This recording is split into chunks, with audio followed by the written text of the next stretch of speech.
Insider access, exclusive content. Sports Radio 610. The Texans play here. An Odyssey sports station. Check out the BetQL Network, wagertainment for every fan. Get sports betting tips from the best in the game. Available on the Odyssey app and our sister station 650 The Bet. Sports Radio 610 presents Seth Payne and Pendergast. We coming to H-Town. Let's get the work in, man. Let's go. Great day, great day. Oh, give me some juice, baby. Oh, yeah. Let's do it. Right side. That's a base hit. And Zach Short takes the Astros to the finish line. I don't know what else happened this weekend. I wasn't really paying attention. I just saw that the Astros won on Saturday. I don't really care what happened the other day. Yeah, I checked out. I assumed that they won yesterday and just let it go. Checked out on Friday and checked out on Sunday. I don't know when. I'll look it up at some point. But I just know that they walked the Rangers off on Saturday. That was very exciting. Zach Short. All I know is that when you show up in extra innings and you've got Kennedy Corona and Zach Short out there, might as well pack up and go home, Rangers. Dude. Get on your jalopy old ass bus and drive on up to Dallas. That's right. If you walk Kennedy Corona on 4 pitches when he's openly trying to sacrifice bunt, you get what you deserve, man. You get what. It's been a great last 6 games, Sean. Let me look. It's been a hell of a rip-roaring good time. Look it up right here and see. Oh crap! They lost on Friday and Sunday. I didn't see that. All right. Well, I only saw that the Astros walked them off on Saturday. The Mariners, I just noticed that. Wow. Yeah. Meanwhile, the Mariners swept the Tigers, so it's a little bit of a healthy lead in the division, but a little dose of reality here. That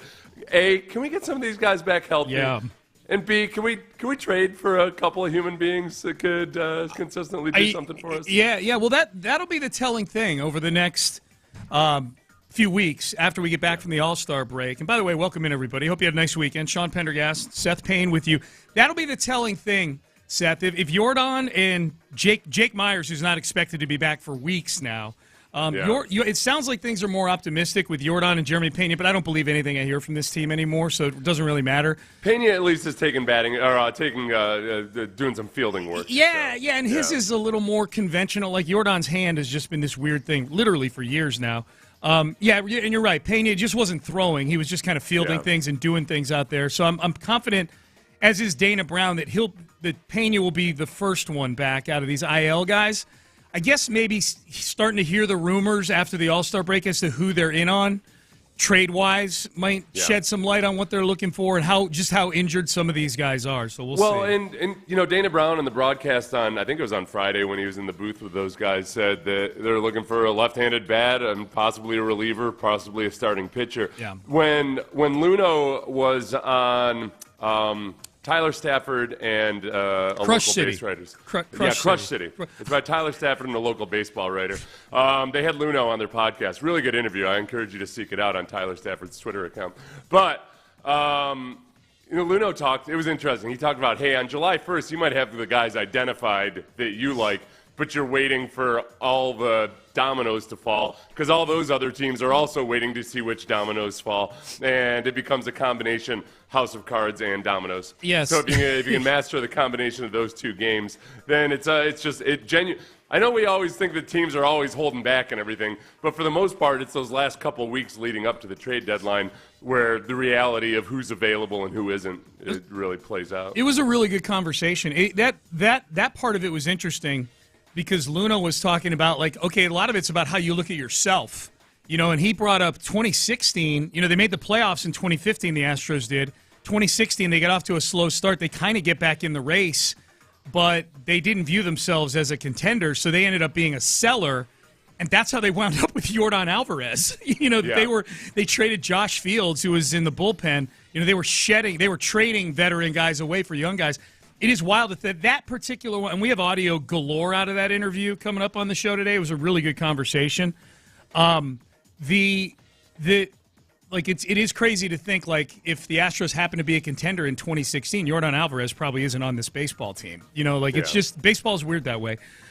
So as far as these Astros go, the biggest storylines from the weekend series against the Rangers. I would say the gritty win on Saturday, preventing a sweep of the entire week by the opposition, that you were able to get out of there with a win. And one of one of the better wins of the year. The fact that they go out and they lose 5-1 on Sunday takes a little bit of the starch out of it. But at the time, on Saturday night, look, Brian Abreu and Josh Hader have been great this year. They weren't on Saturday night. Hader gave up another home run in late innings, his second of the week, although his second one that would have been a home run nowhere else except for with the Crawford boxes there. But I think that gritty win was number one.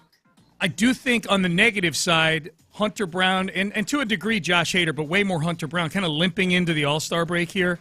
That's it. How concerned are you about that? Hunter doesn't seem to be concerned about it. How concerned are you about that? I'm concerned about it just in that Hunter is still a young pitcher, and as Bagwell was pointing out on the broadcast yesterday, that the fatigue really starts to set in this time of year. Yeah. So that's my biggest concern. Long term, I'm A-okay with Hunter. I'm A-okay with Framber. The real question is, you come back after the All-Star break, you get a little bit of a rest. And I hate myself that when I'm reading, okay, hey, because of all the extra rest, you could have Framber and Hunter up in 1 and 2 in your next series. I'm a little bit nervous about Hunter in the moment. So yeah, we'll see. And then God knows who they put after them. If you've got a fresh, clean slate with your choice of Lance McCullers, Colton Gordon, Brandon Short, Ryan Gusto, and whomever, I don't even know. I know that I don't feel good about McCullers right now. No. Brandon Walter, by the way, Seth. What did I say? Brandon Short. You combine Zach Short and Brandon Walter. That's okay. I did, yeah. That's all right. I'm just going to roll with it. Yeah, hell yeah. Wu Wei, Sean. Wu Wei. I'm just flowing with the river of mispronunciations and name swaps. I did a video on YouTube last week recapping one of the Astros games, and I was trying to go real fast through 3 minutes, and I said Taylor Trammell instead of Taylor Trammell. And somebody said, "Hey, good video, but try not to mispronounce the names of easy to pronounce names." And I'm like, dude, I don't know if you noticed, but I also mispronounced RBI in this video. Maybe lower your expectations a chunk, okay? Had to be. I did. I managed to mispronounce RBI. What did you? As I was trying to fast talk. How did you say it?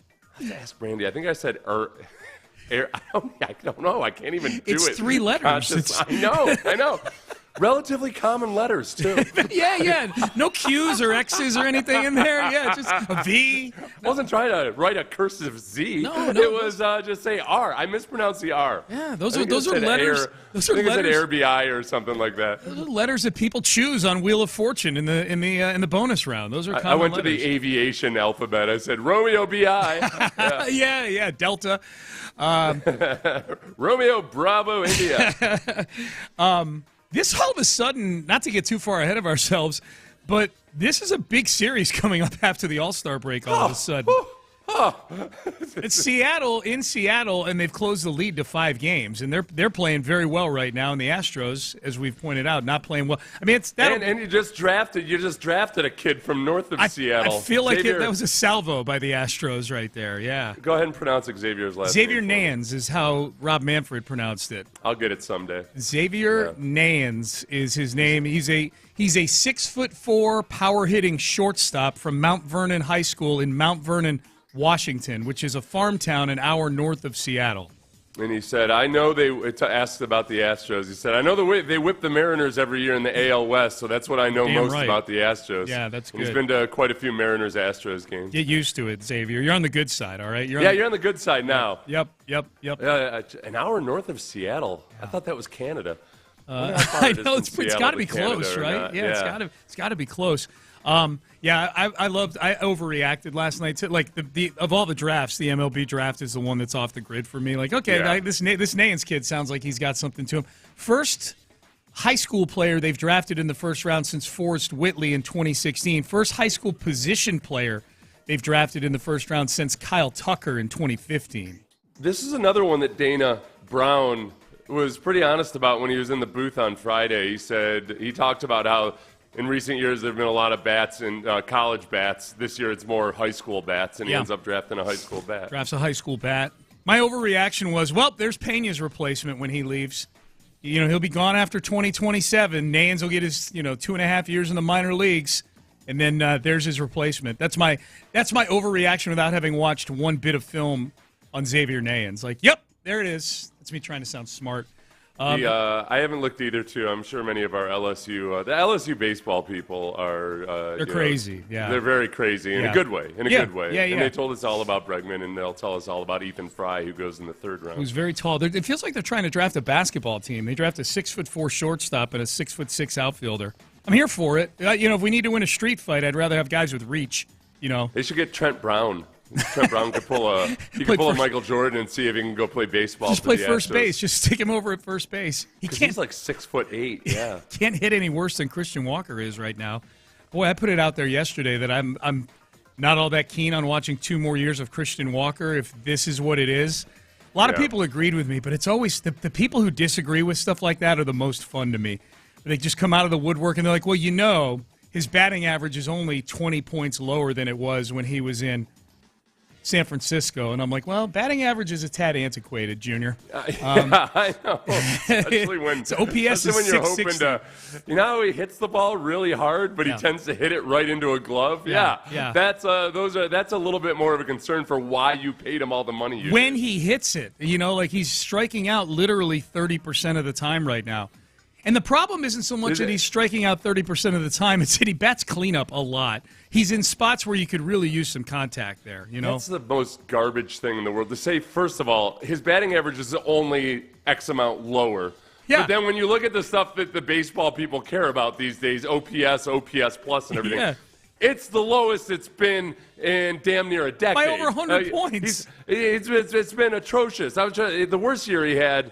you had a shortened season, so he's playing the worst he has in his entire career. This is where he is. Don't tell me about it. His batting average is only 20 points lower. My God, it was just one guy, but that particular person was representing a handful of other people who, I don't know how you can stick up for what Christian Walker has done so far this year. I get maybe sticking up for him, saying, "Hey, it's the All-Star break. Maybe he'll snap out of it." I think a lot of us have PTSD from Jose Abreu never snapping out of it at first base. Who signed almost an identical contract. But if we're taking inventory here at the All-Star break, Christian Walker is one of the huge blights on this team right now. Most everybody else is overachieving on this team. He is massively underachieving. If they could play all their games in Dodger Stadium, then COVID, it would be a whole different story. We need a pandemic. We need a pandemic. Yeah, something. Whatever you guys want. I'll vote for whatever shutdowns you want this time around. Let's do it. Let's do it. For baseball. Yeah. Let's set aside whatever we might have tweeted about in the past. Set it aside, and let's just go for it. I'm a MACWA, MACWA, make Christian Walker great again. Yes. That's what I am.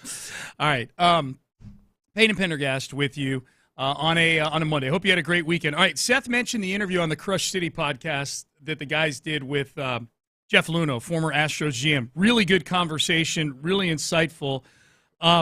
What might have been with the Astros had Jeff Luhnow not made a trade that he said on that podcast that he would take back if he could?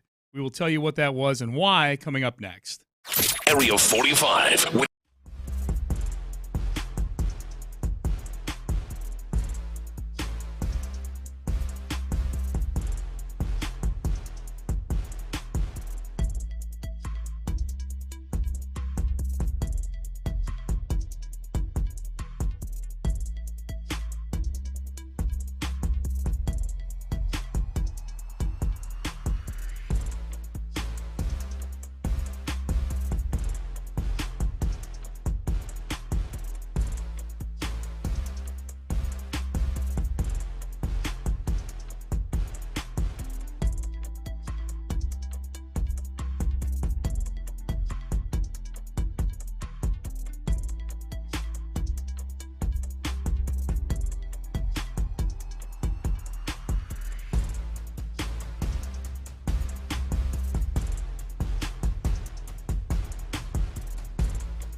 American flag.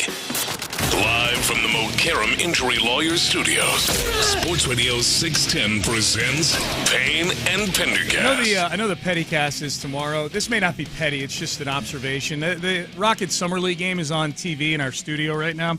The one yesterday. They got blown out by Detroit's Summer League team yesterday. And they showed Jabari Smith Jr. and Amen Thompson sitting at midcourt at the game. And one of the things, like, look at the support from the guys on the Rockets for their Summer League guys. And I'm like, the Summer League is in Vegas. You know, like it's not like it's in Topeka, Kansas, and they're taking a bus up there or something. My guess is true, yeah. when the game's over, I'm guessing Jabari Smith Jr. and Amen Thompson in this great and others and the great sacrifice they're making and be at these Summer League games, I'm guessing is more than wiped out by the blackjack tables and whatever other trouble they choose to get into in Vegas on that trip. You're right. I mean, it's kind of like, you know what it is? It's the same way that Nantucket is where all those Patriots people get together in vacation in the offseason. Las Vegas is the NBA vacation spot where they go during Summer League. You're taking some games, and then you're doing your own work against with whichever guys you work with in the summer, and there you go. Yep. But it's always ironic, though, because the last place I want to be in July is Las Vegas. That's true. So outside, at least, yeah. I want to be as far north as possible. No doubt. Somewhere in Saskatchewan, I suppose. Somewhere near Xavier Nayan's hometown of Mount Vernon, Washington, right near the border. Yeah, except it's hot out there, too, in the summer. Is it really? Okay. Pacific Northwest gets hot in the summer. Yeah, Man. Unless you're right on the water. Yeah. Yeah. Oh, okay. I know in just Eugene, because in Eugene, I've been out in the summer in Eugene, Oregon, at University of Oregon. Yeah. It's in the 90s at Eugene, which is like 30 miles inland. Then you go out to the coast, and you got to have a parka on if you want to walk on the beach. Bay Area is like that. San Francisco is really cold at nighttime in the summertime, and San Jose not so much. The coldest winter I ever spent was a summer in San Francisco. That's right. That's right. All right, so Jeff. And then they taxed the hell out of me. So Jeff Luhnow did an interview with the Crush City podcast. That's Tyler Stafford and local baseball. Right, we could play this game all day long. Chandler Rome was the other host on the podcast. We joke around a little bit because Chandler doesn't like to actually name the names of radio hosts when they get when he quotes interviews. He'll say a local radio host or a local radio show.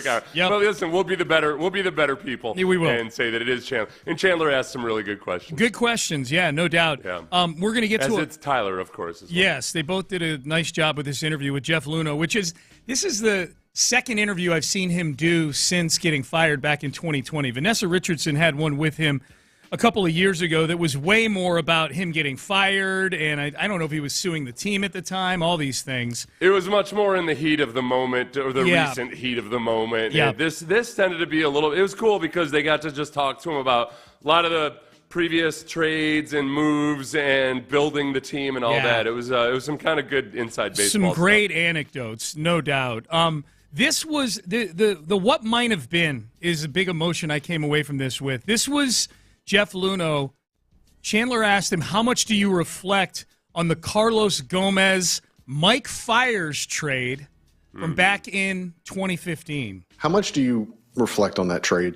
That the trade, the Carlos Gomez Mike Fiers trade for Hader and Brett Phillips, and who else was in there? Domingo Santana. It was good. I mean, we traded a lot of value. We knew we were trading a lot of value. I think we didn't properly evaluate Carlos Gomez. I mean, if you look at what he did prior to us trading for him, he was reaching status of being a superstar and was athletic and, filled a lot of needs for us. Had a nice home run in the wild card game, but that didn't make up for the 4 players we sent away. And Fiers was really good for us at certain times, for sure. He was our most consistent pitcher, I think, in 2016. But yeah, I mean, that one, if I could have that one back, that would be probably number one on my list of trades I'd want back. Okay, it doesn't translate on the radio as well as it did on the video on the YouTube, but the smiles, the smirks on the face of Luhnow and Chandler and Tyler, I think said it all. The line of questioning or the line of thought process on that whole strand there of the podcast was more about trading away Josh Hader and maybe Carlos Gomez being a disappointment. But I could kind of read it in their faces. Like the big reason I think that Jeff Luhnow would want that trade back, Mike Fiers was the rat. He was the one that ratted everybody out. And if there's no rat, there is no firing of Jeff Luhnow and A.J. Hinch. And who the hell knows where this thing goes if those two are still around. And it really is. That's the reason I call it the being better than everybody else scandal was that there was a perception in 2017, seemingly, that basically everybody in the league knew that there was a lot of dodgy stuff going on with electronic sign stealing. The league didn't have the strict rules in place. So when they cracked down on it after the 2017 season, people around baseball were very willing to be, hey, there are a lot of teams doing this type of stuff. Let's let bygones be bygones. But then when Fiers leaves the organization eventually, and they're watching the Astros continue to hit at the same level, the feeling around baseball was, well, they must still be doing it. Yeah. If they're as good now as they were in 2017, then they must still be doing it. And that's why it's the being better than everybody else scandal. Because Fiers had to go yap into The Athletic and say everything he said, and then the Astros get singled out for 2017. So yada, yada, yada, no big deal. I thought it was interesting, and they didn't, go deep in. They didn't address the fact that Fiers was the rat. But the one theme from this interview that was really interesting in light of the current Cam Smith addition to the team was Luhnow. Luhnow was really open about mistakes he had made and lessons he learned. And one of them was, man, you got to be really, really careful about shipping out your own talent for a quick fix. And it's not like you're not going to do it at times, but you got to be really careful about it. This is when they were talking about Kyle Tucker being untouchable and what have you. So I think that if they had asked him about Cam Smith, like, hey, if Cam Smith were in your organization, would you trade him away? I don't know if he would have given, he's not going to try to throw shade at Chicago or anything.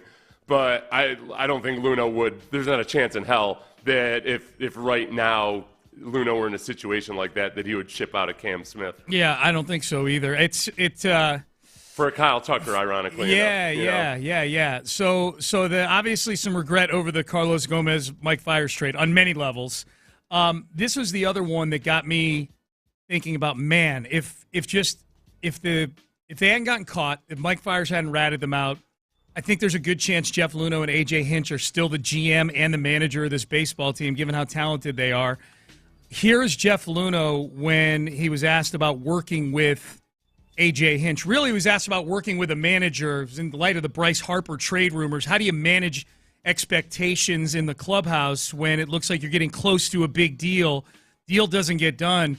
Luhnow talked about how he just worked in lockstep with A.J. Hinch. With A.J., it was different than with other managers because A.J. was a general manager and he and I were so closely attuned and aligned in everything that, he was involved in a lot of the trade discussions in who we wanted. And, he helped negotiate the Verlander trade very much so because he's very close. Obviously, he's close with them. He got hired by them, but he was very close with Al Avila in the front office over there. So whenever we needed to do a bad cop, good cop, I would be the bad cop and I'd say, we're done. We're not going to do that.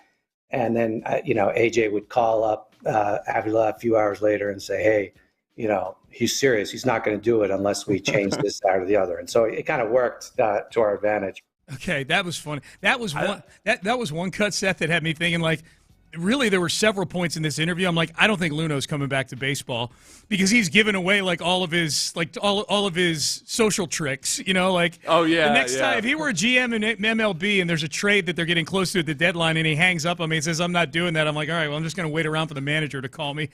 I mean, and it was interesting. He, and I know we're going to play this later, but they had asked him if he ever thought about coming back to baseball, and he pretty just not braggadociously said, I know I could still be really good at it, and there's parts of it that he misses, but he's so intertwined now in his business and owning multiple different European soccer teams that I don't think it's ever actually going to happen. No. So, yeah. But, no, that part of it, the good cop, bad cop part of it, I thought that was really interesting.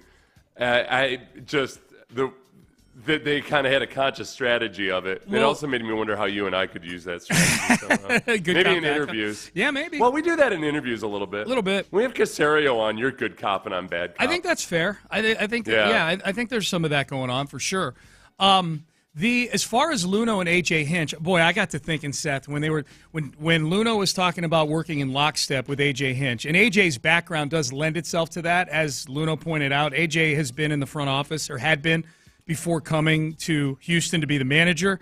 It got me thinking about Dusty and James Click. Like, you go from this GM and this manager that see the world through a very similar prism. Maybe not exactly the same. I don't think you want them to be exactly the same. You do want some conflicting opinions, but clearly they worked well together. They had an MO. They had a way of doing things, and they're both very, very, very intelligent.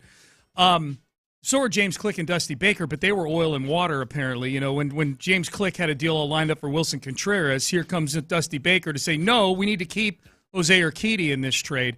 Dusty sees the world, I think, through I don't think he ignores analytics, but he's not an analytic guy. James Click is a Yale grad who was writing for Baseball Prospectus and working for the Rays before he came here. It just got me thinking, like, yeah, they were still able to win a World Series in 2022. They've still been one of the best teams in baseball post Luhnow and Hinch. But it did get me thinking, man, if those two were allowed to cook for another 5 years together, what would that have looked like? You win the World Series in 2022, so you go, okay, you win a World Series. Would 23 and 24 and now 25, would the pack have come back as close as they've come to you the last few years if Luhnow and Hinch were making the decisions in 2020 through 2022, you know? Yeah. No, and I think that's where it always comes down to what's the personality mix between the GM and the manager or the head coach. And I think right now it feels like a good non-dysfunctional relationship between Dana Brown and Joe Espada. Yeah. In that Espada, for one, is getting his chance with the Astros and everything, so the power dynamic's a little bit different, where Dusty Baker was a made man to the extreme already. And, he'd earned the right to be a little bit maybe belligerent about some things versus going with a young and up-and-coming GM. So it just feels like the right blend right now. It just never felt necessarily like the right blend with the other scenarios since Luhnow and Hinch were gone. Yeah. I like the part where Luhnow was saying that the nice thing about having Hinch was that Hinch understood that nothing's set in stone. So we could have conversations with him about how, hey, this deal might be really close, but you don't get overly excited about it. He didn't have to tell Hinch not to get overly excited about it. No, this was another big one from this conversation. Again, this is Jeff Luhnow, the podcast. He was on the Crush City podcast. About a 50-minute conversation. Well worth your time. I would go out of your way to find it if you're an Astro fan, if you haven't already. But he talked about the Roberto Osuna trade, and he said that he regretted making the deal. They had to do it over again. Of course, Roberto Osuna, who got here just as he was finishing up a 75-game suspension for domestic violence. It was a very controversial trade at the time, particularly with female fans and sports writers. Here was Luhnow saying he didn't take into account at the time of the trade the impact it would have on female fans. I didn't take into account as much as I should have the impact it would have on our fans, especially our female fans, and how they would feel. And that was a mistake. And, I did talk about it with female friends and family, but I probably should have spent a little more time thinking about it. But it wasn't, yes, I made the decision to trade for him. I did not do it unilaterally. The talent checked the box for sure. And there were, everybody that was around me that I collaborated with was, there was nobody saying don't do it. Because if someone had said don't do it, I mean, obviously we wouldn't have done it.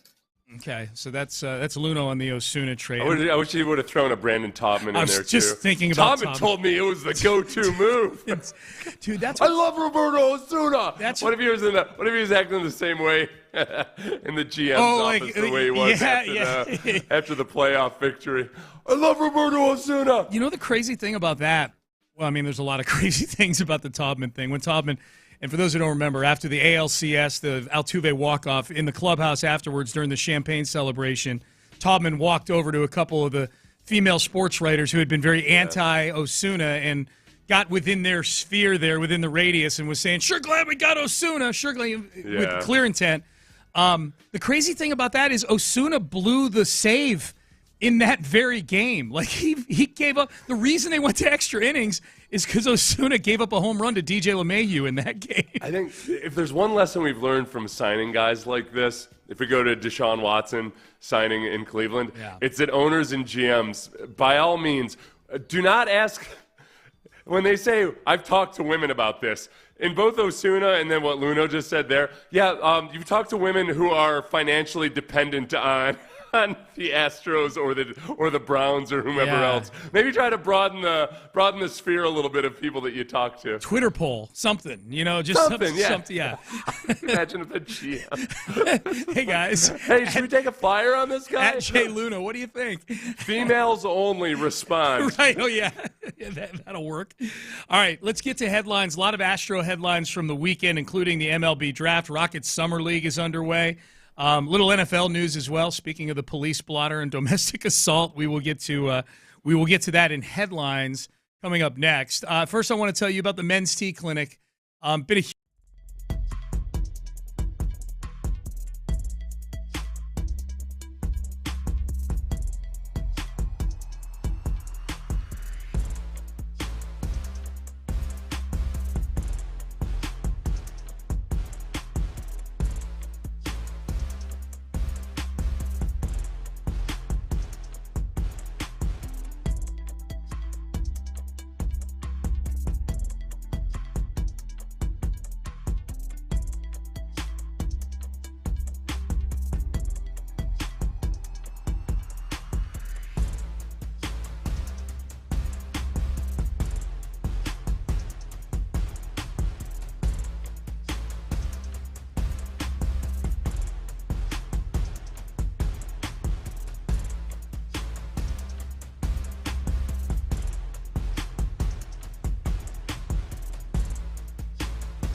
Payne and Pendergast with today's headlines, presented by Men's Tea Clinic. Right side, that's a base hit, and Zach Short takes the Astros to the finish line. That was the highlight of the weekend with the Astros and the Rangers. Zach Short walking it off on Saturday night in an 11th inning comeback. Astros trailed 4-3 in the bottom of the 11th. Zach Short walks it off. That was a highlight of the weekend because the rest of the weekend sucked. They lost on Friday 7-3, and they lost yesterday 5-1. Hunter Brown, his second straight shaky outing yesterday, Seth. Yeah, he needs this rest, and hopefully it's as simple as that. Bagwell was talking yesterday on the broadcast about how the fatigue is real. And Bagwell, I was listening to that because Bagwell is a classic old school guy who, is at any given moment might be talking about how guys got to be tougher these days or something. So when Bagwell says, "Man, the fatigue is real," I'm like, "All right, okay." Crusty old man who doesn't know who Mike Jones is. That was funny. So yesterday on the broadcast, it was funny because Bagwell doesn't know who Mike Jones, the Houston rapper, is. And Todd, who's older than Bagwell, right? Was kind of surprised. But I guess and Julie was surprised. But you got to remember, Bagwell, like Mike Jones' first hit was in the early 2000s, right when Bagwell was an old man as a baseball player. Yeah. And so I get it. Did it surprise you? Did it surprise you? He didn't know who Mike Jones was? I don't know. Yeah, I guess yes. No, there's not one bit of me that was surprised that Bagwell didn't know who Mike Jones was. Yeah. That's a little bit interesting. You'd think that just in the last 20 years, at some point, he would have. Because he rattled off the rest of the rappers that he knew from Houston, Houston roots. So it was strange. It was like he's got a Mike Jones blind spot. Bagwell does. That's okay. So the Rangers take 2 out of 3 from the Astros over the weekend. Bat homestand, 1-5, still 5 games up. We play the little game. If back in May, if they had told you the Astros when they were 18-18. If I told you they'd be 5 games up and 16 games over 500, would you have signed up for that? I've been like, I definitely would have. So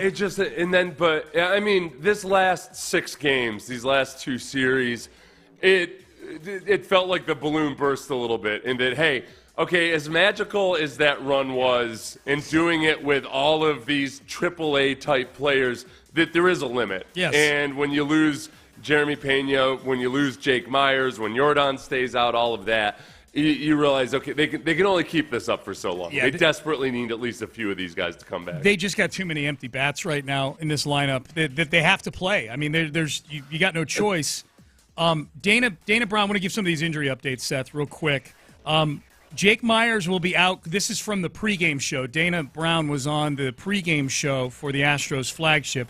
Jake Myers will be out, quote, more than 3 weeks, which last I checked means every integer other than 1, 2, and 3. So I have no idea what to make of that, other than maybe his leg is getting chopped off.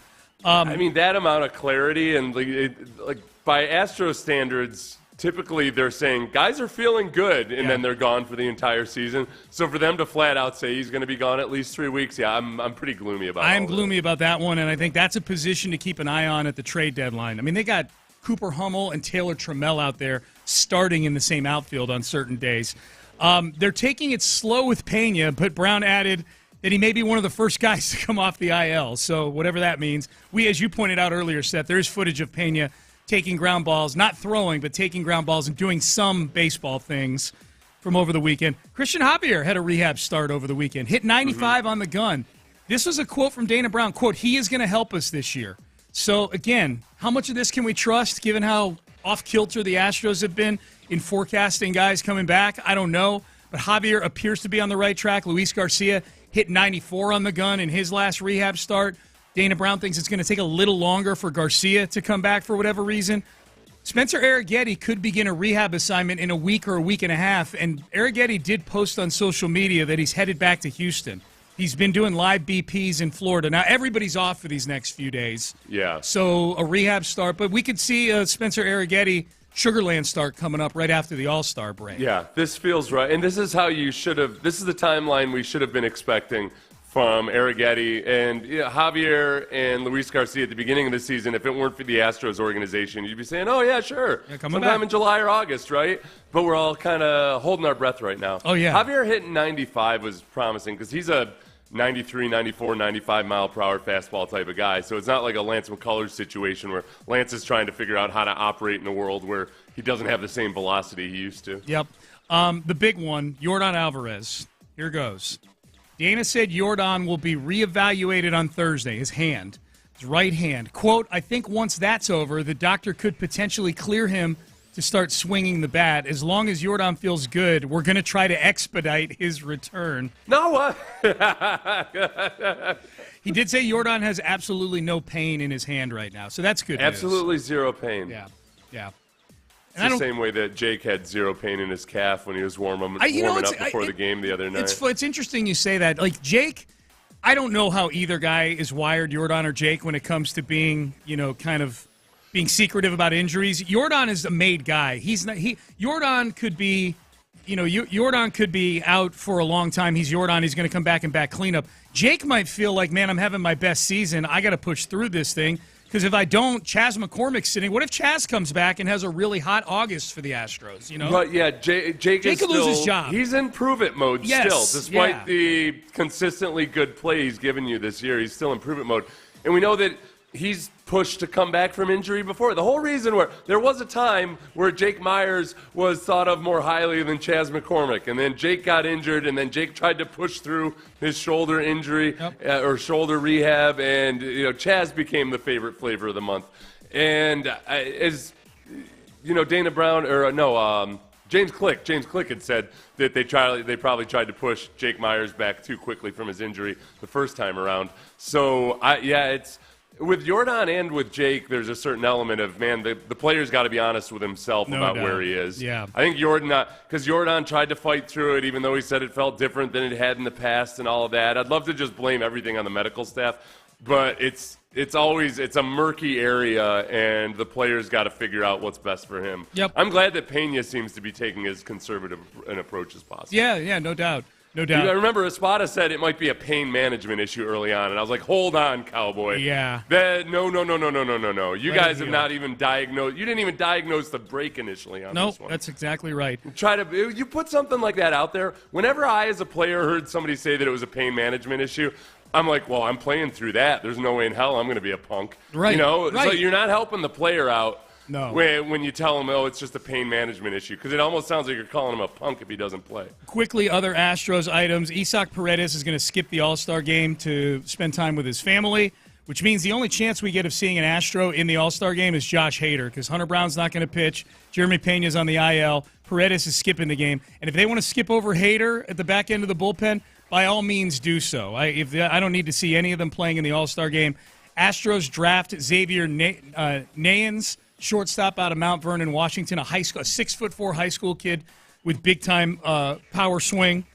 First high school guy they've drafted since Forrest Whitley in 2016 in the first round. Rockets Summer League, they lose both games this weekend. Reed Shepherd, though, is the big – I don't care if they win or lose those games, unless I'm betting on them. But Reed Shepherd is the big thing to watch in the Summer League. He was really good on Friday, Seth, against – I forget who they were playing on Friday, but he was really good in that game. Shot the ball really well. Not as hot in the weekend game. The Sunday night game last night, he was not great. He shot 1 for 7 from 3 last night. The rule of Summer League is that you laud the positive performances like this guy is the next league MVP. Yeah. And it's kind of like spring training in baseball. Absolutely. But after the bad performances, you say, well, it's Summer League. Who cares? So you can't tell anything from this. He's working on things. That's what we use in spring training. Well, he's just working on things. I put way more into his appearances at the end of last season than I do into the Summer League stuff, where looked like, hey, man, with some usage and everything else, this guy is a 40+% three-point shooter, et cetera, et cetera. Yeah, going against actual NBA guys. By the way, Fred VanVleet elected NBA Players Association president. Finally, we have a voice. Yeah, I'm glad you all got out there and voted. For Fred VanVleet for NBA Players Association president. I hope he's not distracted by union stuff. I don't need my point guard prepping for a season, and then he's got to take out his iPad after every game and look at the CBA for whatever reason. Chris Paul always did just fine with it. That's so I'm true. not worried about it. That's true. Not our first Players Association president we've had on the team. And by the way, Quinshon Judkins, second-round pick for the Browns, arrested for domestic assault over the weekend. Second straight season, the Browns have had their second-round pick from Ohio State arrested for some sort of domestic assault peccadillos before the season starts. So there you go. Those are your headlines from over the weekend. We've got a lot to get to here on the show today. We'll do Acknowledge Me at 7:20 today. We got a lot of big things to acknowledge from over the weekend. Up next, has Nick Caserio caused gridlock in the NFL when it comes to teams getting ready for training camp? This is an interesting story. This is fun. We'll talk about this coming up next. Payne and Pendergast. Injuries are going to happen in sports. I get all that. But the weird things that happen with the Astros and injuries are not things that I'm aware of with other Major League Baseball clubs having all the issues with bringing guys back to play, where there just seems like the word setback has become a fixture. Wake up with Sean and Seth, 6 to 10 every morning on Sports Radio 610. From the Attorney Steve Lee Traffic Center, 713, call Lee. This traffic report is brought to you.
HD2 Houston. Insider access. Exclusive content. Sports Radio 610. The Texans play here. An Odyssey sports station. Sports Radio 610 presents Payne and Pendergast. Cleaning up a few things from earlier in the show. We talked a lot of baseball in the first hour. We'll hit some more of the Jeff Luhnow interview with Tyler and Chandler from the Crush City podcast a little later on in the show. What's so funny? I'm sorry, real quick.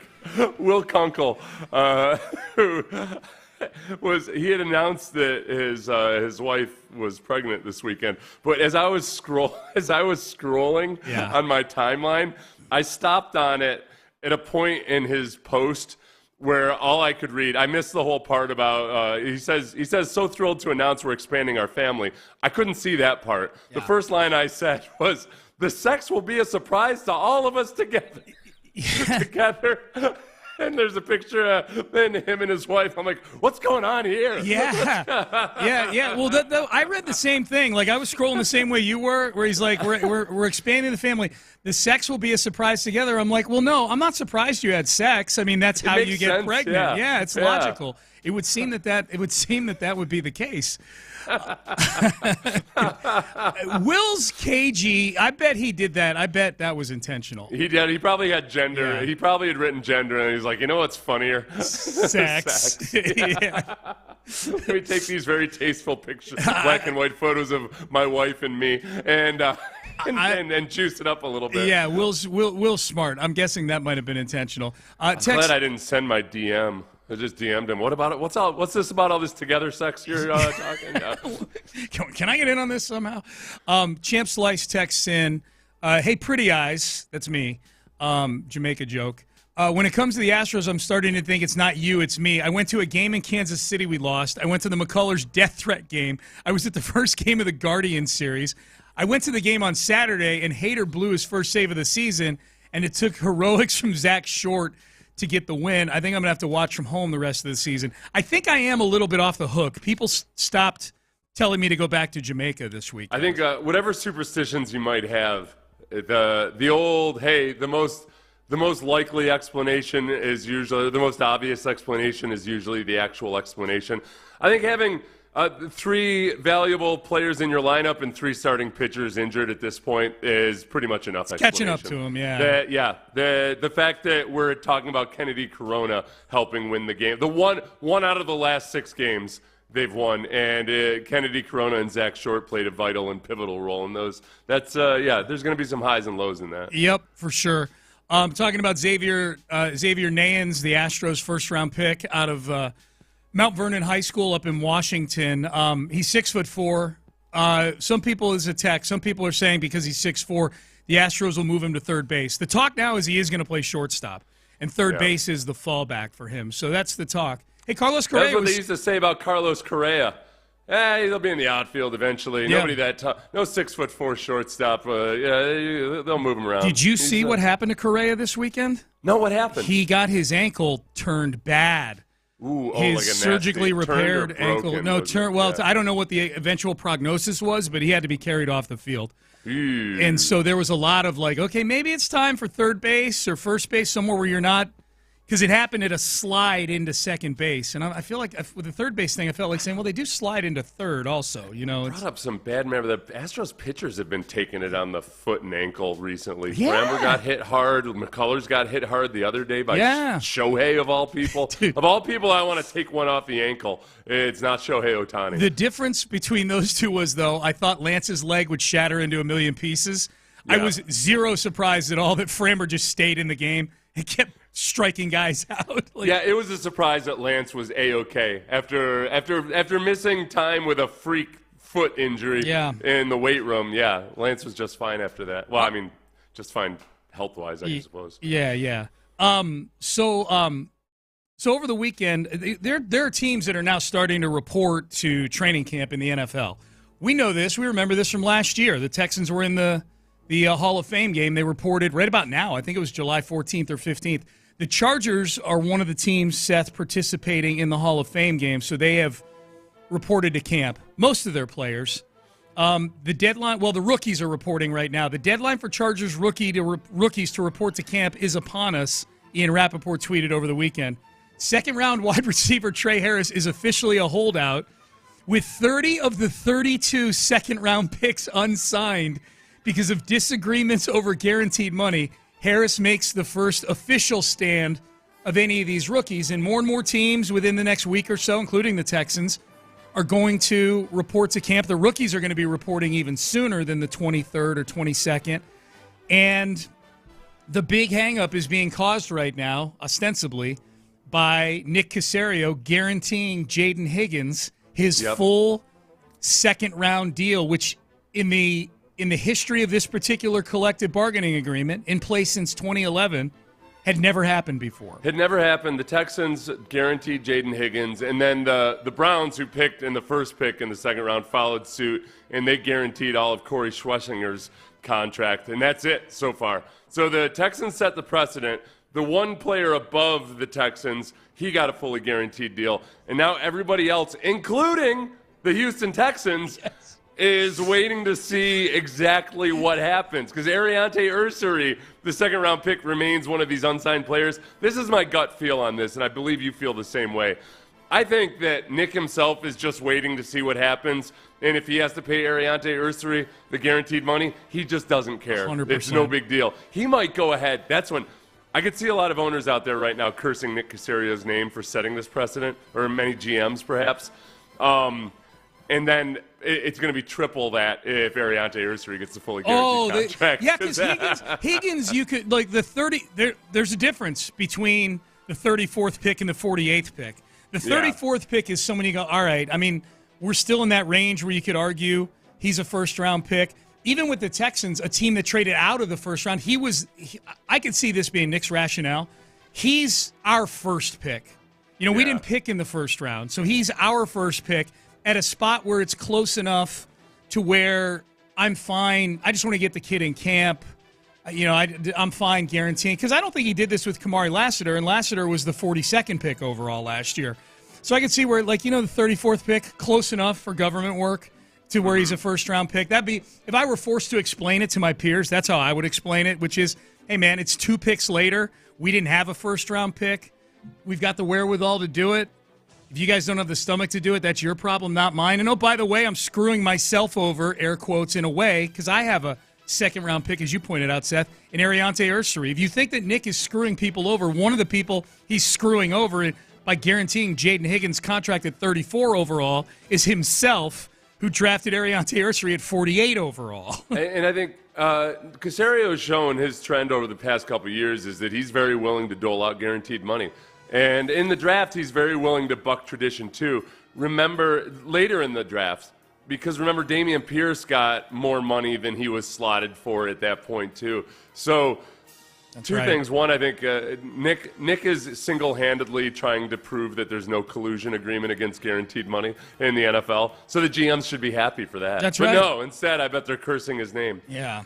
Texans cap says that there might be something with, I think, the combination of Tyler Shuck, the quarterback that the Saints drafted, and Derek Carr retiring, that also adds a wrinkle to all of this. Okay. The way without getting too complex about it, I put quarterbacks in a different bucket. So I don't know. Texans cap could go to his website or check him out on X to see his explanation. He's way smarter than me. Yeah, was Shuck was the second-round pick? Yeah. Was he for the Saints? Yeah, I saw that. I saw Cap tweeting about Derek Carr yesterday either. I'm like, wait, I was super confused by that. I didn't even think about Tyler Shuck. Okay. Good. Yeah, well, originally some people thought, oh, Tyler Shuck is holding things up because he wants some modification to his contract. Okay. So it might be a combination of the two. For whatever it's worth, I think Jayden Higgins getting a fully guaranteed contract, the first of only 2 second-round picks ever to get a fully guaranteed contract. That's the thing. That's a huge part of it. It's ever. This is the first time it's ever happened. So, whatever. Good job, Caserio. Way to make your peers uncomfortable throughout the league for a few days. When you talk about the competitive advantage side of it, I could see also Nick in some level thinking, all right, well, look, we're going to do it. Maybe we sign Ursary, maybe we don't. But compared to the rest of the league, one of our second-round picks is going to be in camp. And the only other team is going to be the Browns. Good luck, parlaying that into extreme success. But it's maybe a little bit of a competitive advantage over many of these teams that you're going to face early in the season who have their own second-round picks they'd like to get on the field. Hell yeah. Did you see Ryan Poles got an extension over the weekend? Good for him. Good for him. It's nothing like having an extreme losing record over the course of several years, not being able to really figure it out and feel awesome about where you are at quarterback. That should earn you an extension. So good for him. The argument Bears fans were making, because Adam Schefter tweeted about this. I think it was on Friday when it went down, Friday or Saturday, and you guys know. I mean, I'm pretty vocal about how I feel about Poles and the way he handles his business. Like, he was, for the first couple years, he was the GM, especially after he made the trade. He traded that first overall pick to Carolina for a haul, and Carolina drafted Bryce Young. The guy could not find a journalist or a microphone that he didn't want to talk to. Like, Ryan Poles loved talking about Ryan Poles and how innovative he was and all these things. And then when last season was sliding into the toilet with Caleb Williams and they were losing 10 games in a row or whatever it was, you couldn't find an interview with Ryan Poles anywhere all of a sudden. He's 15-36. I say he's 15-36. The team is 15-36 since he took over as the general manager. That's not mentioned anywhere in Adam Schefter's tweets about this. Like, Ryan Poles plays the PR game better than any GM I've ever seen. Since being hired in 2022, this is Schefter. Schefter has a tweet where he announces the extension, just news-wise. He signs an extension, had 2 years remaining. This puts him and Ben Johnson on the same timeline as head coach and GM. The follow-up tweet, Seth, since being hired in 2022, Ryan Poles has overseen a full-scale rebuild in Chicago, highlighted by the blockbuster trade of the number 1 pick in 2023 to Carolina, which helped position the Bears to land Caleb Williams the following year. Caleb Williams, who's not been good yet. That was me saying that. Poles also hired Ben Johnson this offseason, signaling a new era of Bears football built around its franchise quarterback. That sounds like a press release. No mention, exactly. No mention of the fact that the team has gone 15-30. They've averaged 5 wins a season his first 3 years there. I'll tell you what, and I tweeted this out, and I think a lot of people thought I was throwing shade, and I partly was, but it is true that the biggest challenge in tanking is managing the emotions of your owner and the fan base, and then to manage that, cozy up with media members that will do things like Adam Schefter just did. As long as you invite them in, you give them access, you let them follow you around for 3 days so they can see how brilliant you are. And it's huge. And you can see certain situations where it hasn't worked. The 76ers, back when the former Rockets employee, who was Sam Hinkie. Thank you, Sam Hinkie. Sam Hinkie didn't do that part of it really well. No. Daryl Morey is a guy that could manage that really well. Very good at that. Yeah, you kind of invite people in to see how. Usually people don't want to see how the sausage is made. This is a situation where, no, invite people in to see how the sausage is made, because then all of your tanking looks brilliant versus just from the outside, where a lot of people look at it and they're like, all right, great, I get it, you're resetting and everything, but you haven't won. And you're in a league where teams can turn it around very quickly. Yeah, Chris Ballard, really good at that as well. Holds sessions with the media there to explain draft picks and look at film and things like that. It got me thinking about the Texans, just comparing the situations. And when I tweeted about the record for Ryan Poles, I had a ton of Bears fans. And this is how you can tell, Seth, that he's managed it really well in Chicago. Bears fans, by and large, sticking up for Ryan Poles with a record of 15-36 as the GM. They're saying, look, man, he inherited a horrible cap situation. He had to manage the head coach situation to get to Ben Johnson. I'm like, he hired Eberflus. What are we talking about here? All these other things. He made the trade and turned into Caleb Williams, who we don't know if Caleb Williams is good yet. All these things that there were counterpoints to, I just didn't feel like arguing with Bears fans about it. My takeaway was they are sticking up heavy for a guy who's not proven anything in terms of the product on the field in 3 seasons. By the end of season 3 here, the Texans were winning the division. And I would submit that Caserio inherited a way more difficult situation than Ryan Poles between the cap, the lack of draft picks, and Deshaun Watson. Mm-hmm.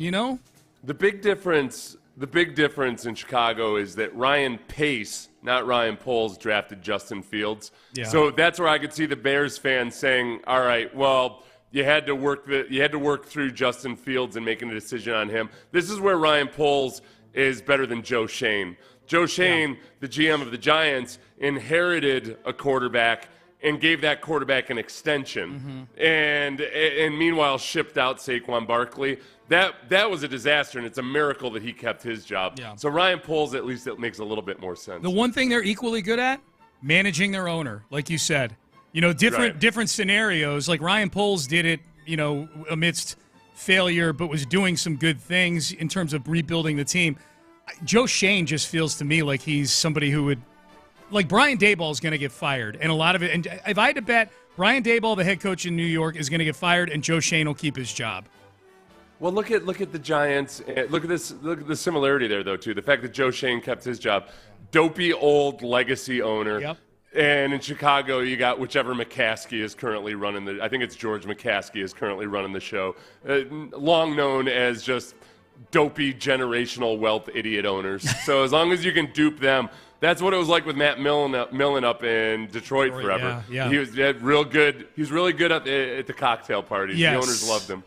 Yep. So yeah, Ryan Poles gets an extension, man. He could just a masterclass in PR up in Chicago. Few text messages, and then we'll get to Acknowledge Me from over the weekend.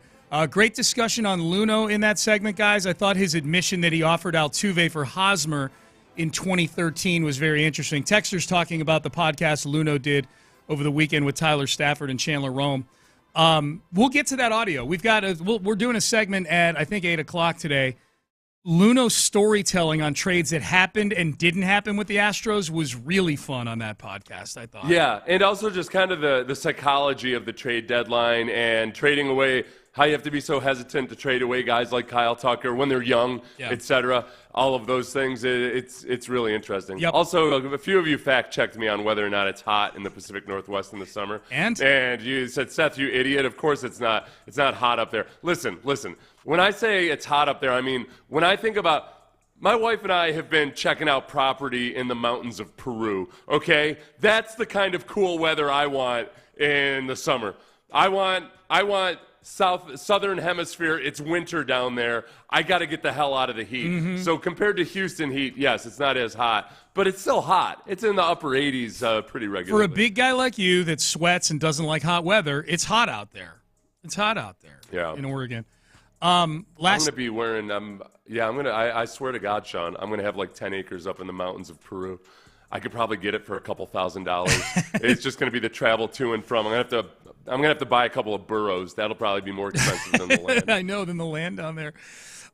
Middle screen texts in about Luhnow and AJ Hinch, the two trades that got him fired and ruined what we had. I think middle screen's talking about the Osuna trade, which didn't get anybody fired, I don't think.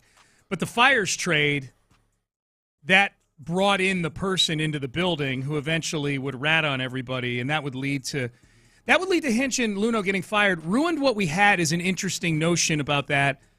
If after the 2019 World Series, that was 5 years into the Luhnow-Hinch combination. Luhnow had been here longer, but the two of them had worked together for 5 seasons. If over the next 5 seasons someone told you, let's pretend they didn't get fired, and someone said, look, this is what the next 5 years are going to look like under Luhnow and Hinch. You're going to have a weird COVID year. Forget about that. You're going to make it to the World Series. You're going to win a World Series. And then you're going to be in kind of a dogfight to win the division but still be a really competitive team. Would Astro fans, if Luhnow and Hinch were still here, have signed up for that for the next 5 years? I think that it included a World Series championship.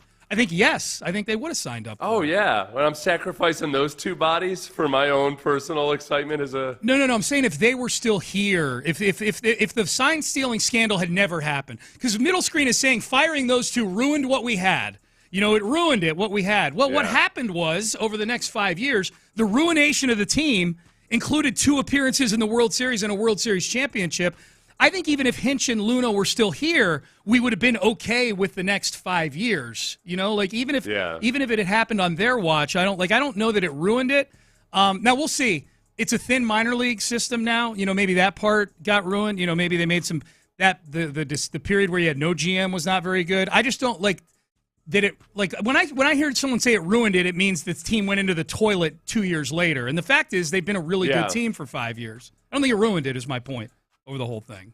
I got mad at stupidity on social media this weekend, which I'm trying not to get as mad about stupidity and just accept that some people are just stupid. Mm-hmm. But somebody got up in my mentions about, I can't even remember what the topic was, but somebody brought up a Astros. This was a Padres fan, talking about how the Astros are cheaters and they'll be out of the playoffs early again this year as per usual. I'm like, last year was the first time they didn't make the ALCS in 8 years. Yeah, that guy's he's just dumb. What on earth are you talking about just dumb. as per usual? You engaged this person? Did you tell him you said I know, I let it go. Every time I've deleted 2 snarky replies this morning already. I'm just like, nope, just let it go. It's good, just let it go. Yeah. Just let it go. What am I going to – not going to feel better about it afterwards or whatever. I just let it go. Dude, I told you. I had a couple of those this weekend. Like your three salvos back and forth into it, and you're like – I'm talking about me. Like, what am I doing? Right. What am I doing? Especially on social media, because all it does, even if you win your first point, the goalposts just shift and whatever. I did respond to that person, actually. I remember now. But I just did it. I just laid out the facts, and just let it go. I'm not going to check the reply or anything. All right, let's do Acknowledge Me. Let's acknowledge big performances and noteworthy things from over the weekend. It is an admittedly light time for headlines and big things, but we found some over the weekend. The way it works, I'll say a name, and Ben Gary, our producer, will hit the Roman Reigns hotkey. Acknowledge me. We will acknowledge that person for good things they've done. I'm going to start with Joe Espada here at the Acknowledge me. All-Star break. Joe Espada. When the Astros were 18-18, Seth, if you had showed me what the roster would look like on July 14th, don't tell me what the record is. Just tell me Genie comes out of the lamp and says, hey, here's what the roster looks like on July 14th. When they were 18-18, and if I had known on July 14th they'd have this many minor league guys playing, I would have accepted a 500 record at the All-Star break. It's especially given what, shock jocks and talking head morons like myself were saying at the beginning of the season. This is what I would say, Sean. Remember back when I would say this? Listen, they can't possibly have as bad as the injury luck that they had last year. Couldn't possibly be as – no, it was actually worse. It's worse. I would take this in a heartbeat. Yeah. I would have sold family members off for this. You would have? For 16 games over 500? Certain select few. Yes. Yeah. That's 16 games is a lot. I mean, I might even sell off ones that I like for 16 games over 500. But kudos to Joe Espada, who, in his first year as manager, they got off to a super slow start. Maybe some of the lessons he learned in that first season are helping him kind of manage this situation. But I think he deserves a lot of credit. A.J. Hinch is the favorite for manager of the year right now, ironically, in the American League on the odds board. But Joe Espada is number 2 on the board right now. So good job, Joe Espada, in his second season. The Tigers got swept these past few days, and I would have felt a lot better about it if it weren't the Mariners. I know, they got swept. But other than that, it's a little dose of, I remember this stuff happens in baseball. Well, you know what? If you're someone, though, who feels like the Astros, if you're still real confident and you feel like, well, the division will sort itself out. Those guys will never catch us, but we got to get that 1 seed in the American League. Then the Mariners did you a favor. They kept the Tigers in the windshield for you there. So, it all depends on how confident you are in what the Astros can do in the second half. Easy schedule, I will point that out. Ndamukong Suh, he retired over the weekend. The 1-year anniversary of his father's death, he retires. He put up a long post on social media. And Ndamukong Suh is probably best known for the period of time right after he got into the league for being 2 things. 1, a really, really dominant defensive player, and 2, a really, really dirty defensive player at times, including a swift kick in the nards to Matt Schaub on Thanksgiving Day back in 2012. I think that's what most people here remember him for. Yes. And it was always the difference between Ndamukong Suh in an interview versus how he was on the football field always fascinated me, because he's a really intelligent guy, and you watch the interviews and you're like, this would never be a guy who pulls a lot of Draymond Green type tactics. No. Not at all. He's got some kind of financial podcast on The Athletic now. He does. I don't know if you've seen that. I haven't listened to it, but I've seen it, yeah. So did he play last year? He didn't play last year. I don't know. He didn't play last year. So this is him officially submitting the paperwork.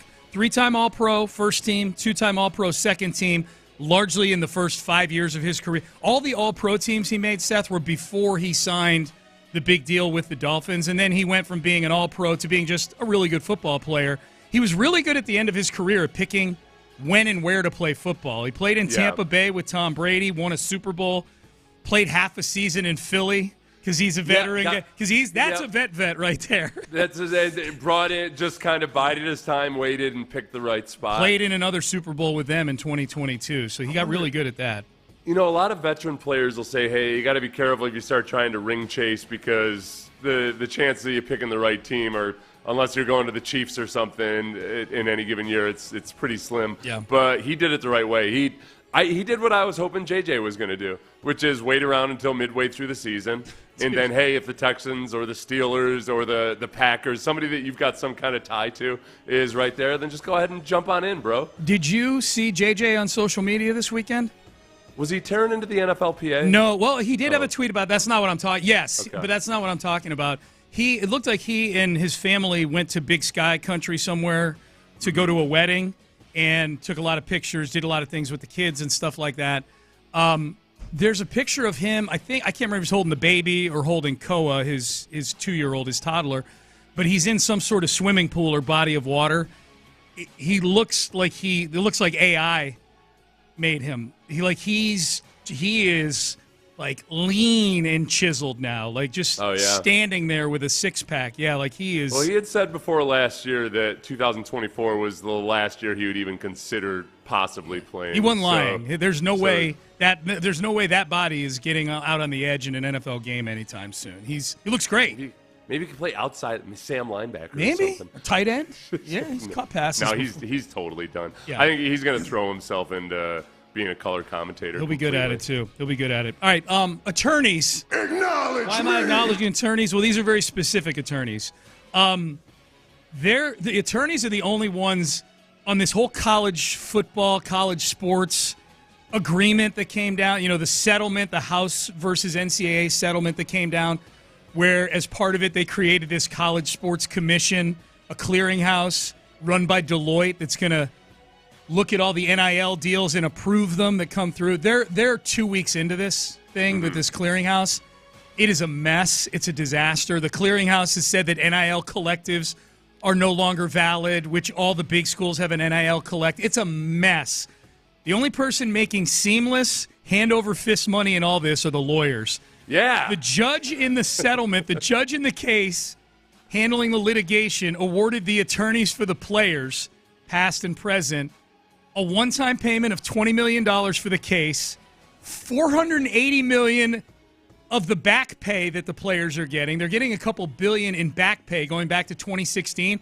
The lawyers get their cut of that, and then they get 1% of the go-forward money for X amount of time, which is about $250 million.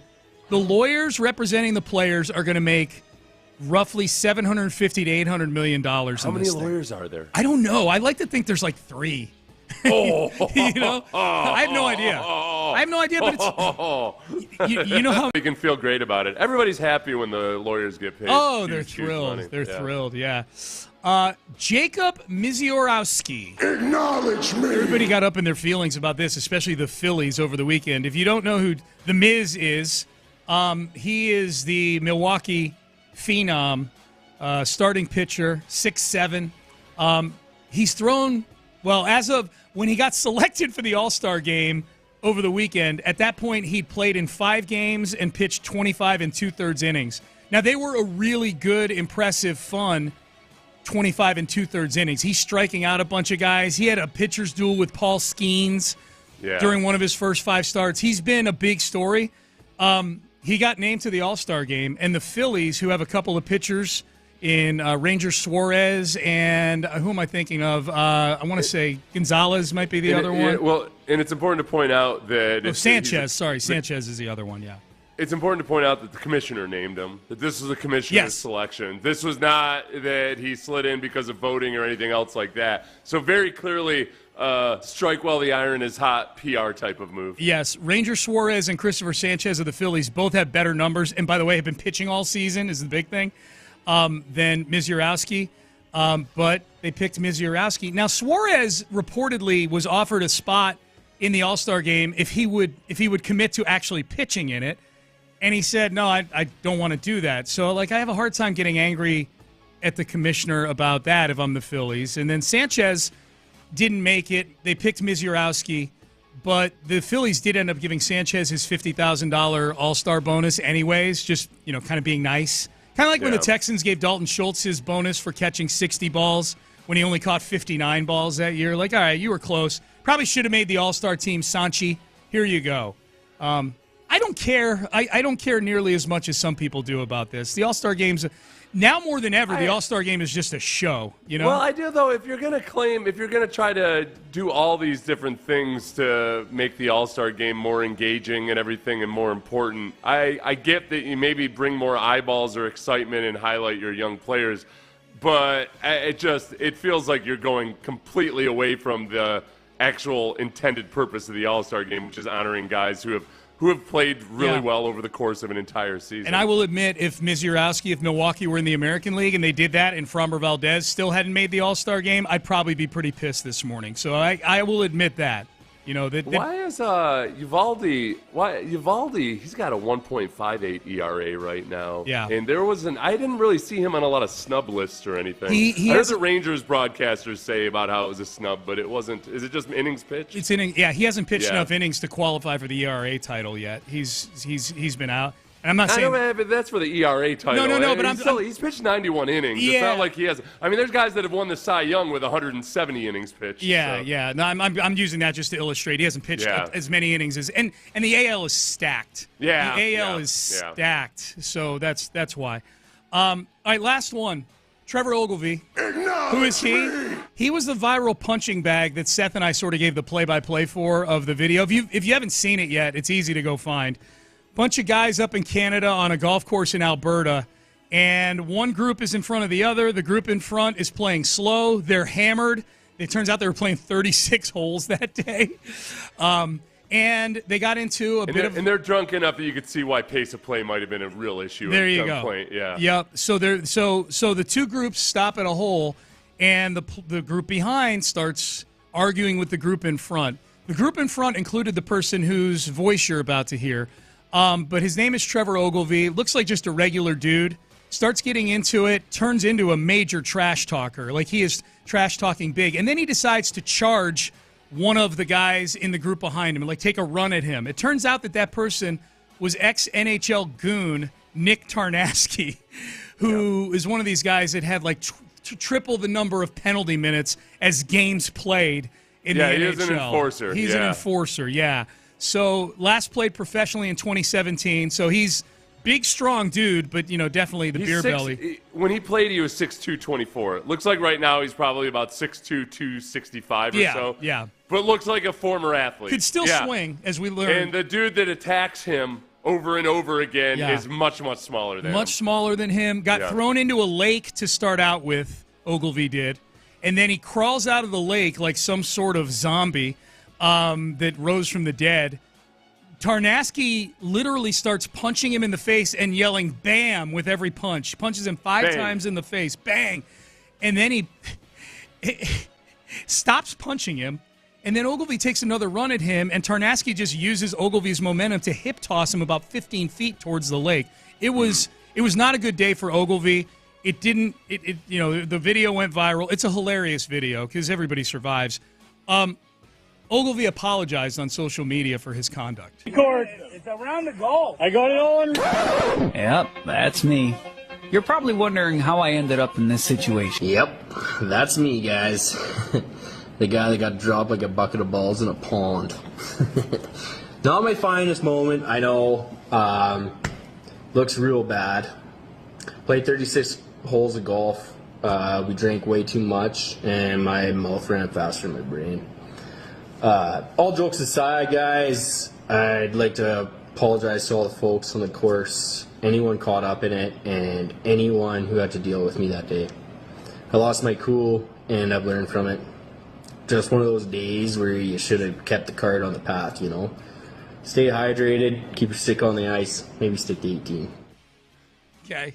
Stay hydrated, keep your stick on the ice, maybe only play 18. In that clip, at least, he didn't apologize to Nick Tarnasky himself, the guy that was beating him down For over and hurting over Nick again. Tarnasky's hand? Yeah. Oh, the bad. I watched that. I don't care about Ogilvy. All right, he got drunk. He tried to take on a much larger guy than himself who knew what he was doing. It wasn't like Ogilvy was some former Golden Gloves boxer or MMA fighter who's taking on a big doofus. No. He's taking on a guy that knows what he's doing, who's much larger than him. The weight classes are there for a reason.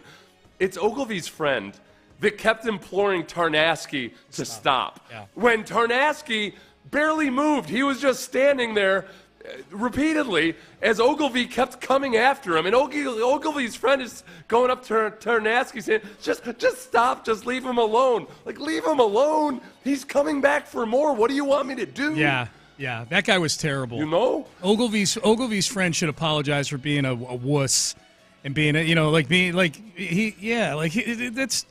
was not Tarnasky's fault. Now, could Tarnasky have only punched him once instead of 5 times? Maybe, but... I know, yeah, I would like to think so, but no, I mean, what are you doing? Somebody keeps coming at you. I guess he could have wrestled him into the ground and just held him there until he tired out. Yeah. But he went into hockey player mode because he grabbed the jersey, the golf shirt, and that's when people who didn't, all the Canadians, of course, knew immediately that was Nick Tarnasky. Us down here in the lower 48, if we're not in a hockey city, we're like, guy looks big, but people were like, oh, that's a hockey player. Like, it looked exactly like a hockey player grabbing another dude's jersey and then just raining down overhand rights on him. Last played professionally in 2017. Last played in the NHL in 2010. Probably felt kind of good for Tarnasky. That's why I wouldn't apologize to him. Probably felt kind of good for him. He doesn't get to get out and punch like that anymore, Like, it's been 8 years. You know who I want to see go versus Tarnasky? Hack Wilson. Hack Wilson. They showed the graphic, I think it was on Fox, on the Fox broadcast, where they showed that Altuve had surpassed Hack Wilson for having the most home runs by a player 5'6" or shorter. Yeah. And you see this picture of Hack Wilson from the 1920s, and this is a dude that could have been a hockey enforcer. Oh, yeah. He's 5'6", but about 5'6" wide as well. Just with a square jaw and a huge neck and everything. So I went into a little bit of a Hack Wilson rabbit hole. Sad story. He was a barroom brawler with drinking and womanizing issues. Okay. Ended up dying when he was 48 years old. Yeah, it's a good 48 though, man. But when he was done playing, he was Hall of Famer. He had the record for home runs in the NL for a long time, and he it was a sad state of affairs afterwards. But that was a guy that probably a lot of people in bars thought, here's this little Hack Wilson is the guy that you look at. And don't make the mistake of thinking like, hey, he's 5'6", I'm going to kick his ass. Yeah. Because it's extra embarrassing when Hack Wilson just sends you to the hospital. 191. And takes your lady, apparently. 191 RBIs in a season. He has the record, Hack Wilson, for the Cubs in 1930. That record ain't going down anytime soon. All right. Oh, wow. Payne and Pendergast were over. But we had to acknowledge people. There were a lot of people to acknowledge. Dude, it's like July 14th or something. Yeah, we're I good. don't care. Isn't this French Independence Day? It's Bastille Day. It is. Yeah, it's Bastille Day. Yeah. Good job, Seth. I took French for 2 years in high I took school. it for 5. Ugh. How do... Comment les Texans feel about the description? No, wait. How do the Texans fans feel about this description of Nick Caley's offense from John Mechie? How does this make you feel? We'll let you hear it coming up next. Let's get you guys in a brand new Lincoln, though. West Point Lincoln, Katy Freeway, exit.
Karam Injury Lawyers Studios. Sports Radio 610 presents Payne and Pendergast. All right, Payne and Pendergast with you on a Monday. How do Texan fans feel about this description of Nick Caley's offense? This was from John Mechie, who was on Texans All Access last week with the interview ran last week with John Harris and Mark Vandermeer. This was John Mechie talking about the new Texans offense. It's good. It's good. I relate to it a lot. I like it. It's very similar to an offense I had with Bill O'Brien at Alabama my last year. And a little bit of that Sark offense, too, because of the West Coast. So it's been pretty good for us to adjust to it. It's been pretty easy. It's fun for the receivers.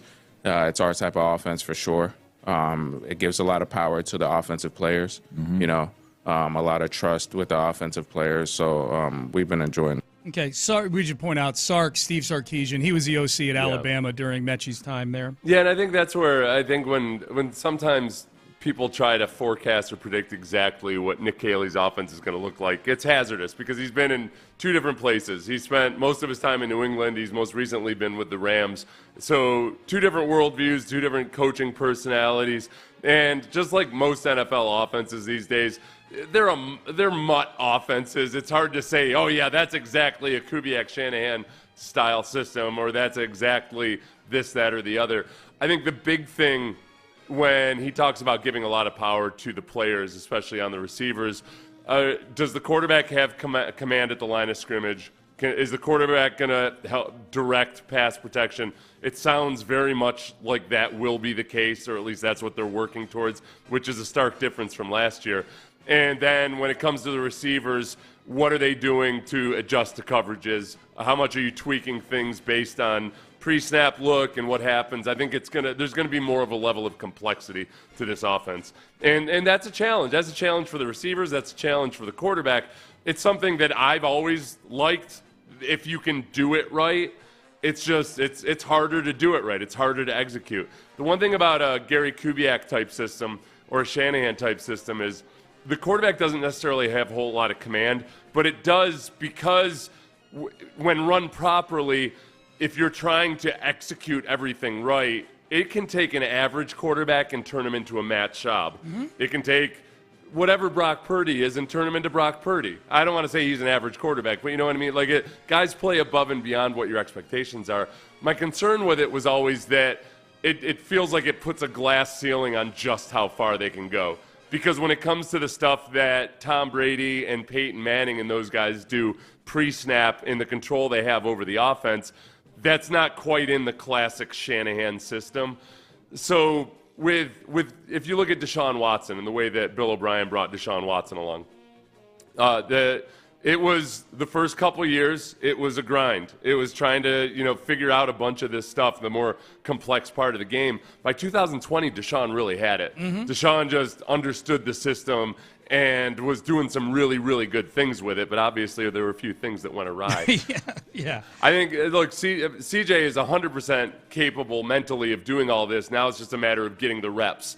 Yeah. And he's learned a lot of lessons in the first couple of years, but now he's got to learn a new offense. And it's like learning to drive a manual transmission for the first time. Yeah. You could be hell on wheels with an automatic, but if you've never driven a manual transition, you're going to have to get some things into the muscle memory. Yeah, for sure. I think the thing that would trigger people from that Mechie audio we just played was the mere mention of the name Bill O'Brien and talking about Bill O'Brien's offense. Yeah. I would point out Mechie played for Bill O'Brien at Alabama. Bill O'Brien was running Alabama's offense at Alabama. He wasn't running Bill O'Brien's offense at Alabama. Yeah, Right? and I wonder, though, too, I mean, he was, but he probably introduced some of his own elements into it. Sure. And the other thing about CJ in adapting to that is that he did have a lot of command at the line of scrimmage at Ohio State. And at Ohio State, they'll run option routes. And so an option route is just where the receiver is going to change his route based on what coverage and what leverage he sees. So the quarterback's got to be on the same page. If you're thinking about your three wide receivers and each one of them might be running 2 or 3 different routes based on the coverages. There's a whole lot of beautiful mind stuff going on in your head about where the options are and everything. That's the part that it takes a while. And I you know what, Sean, I'm guilty of this. I honestly didn't even think about the fact that he brought up Bill O'Brien would probably also would trigger people in terms of like, wait a second, I thought we got rid of Bill O'Brien. I'd say the same thing I say about Nick Caserio coming from New England. They did obviously a lot of really, really good things in New England, and I don't mind him doing things that they did in New England as long as he's also doing things his own way and being his own man. And Caserio has very much been his own man. He's done some things in the draft that are starkly different from the way the Patriots operated in the draft. Well, do you think Bill Belichick would have guaranteed Jaden Higgins' whole second-round contract if he didn't have to? Yeah, probably not. Probably not. No. Yeah. And Belichick had an affinity for small college guys, where Caserio's been the exact opposite. Exact opposite. Yeah, it's all power. Caserio wants a track record of guys performing against as much good competition as possible, including in practice, so you just have a bigger sample size. So Caserio. By all means, take the good lessons that you learned from New England, but then you're going to put your own spin on it and be your own man, and I think Caserio has done that. Jeff Luhnow sat down with Chandler Roman and oh my God, Tyler Stafford. Tyler Stafford from the Crush City podcast last week.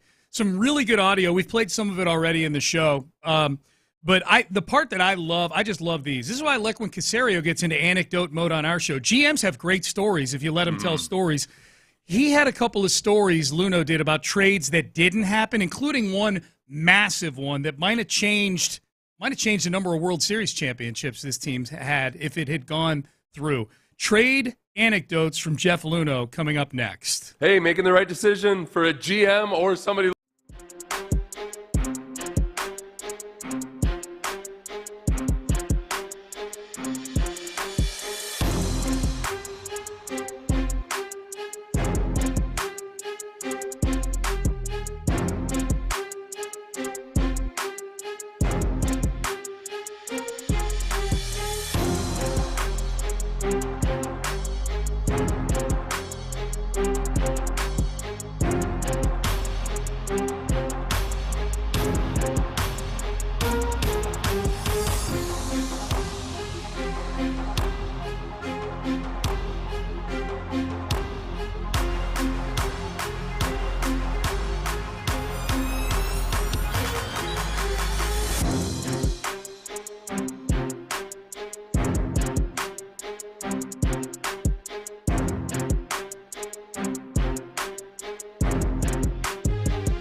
TFM HD2 Houston. Insider access. Exclusive content. Sports Radio 610. The Texans play here. An Odyssey sports station.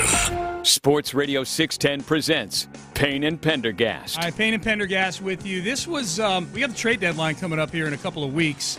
For Which sport, Sean? Baseball. Baseball. Professional Major League Baseball trade deadline. Just checking. It's coming up. Yep. It is, but I'll be honest with you, the MLB draft always does just jump up on me. It's just weird. It's in the middle of the season. That's the thing. Yeah, I know. And I'm vaguely aware of it, and then all of a sudden the talk gets hot and heavy. And I'm like, oh, yeah. We're gonna get Let me go look at this list of 2,000 high school kids. Right. I don't recognize any of them. Here is Jeff Luhnow on the Crush City podcast. Really good interview. We'll have some audio here in this segment a little later in the show as well. I'm talking about the trade deadline and the perspective you have to have on your team when you go into the trade deadline. That's the year where really, even though you said we were buyers from 2015 on, 2016, right, we were sellers. And the Fields for Alvarez turned out to be one of the best investments we ever made, giving up a proven reliever for a young man. But I think that's the key, is to understand what you think your chances are. And also in 2017, it wasn't so much, are we going to make the playoffs or not? It was, are we going to win the World Series? And it was pretty clear to me we had a World Series caliber team. And so every move we looked at it in the context of how much will that player improve our chances of winning a World Series. All right. And eventually they traded for Verlander, and the rest is history. We'll hear about that in just a minute. Yeah, that part's fascinating because they get into baseball's really interesting because they get into the financial impact of a player and like the financial impact of Verlander compared to plus the financial impact of winning a World Series. You can justify a guy's salary if you win a World Series. It's really interesting. It's a dead opposite of how any NFL GM would talk about. NFL GMs try to act like they don't care at all about the money the organization is making or anything. Yeah. The timing of everything is really interesting because he alluded to it a couple times. This time of year, on July 1st, you've identified players that you'd like. The problem is every other team has identified the players they like, but until the dominoes start to fall a little bit, you don't know who's actually going to be available and what other teams might want. So that's why there is such a flurry. The last couple of weeks where there's a flurry, it's not just because it's not like people have been negotiating hardcore and finally it goes through. It's a lot of these discussions genuinely don't happen until right around now. Yep. And all I have to say about that cut is thank God the Astros were sellers in 2016. Yeah. Otherwise, Yordan Alvarez wouldn't be a Houston Astro. Yordan, too. For the way it worked out, you think about it, at the time, the Dodgers were looking at Yordan as a DH, and in the NL there was no DH. So what good is this guy to us? Who it would turn out may have already had 2 partially torn patellar tendons, so they didn't quite realize how athletic he was, or I shouldn't say that he was more athletic than they thought he was. Yeah, that worked out pretty well. Worked out good, at least right up until this season. All right, two trades that didn't happen for the Astros. This one we actually talked about a few weeks ago. Eric Hosmer, former first baseman for the Royals, has a podcast. He's retired now, and he actually brought this story up first about how back in 2013, Dayton Moore, the GM for the Royals, and Jeff Luhnow, then the GM for the Astros, were talking about trade possibilities. And Luhnow floated the idea of trading Jose Altuve to the Royals for Hosmer. Luhnow really coveted Eric Hosmer at the time. The guys on the Crush City podcast confirmed with Luhnow, did that happen? He's not lying. Dayton is a very honest, high-integrity guy. We did have a conversation about it. It didn't go very far. At the time, we weren't looking to trade Jose Altuve. We were looking to acquire Eric Hosmer at the time. And, Kansas City was on the rise. And we tried everything. We didn't have a lot of players that would bring you an Eric Hosmer. Right. So at the end of the day, we're like, well, is he going to trade him or not? Let's just throw our best guy out there, our best young guy, and see if he'll even react. It was not an official trade offer. It was one of those, hey, would you consider it? And it was a very short conversation, so it didn't go anywhere. But also, we all have to remember Jose Altuve at that time was not what Jose Altuve became. And obviously we had a lot of confidence in him. We re-signed him to 2 extensions while I was there. He's been the franchise player ever since. They didn't bite on it, and Jose Altuve turned out even better than whatever Jeff Luhnow's best vision of Jose Altuve was in 2013 when he spitballed that idea to Dayton Moore of the Kansas City Royals. Jose Altuve has turned out to be, I would guess, even far better than what the best-case scenario was back then. I mean, if you go into also, 2011 through 2013, Altuve was an intriguing prospect, but a below-average Major League Baseball player. That, had good batting average, but OPS plus of 81, then a 101, then an 89. Like 2 of those 3 seasons, he was below average, and he's 5'6", or less, whatever he actually is. Yeah. It's that's one I think for both of those GMs to kind of flush it away and be like, well, yeah, it wasn't the dumbest thing in the world. In hindsight, sure, it looks dumb that A, Luhnow was even trying to discuss trading him, or that B, that they might trade for him. It's just, it made sense at the time. Yeah, it did. I don't even know that Kansas City, even though Altuve's career is going to turn out to be a Hall of Fame career, and Hosmer just turned out to be a really good player for a number of years, Kansas City won a World Series in 2015. Yeah. Kansas City doesn't win a lot of World Series. I would guess that they're okay with not making that trade, because who knows the world, the butterfly effect of that. Maybe you don't end up winning the World Series in 2015 if you make that trade. Hosmer was a big part of those teams that went on to win big in that middle part of the 2010s there. The other big trade that didn't happen, and this has been rumored and talked about for a long time, this isn't one where it got unearthed. The Astros had a trade lined up to get Bryce Harper in 2018 at the trade deadline. Harper was in the last year of his deal with the Nationals. It would have been a true rental. There was no extension for Bryce Harper coming with this trade at the trade deadline. But Luhnow confirmed that the Bryce Harper deal was done, all but done, in 2018 until Washington ownership scuttled it. It was done. The players were agreed to. The only thing left was ownership approval. And the ownership said no, even though they had kind of pre-cleared the deal. So that was huge, and that would have changed a lot of stuff, for sure. It would have been in the Justin Verlander category of, players that all had value that they appreciated, but didn't end up hurting the Astros had they gone. So that would have been nice, and that would have been, the day we thought we got him, I called AJ, and he's like, the Christmas in July, this is the most amazing thing I can even imagine. Can you imagine thinking you're getting Bryce Harper in 2018 and then it falls through? Well, and in some of these trades that fall through, like you said with the Hosmer one, it's trading Hader for Fires, all of those things. You're looking at the ones that got away or what might have been. This one, the Harper trade was going to be what was it? Is Abraham Toro, Josh James, J.B. Bukauskas, Kent Emanuel, and Randy Caesar. Randy Caesar. Yeah. Yeah, that would have been a pretty damn good trade. Toro's the only one still left bumping around the major leagues, and he's a utility guy on the Red Sox. We would have lost the iconic "Where the bleep is Toro" We would have lost that. But yes, other than that, I could deal with losing Abraham Toro in that moment for getting Bryce Harper in.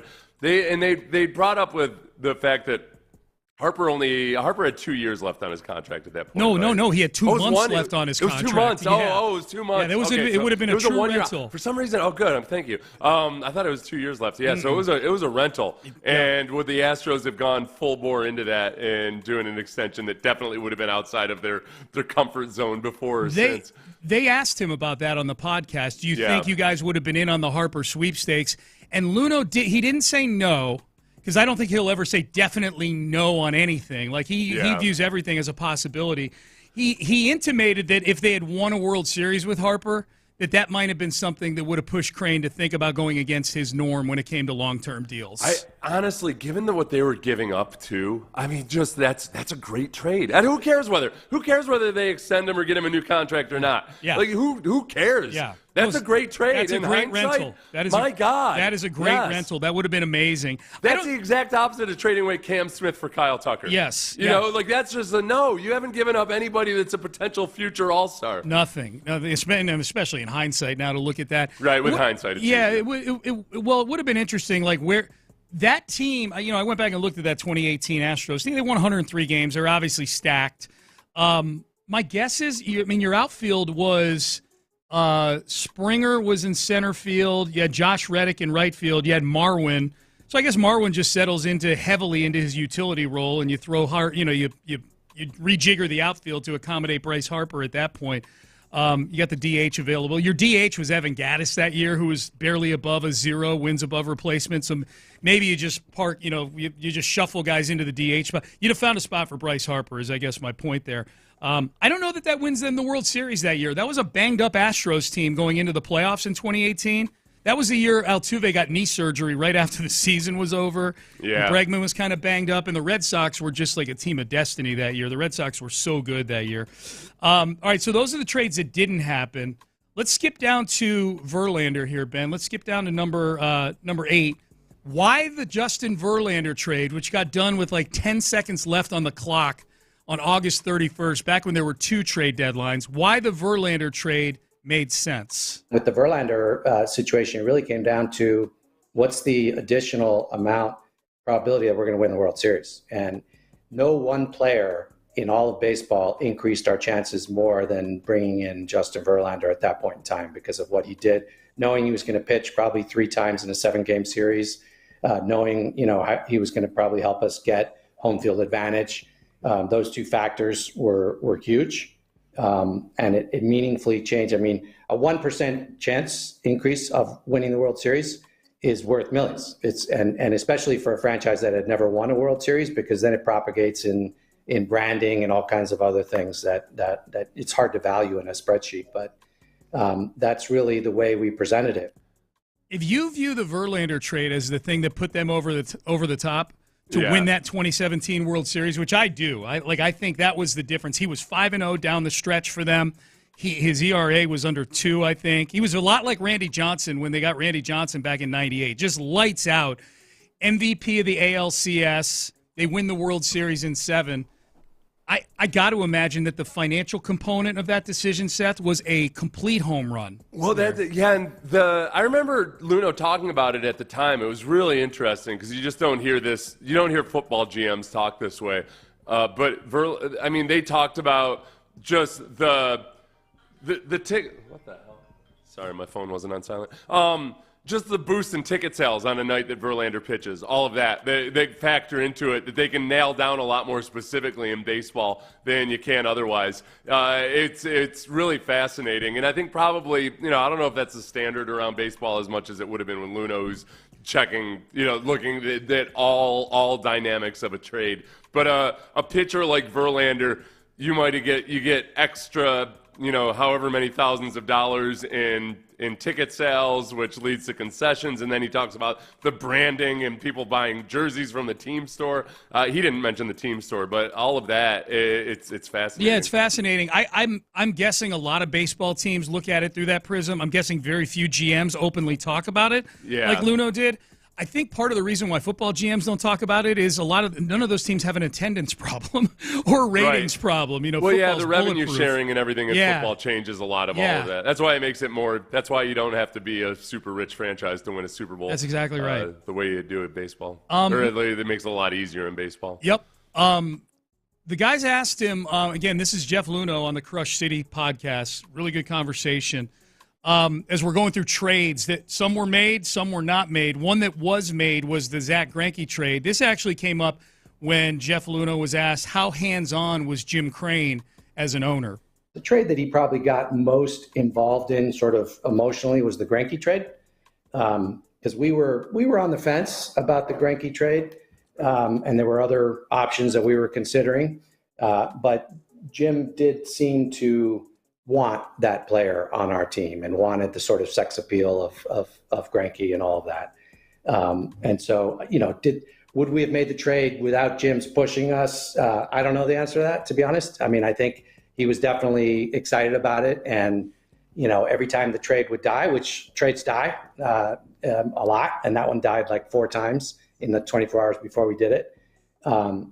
He would say, well, what about, if we took on a little more of his salary? And I'd say, okay, well, in that case, sure, we'll make another run at it. So that was one where he was involved. I like the way that Luhnow frames that dynamic. I really liked because it wasn't Crane saying you must go do this. There were two negotiations going on. There was one going on with the Diamondbacks to make the deal, and then it sounds like, Seth, there was a negotiation going on with Crane as well. Like, Luhnow said the deal died 4 times. Like, Luhnow said no to a lot of things.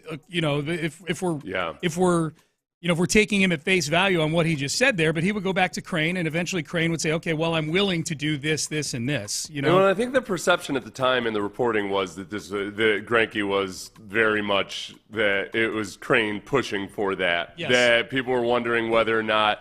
I think I can remember driving. I was down by the. I was out leaving the Target in League City or in Kemah there when the news of this came down. And I turned on the radio, and I remember that, hearing about how, wow, Crane was really pushing for this. Yeah. So, by the way, him bringing up sex appeal with Greinke was an interesting choice of words. I Googled Greinke sex appeal. Yeah. And very few references to it. I have a whole bunch of those results where it says missing sex with a cross check. Oh, okay. Okay. You should ask Gemini if Zach Greinke has sex appeal and see what AI says about that. So yeah, I just remember that happened. God, why was I?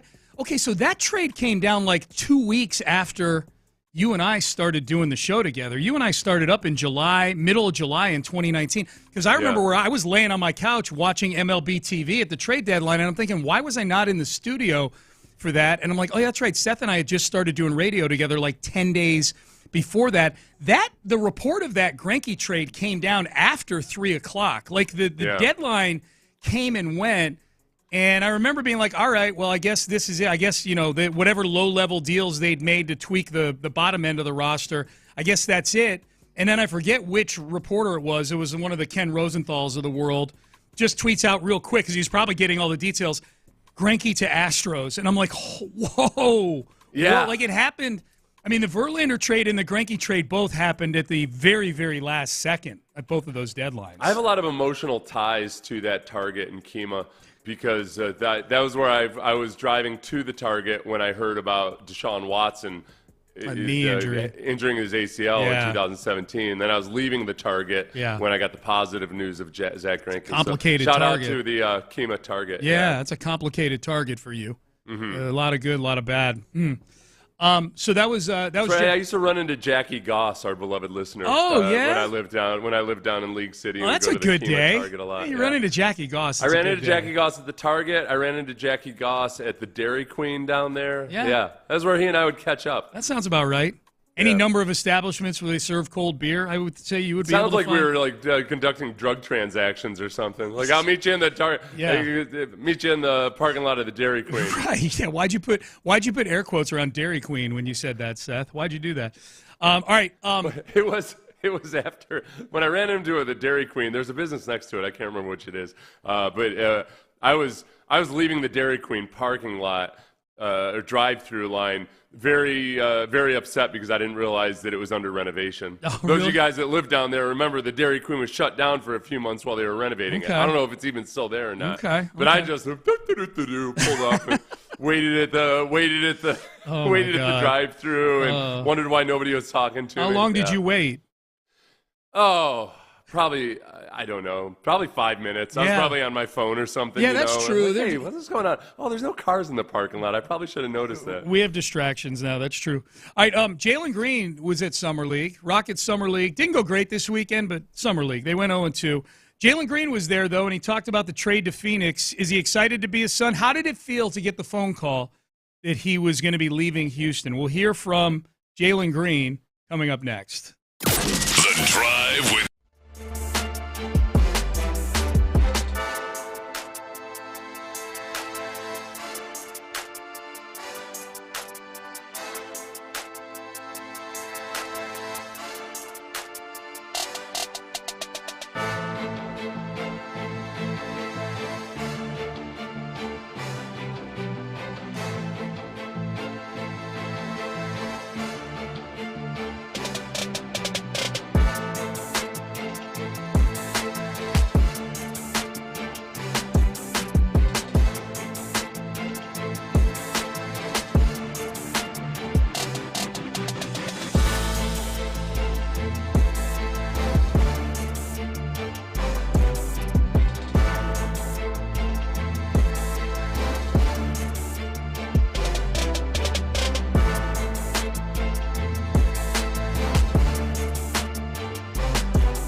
Payne and Pendergast is driven by West Point Lincoln of Sugar Land on the Southwest Freeway. Exit Kirkwood and take the first U-turn at West Airport under the giant American flag. Sports Radio 610 presents Payne and Pendergast. I'm super excited. A great organization, great people. It's going to be fun. And the position we're in, I think we're going to surprise a lot of people and make a lot of noise. All right, that was Jaylen Green talking about his new team. He thinks they're going to make a lot of noise this year, Seth. A lot of noise. A lot of noise. When I hear Jaylen Green speak, I think, that's a lot of noise. That's loud. Him and Bagwell. Those low talkers. Imagine Bagwell and Jaylen Green doing an interview together. Oh, my God, yeah. So what do you think about this? Baggy says a lot of really smart things on the broadcast, but, man, like a game like yesterday where it's 4-0 in the 7th or whatever it is. Yeah. I'm like, oh, I need a B12 shot here real quick. Give me something. Yeah. But, yeah, that was Jaylen Green talking about the trade to Phoenix. He's putting a good face on it. He was asked right after that, did it hurt to be traded to be traded away from the team that drafted you? I mean, it hurts. Houston is home to me and forever will be home to me. I started, my NBA career there, and I've, built a lot in there in that situation. So, obviously, it was sad to leave. Obviously, but it's a business though. You gotta understand that when you're coming into the NBA, and I'm just thankful that I have the opportunity to play basketball again. For another team that has been in the playoffs, been to the finals, and winning basketball in general. So yeah. He's very soft-spoken. He had a little bit more juice to him in this interview he was doing with the media out there a little bit. With as young as basketball players are now, it's almost like his college experience. He spent 4 years from the ages of 19 to 22 in Houston. Yeah. And just like when somebody goes off to college, and that's why it's so hard. I get it. I'm not saying that you got to go back to only draft guys after they've been in college for 4 years. It's just it's really hard to monitor the development of a guy when the first couple of years of his professional career, when he would have been a freshman in his sophomore year in college. So sometimes, and this is what you would have been waiting for on Jaylen Green, is all right, as he's getting into his mid-20s, this will be his 23-year-old season, does he take a step forward in a bunch of different areas, on and off the court, all that. He was never a problem off the court, don't get me wrong. No. It's just guys naturally mature some. And then also, he's getting traded to a new place where the expectations are going to be different. He can kind of and he's not the young guy anymore. He's an actual veteran NBA player. So you might, I told you that one time, Chris Hudson, who's from Houston, he was my teammate in Jacksonville, but he had said it when he heard me and another second-year player talking in the weight room. He's like, man, you guys it's funny. Every year, you can see guys come back for their second year and they got a little bit more bass in their voice. Yeah. You guys were quiet. You guys were quiet as mice last year, and now all of a sudden you got a little bit more bass in your voice. And I think when you get traded to a new organization, sometimes you feel both the pressure, but also that you're established. So good for him. I think this would be good for Jaylen Green. I think it's good that he's going somewhere where he's not necessarily the chosen one. He's a good player, obviously. I am anxious to see how it meshes with Devin Booker, who's, they're different scorers, but they're both scorers. They're both guys who need the ball in their hand. I think Devin Booker's a better shooter than Jaylen Green. Jaylen Green's probably more athletic than Devin Booker. Jaylen Green thinks that they'll mesh just fine together. We are two people who are going to accept a double team and be able to play off each other. So when you look at something like that, it's like we're two people who know how to score the basketball. We're two people who know how to attract the defense, and everyone's going to circle around us. So, when we're doing something like that, you got to pick who you want to score tonight. And me and him both is going to be a deadly scoring duo, no matter what the situation is. So it's going to be fun. It's going to be exciting. People are going to say what they're going to say, but this is a great opportunity for myself, and D Book is a winning player in general, so it'll work out. I still think there's a good chance he's playing for somebody else this time next year. I think Jaylen Green still could be on the move. Well, and I think with Jaylen Green too, the part that's hard to evaluate is that when he is getting doubled, when he is getting blitzed, all of those, can you make better decisions? Can you be more automatic with it? It's a hard environment it was a hard environment with the Rockets offense last year. It wasn't always as simple as, hey, why aren't you getting the ball out of your hands quicker when things aren't always being run the way that ideally they would be. Mm-hmm. So in the right circumstance, then maybe you do see that out of them. Yeah, we'll see. So Jaylen Green, I think he's put a good face on it. I think he's handling the whole thing pretty well. Admits it hurt him a little bit, but is excited to play with Devin Booker and excited to be a Phoenix Sun. How concerned are you about this Jake Myers injury? I was scrolling through Twitter during the break, and there's a lot of people like, I don't like this.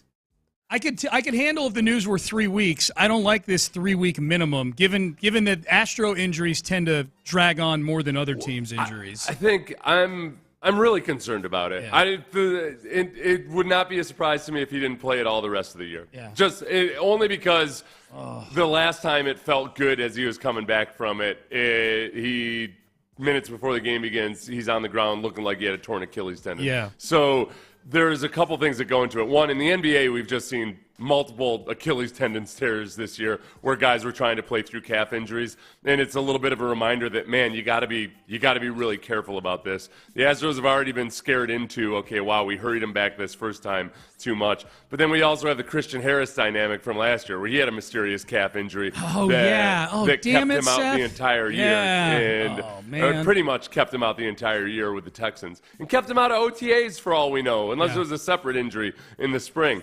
So yeah, I'm really nervous about it. Yeah. And I'm nervous though too that if he comes back a month from now, as you pointed out earlier, hey, Jake has been steadily productive and good this year so far. But that hasn't always been the case with him. So it's not a slam dunk that when he does come back after a long layoff, that here you go, we're going to pick up right where we left off. Well, this might be, I'm guessing, if Myers is going to be out for at least 3 weeks, and that means it's a month at least. You know what I mean? If it's at least 3, it means it's at least probably 4 or 5. This might be the end of the road for Chas McCormick. Chas McCormick, if I had to guess, Seth, is going to get a chance to play center field for this team. I'd rather have Chas out there than Taylor Trammell or Kennedy Corona out there. Chas has at least done some things in Major League. But Chas has had at least one season that had a lot of people the following year putting him in the top 10 or 15 center fielders in baseball. It was the year after they won the World Series. He had over 20 home runs, and he had, I think, around 80 RBIs, and he had an OPS of 800. Those are better than average number. Like, those are really good numbers, and he plays a decent center field.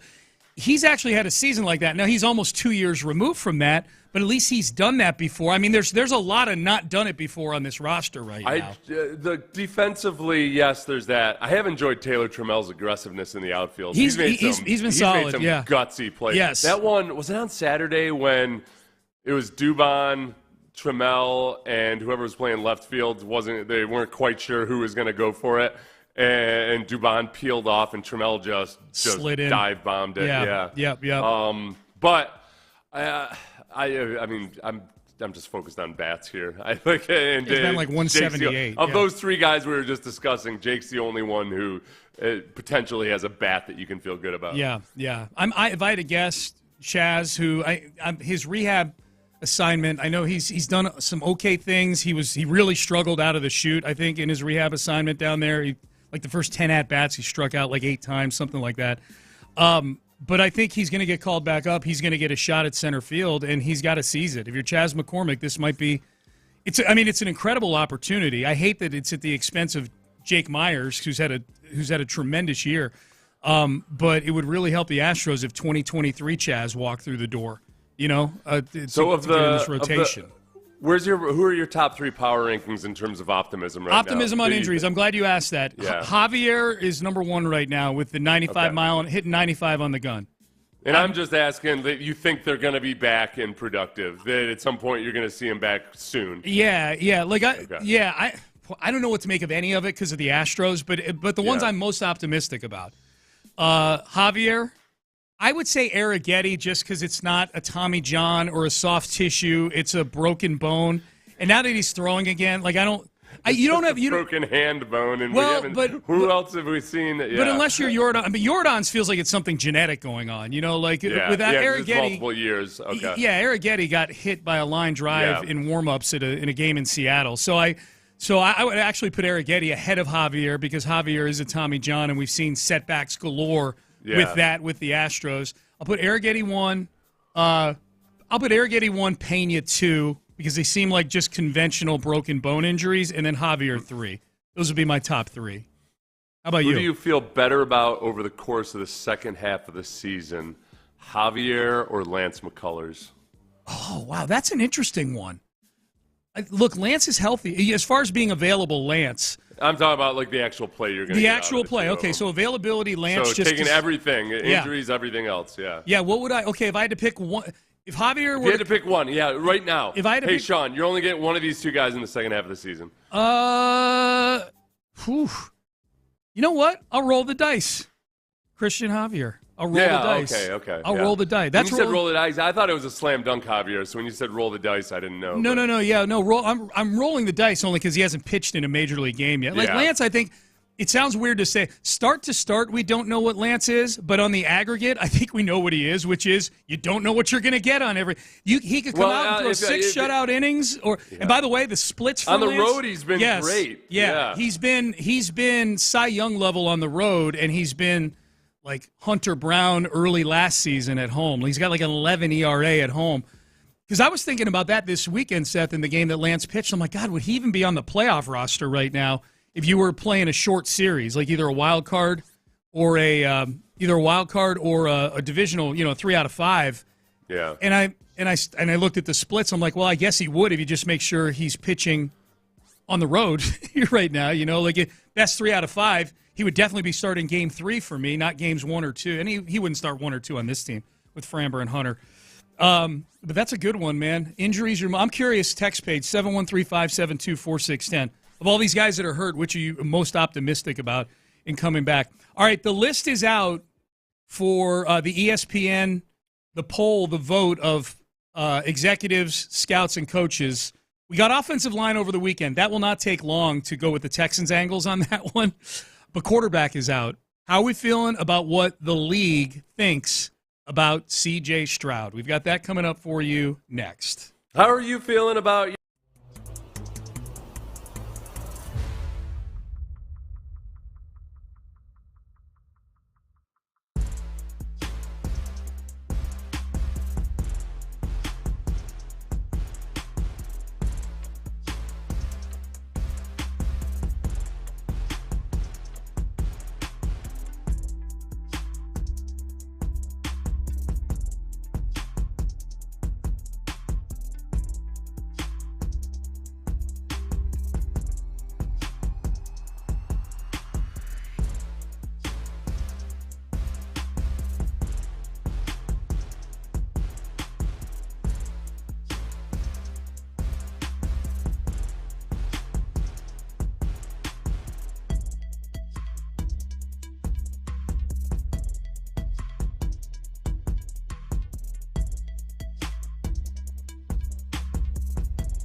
Live from the Mokaram Injury Lawyers Studios, Sports Radio 610 presents Payne and Pendergast.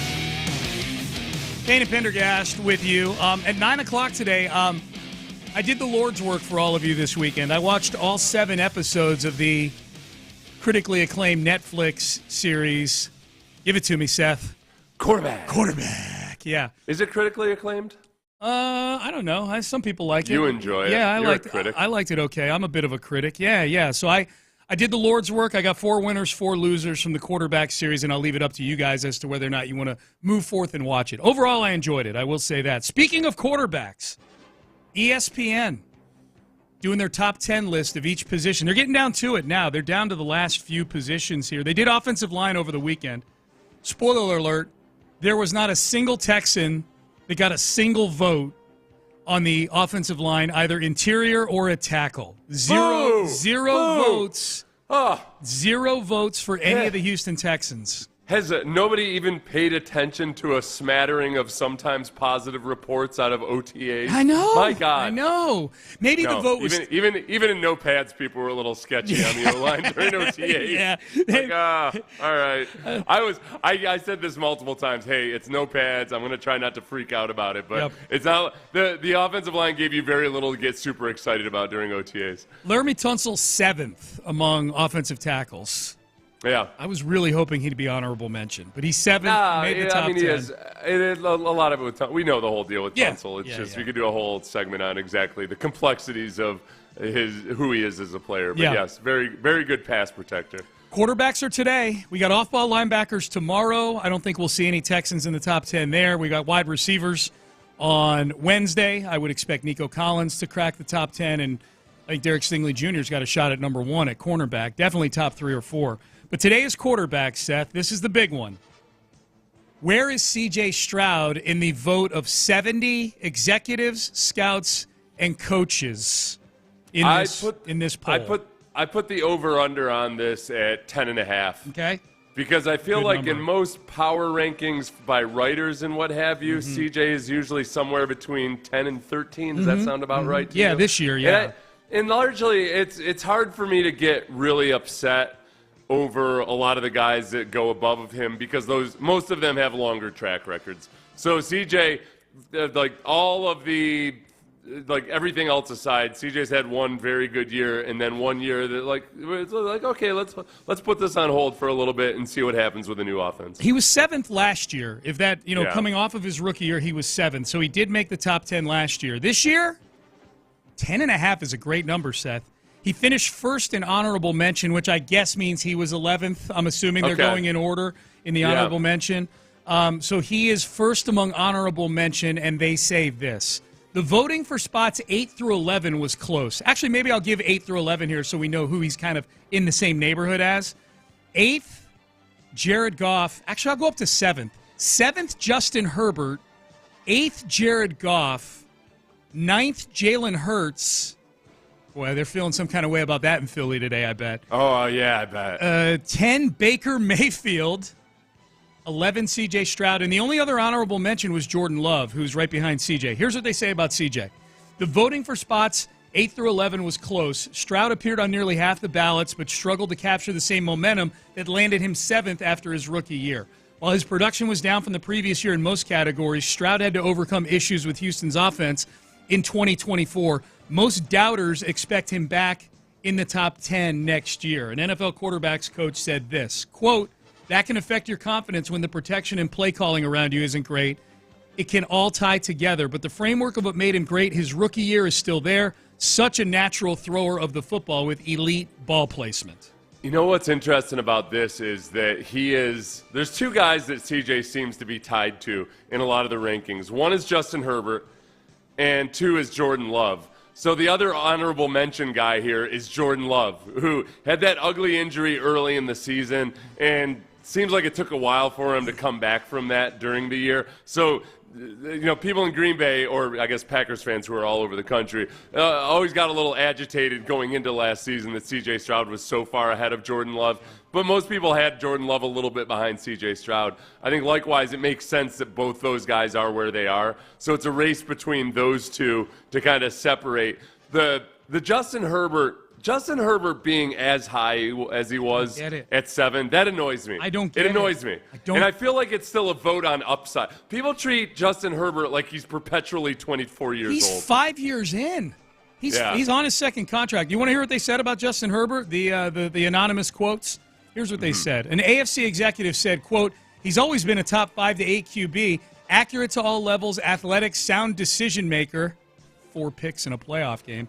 It's almost like he's underrated now, in my opinion. He's taken for granted. I need to know who this AFC executive is. Whose show is this clown running here? He's almost underrated now. He's got no business being 7th in the league on this thing. The other quote about Justin Herbert, a veteran NFC personnel evaluator said this, quote, the players above him in the top 10 consistently create more off-schedule plays and wins. That's me saying that. Are more dangerous in the 2-minute drill and have won in the playoffs. There you go. Yeah, the things that really matter, like being dangerous in the 2-minute drill, he's saying that these other quarterbacks are more dangerous than him in the 2-minute drill. Right. But when it comes to the first quarter, regular season, first quarter of regular season games, I want Justin Herbert. Okay. That's my opener. Here's an interesting conjecture about Justin Herbert. I didn't mean to turn this into a thing about Justin Herbert. He is the one quarterback, though, who I get angry that gets put ahead of C.J. Stroud. We saw the two of them play each other in a playoff game last year. What the hell? The offense Herbert currently plays in is by far the least QB-friendly in terms of the passing game, which doesn't help him. Justin can get there. He has the ability, so it should come in time. End quote. I would submit that Jim Harbaugh plays the offense that he does to protect Justin Herbert from himself. There's a reason he had just 3 interceptions in the regular season. You know, I'll give you another one there, though, too. And a guy that's always going to suffer in these rankings because he's not a conventional, purist type of quarterback is Jalen Hurts. So I would say, all right, if you're going to actually use that as an offense as something that works against Justin Herbert, go ahead and throw Jalen Hurts into that Greg Roman-led offense and see what happens. I'm a little dicey on Greg Roman and exactly what his ceiling is for developing quarterbacks. He's the OC for Herbert right now. Yeah. So, no, but Jalen Hurts is 9th on this list. And I felt this way every single playoff game that I watched Jalen Hurts. He's so unique in terms of his particular skill set because how many quarterbacks can squat 650 pounds or whatever he can? So he has certain weaknesses as a thrower, and yet the fact that he's so sturdy as a human being, like that he's so sturdy and can hurt you with his legs or just stay upright in the pocket when other guys can't, it's really hard to put him into a bucket. And when it comes to ranking people don't like that. So no matter how many Super Bowl appearances he has or winning Super Bowls or anything like that, I think they're always going to hold him a little bit, hold it against him a little bit because he doesn't look like the conventional idea of even what a dual threat quarterback is. Yeah. Like it's not that he's a running quarterback. It's that, no, he's a freakishly, brutishly strong quarterback who can run but who can also throw, but he's got that really long delivery, and it's like a methodical delivery that people just don't like the aesthetics of it. So I feel like he'll be perennially underrated. Well, and there is this, at least the league has evolved at the quarterback position to where there is this sort of glass ceiling between the top 4 guys and everybody else. The top 4, I mean, I said it before this came out. It's going to be some permutation of Mahomes, Allen, Burrow, and Jackson, and that's the order it goes in. Mahomes is still number 1 among this particular voting constituency. Mm-hmm. Would he be number 1 on yours if you were voting in this thing? Yeah, he would. Yeah. I think that I think sometimes he probably doesn't get enough credit for dealing with the offensive line that he's had to deal with for many years now. I mean, the minor detail of keeping him well protected doesn't seem to. I think Kansas City has built their team and they've made moves to improve the offensive line, but they've had to make tough decisions and let guys go, including this last offseason, that their ability to just play good complementary football and get to, people say, well, the Chiefs do a really good job of getting to 3rd and 3 or 3rd and 4, so the numbers don't. Well, right, because that's Pat Mahomes does a really good job of getting them to 3rd and 3 and 3rd and 4, and alongside Andy Reid, obviously. Yeah. Boy, it's a great top 4, though, man. I mean, those are 4 scary guys, and they're all in the AFC. If you're the Texans, if you're the Texans, you're playing 3 of those guys in the regular season, and you've got to get through some gauntlet of all four, some version of a subset of all four of these guys, Jaden Daniels is the interesting one because he's at 5, where you said, what was CJ last year? He was 5 7. He was 7 last year. But Daniels is this year's CJ. He is this year's CJ. The difference being that the Commanders had a genuinely good offense last year. They had some struggles midway, towards the part of the season there. But in terms of rankings and everything, they were a much more productive offense than the Texans in CJ's rookie year. But they got the ball out of his hands really quickly. He did some higher level stuff when teams tried to blitz him and everything that was really, really good. So you're always waiting to see, okay, does he have a sophomore slump? Because the league has Cliff Kingsbury's film out there now too. Yeah, Kingsbury's got a lot more experience in the NFL than Bobby Slowick did, but I'm not going to sit here and hate on Jaden Daniels and say that he's definitely going to have a sophomore slump, because he could very well just continue on what he built. It's just you got to monitor it and watch him do it for consecutive seasons. All right, Payne and Pendergast with you on a Monday. Hope you had a great weekend. Into the 9 o'clock hour we go. I mentioned it earlier. I did the Lord's work for all of you. I watched the quarterback documentary on Netflix with Joe Burrow, Jared Goff, and Kirk Cousins. I've got 4 winners and 4 losers, and I'll let you make the determination if you want to go ahead and watch it. We'll have that for you coming up next. Texans training.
KILT FM HD2 Houston. Insider access, exclusive content. Sports Radio 610. The Texans play here. An Odyssey sports station.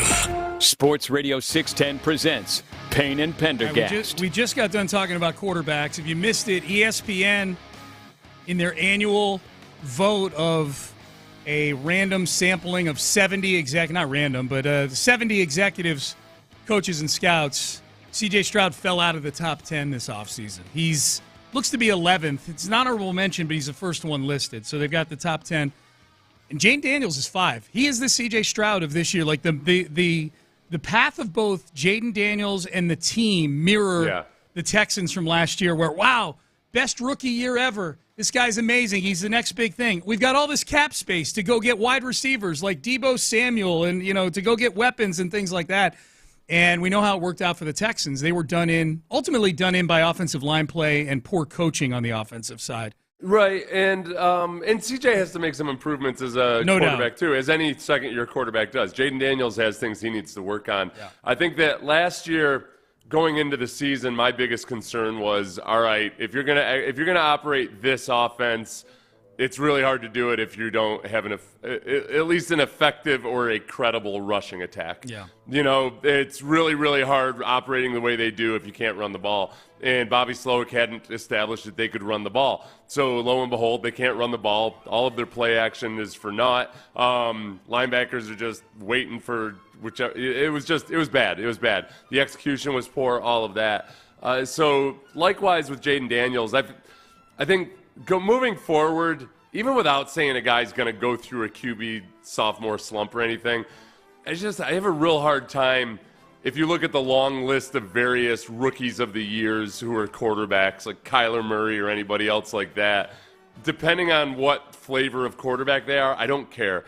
I gotta wait after a rookie quarterback. Yep. And I remained very bullish about C.J. Stroud. It's just that you just flat out don't know until you see it out there on the field. Agreed. All right, so speaking of quarterback, the Netflix documentary, 7 episodes, it dropped last week. And I told Amy when we started watching it on Saturday morning, I said, I'll watch the first 2 or 3 episodes, and I just kept going. And I made it to the end of the whole thing. I watched all 7 episodes. I couldn't remember what my homework assignment was. I thought it was going to be to watch the first 2 or 3 episodes. I don't remember. Yeah, I didn't know you were going to go ahead and read the entire textbook. I didn't either. I had no idea, but then I just kept going. And so I came up with 4 winners and 4 losers, and then I figured this, if you weren't able to watch the whole thing, is an easy way to consume and react to it. Winners, Joe Burrow. Joe Burrow is the one of the 3 I came away liking the most. I wanted so badly to hate him going into this thing because of all the Fashion Week Paris stuff and all the extra that goes with Joe Burrow sometimes. But he's a cool dude, man. I'm smitten with him, Seth, like George Costanza was smitten with Elaine's boyfriend back in that episode, Tony. Is there something with Joe Burrow? With Joe Burrow, the fact that he's always got bags under his eyes, there's something about it where with some people it makes them look mopey, but with guys like Joe Burrow or, say, Vince Vaughn, it makes them look like, this guy's living life. I want to hang out with him. But I also don't know if I want that guy to be my quarterback. Why are there always bags under? Why are you always so tired, damn it? It's funny. But he seems to be He's the closest right now of all the quarterbacks in the league that feels like 1970s quarterback. Joe Namath. In terms of personality and everything. Yeah. Everything's way more advanced on the actual football side of things. You can't get away with just, being a complete man about town. But he feels like he's got the whole package when it comes to all of that. Big bonus points for me in the 4 winners, 4 losers with Burrow. He's sitting with his parents at the kitchen table. They're just chopping it up and talking, and his mom points out that he has no idea how to do laundry or work the dishwasher. And that scores big points with someone like me who does not know how to work our washer dryer, me and Amy, and the dishwasher. That's a man after your own heart. Oh, we're cut from the same cloth. So he's single, right? He's single. He's got that girlfriend that was his assistant who was at his house when the house got robbed. That was a storyline. His house got robbed during the season. Didn't really address that part of it too much. I wonder what he does. So he must have he just has all his laundry sent out. Yes, yeah. It's a baller move for a young man. He has a personal stylist that he sends out to go buy clothes for him, and then they just go through all the outfits and everything. Yeah, exactly. I wanted to hate him, Seth. You didn't think you were going to like him. I didn't think I was going to like him. I like him so much. I could root for Joe Burrow. I really like him. Winner number two. Personal style. Yeah, no, All you right. got to watch it first. I know. He may suck you in like he did me. Yeah. Jared Goff. I like him too. He's like Burrow light, but without the fashionista stuff going on. With the added bonus that he's got a hot wife named Kristen, who's a Sports Illustrated swimsuit model. Mm-hmm. Also very likable. She's got a very enjoyable energy about. She's one of these ones that'll sit down on the couch with him and quiz him on the playbook and stuff like that. Yeah, I was like that. It was like Case Keenum's wife was like that. Yeah. Remember, she would quiz. It wasn't it Case's. You've seen that in a bunch of these where the wife sits and goes through the plays. You know what? That's what happened with Tom Brady's Facebook series that he did. I went into it thinking like, oh, great, Giselle is on it. And then I realized like, oh, I like Giselle. Yeah. She had some really good words of advice after they had that was the year the Patriots got destroyed by the Chiefs early in the season. I remember and that. she had some real, I was like, oh, okay. I think I've come around on Giselle. Yeah. I didn't know she was going to be a hussy about everything later on. Well, eventually. I mean, people change. So Joe Burrow, winner. Jared Goff, winner. Okay.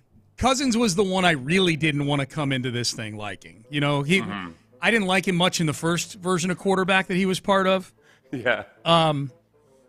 I liked a couple very specific things about Kirk Cousins. Two things in particular. One, I like his usage of the voice memo app on the iPhone. He's big into, like, after games, recording quick voice memos to coaches or wide receivers, and if something pops into his head, he got this from Peyton Manning, which probably made me like it because I like Peyton Manning, but he will record things like 20 or 30 seconds and send them to people, while it's in his head.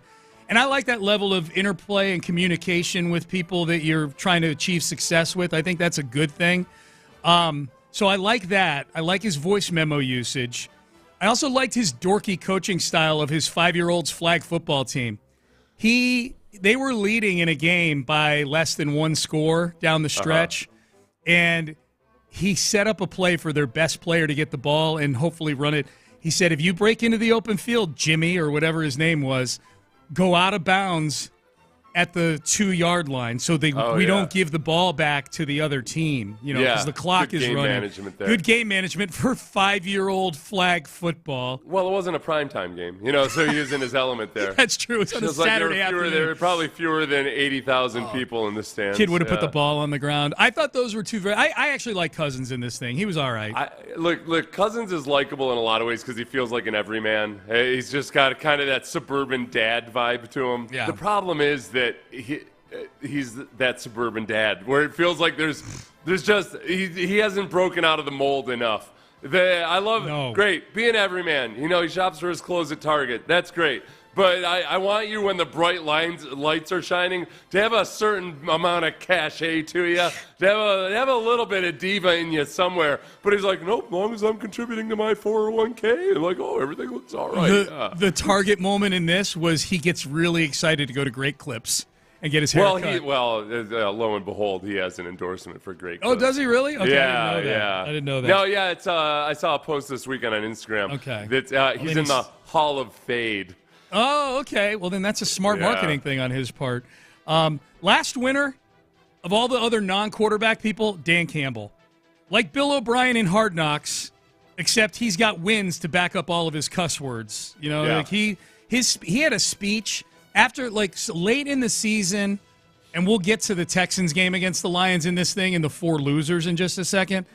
But late in the season, when the defense got hit with yet another season-ending injury, he had a speech to the team where he's basically like, offense, and there's a lot of F-bombs, but we're effing leaning on you. We're going for it. Unless it's 4th and 20, we're going for it on every 4th down. I'm like, where's the brick wall? I want to run through it right now for this guy. Dan Campbell's awesome because if you didn't know anything about his playing career, you'd think he was a linebacker. Yes. You don't realize he was an offensive player. Yep. He doesn't, and he's not like, people don't think of him as an offensive-minded head coach because with him, it is so much more about the managing and the motivation of everybody. Yeah. It is a little bit like Campbell has like a Tomlin type of vibe to him. You don't think of him as an offensive or defensive-minded head coach as much as just like, oh, yeah, he's a head coach, dyed-in-the-wool head coach. Yep. And does it, the opposite of Kirk Cousins. Whatever Kirk Cousins is, Dan Campbell's the opposite of that. Yeah. I like the thing about Dan Campbell, because I've seen a few of the clips in here, is the fact that he had it wasn't just Aaron Glenn. He had another couple notable Aggies on that staff. Like, he leaned into even the college. When you talk about being a rah-rah guy, he brought in guys like Aaron Glenn as his defensive coordinator, who's like not a rah-rah guy, but is old. Like, Aaron's old school in a lot of ways. I think there's just there's a culture up there. Yep. And you never thought of the Lions as a team that had a culture, but they've very much got a culture. They definitely do now, for sure. All right, 4 losers, and 2 of them are going to be Texans. So stick around. But the first one, Julie Cousins, Kirk's wife, very annoying.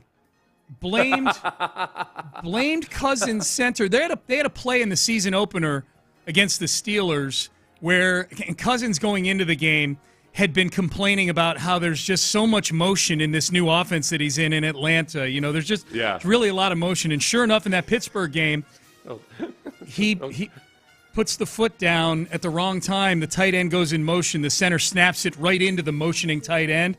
Yeah. And T.J. Watt falls on the ball. They flash up into the crowd, and Julie Cousins is sitting there with their 2 kids. And the one kid, the younger kid, is asking, Mommy, what just happened? And she basically blamed it on the center. She said, Daddy's friend just dropped the ball. Yeah. Didn't like that. This shifting blame, bad example for the kids, whether it's accurate or not. Yeah, just say like, oh, there was the team botched the snap. Right, that's right? Yeah. Or Daddy, show that it's okay. People make mistakes, including people you love. I don't know, without knowing exactly whose fault it was. But you're right.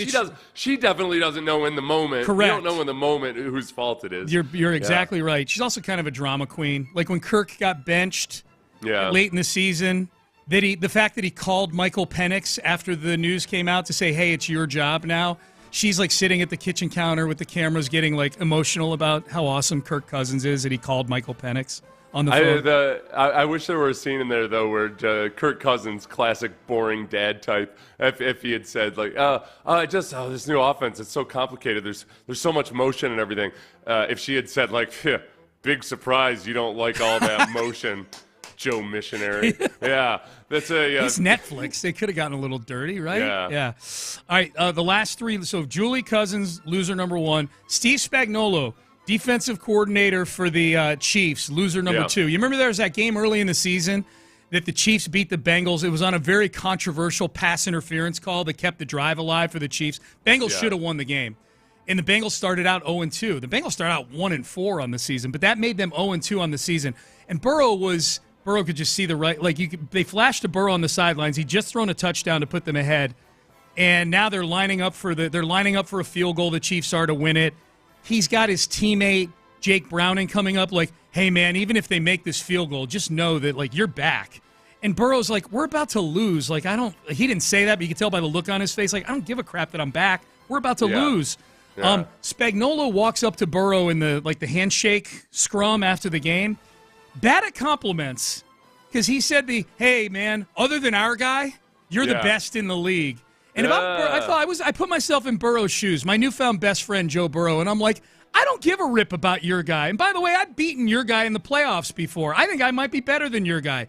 If you want to compliment him, just say how hard he was to prepare for. Don't drag Mahomes into it as well. Bad at compliments. Yeah. F you, Spags. That's my guy Burrow that you're poorly complimenting right there. So that's number 2.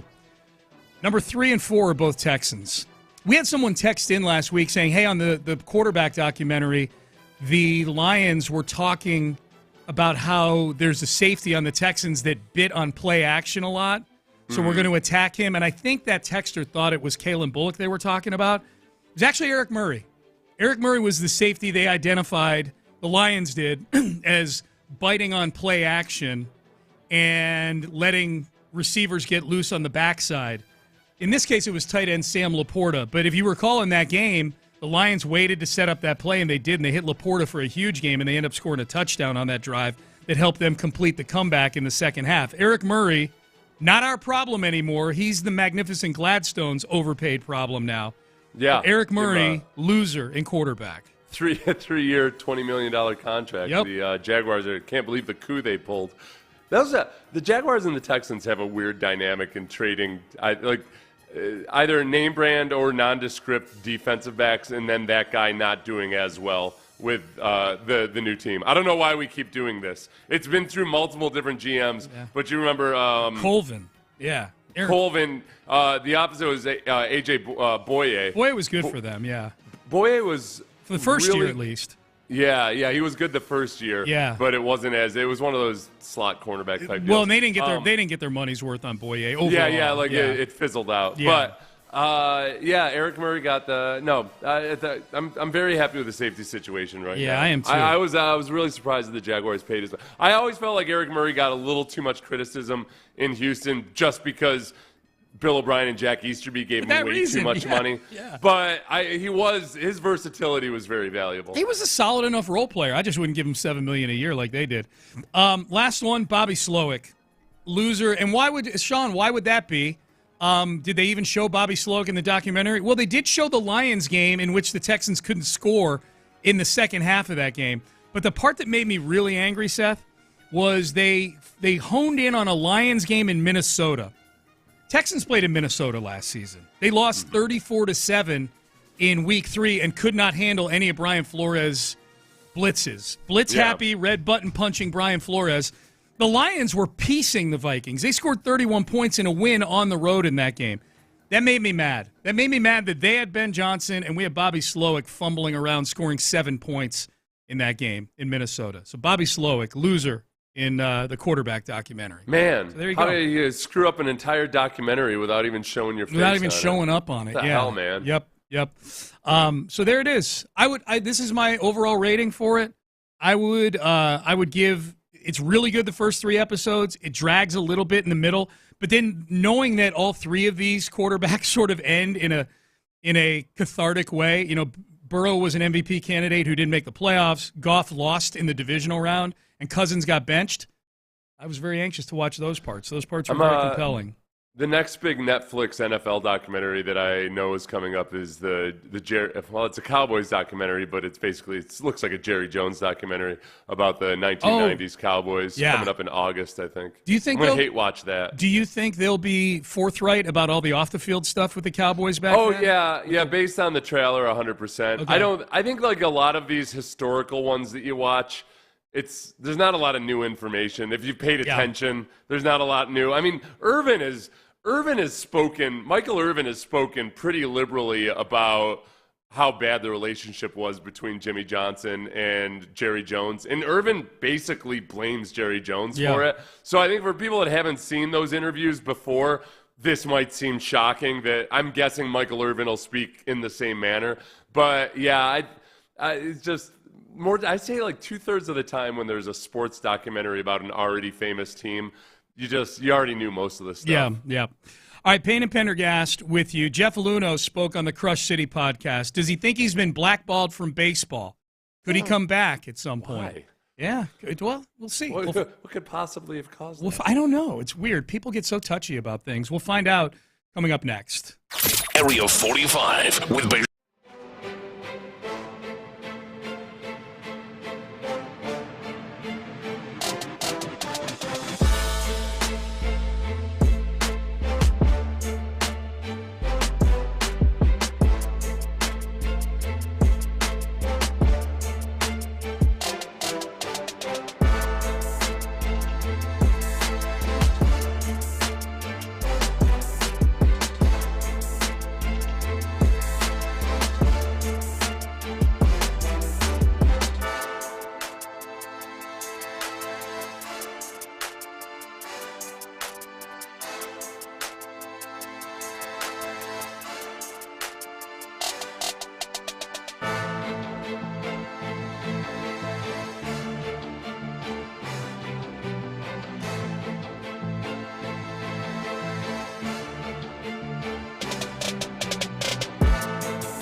Guest is driven by West Point Lincoln of Sugarland on the Southwest Freeway. Exit Kirkwood and take the first U-turn at West Airport under the giant American flag.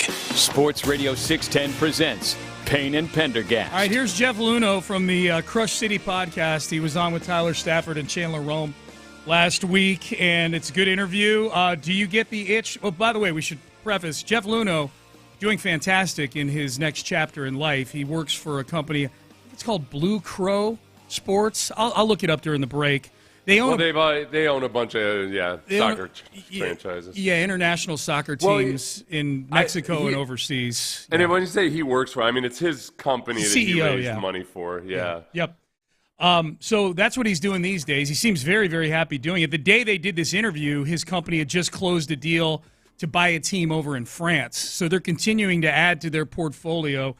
Do you ever get the itch to come back and give it a go at baseball again? I don't think a lot about coming back to baseball, but having this conversation with you guys and thinking about all this history and things that I did well and things that I didn't do well and kind of reflecting around it, it certainly would be fun and interesting to go back into baseball. I know that my teams and my investors and my partners would probably not like that a lot at this point.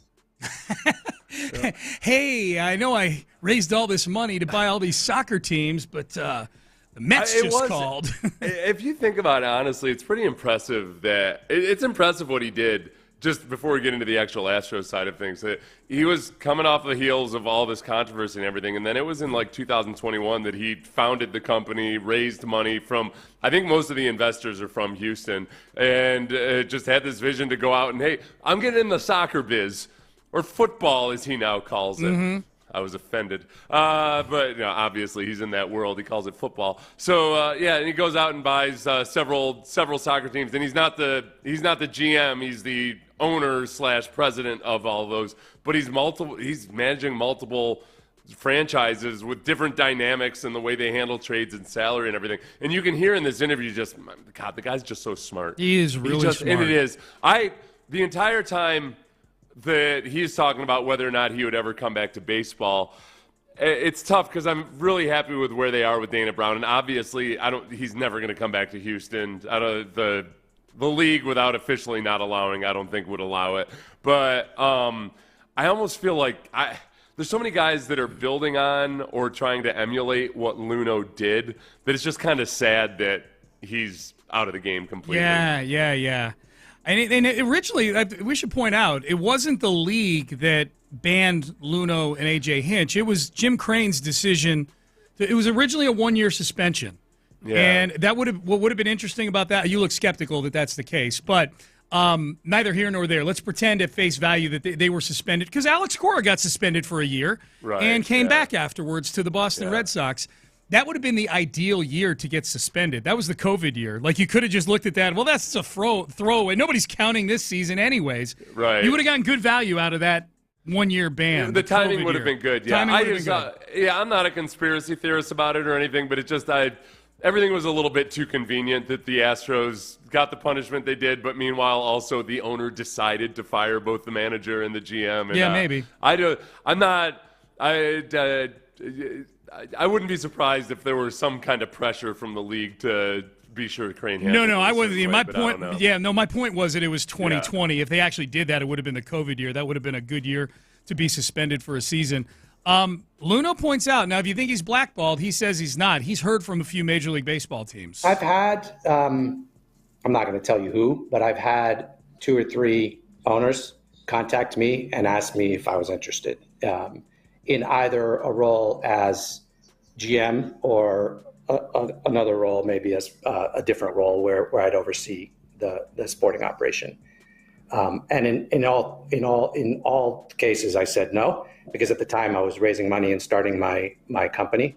But I don't think I'm blackballed from baseball like some people think. And I know I would do a good job. I know that for a fact.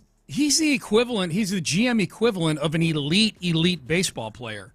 He's the best general manager in the history of this city as of right now. He's he won 2 World Series. He won the one in 2017, and then go look at all the guys that were on the team in the one in 2022. They're all Luhnow guys, other than guys that picked up, trade, Phil Maton and guys like that. It's all Luhnow guys. And I think, too, with Luhnow, part of it, like, obviously, when you tank and you're able to bolster the pipeline, et cetera, I think it'd be easy to just dismiss it as like, oh, they just tanked.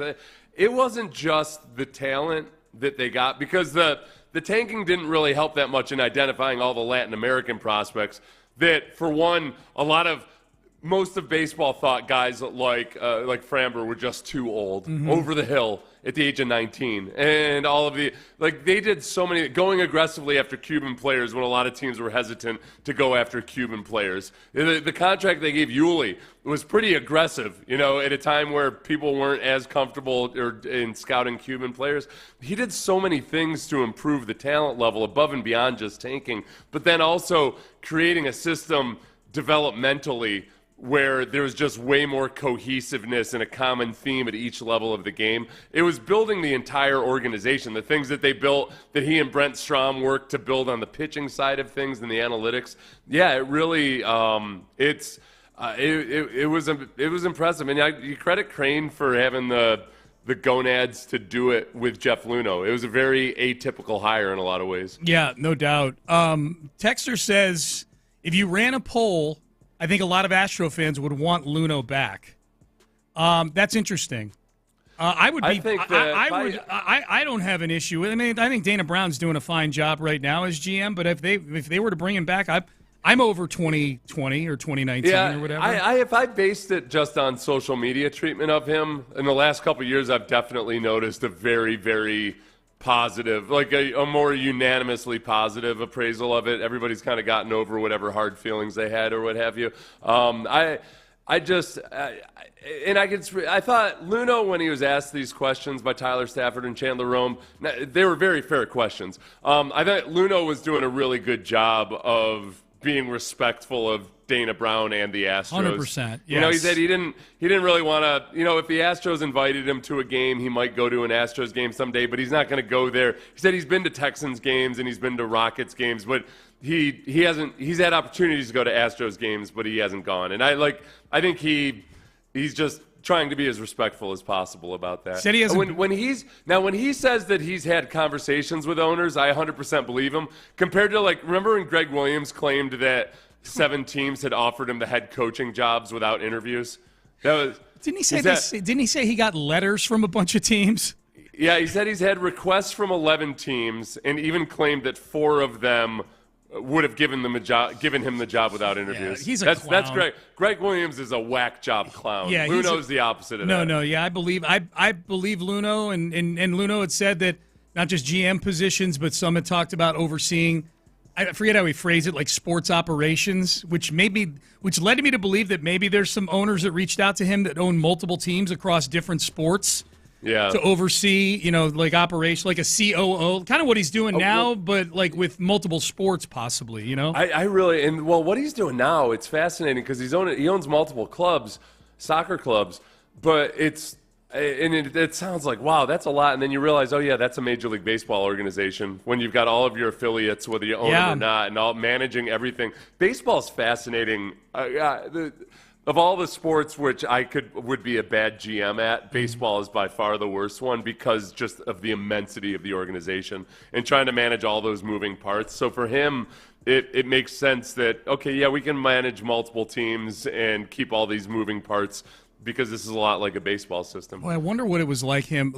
Of all the things to watch, the 2022 World Series with virtually all of his guys out there winning it. You know what I mean? It says a lot. It says a lot about the organization that you get rid of those 2 guys. They've won a World Series with 2 different GMs, 2 different managers, and they're trying to do it with a 3rd GM and a 3rd manager. It says a lot about the staying power of the organization. It's a lot like when I had retired from being a pimp, and I turned out a lot of hoes, and every now and then I'd see one of them do something great, and I'd be like, I played a small part in that. Right. It's on her. I just appreciate her success. It's the exact same thing. Ross, once VHS entered the picture and became almost a competing interest, I was like, all right, I'm gonna let my hoes kind of make their own living. That was nice of you. Yeah. Sometimes some birds their feathers are too beautiful to keep them here. You got to let them fly. It's time for me to put the cane down. Yeah. The cane and the fur coat and the pimp hat and everything. That was a good era for you, though. Heck yes, Brown is fine, but I'd take Luhnow back in a heartbeat. That's a text. Hell yes, I'd take Luhnow back in a second. All right, so there are a few people. Oh, someone's saying Ross Tucker interviewed Will Anderson, and it's on YouTube. Ooh, two of my favorite people. So I'll go watch. Let's just play the whole interview in the next segment. Let's just steal his content completely. Openly. Let's just play it openly. All right, Payne and Pendergast with you. We'll find. People will just think you're doing your Ross Tucker impression. So Will. Yeah. All right, Payne and Pendergast on a Monday. We'll find out what the guys got going on In the Loop. I'm guessing Reggie is back this week. And we'll take inventory here at the kind of, it's not literal halfway point, but virtual halfway point for the Astros. What parts of this team are we feeling good about the most? Which are we feeling a little trepidation about? We'll do that in the final segment coming up next. The Drive with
Injury. Live from the Mokaram Injury Lawyers Studios, Sports Radio 610 presents Payne and Pendergast. Yeah, I hate. Right side. That's a base hit. And Zach Short takes the Astros to the finish line. That was Zach Short walking it off on Saturday for the Astros. We played a lot of Jeff Luhnow audio today from the interview he did with the Crush City podcast guys. And it turned into, hey, if you could take Luhnow back, would you take Luhnow back? And now it's turned into, who would you rather have back? I'm talking on the text page, Seth. Who would you rather have back, Hinch or Luhnow? And I hate this because I think Dana Brown and Joe Espada are doing a good job this year. So when you say, oh, yeah, I'd like that guy back, it's to imply, well, fire that guy. He's been. Now that said, my answer is Luhnow. Of the two, I'd rather have back. Adam Schefter's ex-husband, or Adam Schefter's wife. Remember, her husband is a war hero, isn't he? He died in combat. Wait, Adam Schefter's wife is a war hero? Adam Schefter's a war hero? Adam Schefter's wife's husband. Like, she's a widower. Adam Schefter's wife's husband is... dead husband. Oh, Adam Schefter is married to a woman whose husband died. Okay, I didn't know. Okay, got you. Yeah. Okay, I didn't. Okay, I missed. Got you. Why are you not understanding my indecipherable way I put that? You're talking about him. You said husband implies present. Why do you? No, I assumed you knew. So you'd be like, not know. I believe it was Adam Schefter who married a woman whose husband had died in the war. Gotcha. I cannot say it the way I meant to say it, and I might be inaccurate in my taking up of it. I believe you. It's kind of like asking her, like, "Hey, who would you rather have? Right. Would you rather have your husband, the war hero, if you were back and alive, or do you like Adam Schefter, who sacrificed all his journalistic integrity for nuggets?" An interesting analogy. Yeah. It's true. You have one man who died for a cause, and then you have one guy who sold his soul to be a nugget hustler. Yeah, who buys chocolate for GMs around the league and agents, so they'll give him nuggets of things. Yeah. She did pretty good. I mean, Adam Schefter makes a good living for sure. But I feel disrespectful to Dana Brown in saying, and yet I don't know. Jeff Luhnow's a different. Jeff Luhnow's he's in a different category in terms of original thinkers. He's just he kind of breaks the mold in a lot of ways. Yeah.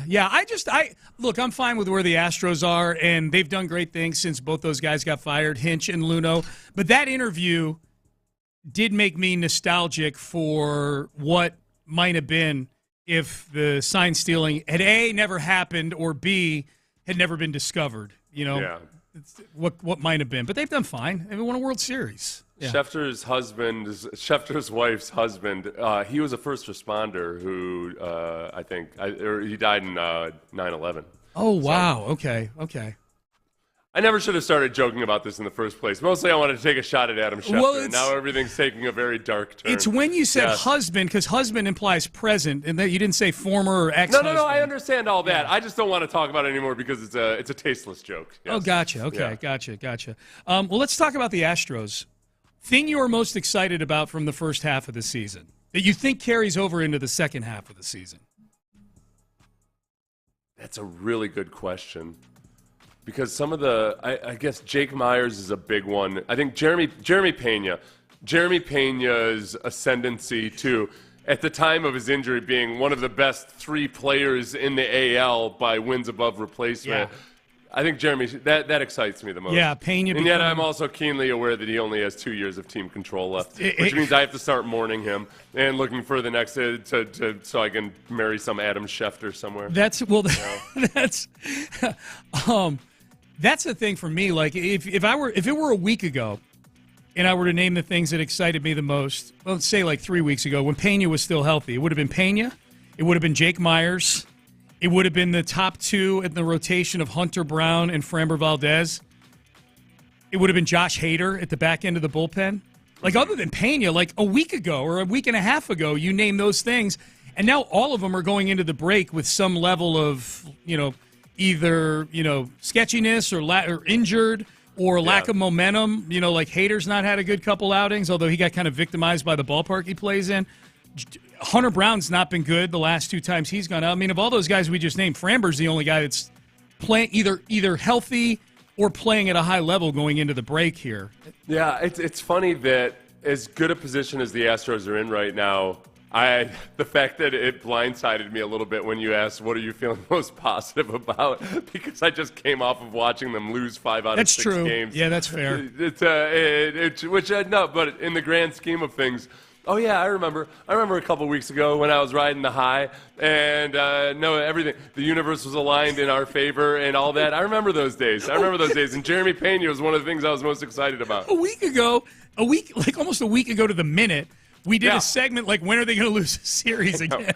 Which was tongue-in-cheek. We knew that they would lose. We didn't know they were going to lose immediately. No. And our answer was not September. Yeah. I believe we were concerned about this Seattle series coming out of the All-Star break because it's on the road. Seattle's going to be desperate, all those things. But we also said that there's also a good chance that it's to a bad team. Right.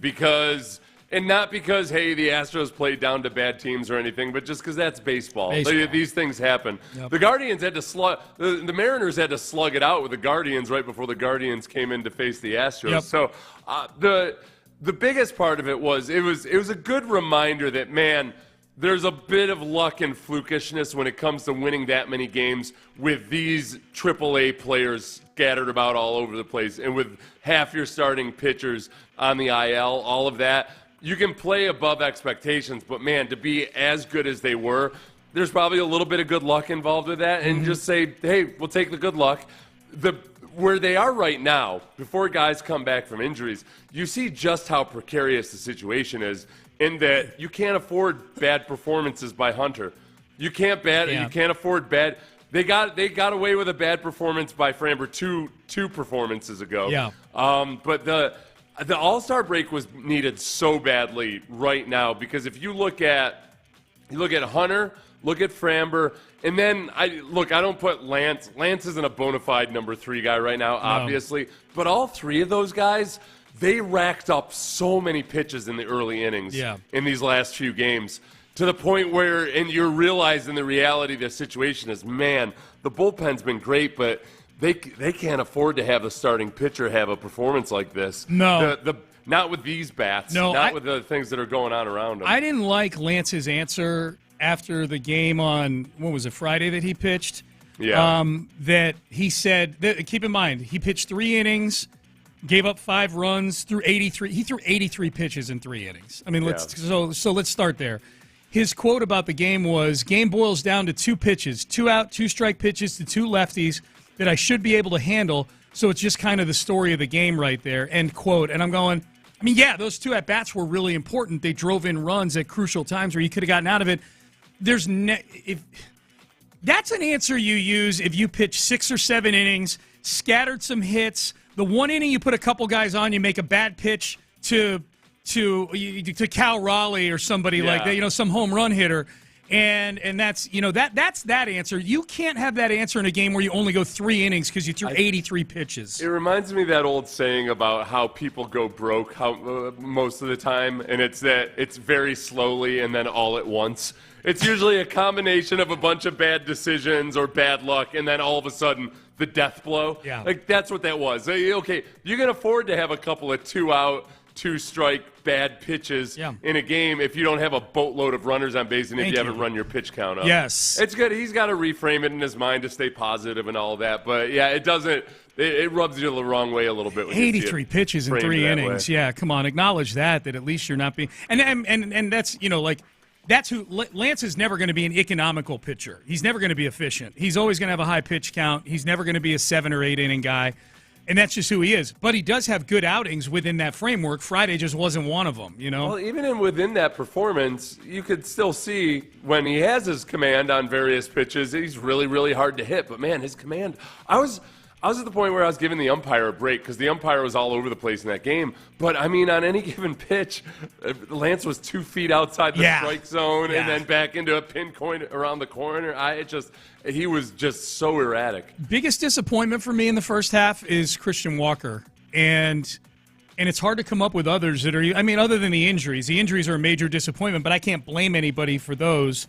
As far as just pure performance, it's Christian Walker, and it's not even close. Like, he is a negative wins above replacement guy right now. He's your $20 million guy, $60 million overall that you paid him this offseason to be the solution at first base. And this is a guy who is a plus defensive player. He's not been great defensively, but he's been a plus defensive player this year and still has a negative WAR.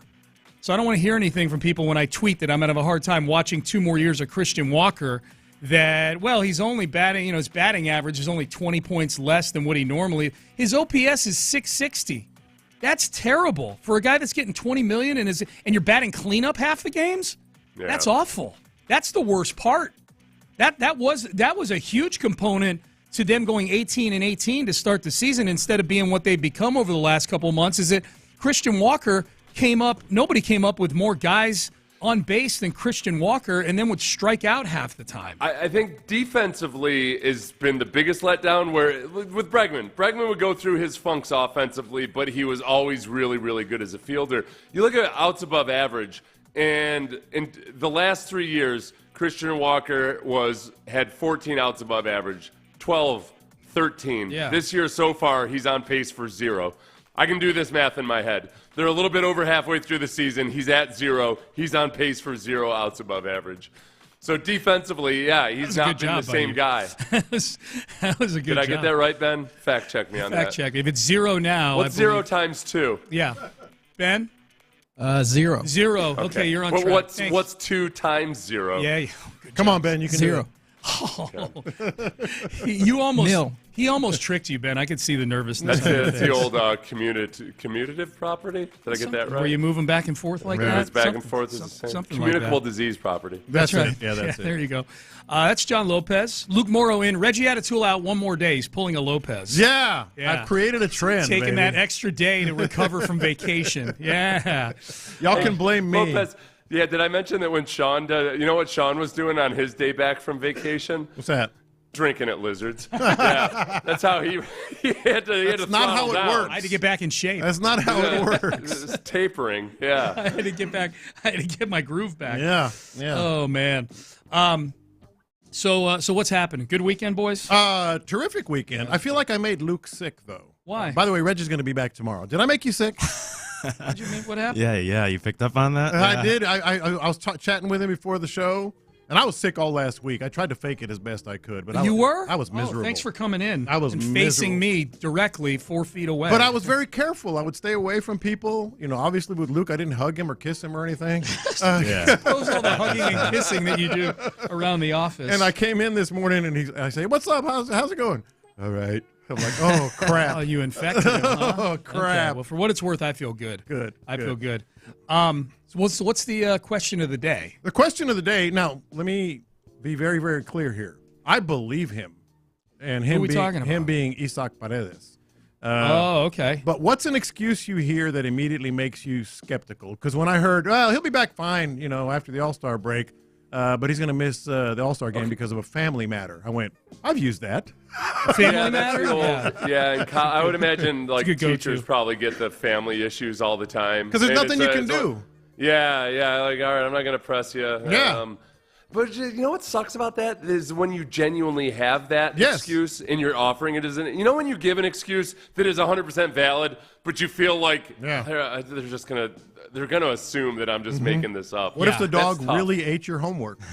Yeah, exactly. Had to have happened at one point. That's where the pattern of behavior comes in. If it's somebody that's constantly giving you the dog ate my homework excuse. Yeah. Crosstalk sponsored by D&M Auto Leasing. Speaking of autos, that would be mine. Mm-hmm. Anything involving a car, there's always a degree of skepticism if there are priors. If it's somebody who is initially a non-trustworthy person or has made excuses before, their car trouble hits differently than the car trouble of people who are always very reliable. It's the pattern that matters. Yeah. This is one I usually accept this as an excuse, except that I probably shouldn't, but I accept it because I do make this genuine mistake a lot of times is somebody will say, oh my gosh, I totally missed this text. They'll reply to a text like 2 weeks later, and they'll say, oh, I'm sorry, I totally missed this text. I tend to believe people in that, but I suspect that it's usually a lie in reality. Yeah. Is that probably true? No, that is true. I'm feeling it's mostly a lie when it's coming from me, I can tell you that. Not to you. I always respond to your text. I see a lot of times texts just don't register. I kind of, if it happens during the show, this happened, I tell tell people, don't text me during the show because if I see it, it's gone out of my brain. Yep. That's what I use. The during the show text is a good one to lean on for sure. Yeah. In regards to text, I think if it's within like 24 hours, I think it's a good excuse. I've gotten a text like 2 weeks later. I don't know. I feel like that's a little more intentional. It just suddenly pops in your mind 2 weeks later. Yeah. Well, no, it doesn't. It's usually what'll happen is because I'll have to text that person for something completely different. And when I go to text them, I see their previous text. Yeah. I'm like, oh, wow. Yeah. They probably could have used that advice on how to administer CPR 2 weeks ago. Yeah, that's fair. Did they die? Yeah. Did the text? What happened? Sorry I missed this. Yeah. Is your mother still alive? Oh, my God.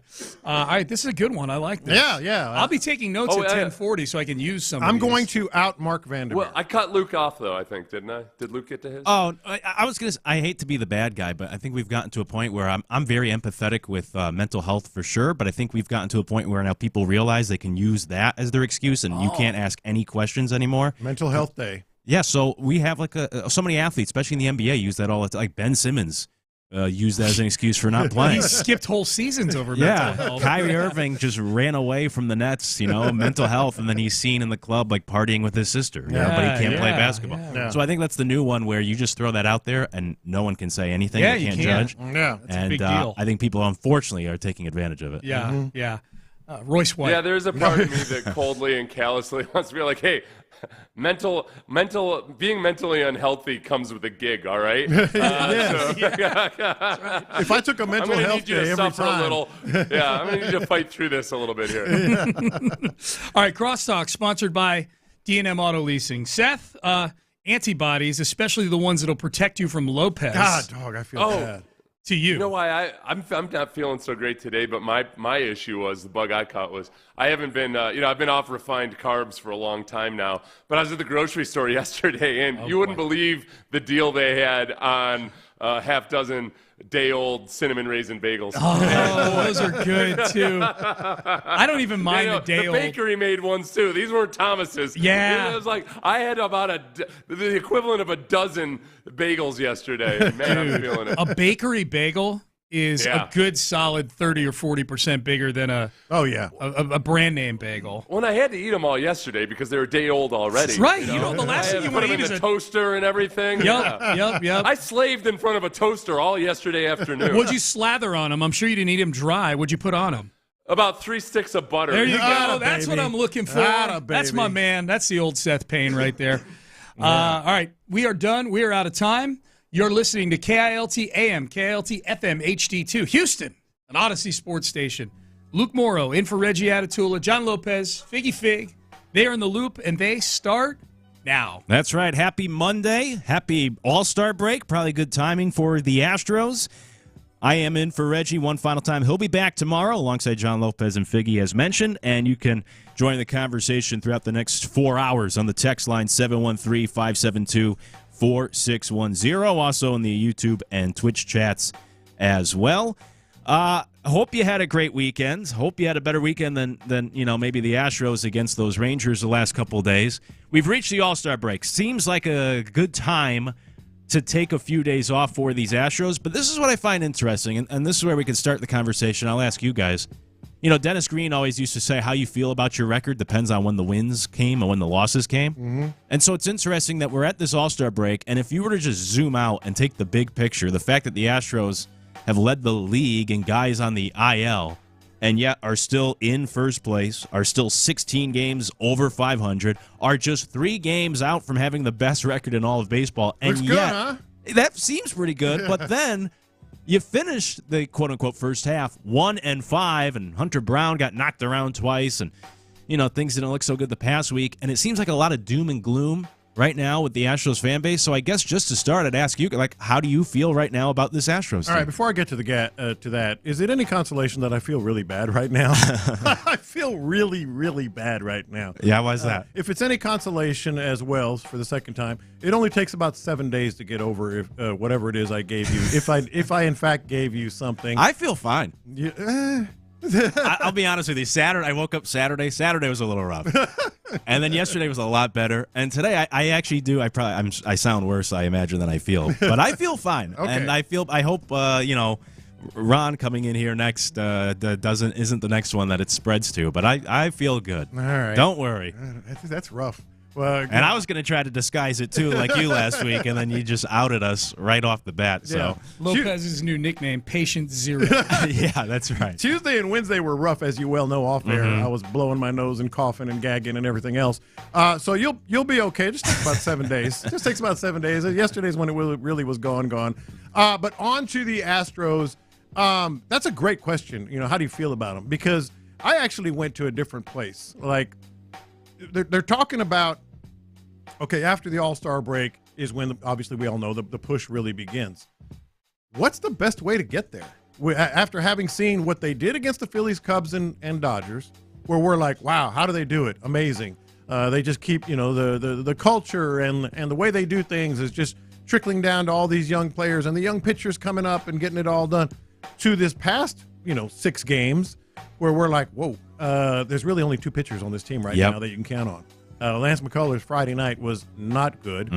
Some of the other pitchers, you're starting to see some cracks in the proverbial armor. The young players were not getting it done. We're coming up short, no pun intended, in terms of offense, et cetera. So are you good with them just running it back, or do you think that these guys are going to – do you actually think these guys are going to get healthy and get back in time to continue, keep on keeping on, et cetera?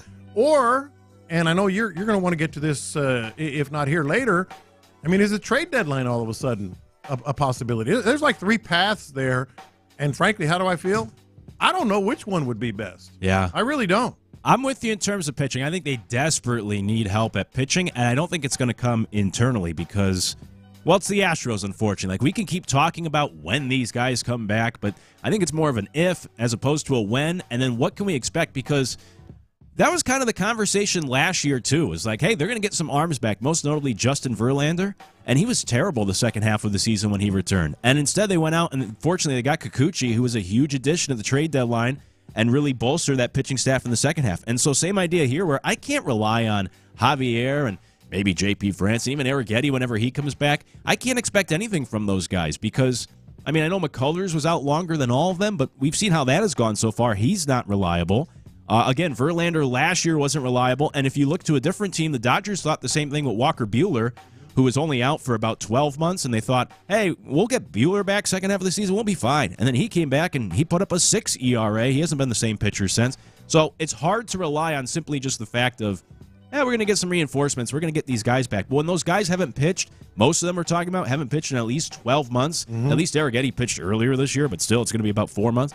That's hard to rely on, too, that they're just going to come back, throw them in, they're going to be fine whenever they return, and then you can count on them in, say, a playoff game. I don't expect to rely on that, so that's why I think they need to go outside the organization and actually bring in another big league arm. Yeah, I mean, look at the pitchers where they are. You mentioned them. I mean, Luis Garcia, when's he coming back? Yeah. You mentioned Arrighetti. I guess, he's starting to throw, and now they're talking like mid-August. Well, mid-August things might be getting dicey, by mid-August, or any of the other ones. So I think they're going to have to get some help pitching, but then you have to start talking about offensively and what this team is. Is it the team that put it all together against the Phillies, Cubs, and Dodgers, or is it the team that just doesn't have the weapons? That's where you have to look. That doesn't have true major league offensive talent. Yeah.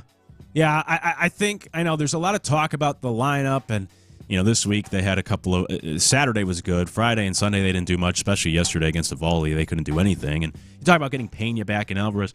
But I think it starts with the pitching. I crunched the numbers, too, because you mentioned you really only have 2 arms, and that's been the case. Fromber and Brown, when those 2 guys start, the team is 27-11 in those games. Really good. And those 2 have combined to allow 2.6 runs per 9 innings. Really good. You win those games. Problem is, everyone else that they've thrown out there, they're 29-29 in those games. 500. And those pitchers have allowed, on average, 5 runs per 9 innings, which is not good. And we give the Astros a lot of credit, and rightfully so, for the job they've done with pitching staffs or just pitchers in the past, and even maybe earlier this season.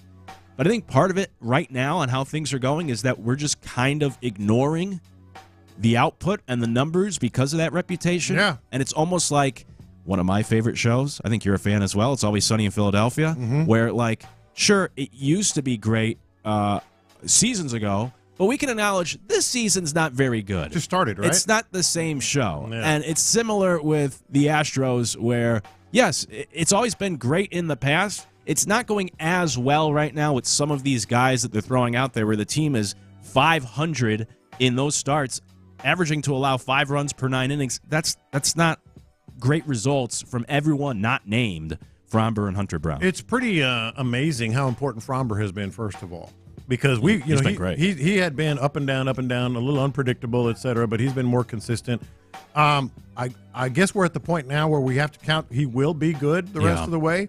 But if somehow, some way, Framber does have a hiccup, then you got Hunter Brown. And that's about it in terms of what you can count on. But I think Framber will be good the rest of the year, and you got to have fingers crossed on that. The other thing is, why aren't we – well, maybe we are, but it doesn't seem quite as venomous, so to speak. Why aren't we talking about Christian Walker the way we did Abreu? Yeah. Jose Abreu last year? I know. It's a good question. You know?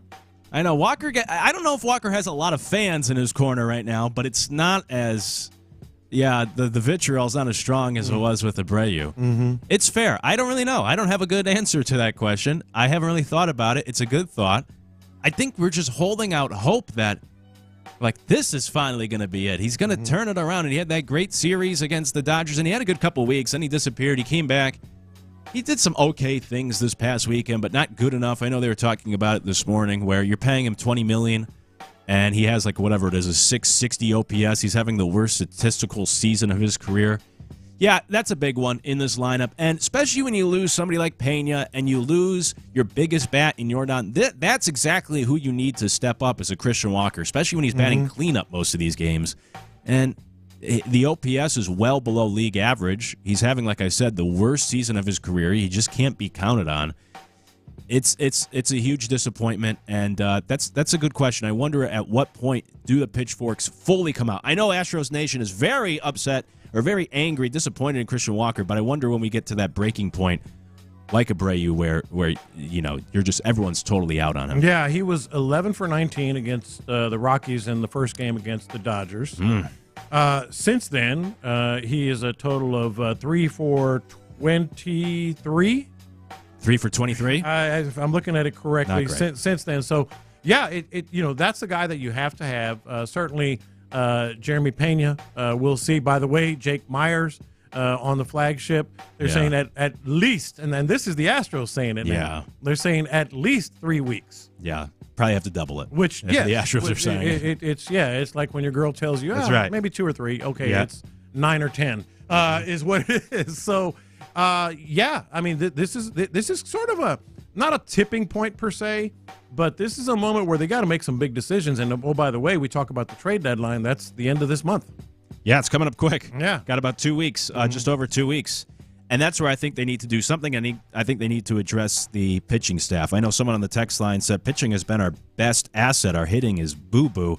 That's fair, but I think we're seeing some cracks in that armor of the pitching staff. I laid out the numbers of everyone outside of Hunter. I think Hunter Brown and Framber have been the makeup where they're covering up a lot of things in this pitching staff. When you remove them from the equation, they're a 500 team. They're literally 29-29 in all the other games, and the ERA is about a 5. Not good. Yeah. The other thing I would say, too, is my concern for Hunter Brown because of yesterday. And look, July, for whatever reason, has always been the worst month in Hunter Brown's career. He has the highest ERA in July of any month. I don't know why it is, but he struggles in the midway part of the season. But I'd also say yesterday was just the second time he's pitched on normal rest this year. Normal rest being 4 days off like most pitchers, but the Astros have been using, a 6-man rotation, and with off days, he's always been pitching on 5 days rest or more. And if you look over the course of his career, his ERA is more than a run better when he has extra rest at 3.41. When he pitches on regular rest, his ERA is 4.58. And he pitched on regular rest yesterday. Did not look good or did not look sharp. That's my other concern of if he's your ace, but you have to make sure to always build in that extra time, and especially once you get to the playoffs, and it's like, well, we'd love for him to pitch Game 1 and Game 4, and maybe Game 7 if there is one, but he's not as good unless he has extra rest. That's a concern for me, too, when he's supposed to be the ace, but you almost have to use... Yeah. I don't want to be too mean here, but you almost have to use, training wheels with him or keep the gloves on where you can't really push him and throw him out there on short rest. And especially when right now, if you go to a 6-man rotation, who's 5 and 6? Yeah, right. You know, what do you sacrifice games on the back end of that rotation or potentially sacrifice games at the back end to give him that extra day of rest to maybe win one game? Yeah. You know, so that's tough. All that said, though, Luke, you know, here they are at the All-Star break, and I get the date changes from year to year. It's the second most wins they've had at the All-Star break in the last 5 years. So they're in a good spot. For sure. 16 games over 500. Obviously, the division is theirs, and the division's not making any big runs. So they're in a good spot. My thing is they have to choose between those three things. Wait for position and pitchers to come back healthy. How has that worked out over the past few years? Trade deadline, as you mentioned, which might still be in play anyway, or count on these young guys. Yeah, I know. And a lot of talk with the trade deadline's been about hitters. Cedric Mullins, Ryan O'Hearn, Josh Naylor. I think the pitching, maybe oddly enough to some, should be the number one priority. But that's why I started off this whole conversation by asking, how do we feel about the Astros right now? Because when you zoom out, it looks pretty good. 16 games over 500. 5-game lead in the AL West here in the division. And 3 games behind the best record in all of baseball. But because they finished the unofficial first half 1-5, suddenly it's like the sky is falling here in Houston with this Astros team. Last thing for now on this, though, with that said, huge series, and you guys will have all week to talk about this and as we get closer. But now suddenly, you look at this weekend series to start the second half with the Seattle Mariners, who just swept the Tigers and are 5 games behind the Astros. Suddenly, that becomes a really big series to start the second half of the year. Yeah, 5 games back is doable if you're the Mariners. They just have to be able to hit first of all. But they're getting their little break now too, and it all comes back to how the Astros come out in the second half. Who's back, and more specifically, who's not. Oh, and I also did want to say, Bryce Matthews, we talked about this on Friday. He's not a finished product. He strikes out a lot. He went 0 for 7 with 5 strikeouts this weekend in his debut. Tough pitching matchups to begin his career against. Yeah. But while this might be a good time for a break for the Astros, I do feel bad for Bryce Matthews where now he has to wait a week and he's just sitting there like, man, I just went 0 for 7 with 5 strikeouts to begin my big league career. He was supposed to play in the Futures game on Saturday. Didn't get to do that. Not even going to do that. Yeah. He plays in the big leagues, which is great, but then you go 0 for 7, 5 strikeouts, and now you have to wait another week to play and just let that fester. I kind of feel bad for him where good time for a break for the Astros, maybe a bad time for Bryce Matthews to have to sit there and stew. That is going to be eating at him for sure. But we saw it coming. I think he's a dynamic player, but it just wasn't getting done. Yeah, he's not right. And Cam Smith's another guy I think could use a break here as well. He's batting something like 200 over his last 2 weeks without a homer, so he could use some time off here during his first full season of big league ball. How do you feel about the Astros? You can let us know. 713-572-4610. They're in a great spot, but did not finish the first half very well this past week.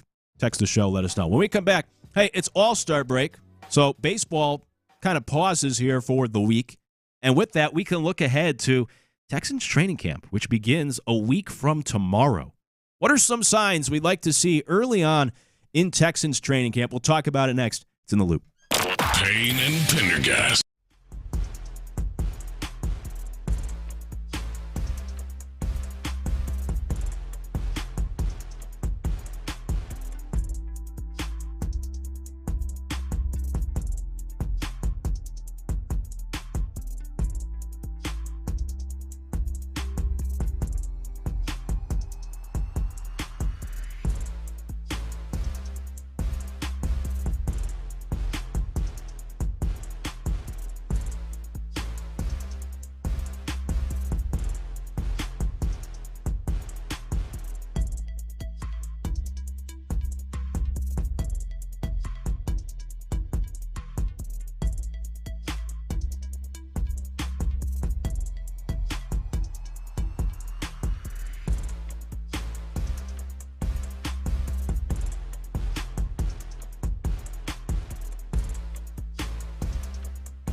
ready because we're going to show up and show out. With John Lopez. It is what it is means nothing. And Reggie Atatula. And that, my friends, is a scoregami. Always live, always local. 713, what's the damn number? 572-4610. You're in the loop on Houston sports leader, Sports Radio 610.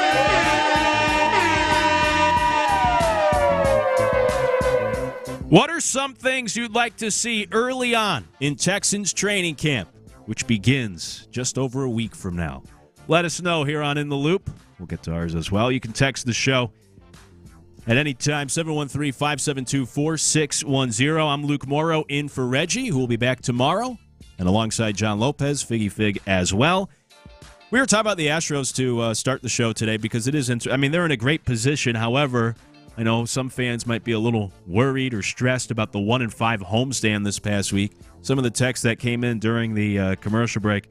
Unless these injured players get back in a timely fashion, you're unfortunately going to see a return towards 500 baseball for the Astros. That was one person's opinion. Another one said Astros are fine. They have shown that they can win against the best teams. It's frustrating when you lose games a certain way and to certain teams, but they're going to be ready for October and even early November, that texter said. Another text said with all these quad A pitchers having a half season under their belt now, there's a scouting report out on them that can be followed. I do buy into that a little bit. I do too. Yeah, that you start to figure out these guys. Yeah. And that's why some of these fill-ins have not been as efficient of late. And then the last text I wanted to mention was the Astros are the best team in the league. The only threat is their medical staff, which I think we can all relate to. Yeah, and certainly understand, and I don't doubt that text for a second. Yeah, and it's fair to say, I mean, if they were fully healthy right now, they're already only 3 games out from the best record. Imagine if they remained fully healthy all year. Yeah, we'd be talking about a really good baseball team right now. You keep texting the show. How do you feel about the Astros? They're in a great position for the course of the season, but just kind of limping into the All-Star break. How do you feel about your baseball team? Let us know. Meanwhile, what are some things you'd like to see early in Texans training camp, which gets underway next week? 713-572-4610. John, I'll let you kick it off. I mean, what are some of the signs, some of the things you hope to see when the guys get out there next week? First impressions, right? First impressions, we always talk about it. They can be important, and I always, more recently anyway, use the example of Kamari Lassiter last year, where he came in, and for those who don't, we've talked about it, but for those who don't remember, he came in to rookie minicamp, and we were sort of like, okay, what's he going to be? Is he going to be a slot? Is he going to be a corner? What's he going to be? And from rookie minicamp on, he took over that position, and then once camp started, it was clear he's the number 2 cornerback. First impressions matter. These coaches, even though they're working on their own, even though they've only seen them limited time, et cetera, they have a good idea of where these guys are and where they might end up on the depth chart. So with that as the backdrop, there are some things that I think the first couple of days, 3-4 days. Now, keep in mind the first open practice is the 26th, which is Saturday, I believe, next Saturday. And that could be when they really go and we get a good – but the first thing I want to see Tay Ursery get some reps with the first team. I really do. We've talked all offseason about the offensive line, and we know what these guys have done in the past, but they're also aging, specifically at tackle with Trent Brown and Cam Robinson. If Tay Ursery can all of a sudden, sort of angle his way into the rotation, or hell, maybe even, as a right tackle, I think that would be huge. Early on, first impression. Along those lines, I would just say I'm very curious, probably most curious, just to see the different offensive line groupings and how they handle these guys. Because that's something that has been made a lot of. When I read these national pieces about the Texans, previewing the Texans, I think like The Athletic last week just did a division preview for the AFC South and talking about the Texans. Everyone uses it as a negative of how the Texans this offseason at OTAs and everything else, shuffled a lot of guys out there. Yeah. And at this point of the year, I don't view it as a negative. I want to see how these different guys mesh, but I am curious as training camp moves along, just what sort of 5 do we start to settle into? Yeah. But early on, what are those different groupings? Who are we moving here? Who do we want to see play next to each other? I'm curious to see that. I don't see as much of a negative as everyone outside of Houston seems to point to about, the Texans. They have nothing figured out. They're shuffling all these guys around the offensive line. But yeah, what's when we start to settle in, what does that look like? Is it Ursary? Is it Blake Fisher at right tackle? Who's that puzzle? How do the puzzle pieces start to come together? So for me, I think that's number one. Obviously, that's the number one story is the offensive line, but how that starts to sort itself out. Yeah, and more specifically, the tackle position. And then also adjacent to that, center. Jake Andrews has been penciled in at the center. We know Jarrett Patterson played some center. We know how they feel about, certain players, Juice Scruggs, and perhaps him playing center. But if Jake Andrews, all of a sudden looks the part, he's the New England Patriots kind of guy that they seem to like. Is Jake Andrews just going to take over that position, or is Jarrett Patterson going to be one of those guys? Another couple things that I think can be really big first impressions, and we had a good one already, even though it was minicamp, is Jaden Higgins. Yep. Jaden Higgins at that other wide receiver position. Christian Kirk penciled in, obviously Nico Collins. What's that other spot going to be? I don't want to see anybody threatening Jaden Higgins. I want him to be able to, kind of wrap his arms around it and take over that spot. Yeah, I'm with you. I don't want to feel like I'm just piggybacking off of you, but that would be number two for me is the two rookie receivers to see how comfortable they look, how they fit into this offense, get on the same page as C.J. Stroud because, even just you and I in the last week I've been with you, we've talked about this ad nauseum, just kind of the big questions that still remain with this offense of if everything pans out, can be very talented. If Kirk stays healthy, these rookies acclimate themselves right away as rookies and fit into this offense. However, the reverse of that, the opposite is, if Kirk is a little banged up and these rookies have some growing pains, then you look at this wide receiving room and like, oh boy, there's not a lot here. Yeah. Kind of like after the injuries last season. So for sure, that's number two for me. Number one is the offensive line. I think that's the biggest story. But then number two are these wide receivers and how comfortable they look. To your point and what you've been saying, these first impressions, just what does it look like right away for these two guys? How comfortable do they look? How well do they fit in? Because, as we know, they're going to have to play a big role on this offense, and you want to see them be comfortable early on and not have to try to figure things out as the season moves along. Go ahead. No, I was going to say again. We went over some of this earlier, so. I don't want to I hate to steal your answers, but ESPN did just put out an article this morning about C.J. Stroud and how he's trying to change his body shape or was this offseason, and that's what led to the shoulder issues where he wasn't throwing earlier this year.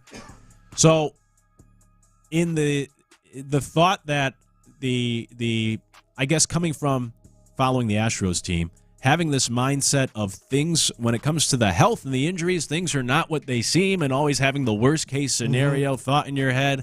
I just want to see CJ be out there, be good, take all the reps, no problems. I think that story's already behind us. Yeah. I don't think it is truly a concern, any sort of shoulder for CJ.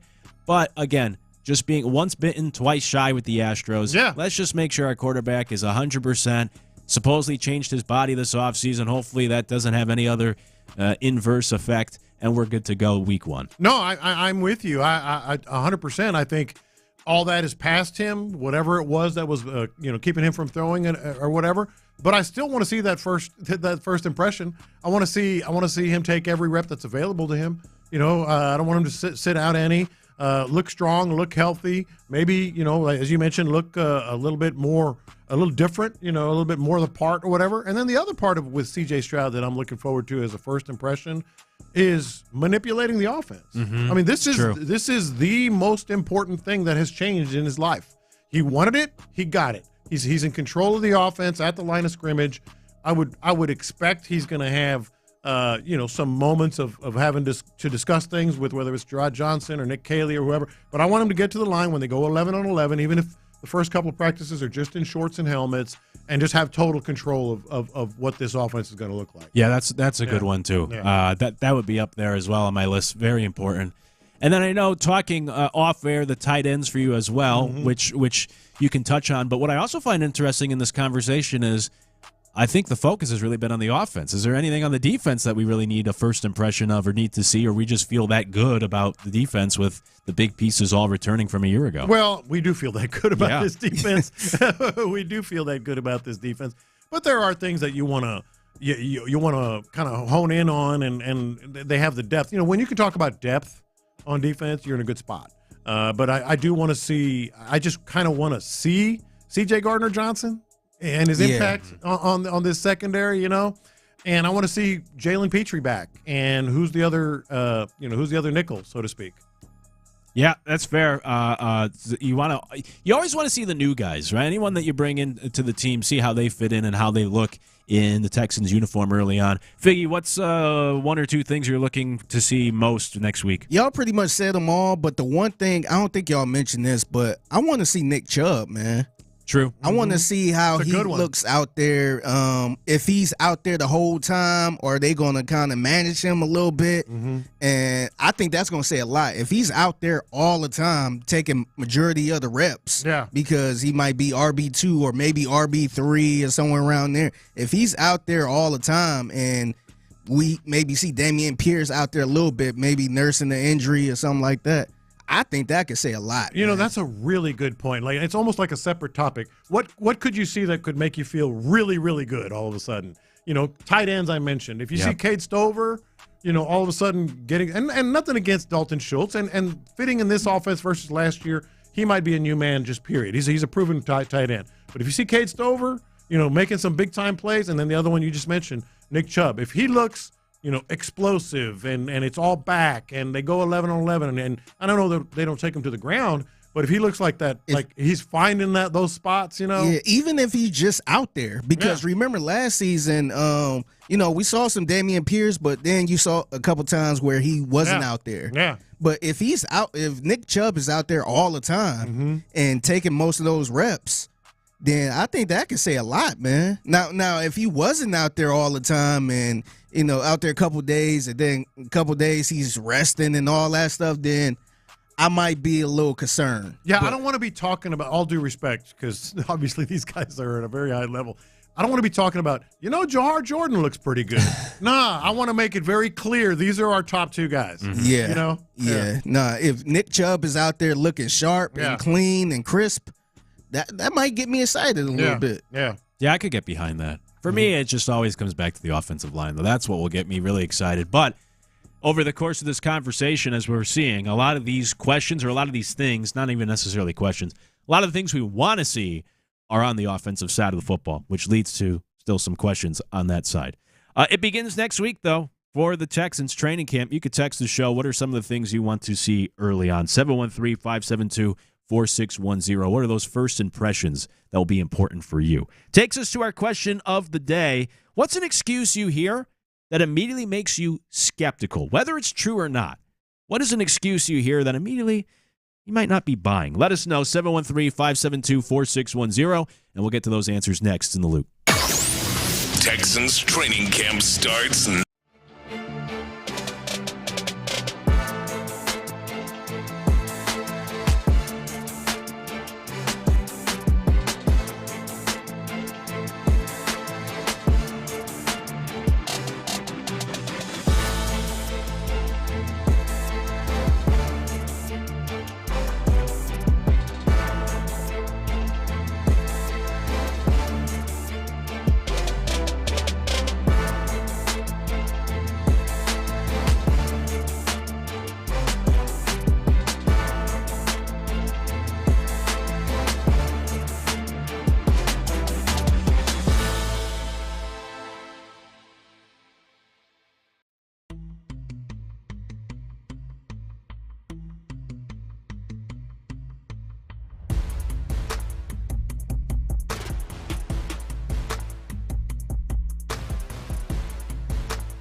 Credits end and balance due if you pay off early or cancel. See T-Mobile.com. Live from the Mokaram Injury Lawyers Studios, Sports Radio 610 presents In the Loop with John Lopez and Reggie Atatula.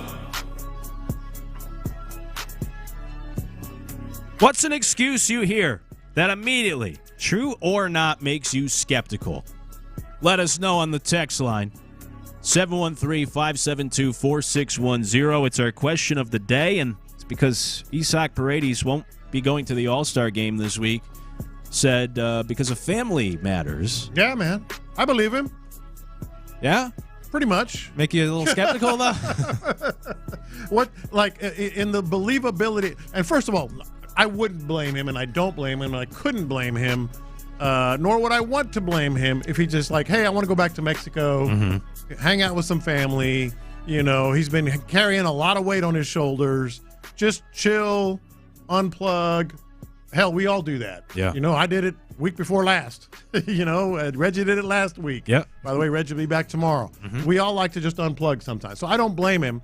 But what percentage of family matters do you think is, if you had to put a percentage on it, is actually the case? Ooh, good question.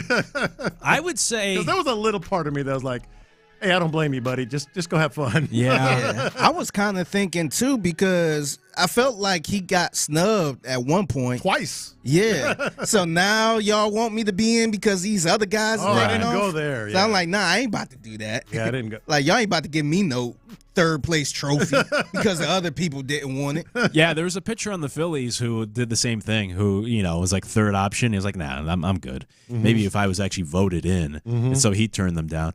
How often does somebody truly have I don't know, maybe, or family matters? Maybe I'd put it at 50-50. Maybe it's a coin flip. Maybe half the time. But see, that can mean anything, though. Yeah, like, that's the Hey, thing. unplugging could be a family matter. Yeah, like family matter could be a... Going to Cabo could be a family matter. Yeah, it could be hanging out with the family. Yeah. It could be, you know, my kid is sick. Yeah, he's not lying. Yeah, it could be my in-laws. Yeah. It could be something with my in-laws that I have no real connection to, but that's a family matter. Yeah. It's true. I think that's the best type of like excuse, though, is those very vague ones, so you can't get trapped in a lie. Yeah. And you could say, like, hey, it is a family matter. I'm not lying. My favorite one to use is personal, a personal matter. A personal matter. Yeah. See, that's the thing. Nobody can say, because it's first of all, it's rude. It's like, what is it? You know, no, nobody's going to say it's personal.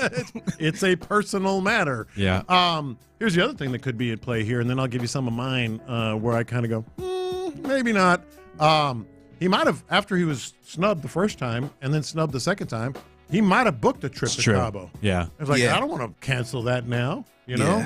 Probably. You know? That might be the most likely one is, he's like, oh, I didn't get voted to the All-Star game? All right, I'll take the time off. To So go to last family minute, too. Yeah. Just like, Yeah, I already had plans. Yeah. And I think it also speaks to, like we were saying earlier, that it's kind of a good time for a break for these Astros. And then Paredes is a good example of a guy who's had a good year, but even he's like, yeah, you know what? Let me just take a few days off. Yeah. Regroup.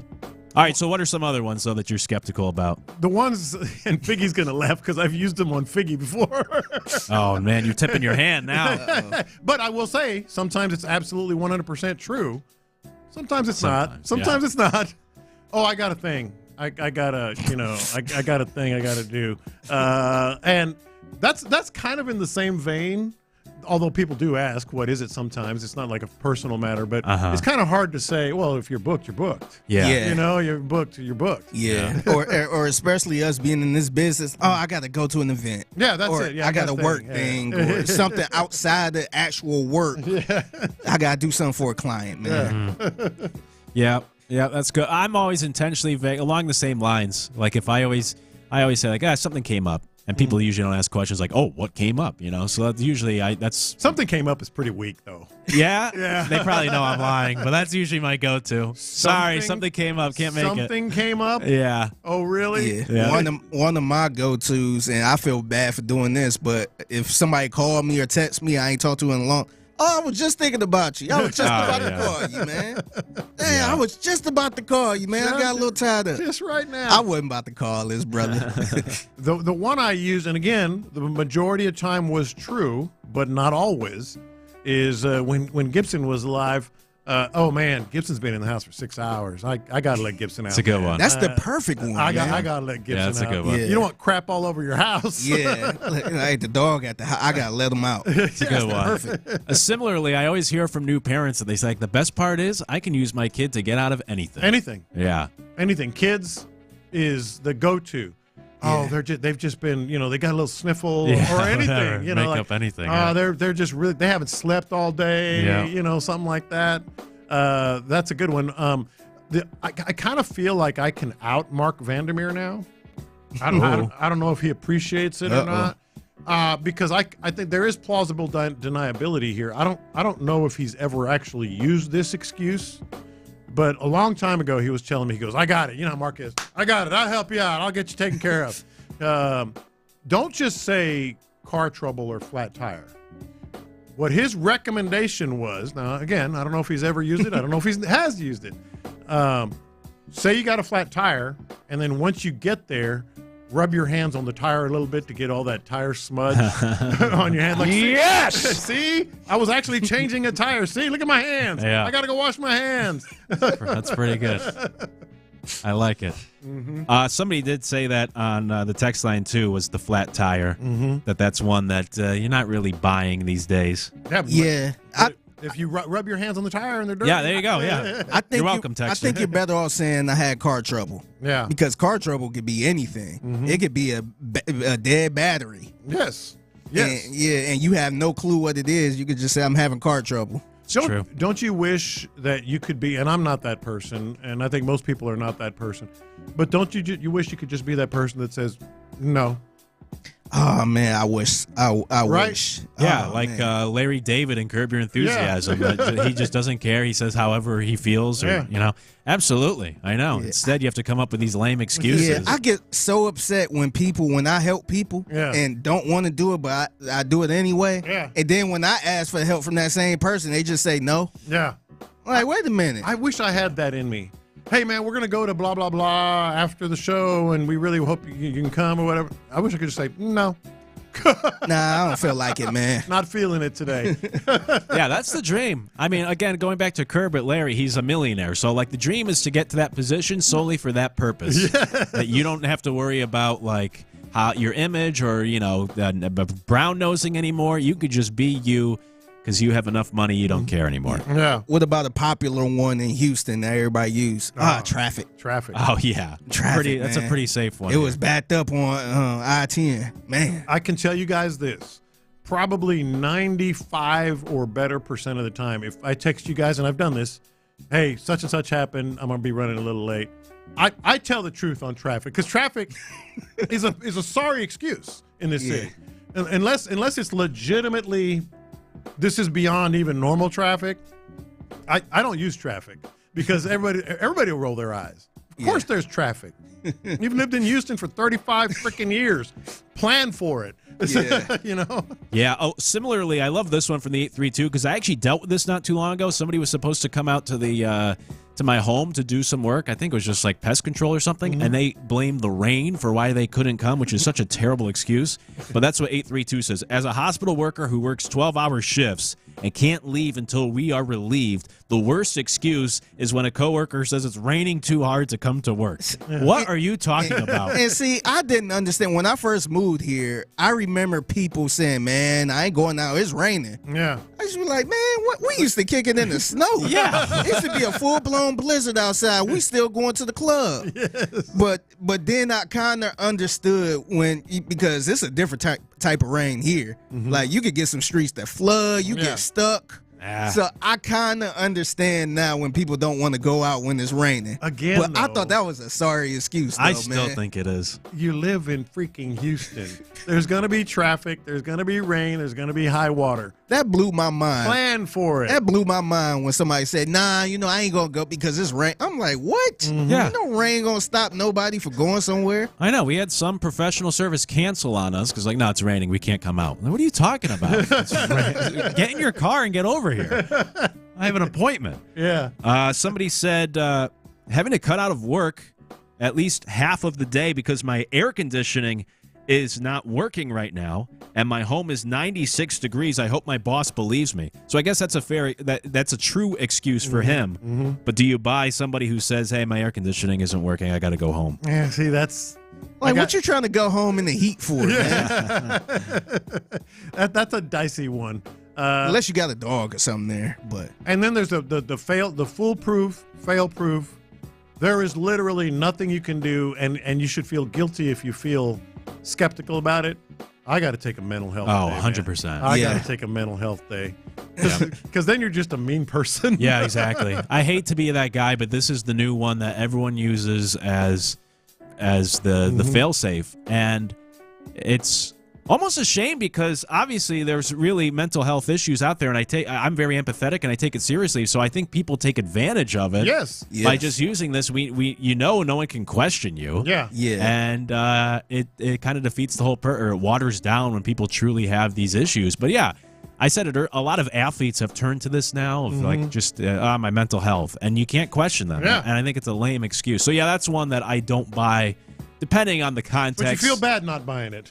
I know. It's what. Honestly, I would feel bad even using mental health day. Yeah, sure. Yeah, because I know some people do take it serious, but like I would feel bad because y'all probably gonna look at me crazy. Like, man, come on now. Yeah. So usually, like, I think my go-to is I'm not really feeling well. Couldn't we take a mental health day just about every day?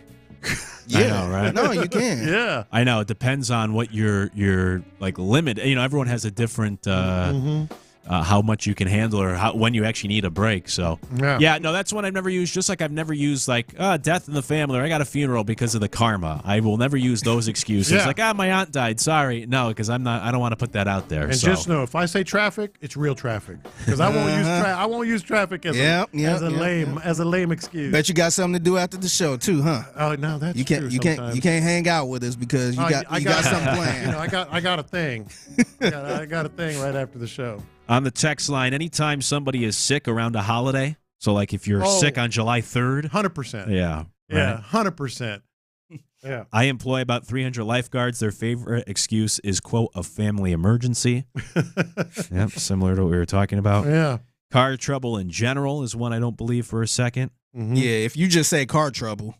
Now, if somebody said, man, my alternator went out or something like that, then it's like, all right, okay, cool. I go to the extreme of if I ever did have that, knock on wood, I haven't had it in a while. I'll put a post up on Twitter like, oh man, at the mechanics, just so people know it really did happen. It really did happen. And then the other one, the last one that I saw I wanted to get to was, sorry, I was asleep, as they text you back 12 hours later. The sleeping one. Mm-hmm. If it's a pretty quick response, it's obviously you can buy it. When they text you like the next day. That's why I said earlier, same with Seth. Like, I'll give you a certain window on the text message. If you respond within like 24 hours, hey, sorry, I forgot to get back to you. Okay, that's one thing. Yeah. I've had someone text me back like 2 weeks later, just responding to my question. What are you doing? Yeah, come on. 2 weeks. That's outside the norm. Hey, you could keep texting those in. What's an excuse you hear that immediately makes you skeptical, whether it's true or not? I forgot to send. I forgot to hit the send button. It's still sitting right there.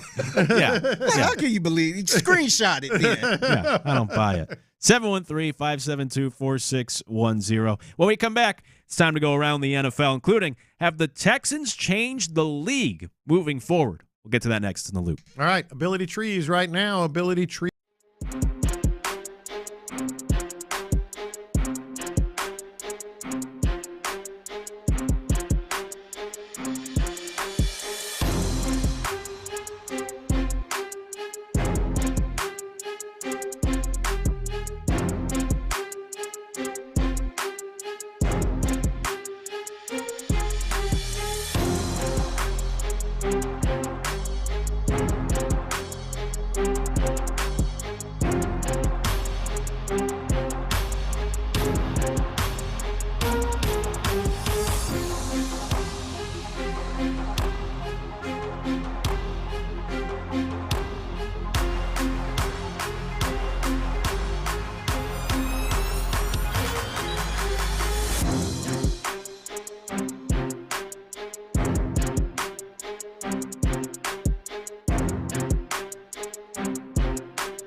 Here, an Odyssey sports station. Let's go around the NFL in the loop style. Why are you smiling? Because I love football. Here's John Lopez and Reggie Adatula. I'm going to tell you all about how much fun you're going to have this season. On Houston sports leader, Sports Radio 610. Have the Texans changed the way the NFL will do business moving forward? I'm Luke Morrow in for Reggie, alongside John Lopez and Figgy Fig as we get set to go around the NFL here in the Loop. Real quick, the last segment we were doing the question of the day, what's an excuse you hear that immediately makes you skeptical, whether it's true or not? I like this one that came along with the idea of getting your hands dirty when you claim you have a flat tire. 832 said they used to call them to work, say they had a flat tire, and then they would go onto Facebook and check in on Facebook at a discount tire center across the street from where they lived. That is a great idea. That's a lot of work, man. Well, if it was across the street from where they live, that's a lot easier. But that's a lot of work to be lying. That's a really good one. At that point, I had to think to myself, like, man, what am I doing? Am I the problem? Yeah, I'm going to hell. Yeah, if only Facebook was still as popular, you could still try to use that technique. I don't know if it would work as well now. And then someone on YouTube was unhappy with my take about getting out there to work in the rain or traveling in the rain. Mm-hmm. But they were talking about a window washing company that they have. People get upset when they don't come out in the rain. That's completely, I'm talking solely commute. Just like, UPS has neither rain nor sleet nor snow. The mailmen are still going to get out there. Same idea. Mm-hmm. Yeah, no, I had a barber. I was going to this barber. It was years ago. Mm-hmm. And I was trying to get a haircut. He was like, man, I don't know. It's about to rain, man. I'm just like, what? What are you doing? I'm like, are you cutting my hair outside? He was ready to cancel the appointment because it's about to rain. Cutting my hair outside. I'm like, man, what is going on? That was when I first moved here. Yeah. I didn't really know much about the flooding and stuff like that or how hard it rained. But I was just like, bro. I'm still that way. Let's go around the NFL. Did the Texans change things for everyone in the NFL? Because, they gave out that guaranteed contract for a second-round pick. Only one other second-round pick has signed a contract. 30 of the 32 picks are currently unsigned. Is this all Nick Caserio's doing? Dang, Nick. Thanks a lot, man. No, look. I think there's a lot to this. Not just something. I think there's a lot to this. We know Jaden Higgins, it was unprecedented, fully guaranteed contract they gave him in May, shortly after the draft. Then the Browns signed Schlesinger. Yeah. Fully guaranteed. Which is funny because they had another second-round pick that they didn't sign fully guaranteed or didn't sign yet. That's it. There's been 2 second-round draft picks signed, and the other 30 are unsigned, and the latest one was the Chargers. Now, the Chargers reported already. I guess, are they in the Hall of Fame game or something? They must be. I don't know. Must be. But they reported, and the number 55 overall pick, Trey Harris from Ole Miss, didn't show up, didn't participate already because he wants the fully guaranteed contract. There's a lot to this. There really is. The Chargers are in the Hall of Fame game, by the way, against the Lions. So, that's why. Yeah, there's going to be a lot more of these as these teams actually start to report, and these players are unsigned. We're going to get, I imagine, more and more holdouts from these rookies. It's interesting. I know it's not really apples to apples, but when they changed the CBA, like whatever it was, 15 years ago after the Sam Bradford deals and everything, where it was like, okay, we can't be paying these guys so much. These rookies, they actually have to earn it in the league. And now we're kind of circling back where if you're going to guarantee the contracts right away, I'm sure a lot of these teams are unhappy with that thought process of 15 years ago of like, we can't get carried away of giving these guys a lot of this money where we have to make sure like you actually can prove that you are good enough to play in the NFL before we want to commit to you. Mm-hmm. And so I imagine, that's part of the concern with these teams of not wanting to, it's hard to get guaranteed contracts in the NFL to begin with, let alone someone who hasn't taken a snap yet in the league. But the seal has been broken. Obviously, Deshaun Watson at the highest level. Others have gotten almost fully guaranteed contracts, but those are proven stars. Now you're looking at the second rounder. I'm not trying to. I'm cool with it. I always want the players to get money, and a second round pick doesn't get a lot of money. So maybe their thinking is, you know we're going to be around for at least 2 or 3 years. You're not going to cut us unless we're awful, you know. Most second-round picks, the general manager wants to keep them around to see how they develop because they're more not like they're, you know, bad or anything, but they're more developmental. So they're like, hey, we just guarantee it. Guarantee the money. It's not a lot in the grand scheme of things. So we'll see, but 30 out of 32 second-round picks have not signed. Now, here's the thing. Tomorrow, 6 more teams report for camp. Texans, a week from tomorrow, report for camp. The Ravens, Bills, Dolphins, Giants, Niners, and Seahawks report tomorrow. If we see more second-round picks not showing up and participating, well, then you got something. Yeah. Yeah. And I think we will. I think that's what's going to happen. Yeah. We're going to get more and more holdouts from these guys. Mm-hmm.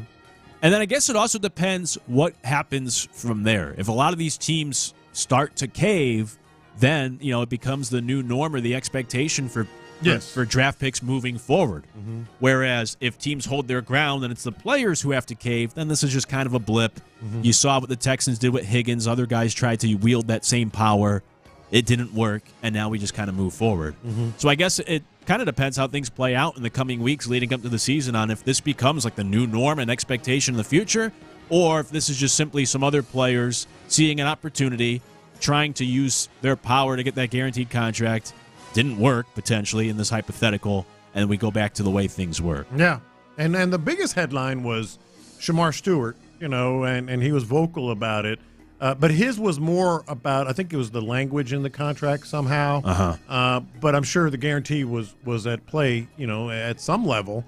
So we'll see. I don't mind it, but you can point directly to what the Texans did in Nick Caserio. For sure. Yeah. It has started a movement here in the NFL. Yeah. We'll see how far it goes. Speaking of the Texans, so ESPN, as we go around the NFL, ESPN has been doing their top 10 of each position group by day. We'll get to the quarterback one that they put out this morning later on because it's pretty interesting. But over the weekend, they did top 10 offensive linemen. No Texans received any votes in the 26 interior linemen that got a vote in this. 0 Texans received votes amongst the 24 tackles that got votes in this. So let's say the top 50 offensive linemen in the league did not include any Texans. Are you surprised by that at all? Not at all. Yeah, unfortunately. Not in the least bit. It's very clear what the Texans' strategy is with the offensive line. They're more about the 5 fingers in a glove than the one superstar. They've showed us that with Laramie Tunsil going away, and really, I guess you could argue a little bit Ingram. But no, they're more about the 5 guys playing at a high level than having, the superstar talent, so to speak. And that's the story of the season. Yeah. And that's going to be the story of the season. Yeah. No, I wasn't surprised either. I wasn't expecting anything else. Laramie Tunsil was number 7, by the way, for tackles, for best tackles in the league, as voted upon by the 70 executive scouts and such in the NFL. We'll get to the top 10 quarterback list at 1 o'clock to see where C.J. Stroud fit in, and I think it's a pretty interesting list. We'll talk that out later on. But yeah, no surprise here. Hey, CBSSports.com put together the 25 worst NFL coaching hires of this century. And that, of course, spans the entire existence of the Texans. We're not going to go through all 25, but I'll just tell you, number 25 is all of the Browns hires, essentially, of the last 2 decades. Romeo Crennel, Eric Mangini, Pat Shurmur, Rod Shazinski, Mike Pettin.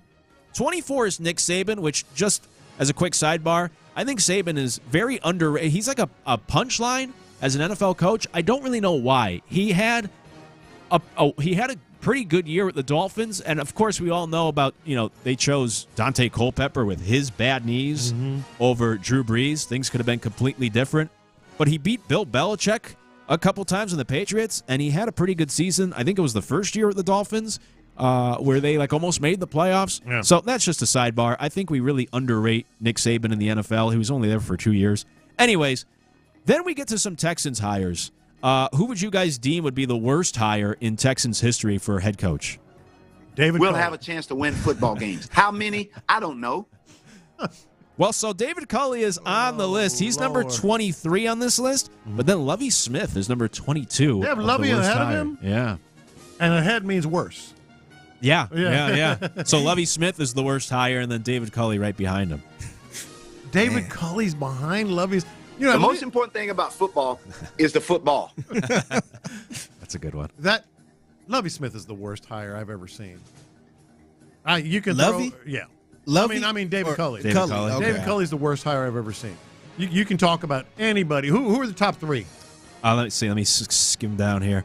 4 is Josh McDaniels. 3 is Cam Cameron, who was the head coach of the Dolphins 1 year. They went 1-15. That. Yeah, that was brutal. That was around the same time the Lions went 0-16. Number 2 is Bobby Petrino, who was 3-10 for the Falcons and then left midseason and didn't tell the team. He just left Post-it notes in the locker room. And then number 1 is Urban Meyer, who was 2-11 in that disastrous season with the Jags. Well, they all deserve to be on the list.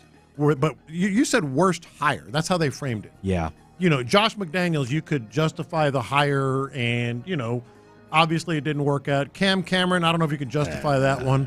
It was definitely on the list. Bobby Petrino, all sorts of things going on and just a weird cat, but certainly had some pelts on the wall and probably deserving of the hire. Mm-hmm. Same thing with Urban Meyer. You take a flyer. No, yeah. I don't mean to be rhyming here. Take a flyer on Meyer.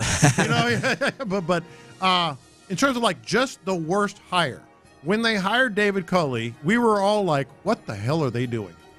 Yeah. What are they doing? It's a good point. Even with Urban Meyer, I'm not mad at him being the worst hire ever because that brother got fired in the middle of the season of his first season. Yeah, but he had done some things.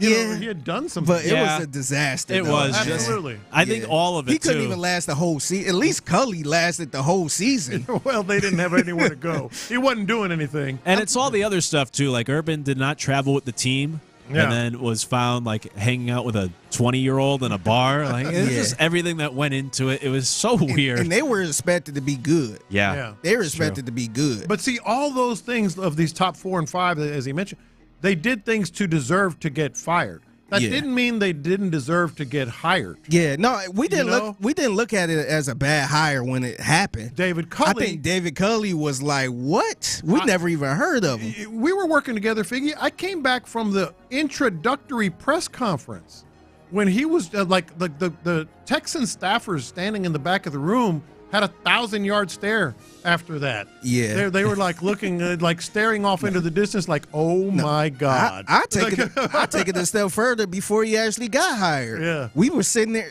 I think Aaron Wilson might have tweeted, Texans just interviewed David Culley, receivers coach for, I forgot who he was. I think it might have been Baltimore. Mm-hmm. And we was just like, no, we know that ain't about to be it. Yeah. And I was, after a while, I was sitting there like, I don't know. And y'all was like, Figgy, come on now. Why would they hire somebody like this? Mm-hmm. And they eventually hired him. Yep. That's a good point. If you frame it that way, Culley's definitely top 5. I was just scrolling through the list. You can make a pretty good case for most of those coaches of like, yeah, I get why they were hired. There's very few on this list of like, how did that guy get a job? Jim Tomsula might be one of like, why did they hire him? Mm-hmm. Dave Campo might be one. Like, what were the Cowboys doing hiring Campo? And that's my guy from Connecticut. But, Culley would be up there, top 5 on that list of like, what were they thinking from the beginning? To be honest, I was kind of shocked that Romeo Crennel made the list for Cleveland because it didn't end well, but he did have a 10-win season. Yeah. But he unfortunately didn't make the playoffs. Right. Yeah. But I didn't think it would. I didn't look at him as the worst hire though. Mm-hmm. They just lumped they said from 2005 to 2015. They just put all the Browns hires. So unfortunately, no, that makes sense. He got lumped in there. Sense. Yeah. Poor guy. That's what happens when you coach for the Browns. Unfortunately. The only other thing I want to make sure we get to here around the NFL because this is ridiculous to me. Ryan Poles got an extension for the Bears, GM of the Bears.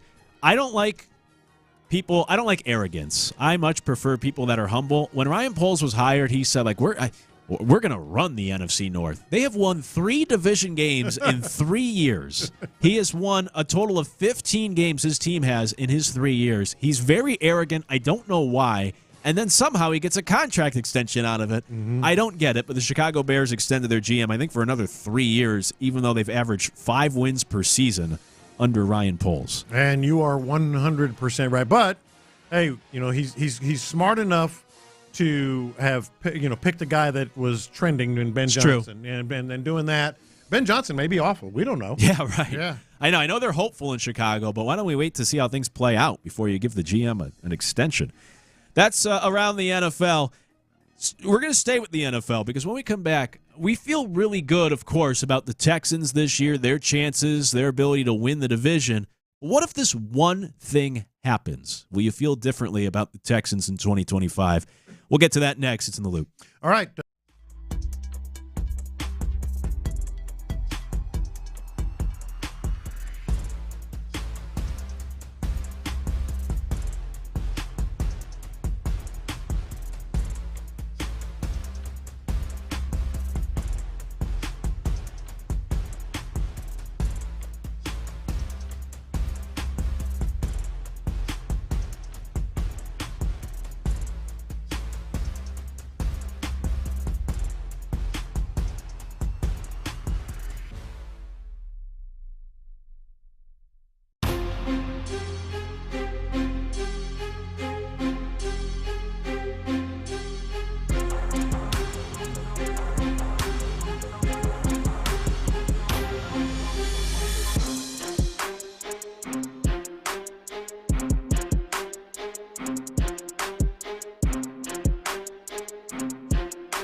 That's SALArmyEDS.org. Live from the Mokaram Injury Lawyers Studios, Sports Radio 610 presents In the Loop with John Lopez and Reggie Atatula. We all feel really good about the Texans in the AFC South, but what if this one thing were to happen?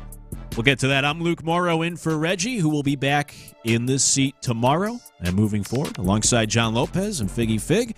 You can continue to text the show, 713-572-4610. More good texts continue to come in on our question of the day, which is, what's an excuse you hear that immediately makes you skeptical, true or not? I wanted to get to two more that I saw as I was skimming back during the commercial break. 713 says, my sister works as a manager. Someone sent her a picture of their flat tire. And so her sister, the manager, saved the photo on her phone. This is a new feature with these iPhones. If you save the photo, you can see like when it was taken or when it was from. Oh, no. And she saw that the photo was 3 months old. So when the girl returned to work, she confronted her about it. Like, hey, that photo was 3 months ago. You said you had a flat tire. Anyways, the girl quit the job. So. Dang. That'll get you. Yep. They are tagged. And then the advice from 979 was, if you ever use the stuck in traffic excuse, make sure you take a photo of the traffic so you can back up your claim. I've done that. Yeah. I don't use traffic unless it's absolutely. I did that a couple times. Yeah. I think T-Mill did that a couple times with me, too. Mm-hmm. Like, hey, bro, I'm stuck in traffic. Look, I'm right here by the exit. In case you're getting, a little skeptical here. Now you're going to have to save that photo to your phone and see when it was actually taken. So you're like, you know what? This is the same one he sent me 3 weeks ago when he said traffic was a problem. Hey, we feel really good, of course, about the Texans' chances in the AFC South, but what if one thing were to happen? Let me set this up, because we've talked about this before. I think most people put the Texans at about 10 wins for this year. That seemed to be the consensus, at least in this building, and with the various people on air. And most people believe the Texans will go about 5-1 in the division, maybe 6-0 in the division, which puts you under 500 against the rest of the league, but at least you could beat up on a lousy AFC South. So here's my question. We feel good about the Texans. I do as well. We all assume, yeah, of course they're going to win the division. Why wouldn't they? Look at the rest of the division. But with the quarterback documentary that's come out on Netflix, I know Sean was talking about it this morning, and Kirk Cousins actually being like visualized, putting it on a screen, Kirk Cousins unhappy. And all these articles, I saw more written this weekend. Sports Illustrated had it. Bleacher Report had it. A lot of articles continuing with this hypothetical of if Kirk Cousins were to actually force his way out of Atlanta, if the Falcons were to have to move him, wouldn't the Colts be a good fit for Kirk Cousins? And so that's my question. We feel really good about the Texans in the AFC South, but Vegas has the Texans win total at 9.5 right now. They have the Colts at 7.5. Yeah. If the Colts were to get Kirk Cousins, could that add 2 or 3 more wins where suddenly now you don't feel as comfortable leading this AFC South? I think yes and yes. I do. The dynamic is interesting because we know what they've added in Indianapolis. We also know that they're not as nearly close to being the finished product that Kirk Cousins is, nor as intellectual a football player. The thing about Kirk Cousins is he's such a smart quarterback, such a smart player, understanding offenses, understanding defenses.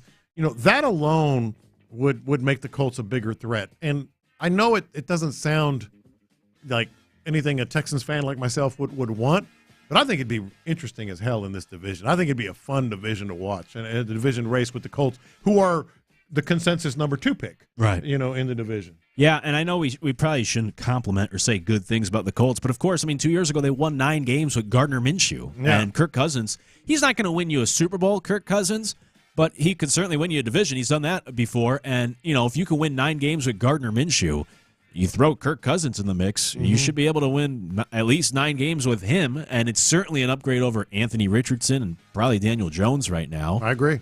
And even going back to that article we referenced last week from Bill Barnwell where he ranked the weapons by team, running back, wide receiver, tight end, and the Texans, as we discussed at the time, are 14th on that list. He had the Colts 16th. Yeah. So there are some weapons there offensively that if you could get the right quarterback to pair with Josh Downs and Alec Pierce and Michael Pittman Jr. and obviously Jonathan Taylor, and they've had a pretty good offensive line in the past, that if you could get the right quarterback in there like a Kirk Cousins, suddenly it's like, oh boy, you know, you don't have to worry about the Titans too much, you don't believe. You might not be buying into the Jaguars right now, but this Colts team that almost won the division 2 years ago, if not for the Texans, then you throw in Kirk Cousins. Yeah, like I said, I don't know if you feel as comfortable or as good in that division. They become a real threat in the AFC South. And didn't the ESPN Top 10 running back rankings come out yet? Yes. And weren't the Colts? I think the Colts did they have 2? No, they had 1 for sure. But right. But let me bring that up. My bigger point here is with the running backs being one of their strengths, and you throw Kirk Cousins into the mix, that offense gets a lot more dynamic real quick. For sure. Yeah. I mean, that's really just what they're missing on that side of the football is that quarterback, because they have the other pieces throughout the offense. Here, I pulled up the running back list. Jonathan Taylor is 7th. And then, by the way, Joe Mixon was 9th. And then, honorable mentions, receiving other votes. Yeah, it was just him. Yeah. But still, they have some pieces on offense. And they're just trying to figure out that quarterback position. Really, since Andrew Luck retired, they haven't been able to get it right. But how likely do you think it is? You know, because this is all hypothetical, but you Google it. It's the number one team people point to when they talk about Kirk Cousins. Like, if he is moved, it seems like a natural fit that him and the Colts would be good for both parties. And then for the Falcons, like, it's the other conference. You could trade him away to the Colts. You don't have to worry about then battling with him for a playoff spot.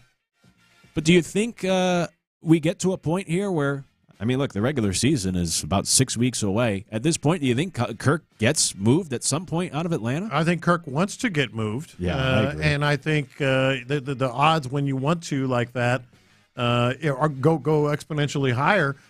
And from the Colts' perspective, hey, training camp hadn't even begun yet. I just talked about how Kirk Cousins, he's truly a very, very good offensive mind, not just a player. That they see an opportunity here. You know, they're also wondering about what the Texans have. Obviously, their defense, everybody knows, is good, but offensively, can they be the type of team with Kirk Cousins that can threaten for the division? I think the consensus, if you're as objective about it at all, is yes. You know, if they had Cousins, and I think they become a much better offensive team. Yeah, I think so too. And by the way, where else would he go? I know. You know? What are the other options for Kirk Cousins? I know. I'm trying to think here at the top of my head. Yeah. I know. Now the Steelers have Rodgers. I mean, you can make the case like maybe the Jets, who he's always been linked with in the past, almost went to, but chose the Vikings instead. You know, are the Jets satisfied with Justin Fields? He was always linked to the Browns too. But I think True. they got a few. I think they got like 6 quarterbacks. How many do you want over there, man? Hey, might as well take another one. It ain't gonna hurt. Yeah. Well, people thought it was going to be the Browns this offseason, right? Because Kirk was spotted. He was at a Chipotle, in Cleveland, and everyone's like, "Oh, he's coming." Obviously, he knows Kevin Stefanski from Minnesota. So, yeah. Also, let's not forget, like, because of Jim Irsay's passing, there's now new leadership. I don't know the conversations or the connections, but I think everyone has to feel like we might not be safe. Like Shane Steichen, you know, when you bring in new leadership, or in this case, that's a good point. The daughters are taking over. I don't know what their relationship's like with Steichen or Chris just Ballard. In general, do they want to shake things up? Yeah, right. Work out. So if I'm a GM or I'm a coach and I'm thinking like, ooh, maybe my seat just got a little hotter. Let me go out and actually get a quarterback that we can count on right now.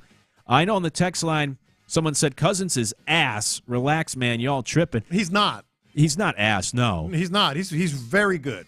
And as I said, look, he's not going to win you a Super Bowl. I don't think Kirk Cousins is a Super Bowl winning quarterback. But all we're talking about here is, can you win 10 games in the division? And certainly with Kirk Cousins, they won 9 games with Gardner Minshew 2 years ago. Their win total right now with Daniel Jones is 7.5 in Vegas. And Vegas is usually pretty good with this stuff. Yeah. So can Kirk Cousins elevate you by 2 to 3 games? I think 100% he can. And that would be my concern, that if the Colts were to pull off something, that suddenly that division gets a lot tougher.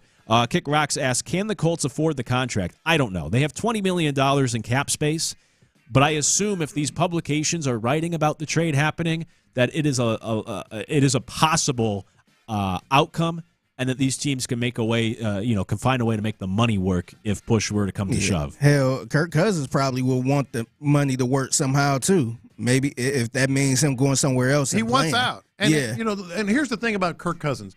Every single time since 2015 now that he's played 16 games, at least 16 games, he's thrown for more than 4,000 yards. He's good.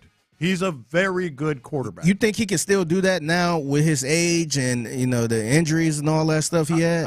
I don't know, but that would be my only question.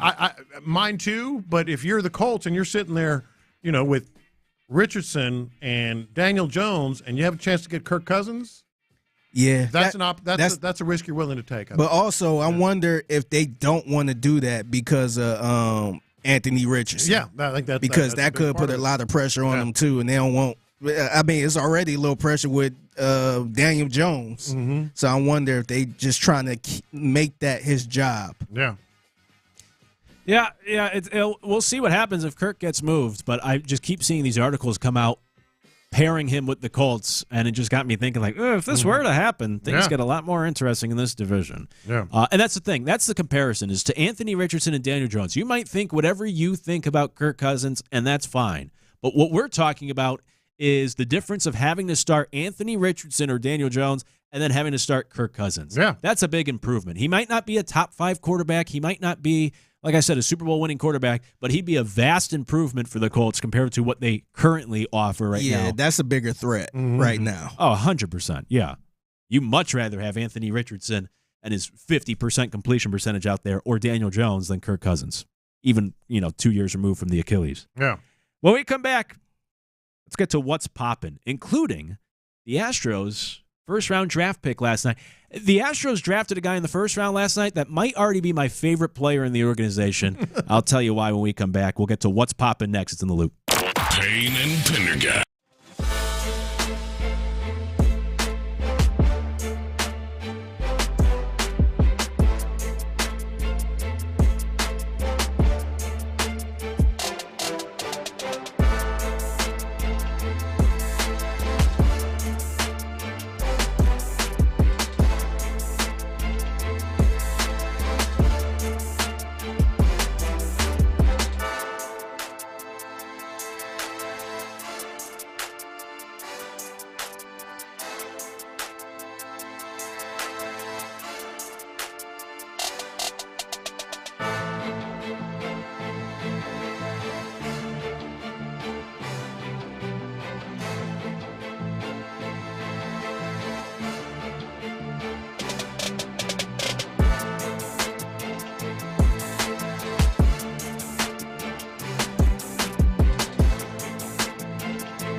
Sponsored by Bristol-Myers Squibb and Pfizer. The biggest stories in sports and entertainment. Sports Radio 610 style. In the Loop presents What's Poppin'. What's poppin' here on In the Loop? I'm Luke Morrow in for Reggie alongside John Lopez and Figgy Fig. Some people didn't really like the Kirk Cousins conversation. This is the last thing I'll add. When he did get injured 2 years ago for the Vikings, at the time he was third in the league in quarterback rating. Might not be the same quarterback after an Achilles injury, but let's not underrate Kirk Cousins. Hey, what's poppin'? Astros drafted a shortstop in the first round of the draft, which took place yesterday. First time the Astros selected a high school position player in the first round in a decade, as they took shortstop Xavier, I think it's Nayans, from who was going to go to Oregon State. Obviously, he's going to sign with the Astros instead, first rounder. As I said in the tease heading to the commercial break, he might already be my favorite player in the organization. He called himself a dirtbag when they were interviewing afterwards. He's a dirtbag. And also, when they asked him what he knows about the Astros, he says, I know they whip up on the Mariners in the AL West, which I love that quote. He's a Mariners fan, or at least was. Yeah, who went to games and knows that the Astros have run that division. He said, I'm a dirtbag. I'm a baseball player. I'm going to do whatever it takes to win. I love this guy, just based off of these quotes. Also, he had a tweet making fun of the Yankees in 2022. Perfect. Sign me up. I'm all about it. I love this. I don't know if he's ever going to make it to the big leagues, but I think he might be my favorite player in the organization now. Little shortstop. Well, not little. He's like 6'1", 6'2", but shortstop taken right there. Remember when Carlos Correa was taken by the Astros as a 17-year-old? That's all I'm saying. That's all I'm saying. Here's my other thought, and this might be a stretch. But I looked it up. They said the average it takes, if a guy does make it to the big leagues from high school, it takes them 4 years on average to make it to the big leagues. So that puts us at 2029. Again, baseball drafts are different. You just draft like the best player because you don't know what your needs are going to be by the time they're ready to get to the big leagues. But is this like Jeremy Pena insurance that you figure, we're not going to be able to pay Pena? Let's go get his replacement in the draft. I don't know. I think that's probably somewhere in the equation. But you draft a player like this, 17 years old. He could be a shortstop. He could be something else. At that age, with that kind of skill set, everything that you hear and read about him is, all the tools are there. Could probably use a little more pop in his bat, but that's going to come, with size and maturity and everything. Think about when you were 17. Your body changes a lot. I mean, it changes an awful lot. Which, by the way, speaking of the draft, the other thing I'll mention is that they set a record. Youngest player ever to be drafted first overall, Eli Willits, 17 years old, 7 months. I know, that's crazy. Imagine being 17 years old. You're the number one pick in the draft. You get all this money thrown at you. That's crazy. It is crazy, and it was a little bit of a surprise. I think he was ranked usually 5 or 6 overall, but they said that's the guy they wanted all along. And remember, that's the Nationals who just fired their GM a couple weeks ago, and people were wondering, like, why are you doing this now before having the first pick in the draft? So this is the interim GM that made this choice. It could be very interesting how this plays out for the Nationals moving forward. And a few years from now, you might look back, depending on how this draft pans out, and be like, man, that was stupid to let the interim GM make this draft choice, and he went with this guy. I have a random question. Is there a reason why they had the draft around this time, the MLB draft around this time? Because I thought it was kind of weird they had it around pretty much during the season like this. I think, Luke, you would know this. You lived that life, with developing players for a long time. My thought has always, well, first of all, the MLB draft is nothing like the other drafts. Yeah. It's very, they're trying to make it into something. They televise it now and all that, but it just doesn't quite resonate. But I think part of it has to do with when they can declare and go back to college for the college-age players and getting back into, the summer regimen in college. High school players, I don't know. Yeah. Yeah, I don't know. I think it's that. I don't know why they choose now. I'm sure it is that timing purpose that sounds right. Because, like the college baseball season ended, a few weeks ago, and then you want to get these guys in now, and then obviously they'll report, and some of them will start to play in minor league baseball. You'll get something out of them the rest of this year. But I think, honestly, you should do it this week. Like, this is your All-Star break. It'd be perfect to pair. They did it yesterday, I think 4 p.m. Central. Like, there were still games going on. Yeah, that's what bizarre. That's what got to me. I'm like, damn, because usually, you know, when you're watching the Astros game, you might hear Dana Brown on the TV broadcast. But I was thinking like, oh, I'm sure he's not doing the broadcast now because he got a draft to worry about. Yeah, I would have done it like tonight leading into the home run derby or Wednesday when there's nothing going on.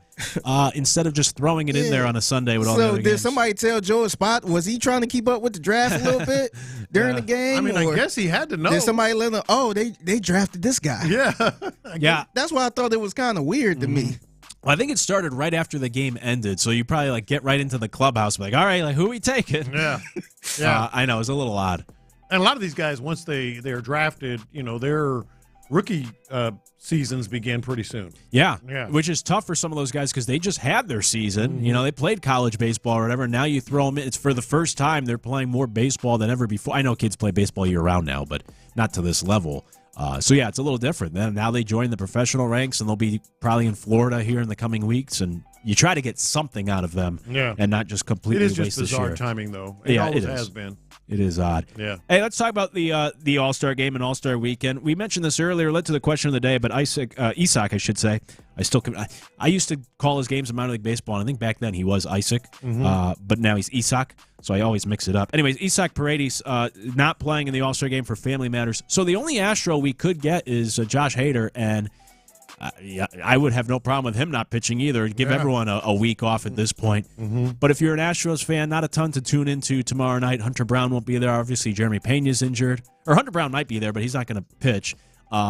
Jeremy Pena's injured. He won't be there. Paredes is not going to be there. And Hader's the only guy that could actually be in the game. So not a lot for an Astros fan to look forward to tomorrow night in the All-Star game. Home run derby, though. Home run derby is happening. Your top 3 favorites are the big dumper. The big dumper. Cal Raleigh. He's the favorite. Then O'Neill Cruz, and then James Wood. A lot of people putting money on are betting on James Wood, a young guy from the Nationals. Yeah, he's got some power. It could be fun tonight. We'll see. It doesn't always play out how you expect. Some of these guys don't do well in home run derbies. But him and the big dumper, both those guys could put on a real show. Yeah, Cruz, too. I get why he's a favorite. He hits some rockets as well. All 3 of those guys could potentially put on a good show tonight for the home run derby. It's there's always that hypothetical or that theory that the home run derby screws up your swing, and some players won't participate for that fear. So if you are an Astros fan, I guess that's what you root for tonight, that the big dumper screws up his swing. Yeah, because they're coming right out of the All-Star break. Yeah, it's true, yeah. Coming right out of the All-Star break against the Mariners. You know, the uppercut. I hadn't thought of that. Yeah. Yeah, man, win it. Yeah, that's right. Go all 3 rounds. Tire yourself out. Yeah. Get into that uppercut swing where you're just trying to jack homers. And then when you come out of the break and face Hunter Brown and Fromber, you're not ready to go this weekend. You're a mental mess. So if you're an Astros fan, I guess you got to root for the big dumper tonight in like a Machiavellian type of way. Hope he goes all the way and then it pans out for you. He fell 1 home run shy of Barry Bonds' record for most homers in the first half of a season, which is pretty crazy. Last thing on All-Star Weekend, the rookie for the Brewers, Jacob Misiorowski, however you say his last name. The Miz. Yeah, that's a lot easier. Yeah. He was added to the All-Star game after only 5 career starts, which is a new record. I know a bunch of Phillies were unhappy about this. I think Nick Castellanos even called it a joke. How do you feel about it? Do you think it needs to... Look, he wasn't on the first team. He's a fill-in. He's kind of like the 5th option. But how do you feel? Do you think these guys need to earn it a little more, or is 5 starts enough to be an all-star? I feel for the Ranger Suarez was another one that probably deserved to be there, and a lot of the Phillies were very, very upset, as you mentioned. But as much as you kind of feel for those guys... It's what you do. Baseball needs this. You have a phenom, a true phenom, throws 100 miles an hour, goes deep into games, at least as deep as he can right now. He's had only 5 career starts. I think it's like 2.0 something ERA. Absolute phenom. You want people to tune in and find something interesting to kind of grasp and start watching in Major League Baseball. It's the All-Star game. It's what they want to do. I feel bad for the guys that didn't make it, but I totally get why they're bringing in this guy because they want to get some buzz around this game. Yeah, which is why you even put the commissioner puts Clayton Kershaw in as like an honorary all-star. Yeah. That's if this used to still have to do with although he's pitched well enough, he's earned it. But I was going to say if it still had to deal with home field advantage, then I get some of the complaints. But now it's obviously truly just an exhibition game. It's an entertainment product, and I think that's what one of the Phillies said as well about it. Is like this is like wrestling, We're just picking entertaining people. But yeah, that's kind of the point of it all. Yes, it is. Yes, it is. Skeens last year was an all-star after 11 starts. That was the record at the time. Now 5 starts is the new record. Hey, what else is popping? Well, Fred VanVleet was named president of the Players Association in the NBA. That's huge. Like, he's the dude. Yeah. He is absolutely the guy in charge of the NBA Players Association. I did think there's a little bit more to this that's going to get real interesting here in the next few years because the players can opt out of the current CBA contract while Fred VanVleet is the NBA Players Association president. He's going to get a lot of airtime. He's going to get a lot of pressure put on him from the Players Association, from the NBA. He's going to be in the mix of something that, they could opt out of this deal in 2028. His tenure is going to run through 2029. So he's going to be in the middle of some pretty, interesting negotiations. And you're thinking, well, the NBA players already have one of the best, agreements in all of sports. But you know what people always want? A little more. Yeah, for sure. A little more. And the story I was reading about this, which really kind of got me thinking about it, is, since the last agreement, when the last agreement was signed, there have been numerous new revenue streams into the NBA, specifically digital. Gambling sites are much more partnered, gambling partnerships, et cetera. The in-season tournament wasn't a thing when the last agreement was signed. So all of a sudden things could get a little bit interesting because I think the NBA players could maybe opt out during his tenure. Yeah, it'll be it could be fascinating. He's the guy in charge, and a compliment and an honor to him for being named the president. 2 last quick ones here on what's poppin'. Cooper Flag already shut down for the rest of Summer League, and they're already using load management in Summer League. I'm an anti-load management guy. I just think it's really lame that it's also made its way to the Summer League now, where we're sitting these guys. I think they just don't want him to get hurt. In his case, I kind of get it. Yeah. But even in other guys, they're sitting some games, and I don't know. Yeah. But that's just me. I'm old school. And then the last thing, you guys need to help me out on this because I'm not a tennis guy. Is it Yannick Sinner? How does he say that? Yannick Sinner? Yannick Sinner. Yeah. First Italian to win Wimbledon. You got your Italy That's shirt why on. I put my Italian shirt on. My Paisan wins for the first time. Yeah. Are we, Figgy, you're my go-to tennis expert. I follow it casually. We're in the midst of kind of a resurrection of some young talent, right? Yeah, especially with the men, because you got him, him and Alcaraz that been facing each other for a long time. They're like 23. Yeah, they're very young. Yeah, Alcaraz been getting the best of them. This is the first time I want to say he beat him. Well, he beat him in the French Open, right? Alcaraz did? Alcaraz did. Yeah. But Sinner finally got him in the Wimbledon. Did you see what happened on the women's? Oh, my God. It was not good, man. Dude, it was a... You got double bageled in the final? Yeah. 6-0, 6-0. Now, to be fair, the other young lady, the American, she kind of made it further than what everybody thought. Yeah, but that's like Broncos Redskins back in the day in the Super Bowl. I mean, you got run out the gym. Yeah, didn't get one game. Not one game. Yeah, that's tough. Yeah. Well, Paolo Banchero became the first Italian drafted first in the NBA 3 years ago, and now we get the first to win Wimbledon. Let's go. How about that? Yeah. All right. Suddenly I'm a tennis fan. Hey, when we come back, you've probably heard some of the audio by now, but Jeff Luhnow did a great interview with Chandler Rome on their podcast, talked for about an hour. There's a lot of interesting stuff. We're going to get to some of the sound from Jeff when we come back and break it down. We'll do it next year on In the Loop. Texans training camp starts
alcohol. Twisted Tea. Keep it twisted. Twisted Tea Brewing Company, Cincinnati, Ohio. Please drink responsibly. KILT FM HD2 Houston. Insider access, exclusive content. Sports Radio 610. The Texans play here. An Odyssey sports station. Sports Radio 610 presents In the Loop with John Lopez and Reggie Atatula.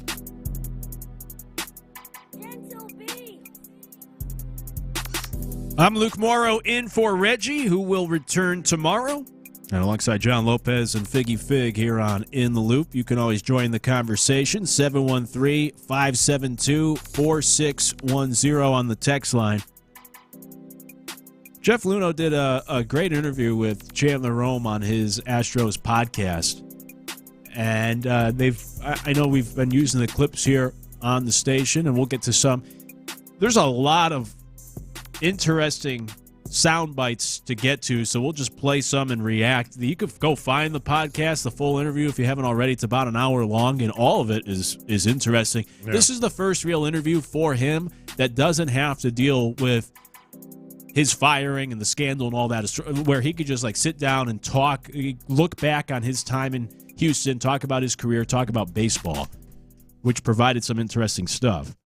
So let's just dive right in. I mean, we could start, Figgy, with the first cut, number one there, where, we have the trade deadline coming up, and we're talking about what the Astros need to do at this trade deadline. Well, Jeff provided his perspective on what a trade deadline is like as a GM, and then I think he also talks about the Jordan deal in this, but here was Jeff talking about trade deadlines. That's the year where really, even though you said we were buyers from 2015 on, 2016, right, we were sellers, and the Fields for Alvarez turned out to be one of the best investments we ever made, giving up a proven reliever for a young man.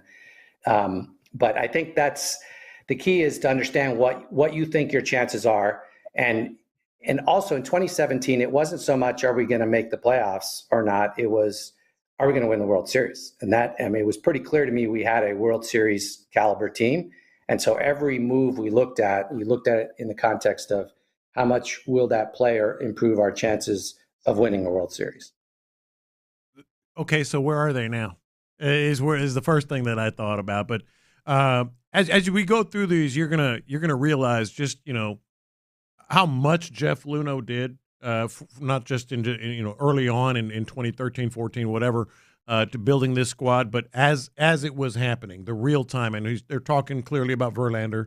In 2017 and making that late deadline deal and all that down to the last minutes. Mm-hmm. Without that, who knows what they could have done or would have done, without that deal. Yeah, absolutely. And where are they now? I would say they're in need of adding some pieces at this trade deadline and elevating themselves to be able to go win a World Series. This next cut, just number two, is one of the more interesting ones to me, because I think there is some unmentioned context to this, and it's in regards to the Fires trade with Carlos Gomez as well. You'll hear the audio here from Jeff, who reflects on that deal, but what you won't hear is maybe the facial expressions as they talk about this trade, and you probably can figure out what they're alluding to. If not, I'll fill that in after we hear. But here is Jeff talking about that trade for Gomez and Fires. How much do you reflect on that trade, that the trade, the Carlos Gomez, Mike Fires trade for Hader and Brett Phillips, and who else was in there? Domingo Santana. It was good. We traded a lot of value. We knew we were trading a lot of value. I think we didn't properly evaluate Carlos Gomez. If you look at what he did prior to us trading for him, he was reaching status of being a superstar and was athletic and, filled a lot of needs for us. Had a nice home run in the wild card game, but that didn't make up for the 4 players we sent away. And Fires was really good for us at certain times, for sure. He was our most consistent pitcher, I think, in 2016. But yeah, that one, if I could have that one back, that would be probably number one on my list of trades I'd want back. Why is that? Yeah, right, exactly. You can hear a little giggle there from, I think it was Chandler, and they were smiling as they were talking about it. So that's what I was going to say. Do you think it's just simply because Fires became the whistleblower later on? Yes, absolutely. Oh, of course they ain't had nothing to do with it. Of course. Like, oh, man, why did I have bring that this one guy back? in? He was our best pitcher for a while, but oh, boy. Yeah. Why did I have to go bring this guy in the Talk about how clubhouse? things might have changed. Seriously. He might still be around. Yeah. Yeah, Carlos Gomez did not pan out in Houston. He was not the same player that he was in Milwaukee when they got him. But yeah, I thought that might have been the most interesting because you think about that butterfly effect or domino effect, and if you don't make that trade, who knows what would have happened, how baseball could be different in the years since if we don't get that exposure and he doesn't get fired, and who knows? I mean, everything could be different in the years since just because of Mike Fiers and bringing him in. So, yeah, that's the one that maybe he's, as he said, he kind of maybe regrets doing. Cut 3. Go ahead. Oh, no. Wait. No, I want to do a little bit of a backdrop here, little backstory with Jeff Luhnow. He's so good. He's the best that there ever was in Houston in any sport in terms of a general manager. But you do have to realize Jeff Luhnow was the guy who basically orchestrated everything that ultimately led to all the controversy, all the scandal, all that. So as much as I mean, he's so appreciated. The guys this morning were talking about, would you take him back? And the polling, the informal polling was very much, oh, absolutely. I'm going to tell you, I think I would, but I'm not 100% sure because everything he says, as good as he is, he tries to make himself look better and tries to put a twist on it that makes him look somehow innocent. And that's the issue that I had. Yeah, that's fair. Yeah. I get that. And by the way, I know in general, I think I would be willing to take him back, but I know in that conversation earlier, I don't know if they were talking about like right today, but I would tell you, like, I think Dana Brown's doing a great job. Yeah. I would be happy with the current situation. Now, if there was an opening down the road, yeah, sure. Hypothetically, theoretically, sure. Yeah. Because he did a good enough job. But I do agree with your point and get where you're coming from. This next cut, so there was a story, I don't know, a few months ago about Eric Hosmer and Dayton Moore, the GM for the Royals, talking about how they almost traded for Jose Altuve. So they had to ask Jeff about that and say, like, hey, was this true? Did you almost trade Altuve to the Royals in 2013? Cut 3, this is Jeff talking about the potential Altuve deal in 2013. He's not lying. Dayton is a very honest, high-integrity guy. We did have a conversation about it. It didn't go very far. At the time, we weren't looking to trade Jose Altuve. We were looking to acquire Eric Hosmer at the time. And, Kansas City was on the rise. And we tried everything. We didn't have a lot of players that would bring you an Eric Hosmer. Right. So at the end of the day, we're like, well, is he going to trade him or not? Let's just throw our best guy out there, our best young guy, and see if he'll even react. It was not an official trade offer. It was one of those, hey, would you consider it? And it was a very short conversation, so it didn't go anywhere. But also, we all have to remember Jose Altuve at that time was not what Jose Altuve became. And obviously, we had a lot of confidence in him. We re-signed him to 2 extensions while I was there. He's been the franchise player ever since. I believe all of that, though. I do. I mean, they were trying to, they were trying to ultimately get to where they got.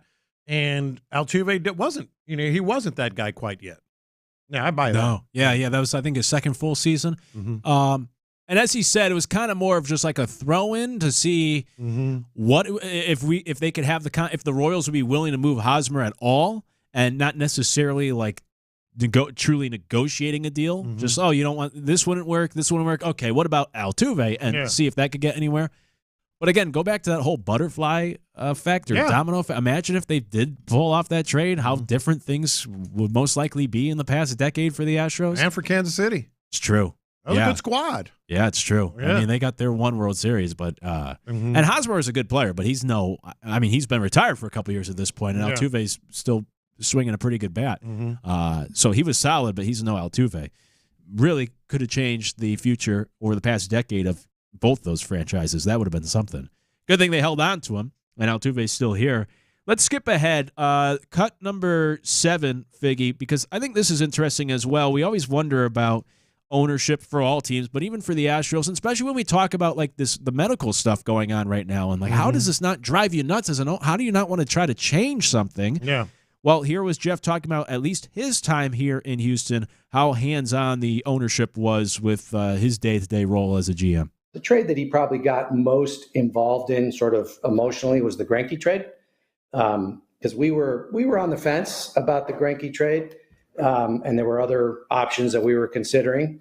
But Jim did seem to want that player on our team and wanted the sort of sex appeal of Greinke and all of that.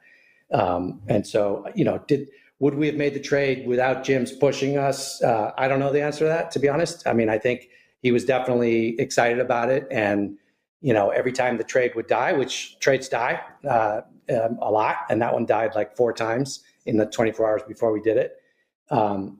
He would say, well, what about, if we took on a little more of his salary? And I'd say, well, in that case, yeah, I mean, sure, we'll make another run at it. So that was one where he was involved.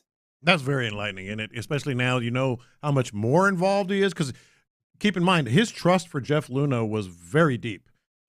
Jim Crane's. Luhnow's the one that convinced him about, losing and then winning and building these squads and all that. He trusted Luhnow. But to step in there, it makes you wonder about how much more did he step in, after it got good to him, so to speak, I also like the line. I know they talked about this morning, but the sex appeal with Zach Greinke. I don't think they're talking about actual sex appeal. It's the first thing you think of, isn't it? Yeah, right. But more so of like from a baseball perspective, that appeal of adding him to a rotation into a roster, not actual like physical looks. But maybe I'm mistaken. I don't know. Maybe Jim Crane. Maybe he thought he was kind of hot. Yeah, maybe Jim Crane got excited. Like, hey, we could bring in more female fans with Greinke on the mound every 5 days. Who knows? Cut number 12, talking about Jeff and his potential future. Will we ever see Jeff Luhnow back in Major League Baseball? There's 2 clips of him talking about this, but this first one, cut number 12, is about getting the itch. Does he ever get the itch to come back? He's right now working in professional soccer, still based here in Houston. He goes to, as I understand, Rockets and Texans games, but hasn't felt comfortable returning to an Astros game. Anyways, does he get the itch to go back to baseball? Here's what Jeff said. I don't think a lot about coming back to baseball, but having this conversation with you guys and thinking about all this history and things that I did well and things that I didn't do well and kind of perspective around it, it certainly would be fun and interesting to go back into baseball. I know that my teams and my investors and my partners would probably not like that a lot at this point. He's not going to come back to baseball, not because of his choice. This is where it all kind of, where I said, he makes himself look good a lot of times because the guy's got a dirty streak. We know that. We know that for a fact. They've admitted to it. But he tries to make himself look good. As great as he was, he's been ostracized from baseball. I mean, flat out. He's doing quite well. He's got this, as he mentioned there, this soccer commitment that he has and all that. Are you telling me that one of the best general managers in all of baseball wouldn't come back if he could? Well, that takes me to this next clip, and we'll leave it with this one. There's so much audio to get to, but we'll play just this last one. Sounds like you won't be buying what he's selling here. This was Jeff talking about if he's heard from MLB teams during his time away. Cut 13. I've had, I'm not going to tell you who, but I've had 2 or 3 owners contact me and ask me if I was interested in either a role as GM or another role, maybe as a different role where I'd oversee the sporting operation. And in all cases, I said no, because at the time I was raising money and starting my company. But I don't think I'm blackballed from baseball like some people think. And I know I would do a good job. I mean, I know that for a fact. Oh, good. Cocky, man. He's so cocky, and he has been blackballed. I mean, what else could it be? Baseball owners will do anything to win. They'll do anything to win, but this is beyond the pale. This is beyond something that they could even, sort of sell. You don't think we'll ever see him in Major League Baseball again? Not for a long time, if ever. Yeah, and then you get to a certain point where like almost too much time passes that almost out of sight, out of mind. Yeah. Where you had a great run, but that was 15 years ago now at this point, or whenever it might be. Whenever we get to that day where like, okay, we're cool. We've moved past the scandal. It's fine with you getting back into the game, but the game's almost passed you by at this point. It's been that long. So we'll see if that window ever opens itself for Jeff, if truly teams are interested. You can go find the full conversation on Chandler Rome's Astros podcast with Jeff Luhnow. It's like an hour long, a lot of interesting stuff. Talks about specific trades, talks about specific players from his tenure. So if you're an Astros fan, I recommend checking it out later on. And you probably eat up a lot of good insight from his time here. When we come back, it's that time of day where we have to get some stuff off of our chest. Time for Lunchtime Confessions presented by the Men's Clinic. We'll do it next in the Loop. Area 45 with Bijani and Creighton.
SportsRadio.org to donate or volunteer. Every donation brings hope. Every hand makes a difference. That's SALArmyEDS.org.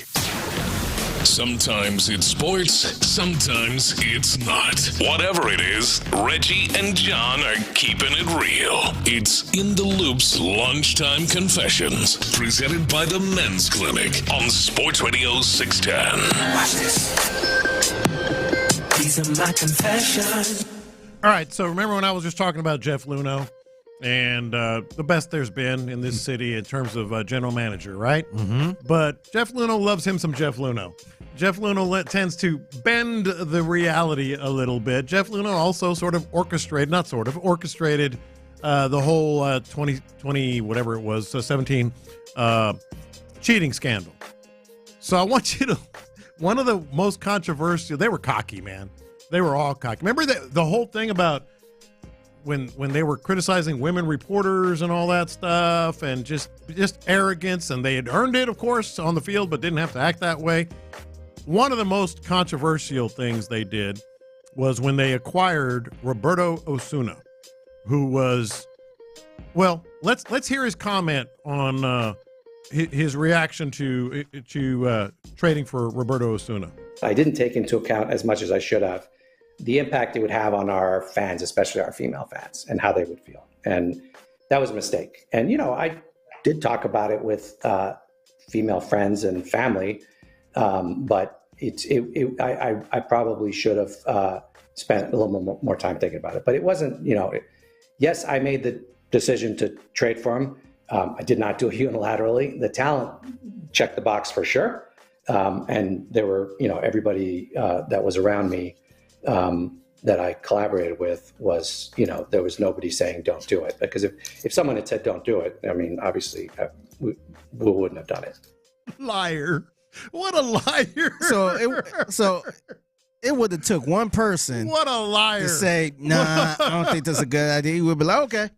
Also, not one person brought that up and be like, hey, this might not go over well. Oh, my God. You talk about LOL and literally LOL. That was a literal. I just did it again when I heard that, like, you liar. And I know calling someone flat out a liar is harsh. He's a liar. He's a liar.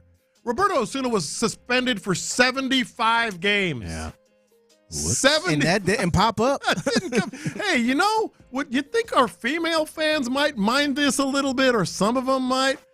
Or even outside of just the female fans, just anybody, period. Just any human being, period. Whether, you feel yes, like that's not going to rub somebody the wrong way, or somebody just going to be like, just a little question mark. 75 games. Yeah. I didn't really think about that. And also, to go along with that, the biggest clown was like the assistant GM who, in the clubhouse, was yelling at women reporters like, thank God we signed Osuna, whatever it was. Right, after the World Series. Yeah, which goes along with this whole idea of I don't think they ever saw anything wrong with that move, with that trade, or with bringing Osuna in, because even months afterwards, after the negative feedback, all this stuff, they didn't sit there. They still didn't see any fault. Yeah, I know it's harsh, but guess what? Liar. These are my confessions. Yeah, no, I tend to agree with you. My confession. So outside of probably Houston and Boston, I'll be seen as a real hater for this. Mm-hmm. But in this city, in Boston as well, you probably will agree or sympathize with me. I am tired, now that we've reached this All-Star break, and I see all these articles and accolades and everything about Aaron Judge. I am so tired of people talking about Aaron Judge as one of the all-time greatest hitters. First fastest to 350. I know. I give him props for that. He's a good home run hitter. I'll give him credit for that. Although, also, this is a new era of baseball where we have the juice balls. We got torpedo bats now. He's playing in a bandbox. It's different than a lot of guys in previous eras, but still, I'll give him credit for the home runs. I cannot, though, get behind him as just, and maybe this is me, picking on semantics, but I can't get behind people talking about him, calling him one of the all-time greatest hitters. He's not an all-time great hitter. He's a great home run hitter. I know the batting average is tremendous this year, but Aaron Judge, you could pick any sample. I just went back to the last 5 weeks. He has struck out in 40% of his at-bats. And I know this is old school, like a man yelling at clouds because the game has changed. But I don't care. I cannot put him in the same conversation as the greatest hitters of all time like some have if he's striking out in nearly half of his at-bats. He has struck out more in the last 5 weeks alone than Tony Gwynn or even Joe DiMaggio ever did for an entire season. He's a great home run hitter. He's good for his era. I get that, but I can never put him in the same conversation or even ahead of guys like Ted Williams and Joe DiMaggio and Tony Gwynn, who, by the way, retired 24 years. It wasn't that long ago. It's not like the game has completely changed. He played during the steroid era and still didn't strike out. I just can't get, not to mention the fact that you have a catcher who has more homers than Aaron Judge right now, so how big of a deal is it? And you also have Aaron Judge, 5 of his homers this year, 5 of his, 36 have come in high leverage situations, which means 31 have come in low leverage situations. He hits 200 in the playoffs. He strikes out in half of his at-bats. Stop with these conversations of Aaron Judge being an all-time great hitter. He's not. Welcome to New York. Yeah. That's what it is. So do they have them like an all-time great hitter in Yankees history, or do they got him up there yet? New York media has got him way up there. Oh, yeah. Yeah, and you mentioned, what about Ichiro? Sure. I mean, like some of the all-time that played in this era. Yeah, I can entertain one of the best home run hitters. Yes, sure, I'll give you that. Yeah. But when we talk hitters, there's more than just hitting home run. I cannot put him in the conversation of Pete Rose and Tony Gwynn. Yeah. He just strikes out. He's a home run guy, and he strikes out way too much. Yeah. These are my confessions. Yesterday, I went to Mitienda. Oh, man, that's my jam. Yeah, for the first time ever. I told you yesterday. about it. Yeah. I always seen the commercials and stuff, too, and talked to some people from HEB. They always talked about it. Drove past some, but never went inside. Did you go to the one on 59? Yes. Dude. Yep, that's the one I went to. Go ahead. It was amazing, man. It's entertainment. I gotta confess, it's fun. Yeah. It was fun because after I left church, my wife was like, I need to stop at the grocery store. And then she said, Mitienda. I'm like, all right. So I dropped her off in the front, and I was sitting in the car. And she was like, you need to come in here. This is her first time in here, too. Dude, it's the best. She was like, you need to come in here. I think you might like it. I'm just like, oh, God, man. Because she was just going in to get a couple things. Yeah. So I walk in, it felt like I was in Mexico. You were. They had the music going. They had food outside. And they got the grills. They got the griddles. They had the grills. They got piñatas in there. They got that restaurant with the aguas frescas and all that stuff. They had everything going, man. Dude, it is a jam. I was really impressed. Yes. To the point I might go there just to do my regular shopping. Dude, it's so good. Like I said, it's an have you been? No, I don't think so. It's an entertainment event. Yeah. It was so cool to the point she was like, if we have family in town, let's just take them here. Just kind of see, because you don't have those type of grocery stores anywhere else like that. They got the Mexican candies. Like I said, they got the piñatas. They got all like bona fide, taco stand in the store. Yeah, it's stuff you don't see on the regular. They got the Mexican coffee, the Mexican sodas. Dude, I know it sounds like I just love that place, though. Yeah. Love it. Yeah, but this is another side confession, too. When we was checking out, and you know how they had the stuff on the side, candy bars and all that stuff, and I seen they had a Nutty Buddy. I'm like, oh, okay, I ain't had one of these in a long time. Man, that thing was $1. Like the regular Nutty, yeah. I had to go on my old man stance on this one. I'm like, man, this thing used to be 25 cents when I was a kid, and they were smaller. So I'm like, man, $1. Yeah. And then it said value price or something. I'm like, that's a value? I'm like, these things literally used to be 25 cents. I remember it. And I was going on a rant. I'm like, I used to buy a bag of chips for 25 cents. Oh, back in the day. Yeah, I used to buy a soda for 25 cents, a Nutty Buddy, and probably 25 cents worth of penny candy or something. I'm like, $1? Yeah. That is crazy. So you didn't get it? Yeah, no, I got it. I got it because I wanted it. But I'm like, man, this times is really $1 is now the new quarter. Yes, it is. Yes, that is. I couldn't believe that was, and it was smaller. It wasn't even the same size. I couldn't believe that, man. Oh man, yeah, that's how they get you now. Everything is smaller in size and cost more. You get these bag of chips, and they're only half. 5 chips in there, man. They're half empty now. It's crazy. Yeah. These are my confessions. I'm completely honest here.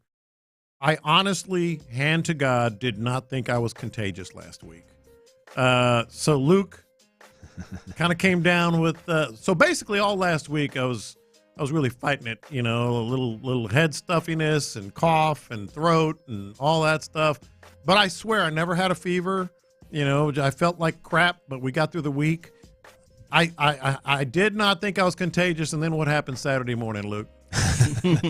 Woke up not feeling well. But I'll tell you what. As soon as I left town. Yeah, it might have been different, though. I think I had a fever Saturday. So much so I was outside. It was like 94 degrees here in Houston on Saturday. I was outside in sweatpants and a long sleeve shirt and felt real good. I was like, this is perfect weather in my sweatpants. But I was not feeling good Saturday. I feel much better today, fortunately. Yeah. I felt so bad this morning when I walked into the prep studio there. I never felt like I had a fever. I took my fever, and I think the most it was ever was like 99. Well, that's nothing, Yeah. And then I walk in this morning, I go, "What's up, Luke?" I'm all right, man. Like, oh, well. Yeah, I guess you got me. Yeah. Gotta go back to wearing masks. I'm patient zero. I know. Let's hope it doesn't spread anywhere else here. Moving forward. Fortunately, I feel good. Saturday, not so much. Was a lot better yesterday, and even better today. We're good to go. I might feel worse, or I might sound worse than I actually feel. Yeah. But all good. Hey, those are our lunchtime confessions presented by the Men's Clinic. When we come back, what will allow the Rockets to win the title or actually keep them from winning the title moving forward now that Durant is here? We'll talk about it next in the Loop. All right, talk about feeling better. Just on an everyday basis is what I'm talking about. You get into your early 40s or approaching it and beyond.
today. Live from the Mokaram Injury Lawyers Studios, Sports Radio 610 presents In the Loop with John Lopez and Reggie Atatula.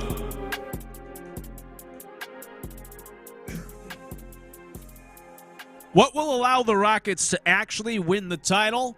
What will keep them from winning it now that Durant is here? It seems like all the boxes are checked. We'll talk about it on In the Loop. I'm Luke Morrow in for Reggie, who will be back tomorrow alongside John Lopez and Figgy Fig. I appreciate you hanging with us as well. Hope you had a great weekend. You can always text the show 713-572-4610 to join the conversation. A lot of hate on my Aaron Judge confession. That's fine. A lot of love, too, though. A lot of love, too. I was about to say, a lot of hate. Yeah. Are we in the Bronx? I know. A lot of New Yorkers down here. I know a lot of people here like rock with Aaron Judge like I that. know. Yeah. I acknowledge, really good baseball player, but can't put him in the conversation with Ted Williams and Pete Rose and DiMaggio, all these great guys, so on and so forth. Yeah. You get the idea. Let's talk some Houston Rockets. So the reason why I kind of ask this question now, as we're getting ready for training camp and it's the All-Star week in baseball, and NBA kind of feels, even though Summer League's going on still, the NBA kind of feels a little distant. But we know Kevin Durant's here, and it's an exciting time for the Rockets. And then I also saw this clip where Vernon Maxwell was on, I think it's the Up in Smoke podcast, they call it, the Matt Barnes podcast. And it was their final episode for a while. They're going to take a break from their podcast until we get closer to the NBA season. So they asked Vernon Maxwell, they said, give us a prediction that when we come back to recording months from now or whatever in the future, we'll look back on and say, like, oh, you know what, Mad Max, he called this. Here's what Vernon Maxwell said is his prediction for the future in the NBA. Max, this is the last show of the summer for the season. What is one bold prediction for next year? What's something you want to hang your hat on that remember this day, and we're going to clip this shit, and next year we're going to say, Max, remember you said this shit on this day. What is that prediction for you? Damn Rockets gonna win the championship next year. Ooh, I ain't mad at it. Damn bold. That's what the bold the prediction is. That's it. The Rockets gonna win that bold. Yeah, that's what it is. I mean, they're you know, it's not really out on a big limb. It's out on a little limb. Yeah. I mean, it's not out on a little limb. It's out on a big limb. Or do I have that backwards? Whatever. You know what I mean. You know what I mean. Yeah, it'd be a little limb, right? Yeah, a little limb. I mean, they do have the second best odds, Yeah. to win at least the West. They're the second best team in the West behind the Thunder. So not a huge, not a big, not really putting himself out there. But nonetheless, still, Vernon Maxwell believes in his former team. But it got me thinking, what will actually, now that Durant's here and it feels like all the pieces are here, what will actually allow the Rockets, what will it be this year that make sure this team wins the championship? And then vice versa, the other part of that question is, what will it be that will actually keep them? That if they don't win a championship, we're going to point, it's because of this thing. Yeah, and by the way, every time I hear Mad Max, it sounds like he should be talking in a barbershop. Like, just old school. He tells you exactly what he thinks. And it's got that gravelly voice, like he's seen things, man. Just don't owe him no money. Yeah, just don't owe him any money.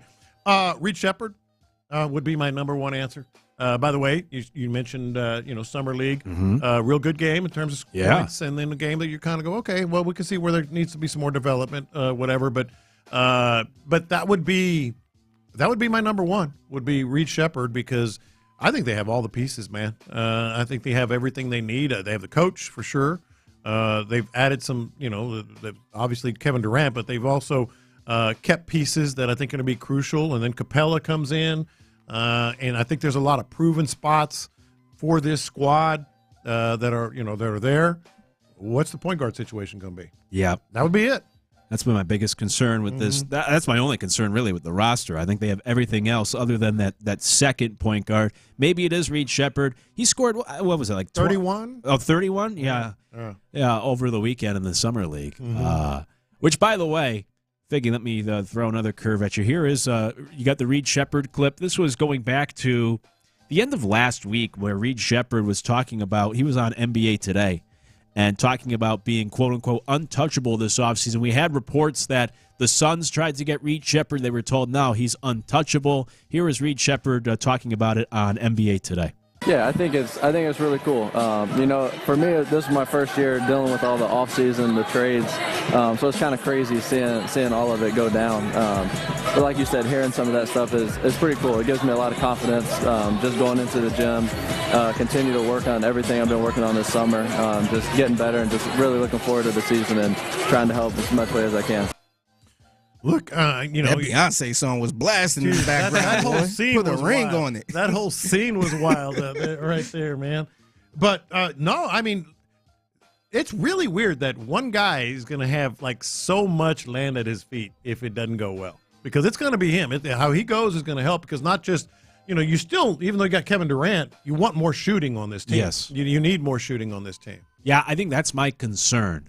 Well, twofold. Both of those things kind of tie together. That if things don't work out for the Rockets and they don't reach that ultimate goal of winning a championship, I think it'll be because you still don't have enough shooting, that Durant isn't enough, Reed Sheppard might not develop, which leads me to my second concern, and this came out when watching the playoffs this past year, especially the NBA Finals, where even though the Thunder and the Pacers seem to have really good guards, and it wasn't a concern going into that series of like, oh, they don't have good ball handlers, still, just with these teams, the amount of pressure they put on the ball and the pressure in the backcourt, the amount of turnovers we got in those NBA Final games from the Thunder and the Pacers, that it was like, dang, even these teams are kind of short at the guard position. And that's my concern, where it might not play out in the regular season, and I've said this before, this has been my worry about the Rockets all offseason, since getting Durant at least. But come playoff time, you need those guards that can handle the ball and take care of that basketball and handle the backcourt pressure, especially if Fred VanVleet has to come out of the game, and then they can knock down some shots for you, and it's why I wanted a veteran guard like Tyus Jones. So, yeah, it comes down to Reed Sheppard. A lot of it falls on his plate, which ties in with what you said, that if it works out, if Reed Sheppard develops and has a really good year, then, yeah, you're sitting pretty. But my concern is that maybe he's not ready in year two, and you still don't have enough shooting, and you don't have enough guard play you can count on in the playoffs. And what if, the other thing that I think is somewhat of a concern, I do have confidence, as I mentioned, in Udoka and what this defense is, and some of the players that are going to get more playing time with this squad. But perimeter defense can still, let's say Reed Sheppard does, end up, he's not a total liability defensively, especially, man on man. But then you have some perimeter guys that can be worked a little bit. I think defensively on the perimeter might be a little bit of a slight concern as well, especially come postseason. Yeah. And then for me, I kind of started with a negative, but if I were to say the positive, like what will it take for this team to actually pull it off? With everything that we've already laid out, I think it's just like those guys taking the next step. The younger players around Durant. So, if you get that next step forward, a bigger leap with Amen Thompson, and especially if maybe, say, he starts to develop a little bit of an outside shot. We talked about still needing some shooting on this team. If he can improve a little bit from three, and if Alpi takes another big step forward and can be that star, because I don't know if Durant to me is coming in to be like the finisher, but I don't think he's going to still be the guy over the course of 48 minutes. I think the Rockets would be better served if, the supporting cast, if you will, for lack of a better phrase, gets you through the first three quarters, and then Durant takes over in the fourth quarter. Because we've never seen a star of his age lead a team to a championship. So I wouldn't want to count on him to be the guy all game long every night. But if Thompson and Şengün can do these things, and then in a close game, Jabari, for sure, Jabari needs to take that step forward. If those guys do it, and then Durant comes in as the closer in the fourth quarter, then that's when I think you're at your best for this Rockets team and can certainly go win a championship. And the other thing, you mentioned what could win them a championship. We've talked about that, potentially prevent them from winning a championship. They're not the only squad that has done some things this offseason. There are some squads, I'm talking about both conferences, but specifically the Western Conference, that had really good drafts. We've seen some real good highlight stuff, and for what it's worth, this summer league, from guys like Parker, Dylan Harper, and some of the other things. Like the West in general could be a hurdle, just no matter how good they are, and they are better. But Oklahoma City, we know, obviously, some of these other Western Conference teams, this isn't like, oh, okay, pencil them in, that kind of thing. Yeah. YouTube says Durant's the answer for both. What will allow them to win a championship or keep them from winning? Yeah. The text line says staying healthy and mashing together. I think they mean meshing together. But if they do so, then they can mash together. Too, yeah. Staying healthy, that's always the big thing, especially in the NBA. A lot of times, unfortunately, it seems like the champion is just the healthier team. We've seen so many championships be influenced or be altered because of injury. So, yeah, certainly the Rockets need to stay healthy. I think Jabari Smith is going to give you quite a bit more offense than you're expecting from the text line. I think between him and the other dudes we picked up, we will be set for shooting, is what someone says on the text line. Mm-hmm. So they feel good about the shooting of this team. But we shall see. That's to be determined, though, isn't it? Yeah, the shooting? Yeah. Yeah, for sure. I mean, you can feel good about it, but I know what Durant's going to do. Yes. I know what Reed Shepard can do, but is he going to be, good enough to play more minutes? I'm not even sure about that. Well, I think he could shoot. No, I'm saying, but is he even going to be on the floor part, enough? Yeah, the minutes part, man. Because I thought he should have got a little more minutes last season. Right. But he was viewed as a liability anyway. Yeah, it's true. And then, Kick Rocks he said, wouldn't the little limb be more risky than the big limb? See, I guess still that's confused true. about that. Yeah, I don't know. That's why I changed it. Yeah. So he's not out on a little limb because that means it could fall. He's on a big limb because it's a little sturdier. I guess so. Right? But do you say, when you use that phrase, do you always say on a little limb? No, I just say out on a limb. Yeah, okay, so that's true. Yeah. Yeah, I guess he would say. I was thinking, I had the wrong thought process. I was thinking more of like big proclamation, so that's why big limb. But I guess you're right. The little limb would be riskier. Remind me to never use that again. Yeah, you confused all of us. Yeah. I do want to get to this piece of audio while we're on the Rockets. Sorry, I'm not good with names. I hate to refer to him as Giannis's brother. That's what he is. Unfortunately, that's what he is. That's how I know him. He has a podcast, I guess. Everyone has a podcast these days. I don't know who's tuning in for this one. But he had the claim that this is the most talented team Kevin Durant has ever been on. This is the best team of Durant's career. Here's what he had to say. But with KD, man, I think this might be the best team he's ever been traded to. Because he didn't get traded to Golden State, he actually signed with them, correct? Yeah. This is the best team he's ever. He's had some teams. Let me rephrase this again. Not the best team he's ever been on, because he had Golden State and then he had Brooklyn Nets. Mm-hmm. Brooklyn Nets were different, right? But I'm just saying, from top to bottom, the more depth in roster, this is Houston. Houston's good. Jabari Smith getting a new deal. Thompson probably being the better player of those two, and they still have Sengun, who might be the best of those three. And you add Durant to that? I've never heard a guy just change his opinion mid-sentence like that. This is the best team. Well, hold on. He goes, well, hold on. Now, you did sign with the Warriors, and Brooklyn was pretty damn good. But you know what? They're good. He changed his whole opinion as he was talking. Yeah, but, I mean, how much is he saying by saying not signed but traded? Exactly. He's been traded how many times? What, twice? Yeah. Yeah, now that I actually listened fully to really paid attention to the clip, it probably wasn't even worth playing because he changed his opinion 3 times and couched the whole statement with trading versus signing. But I think he was still trying to say, based off of depth and everything, I think he was still saying this is a better roster top to bottom than that Warriors team. Because then he changed it to depth. Yeah. Okay, let's just talk about the depth then. Yeah. No, I think what he's saying, though, I think he didn't want to get called out on, hey, what about Golden State? Yeah. Or what about playing with Kyrie and James Harden? Mm-hmm. I think he didn't want to get called out by that. Yeah. But and he realized it as he's talking. Yeah, but I think in general, I do think he have a point. This is a really good young team he's with. Yeah. And like you said, from top to bottom, I do think you could kind of put this up there. If it gel right with the young players and all that stuff, I think it is. That's why he's Giannis's brother. That's why we don't even say his name. He's just Giannis's brother. No, I agree. I would take this roster top to bottom over that Brooklyn roster, even though they had more star power. Upper level, yeah. But even though the Warriors might not have been as deep, still, they went 73-9, and then Durant joined that team. I can never say this is the best team Durant's played on. That was a historic team that he then joined. That was, of course, is the best. 832 on the text line says, I think the Rockets need another shooter and a solid backup point guard. Yes, that's what I've been saying. That's exactly right. Yeah, that's my only concern for this team. I think everything else is there.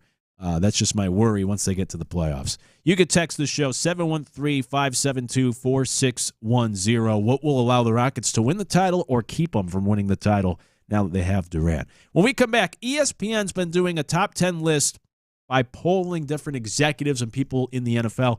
They've been ranking the top 10 at each position on a daily basis. Well, today they did the top 10 quarterbacks. I think it's really interesting. I think you can make a case C.J. Stroud's now underrated. We'll talk about it next in The Loop. Payne and Pendergast.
Odyssey Sports Station.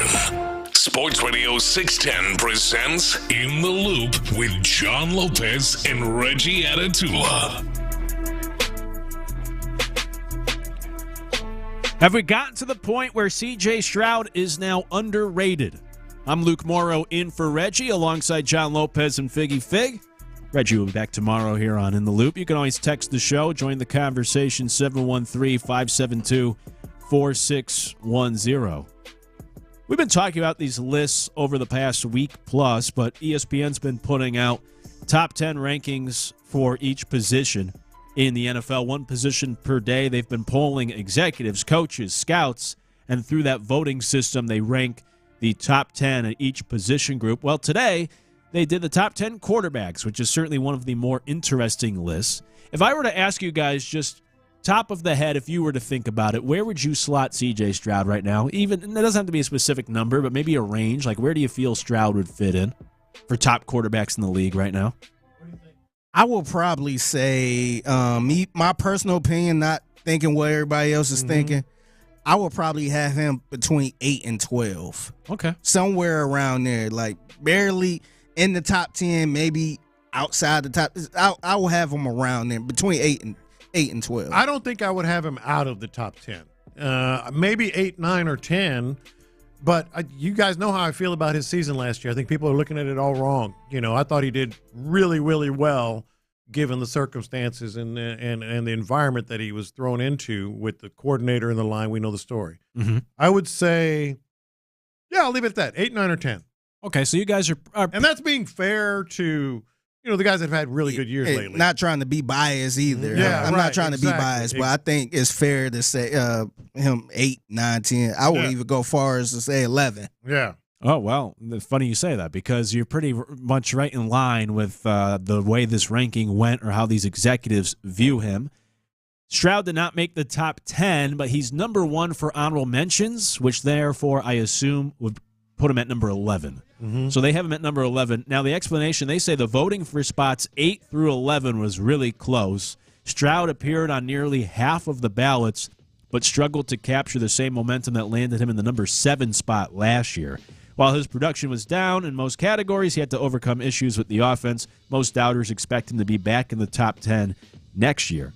And then also they have a quote from an NFL quarterbacks coach who said, "It can affect your confidence when the protection and the play calling around you isn't great. It can all tie together, but the framework of what made him great his rookie year is still there. He's such a natural thrower of the football with elite ball placement." Yeah, I don't think any of that is unfair from the explanation to the quote from an executive. But again, I wouldn't have him out of the top 10, and I'll get to that in just a second. But go ahead. Well, yeah, I might beat you there because I probably would. If you asked me, I probably would have said somewhere around 10. But then once they put this ranking out there, and I was looking at it, and we'll get to the names right ahead of him, and I was thinking, I'd rather have Stroud than this guy. That's what I was going to ask. I'd rather have him than this guy. And this guy too. And then I was thinking, maybe I was underrating him by thinking he's the 10th best. That's exactly what I was going to. That's where I meant to say too. Like if I see the list and be like, "Oh, Trevor Lawrence, what? No way, he's better than." I don't even know if I don't think he's on the top 10, but yeah. Let's go through it. I have the list open here that you brought, Luke. So let's stop when you wouldn't take C.J. Stroud over this quarterback. Now, are we doing just talent or like circumstances and salaries and all that? Who would you take? Keep it simple. Okay. Who would you take this year? Given, don't even worry about their age or anything. Just would you take C.J. Stroud or this dude? Actually, I'm going to throw a couple of the honorable mentions in there as well.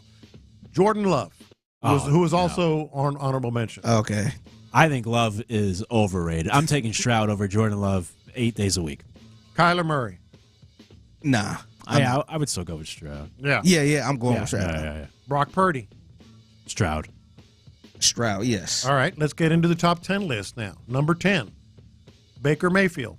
I love Baker Mayfield, but no, if you give me a quarterback for the upcoming season, I think Stroud, CJ has a higher ceiling. I'm going Stroud. Yeah, I kind of question Baker Mayfield when it's time to win. Win. I don't know if he can do that. I feel like CJ Stroud can overtake that. So I'm going to take CJ Stroud. Now, keep in mind, 9 and 8, you might take over You might take over Stroud, but there's others ahead of him. Yeah. 9 is Jalen Hurts. This one's tough, honestly. It is tough. I know Hurts. Obviously, the guy's a winner, and he seems to be a good leader, and he got the tush push and all that sort of stuff. But if we're talking like quarterback position, he doesn't throw for over 200 yards a lot. I know he's a dual threat, but they have a lot of things going on. You have Saquon Barkley this past year.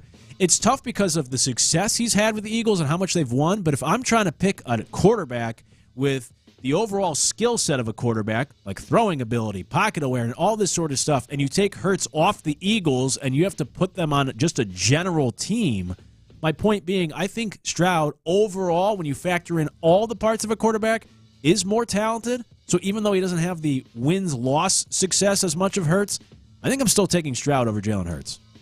This one's tough, man. It's tough. Like, to the point, I'm ready to say Jalen Hurts because he's from Channelview. He's just a Texas boy. He like crawfish, so that's why I would take him over the California. Solid reasoning, Figgy. Yeah, I'll take him over CJ, the California boy. But, yeah, I agree with Luke. I think overall, if you look at all the body of work, because think about it like this. If CJ was on the Eagles, how would that look? And I think CJ will probably win MVP if he was on the Eagles, if he had that same squad.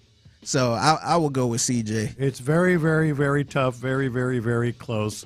I'm going to take the other side just because I don't want to be one of those guys. With the pom-poms. Not pointing any fingers here, who has literally never given Jalen Hurts the credit he deserves. Like from high school. Ever has he gotten the credit. Yeah. He throws a very accurate ball like C.J. Stroud. He's really good on the deep ball like C.J. Stroud, and he's better in terms of whatever you want to call leadership and certainly powerful runner and all that. Overcame a lot, too, Overcame a lot. I think I would slightly take Jalen Hurts this season going in. Number 8, Jared Goff. No, I'm taking Hurts. You can convince me. I'm taking Stroud. I am not a Jared Goff guy. I think he really benefited from having maybe the best offensive line in football. He had all day back there. And then you have Ben Johnson, who was a good play caller. I mean, Sean McVay got tired of Goff, got rid of him. And when Goff first got to Detroit, it wasn't what we saw once Ben Johnson started calling the offense. So I assume the Lions and Goff are going to take a step back this year without Ben Johnson. He's going to be, for lack of a better term, exposed a little bit. But no, I'm not a Goff guy. Give me Stroud over Jared Goff. Yeah, I'm with Jared Goff. I'm kind of I had the same feelings I had with Baker Mayfield. Yeah. Like, you have a cool regular season, that's cool and all, but what do you do when it's time to get in the playoff? Can you win a game? Yeah. And I just don't see him winning the game, man. I'd rather have C.J. Stroud. I'm with you. I'd take C.J. Stroud. So really just one so far for me. Yeah. And none for y'all. Number 7, Justin Herbert. So this one's tough for me too. But the problem with Herbert is that, for one, it's almost become like just this group think. It's like a cult. Everyone's so into Herbert. And I get the ability. Everyone loves the potential and the skill set and the ability. But you got to show me something. And it's been, I think, already 5 years, and he has nothing to show for in terms of playoff success. And they choked away that game to the Jaguars. And then when he went up against Stroud in the playoffs, Stroud looked a lot better, and Herbert threw 4 interceptions. So I like Justin Herbert. I like the idea of Justin Herbert. But at a certain point, I can't just keep banking on potential. I need to see reality. And Herbert just hasn't done it for me. So this is one that, admittedly, I would debate. But I think I'm taking Stroud over Herbert. Yeah, I'm not taking Stroud over Herbert either, man. Just kind of the same. You're not taking Herbert, you mean? Yeah, I'm not. Yeah, I'm not taking Herbert. I just think, like I said, he have a cool regular season, but to me, I just feel like he don't do it in the playoffs, and I feel like a lot of people are so in love with him so much. I'm just like, damn, I really don't see it like that. No. I do think he's a good quarterback. I do think I think he could be in the top 10 for sure. But I feel like CJ if he had the weapons, I think he could be just as good. You guys know I'm a big Herbert fan. I think he can be great, but he hadn't been. I'll take CJ Stroud. Number 6, Matthew Stafford. And we talking about right now. Right now. Forget the ages. Who'd you take? If we're talking, forget the ages. If we taking the ages out, the money and all that stuff, I think Matthew Stafford. I'm taking Matthew Stafford. Yeah. Sorry. Yeah, I guess so. If they were the same age, I think I'm taking Stafford. That's another tough one for me, though. But yeah, I guess Stafford. But then, of course, if we do consider where they are at this point in their career, I would much rather have, even if it's just for 1 year, not for the rest of their career. If it's just for this 1 year, I think Stroud's in a better position than Stafford right now. But historically, maybe. I guess I'd go Stafford. And here's the interesting one. I'm with you guys. Jayden Daniels. That's a tough one, too. Daniels, though, he's this year. Stroud was 7 on this list last year. Daniels is 5, so they like him even a little more. But he's this year's Stroud. I think he will have a sophomore slump. I think he will take a step back. He's in that same conversation, though. I don't know if I can say Stroud is, headed like a lot better. I think they're pretty similar. So, I don't know. It's another good debate. Maybe I'd go Jayden Daniels because we haven't seen the step back like we saw from Stroud, even though there's a lot more that goes into that. But I expect it will come this year. So maybe I'd take Jayden Daniels, but I think that's another one that I would really have to debate. I will probably take Jayden Daniels, to be honest. I think just for the simple fact that brother can run. He uses his legs. And that's the one thing we kind of criticize CJ over a little bit. He don't use his legs enough. But right now, the way he was playing last season and using his legs and all that stuff, I would take him over CJ. I'm with you. I think it's very, very close. All these are, but he did more with less, in his rookie year than CJ Stroud did. The top 4 we don't necessarily have to argue. 4 is Lamar Jackson. No one would take CJ there. Joe Burrow, I think very few would take CJ over Joe Burrow, or would you? No, I'm not a Burrow guy. And number 2 is Josh Allen. Number 1 is Patrick Mahomes. Yeah, I'm not taking CJ. But the point is, like, he's already getting really I hate people use this word too often. Disrespected? Is that what it is? I know. I think so. Like, based off of that exercise, I would have him, I guess, like top 7, top 6, I think is where I would have put him, 7th or 6th. They had him 11th on this list. Yeah, I think so. I think part of it, too, is Jayden Daniels. It's like the flavor of the month type of the flavor of the week type of thing where it was all about Stroud this time last offseason, and then Daniels comes along, and now, everyone's he's the great young quarterback. So I think that also pushes Stroud aside where you kind of forget what CJ did 2 years ago because Jayden Daniels just did it, and we're all excited about him. Yeah. So, yeah, I think certainly there's some disrespect, some underrating because of how last season went, but simply based off of, like, potential, ceiling, skill set, I think he's top, like I said, probably top 7 quarterback in the league, top 6. I think he's better than Jared Goff. Certainly right now, better than Stafford moving forward in this point in their careers, I would say. Better than Jordan Love. In the same conversation with Jayden Daniels, I would say even Jalen Hurts. So, yeah, I think there is some, being underrated right now across the league. I would pretty much keep the list the same, but move Jalen Hurts to 7 instead of Justin Herbert, and then put C.J. Stroud 8. Then you can argue all you want. And CJ is 11? Is he? He's 11 right now. Okay. I'd move him up to 8 behind. I'd keep Hurts there. I mean, it's just hard to argue with everything that he's done and the skills. His skills are always overlooked. And then put move him to 6. Jalen Hurts, CJ at 7, and then move Matthew Stafford, I guess, up. So.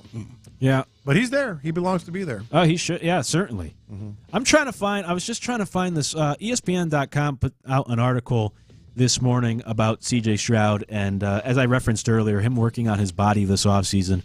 And I was trying to find the quote. I saw it this morning when I read this article, but now, of course, when you're on the air and you're trying to multitask, I can't find this quote. But he talked about trying to improve his speed and trying to slim down C.J. Stroud so he could move more in the pocket and elude some of the pass rush and the sacks.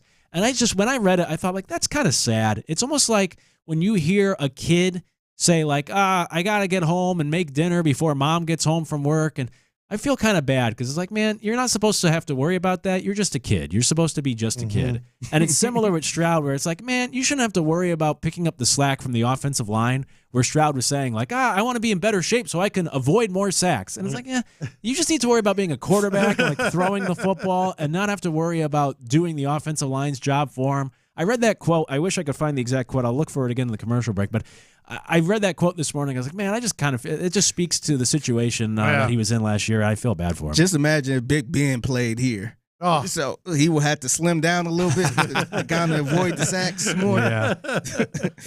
I know it. So, anyways, that's part of the drop in Stroud, who was 7th in the ranking a year ago to now 11th going into this season. We'll see where he is at year's end, but I think certainly he's better than the 11th top quarterback in the NFL. You can let us know your thoughts, 713-572-4610.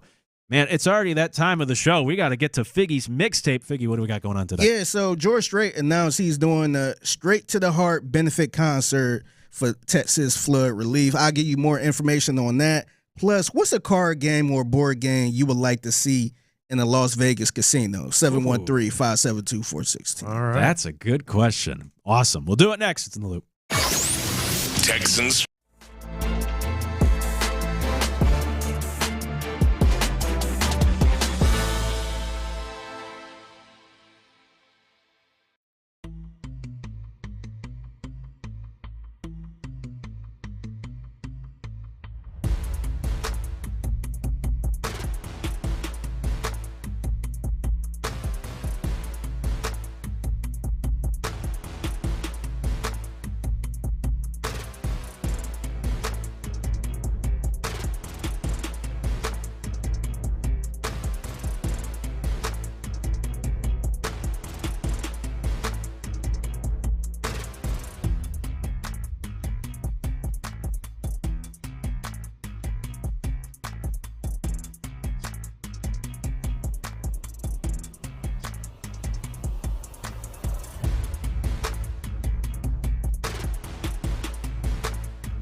Your volunteer. Every donation brings hope. Every hand makes a difference. That's SALArmyEDS.org. Pass the aux cord and crank up the volume. Figgy Figs in the driver's seat. Sit back, relax, and enjoy the ride. It's time for Figgy's Mixtape on Sports Radio 610. Yep, it's the mixtape in the loop, Sports Radio 610. It's your man Figgy Fig holding it down on a Monday. Happy Monday to everyone out there. So, I think it was last week, Lopez. Did you?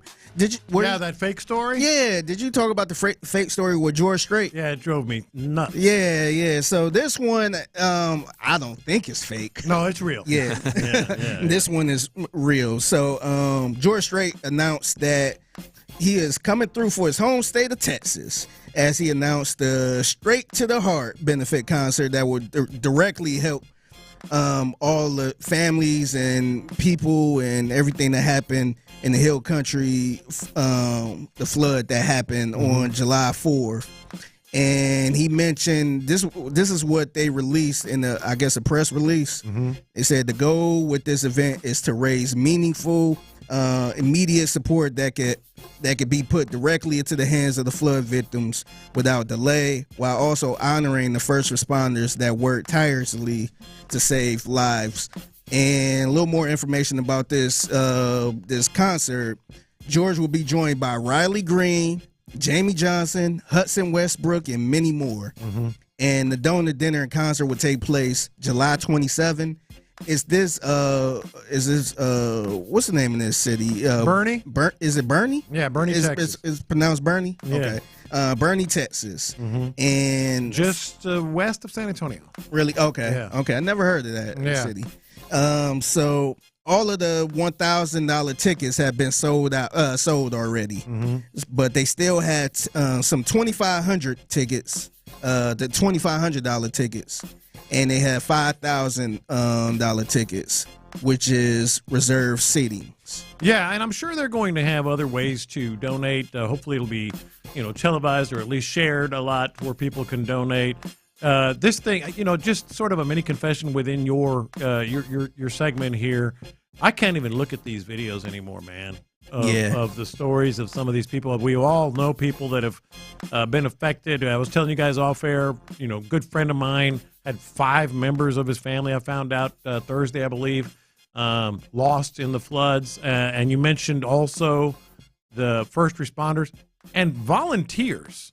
Captain Scott Null, who, comes on my Bite Me Fishing podcast every week, he's been down there a week now, volunteered, and he's obviously he's got some first responder experience as former HPD, but he's been tractoring stuff and digging and finding things, don't even want to know some of the things that he's found.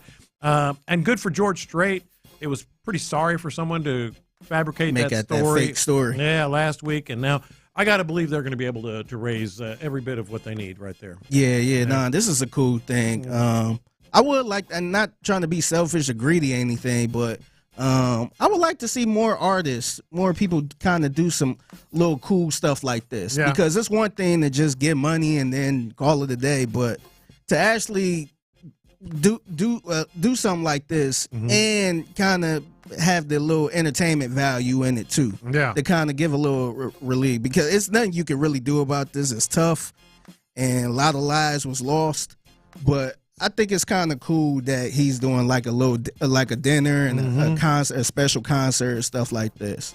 So I would like to see more artists all over. I think we will. I hope we will. To kind of do stuff like that to raise money. Yeah, I think it's always cool for these guys that it's easy for me to say sitting here, but like you just have to offer up some time performing your songs, and then it raises so much money for these after these disasters. And we've seen it a bunch where it's whenever things have happened over the years, these musicians always put on these concerts. My point being, like, it seems like such an easy thing for them. Like, go out there, get a few musicians together, do like a 45-minute set, each of you, play a few songs, and it raises a ton of money.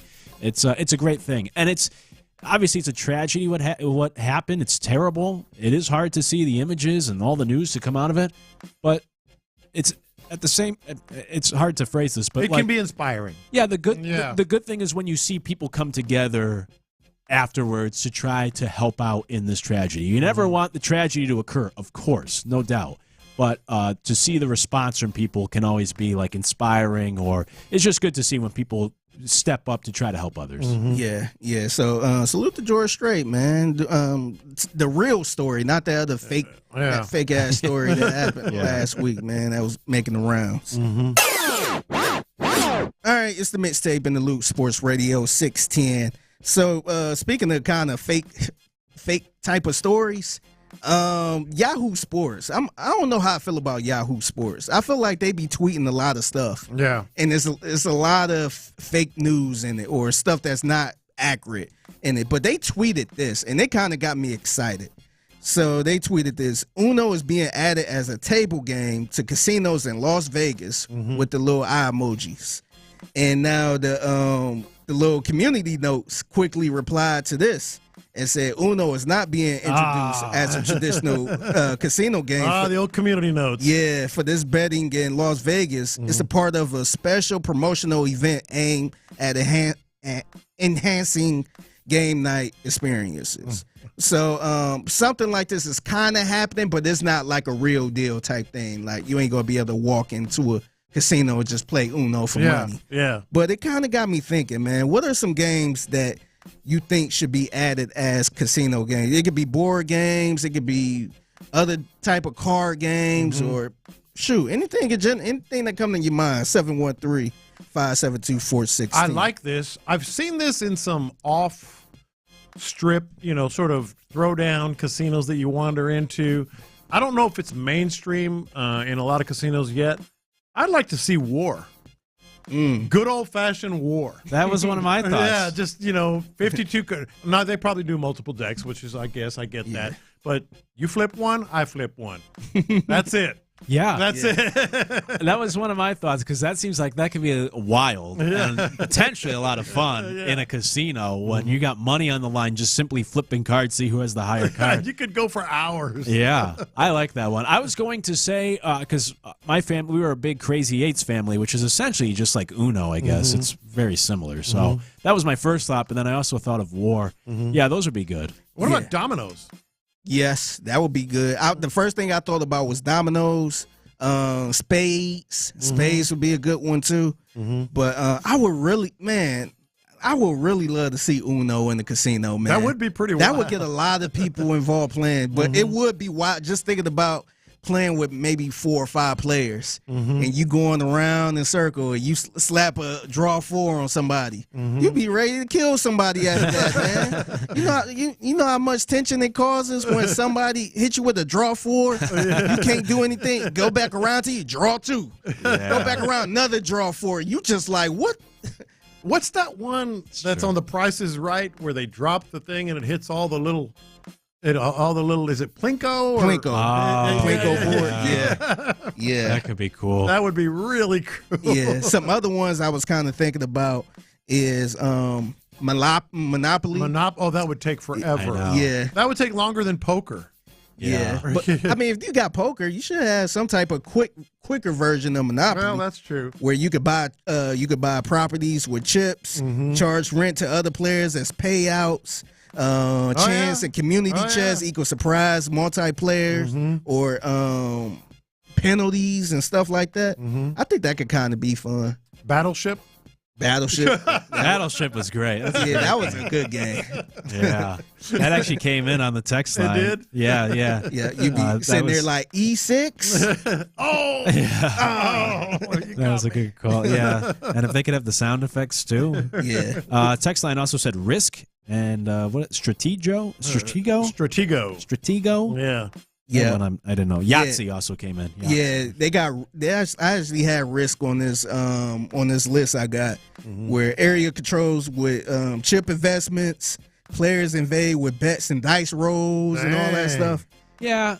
I never played Risk. I never got into Risk. It seemed too serious for a kid's board game. I was more of a shoots and ladders, Candyland type of kid. I didn't want to get into Risk. I didn't even like Monopoly all that much.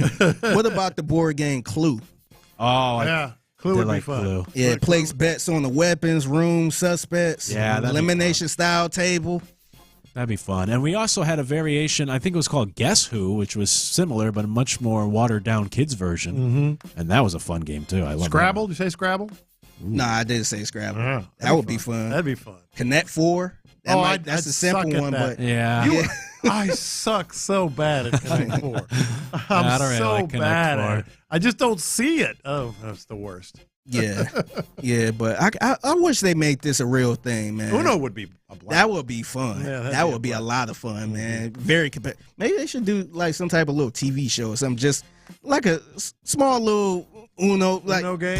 poker style type game, but with Uno. That'd be fun. Text line also said Phase 10. That's a good card game, too. Phase 10 would be a good one. I don't know if I played that. Yeah, that's a fun one. Yeah. Yeah, no, that would definitely be fun. They definitely should put Uno. It's probably some spades, too. It'd be fun to have some spades. Although people probably go to the parking lot and fight. I can't believe you renege like that. All right, it's the mixtape in the Luke Sports Radio 610. I had to look this up. I wasn't sure if this was real or not, but did you see Elmo? Oh my gosh, I did. Yes, that Elmo, the one that's on Sesame Street.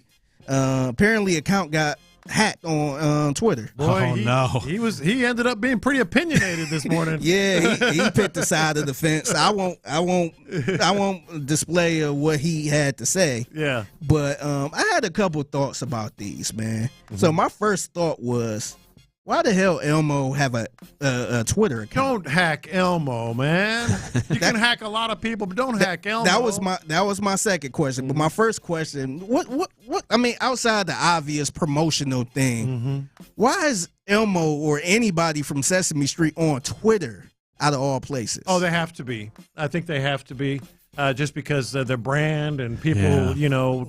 People want to know, what is Elmo on Twitter? Because if they're not on Twitter and official, I mean, is Barney on Twitter too? Probably, I would guess.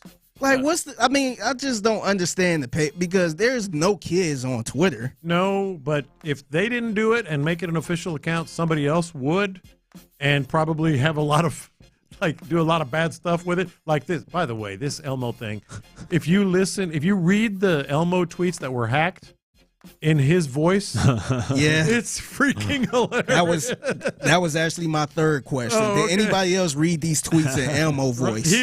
Right here. It's so funny. I haven't even seen these. I gotta try to find these tweets. It's he's opinionated. He took a side of the fence. He jumped off that fence real fast. Yeah, he did.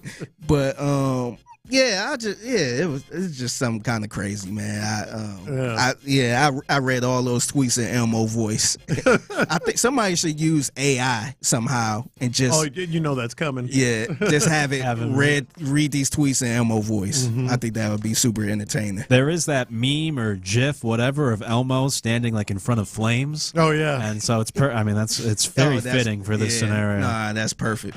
At Dynamite with an O, Barney, the official Barney Twitter account. Yeah, who is? You have to. Like, why though? Because if you don't do it, and sometimes people may want to. Hey, I wonder what Barney thinks about this. Man, who the hell saying that? Hey, if you don't do it, somebody else is, and they're going to probably have some fun like this if guy. That's the hackers fair had. point. If that's the excuse, that's a poor excuse, man. Come on, man. All right, I'll get y'all out of here. So I'll get y'all out of here with this.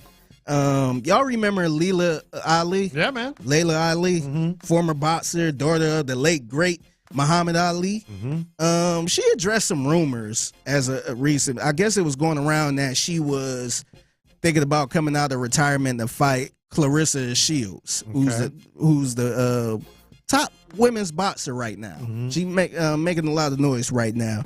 This is what she had to say about that rumor. Clarissa Shields, there's rumors that you're going to come back and fight her. What? Everybody's talking about it, or in the boxing circle. The rumor that I heard was that I said that unless somebody has 15, 20 million, don't even call me about this. That's all. Turkey has that money. Turkey's going to set this up. I know it. Unless somebody calls me and says they have it, we're not even going to have a conversation. I'm not trying to come back and fight, but if someone offered that kind of money, I would actually have to think about it. I'll talk to Turkey tonight. Do I look like I can fight again? Yes, you do. I think so too. Hey, I like her honesty. Yeah. So do you think would you watch, first of all, would you watch this fight if she came out of retirement to fight? Probably not. I'd probably look at a couple of Twitter highlights, and that's about it. Yeah, same. Now, do you think she should if somebody did offer her that? 100%. Now, she haven't fought, I want to say, since like 2007. Mike Tyson fought at 80 years old. Yeah, but it didn't look. I get, like, who am I? If you have a chance to make money, go make the money, and everyone has a price to do it. But there's also something about, like, just ruining that image that people have or that romanticize. Like, watching Tyson get out there in the ring at that age was kind of a tough watch. And it's like, sure it was. Man, where's the Mike Tyson I used to watch? And the one I think about in my mind, this is one just kind of sad. Yeah. It's like when you look at your parents or your grandparents and suddenly you realize like how old they actually are. And it's like, it's kind of it's kind of sad. I don't want to ruin that perception that people have of you as a boxer. Yeah, it's kind of I kind of look at it as the integrity point. Mm-hmm. Like, are you willing to risk all of this? I mean, she ain't risking nothing. She'd be making $15-20 million, so that ain't nothing to scoff at. Man. But sometimes I feel like some people just rather stay where they are. They're comfortable where they at.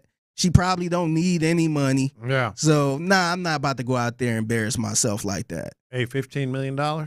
I know. How can you turn? That's that what I'm down? saying. Like, I don't want to be that person. Like, no, I'll turn it down $15 million. But what is the point where you say, man, nah, I'm not doing. Those days are over. I'm happy where I am now. If I don't need $15 million, that's the point. I know. $15 million for one night of work. My goodness. That's right.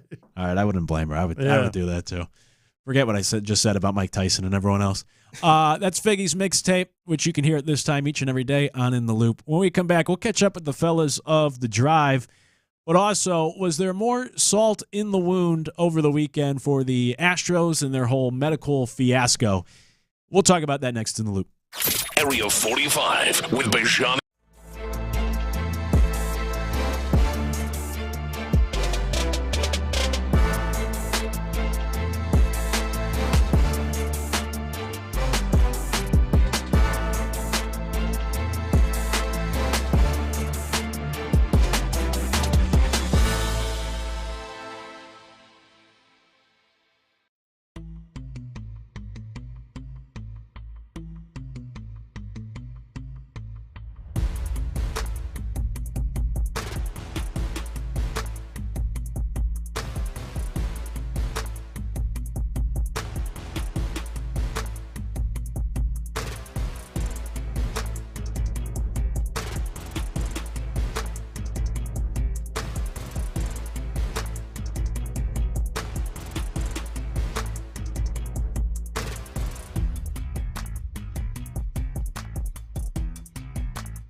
July 11th. DQ, happy tastes good.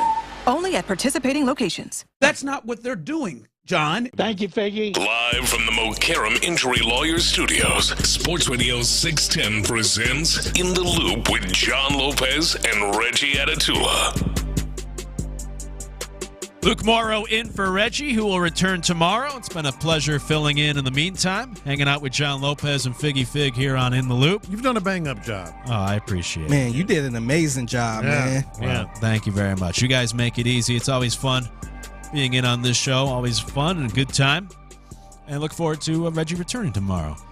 You can always text the show, 713-572-4610. By the way, there's some Astro stuff I want to try to sneak in before we get to the crosstalk with the fellas of the drive. But I do have to bring this up because someone else is coming after our guy, the OG, again here around this station. Oh, really? Yeah, last week. What? Last week you got framed. For leaving the coffee mugs. We determined that was not you. Right. And it was Sean Bijani, who then took the fall later and off air and said, said he found it funny that you got blamed for it instead of him. Yeah. Well, I happened to be listening to Area 45 Friday night, and Bijani said that he was very upset that I think it was the Houston Chronicle, put out an article about the Astrodome and what they're going to do with it. And he was saying, why are we doing this article now? What are we talking about? But he also said he went back to look at the podcast notes from our show on Friday because he said if anyone's going to bring this up on air and use this stupid article for a topic, it is John Lopez. And he said, I went back through the podcast earlier today. I don't think they talked about it today, but I bet you with the All-Star break and a slow week, he'll bring it up on Monday. And I am here to say, no conversation on or off air did you ever once mention an article about the Astrodome? Yeah, I read it. Actually, we kind of referenced it quickly on Friday, didn't we? I don't think so, did we? Or was it after Friday? Maybe I just was reading it and thinking that I was doing a show. Maybe we did. I don't know. I don't recall. But no, we didn't. I think we all know where I stand on this. I think we all know where the majority of Houston stands on this as well. Just ask go to the vote, go to the literal vote back in the day. Take that, Sean Bijani. That's right. We never went to that low-hanging fruit during maybe what some consider to be a slower time. People taking shots at the OG around here. Yeah, what did I do? Leaving coffee mugs behind. Taking easy topics, Yeah. please.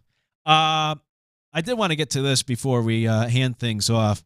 A couple things about the Astros and, of course, health-related. First off, did you guys know, I guess his name's Jeremiah Randall. He's the head athletic trainer for the Astros. He's going to be one of the athletic trainers for the All-Star game tomorrow night. Is he going to talk? I don't know. But, I mean, should he even be, all due respect to the guy, if you're trying to get the best of the All-Star game, are you Hold picking on a second. the athletic trainer I from just put that part together. You need to treat some Tiger players. Are we taking the athletic trainer from the why don't you go Astros? treat the Detroit Tigers and the LA Dodgers while you at it? So he's an all-star. Technically, I guess so. Astros athletic trainer, all-star. Yeah. Based on what? I don't know. Based on no one else wanted. Based to do on the it, I record, guess? man. Yes, but tell me about the record. The wins and loss record, man. What you talking about, man? It's a 10 game. Okay. What you talking about, man? Oh my gosh. Jeremiah, I'm sure you're a great guy, but while you're there, get your hands on the big dumper. See what you can do with that guy. Hey, does your elbow hurt? No. Do you want it to? Yeah. Elsewhere in injuries-related sort of news, Alex Bregman returned this weekend to the Red Sox. You might not care, but I did find it interesting. The original diagnosis was 12 weeks for his return. He returned in 7 weeks. And he also returned 3 weeks quicker than when he was with the Astros and suffered a similar, if not same, injury.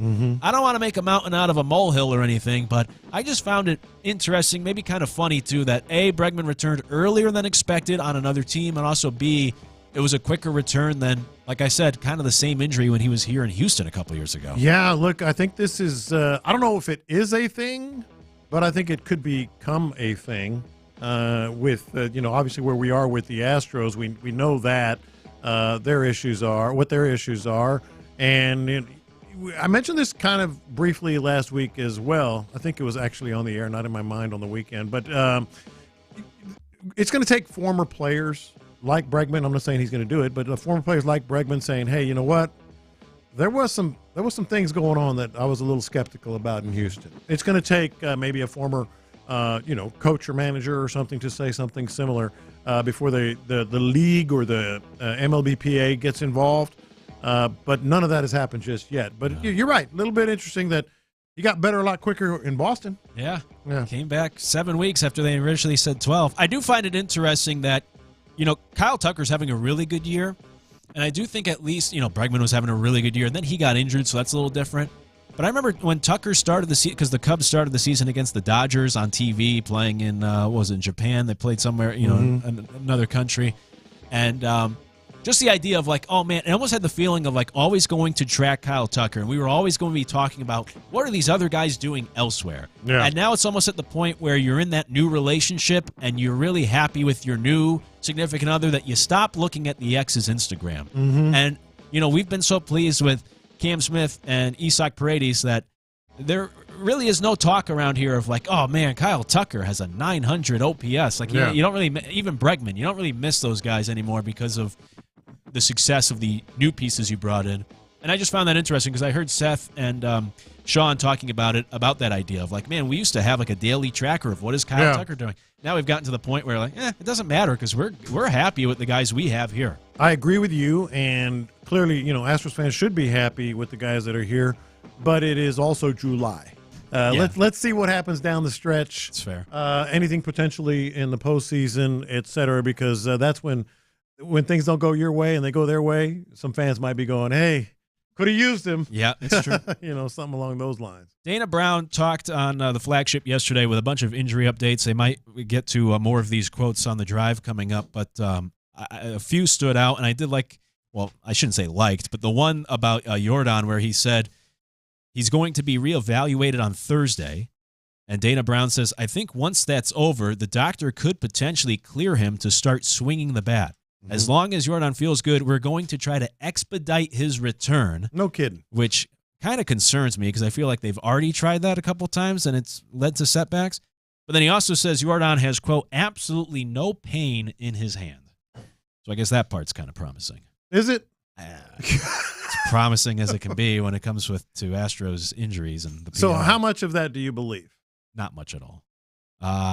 Very little. The no pain in the hand. Last we heard he could grip the bat, but he couldn't swing the bat. So right. that was only like a week ago. Swinging the bat can be pretty important. Yeah, so if you have no pain in the hand, I would think you'd be able to swing the bat. Okay. Yeah. I can't believe it. And then he's talking about Jake Myers. Yeah. 3 weeks minimum at this point. There's not a whole lot until you see him on the field actually contributing and doing something. For sure. I mean, I think Taylor Trammell had a similar injury, and it cost him the first, 3 months of the season. So how'd you know everything about this guy? That's my guy. That's right. So, anyways, we'll see what it means for Jake Myers as we say hello to the guys of the drive. Ron and Clint is back in today. Crosstalk sponsored by D&M Auto Leasing. That was it. Taylor Trammell, man. Yeah. What do you want to know? Yeah, ask him anything. Yeah, that's right. What's his favorite food? That food looks it. With all due respect, what if you're looking to, to have the best happen for you? Why would you have the Astros string? with all due respect to that fella. Yeah. He's an all-star, man. What was that based on? Seriously. Astros athletic trainer is an all-star. Would you say he's down there? They're down there telling him, Dana's down there telling him, really take a look at those Mariner players. Yeah. Let's really hone in on Cal Raleigh and see what's going on over there, man. Just really tinker in there. Check his elbow. Tell him you got some ththings. Yeah. You got some things that you've been doing out there. Yeah, that's right. This is all part of the Astros ploy. You think this guy? You think AJ knows him? What do you mean? AJ Hinch? You think AJ Hinch knows him? That's why. That's a good point. Good connection. Yeah. I think they said he's been with the Astros for 10 years. So that's it. That would make sense. That's it. All-star. All-star athletic trainer. AJ's like, just stay away from my guys. But feel free to deal with the rest of them. They're going to be in that locker room. They'll be talking about, hey, man, what's going on out there? Hey, all joking aside, it ain't just AJ. This cat's out of the bag. Yeah, oh yeah. I mean, if you're Cal Raleigh, hey, stay your ass away from me. I don't care if my leg. I don't stay right there. I don't care if I collapse on the field. You stay your ass over there. Send the National League guy out here. We were at the game Saturday. Mm-hmm. Yeah. And Framberger had that comebacker hit him, and me and Tyler were there. We really went on for about 15 minutes, but it started. We were the section entertainment. We were yelling. Go back in! Go back in! Don't let them touch you! They had a better opportunity of the PA announcer saying, "Is there a doctor in the house? Is there a doctor in the house that will be willing to come on the field? Tell them to get away from Framberger!" God, man. Well, I hope we hear coming up how things worked out Saturday from the seating arrangement perspective. But well, hey, healthy lies, good lies, good lies. Yeah, man. I mean, and if I were Phil and Josh, I'd have some problems. How much was Phil? 260 at the most. Probably closer to 250. That was the guy who went by Big Phil. Yeah. Oh, okay. Well, they had him at 330ish. Is what was texted. If you're Big Phil, you got to be $120. Yeah. Or you got to be 350. Well, that's what. Yeah. I ran into Luke in the back. Luke said you got to be at least 300 pounds. To have big in front of your name. Yeah. We had 275. That's nothing. That's not big. That's nothing. I have been called Big Ron a time or two, and I've been at 275. Yeah. I've been called Is Big that Ron. my boy Ron? Number 275, 290. Well, we'll get out of the way. Got a big weigh-in coming up as well. Got a lot to do. Oh, boy. You're listening to KILT AM, KILT FM, HD2 Houston on Odyssey Sports Station. And The Drive is now live. That's right. The Drive is live. How's it going? I will at this point like to say, oh man, that I will. Y'all better be freaking ready, dude. Well, I am going to whatever the scale says. I have an inkling. I will just say at this point now. Maybe I'll go into an explanation a little bit later. I do think if it is whatever it is, Tyler Milner should play a role into how I got to that place. Oh, really? Don't you dare try to do that right now. I'm just saying. No. I was on the fence about a purchase at the Daikin that is pretty sugary laden, and Tyler.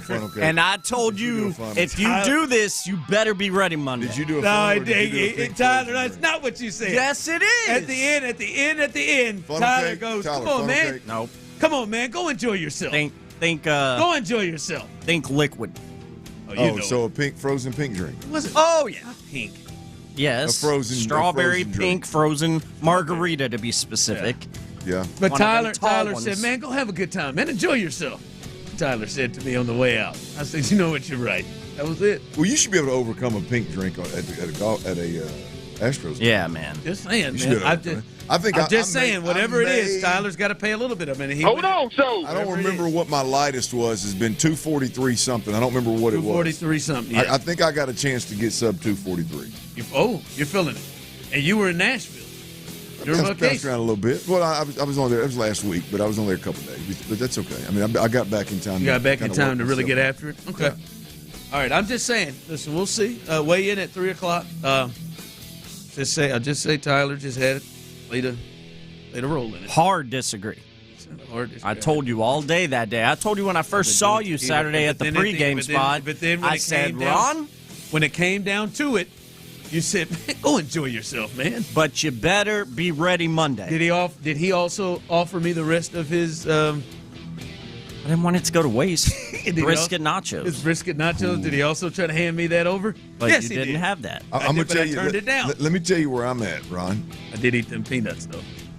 Like a psychopath. I'm sitting at the at a bar Friday night, little hotel bar up on the rooftop, and it's about closing time. And my boy comes walking in with 2 large pizzas. He came in last week. I had 3 he came pieces. In. Did you? Yeah, I don't even typically eat. You don't eat pizza. He came in last Thursday with 2 big boxes of Pink's pizza. I had no idea. I had never had Pink's either? Uh-uh. Ron hadn't either. Brandon was knocking it back right here next to me. But yeah, it was. Ski just said, "Hey, let me hold a slice." It went back again. I tell you what else I did, Ron. Stayed on that tequila all day. Yeah. Woke up that next morning feeling like $1 million. Did you? Oh. Yeah. Well, I'm going to tell you what. Anything else would have had your boy out of commission on Saturday. I woke up feeling pretty good, too, off the tequila. Added a lot more tequila, but yeah. That's all right. But 3 o'clock, you see what happened. Clint's coming off of a little time in Nashville, and I went to the game on Saturday. Did all right till it was the 8th inning, seventh inning when I trickled down after Tyler said, "Man, dude, go have fun, enjoy yourself." It was really convincing. But be ready Monday. And I went in. I didn't hear that portion. That because this was. He left that off. This was or post. Did you leave it off, or did you tune it out? I didn't hear it. I think he left it off, and this was post after he offered me the nachos. All right, and you know that's a weak spot for me. You know it had the white queso too. I really didn't think about it in that moment. I just did. There was a lot of them brisket nachos left, and I was trying to see if any of the big fellas I was at the game with wanted it. I know you did. I was able to turn it down. All right. All right, the first half, well, at least the All-Star break is officially over, Clint. And the Astros, I would say, did not close that thing strong the way that they wanted. Before you left, we talked about, hey, man, this is kind of important. You got swept by the Guardians, and then you lose the series to the Rangers. And then within that, you're thinking, all right, well, maybe you get some help because the Mariners are going to go play the best team in baseball. And, hell, they up and sweep the Tigers. And so now with this recent 1-5 homestand that the Astros just had to close out the first half, now this lead is shrunk from 7.5 to 5 games right now going into the break. And you have the Mariners right off the bat for a series to open things up at the break. So they have really staggered and struggled on their way home, and the injuries feel like that may be a part of it. I know you weren't really wanting to give that a big excuse coming in when we knew they had Lance, Framber, and Hunter Brown going. Are you, and you can text in and jump in on this as well, text line 713-572-4610, YouTube and Twitch. Are you getting yourself officially a bit concerned with the Astros, the way they finished out this homestand? Well, I think I'm more concerned just in general with the sheer volume of injuries. I don't look, the 1-5 to finish the thing. I don't think they're that bad a baseball team, as well as I don't think they're as good a baseball team as what were they, 13-2 or 13-3 in a series versus division opponents that were leading their division. Like, I don't think they're that dominant of a baseball team. I don't think they're that poor of a baseball team, what we watched the last 6 weeks. To be honest, I think they're somewhere in the middle. I think the concern is what you said. It's like, at this point, there's no doubt. How fragile is the team, right? Now, on top of the injuries, you get into, and I know there's a little bit of a break here, but you're going to get into, it's a 162-game season. It's a long haul. It's last year we heard the Texans talk about playing in the Hall of Fame game and then also playing in the playoffs and how long of a season that is. The Astros, just the length of the season is going to take toll on a lot of these players moving forward. And so how can they weather that storm? Look, 1-5 to end the first half of the season. I'd rather end on a better note than that, but sitting 5 games up in the division is still a healthy lead, and it goes to show you what you just mentioned with the Mariners and how they finished the first half, and the Astros, how poorly they finished the first half. They're still up 5 games in the division. It goes to show you how terrible they're going to have to play in the second half to lose this lead in the division. Anything can happen. There's a lot of baseball left. But if the Astros just come out and handle their business, they should be able to hang on to this thing and finish strong. But we'll see. Yeah, Ocho comes in, Ron. Why are some Astros fans are worried about the Mariners? The Astros are closer to leading the AL than losing the division lead, but some fans are worried about the Mariners. Listen, it just kind of closed quick. For me, I don't know about you fellas, I had gotten to a point where I had just stopped looking at the division as sure a little bit, yeah. Like as the thing, I had moved past that a bit, but I mean, 5 games with a series coming out of the gate, right? Like that can instantly get into a place where they're in real range and this is a serious thing, right? And they're going to play them down the stretch, right? I mean, depending on what you do, you take 2 of 3, or you sweep them, then all of a sudden you're back up 7.5, whatever, 6.5, whatever it would be. I mean, you're back up and you're back rocking and rolling, or you drop 3 and this thing gets down to 2 or 3 games. And woo, that could be a now bad that changes deal. Everything. Now your injuries and all of that stuff is heightened. By the way, to me, the injuries that obviously that was a big thing, but the Hunter Brown thing to watch a little bit. Right, his last 2 starts, 11 innings total, 11 hits, 10 earned runs. Had another rough one yesterday. 11 Ks, 4 walks. His ERA 2 starts ago was at a 1.82, and now it's jumped to 2.43, which is still really good, all-star worthy. But that is one to watch that teams. He said he was potentially tipping his pitches, he thought, in that last start before he started yesterday against the Rangers, and now they kind of got to him again yesterday. So that is one to watch. Not because I have a feel that Hunter Brown is going to struggle. There's just an immense amount of pressure on Hunter Brown and Framber Valdez to have good quality starts, because of the rest of what the pitching rotation potentially looks like before Dana maybe makes some trades. So, it was good to see, Framber bounce back from his previous bad start at 10 Ks in 6 innings, the game that me and Tyler went to. But this is 2 in a row for Hunter Brown where they've kind of lit him up. That's the only other thing. Look, there's a big difference. In my opinion, there's a big difference in what we saw from Hunter Brown and what we saw from Framber. Obviously, Framber's numbers, which you just read, the box score, the stat line, that sounds really good, but it wasn't a great Framber. I mean, if I remember early in that game, I mean, there's all kind of base runners all over the place. Now, there was an error on one by somebody. I can't remember who it was. Somebody made an error. But early on, that wasn't like Framber went out there and was dominant Framber that he can be. He just battled his way through and had a good outing, and then the Astros made a little noise late to win that thing. But the Hunter Brown situation is interesting, whether it's tipping pitches or not. I mean, that is a rough 2 outings, again, because the pressure is so high on those guys to tote the water at this point in time, right? I mean, those 2 guys have to be absolute nails, and then let the Cam Smiths and the injured lineup pick and choose when they want to score runs and get the W's that way. Right now, you're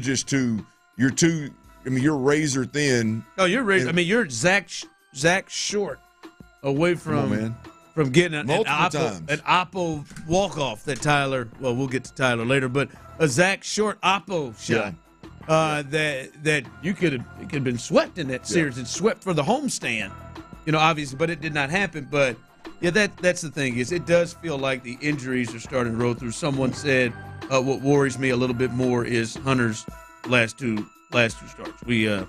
We talked to someone texting, I believe the break will do everyone good.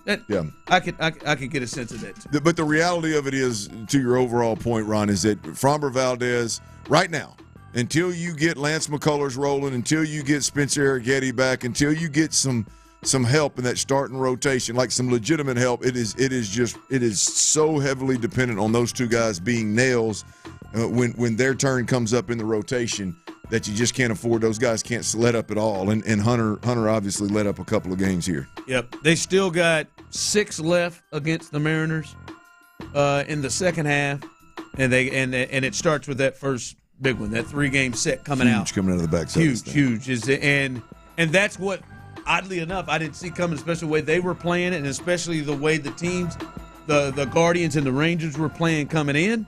I didn't personally see that series being as big as it was, and plus I didn't see the damn Mariners sweeping the Tigers. That one also was one I didn't see. They were talking about this leading into the crosstalk, but some of the injury notes. Dana Brown spoke on the flagship pregame yesterday, Clint, and an update here on some of them.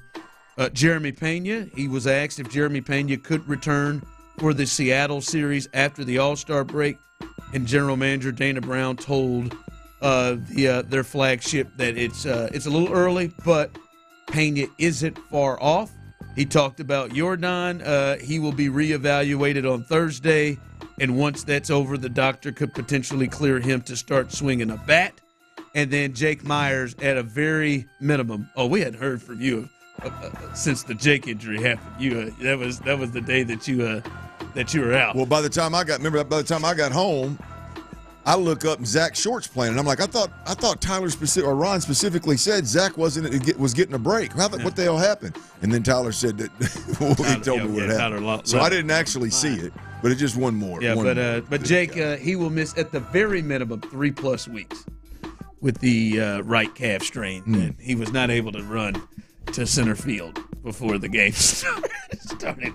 But this is the thing, man. Those three dudes, right? I mean, that they have out of the lineup make it completely different. You had Christian Walker missed for paternity leave, which is understandable. He was back. But those three dudes, and that's not even the pitchers we've talked about yet, the Spencer Gettys and company.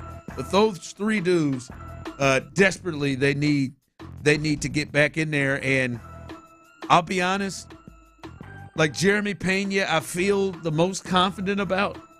The other two, I wouldn't even dare to guess what a timetable is for those guys. But he said, I'm looking at Space City right now. Jeremy Pena's out there. I mean, getting a full blown workout. Getting workout. What the hell's wrong? Was he waiting on? Let's see if him swinging a bat though with them ribs. So let's that might be a problem. The Jordan thing, man. I would think throwing the ball across the diamond, it ain't as violent as the bat, but I still think that the action is still rotational. But I think it is smart. Like, hopefully he's ready for the Seattle series. Hopefully he's ready by Friday. But have this whole week. Yeah. That right there. I thought he said something about 3 weeks. Like that right there. No, he's talking about Jake. Jake at the very minimum 3 weeks. I know it's hard to keep up with how many of these guys have. Tyler, did you hear him? Dana said, Jordan, no pain. Moving in the right direction. No pain. That's great.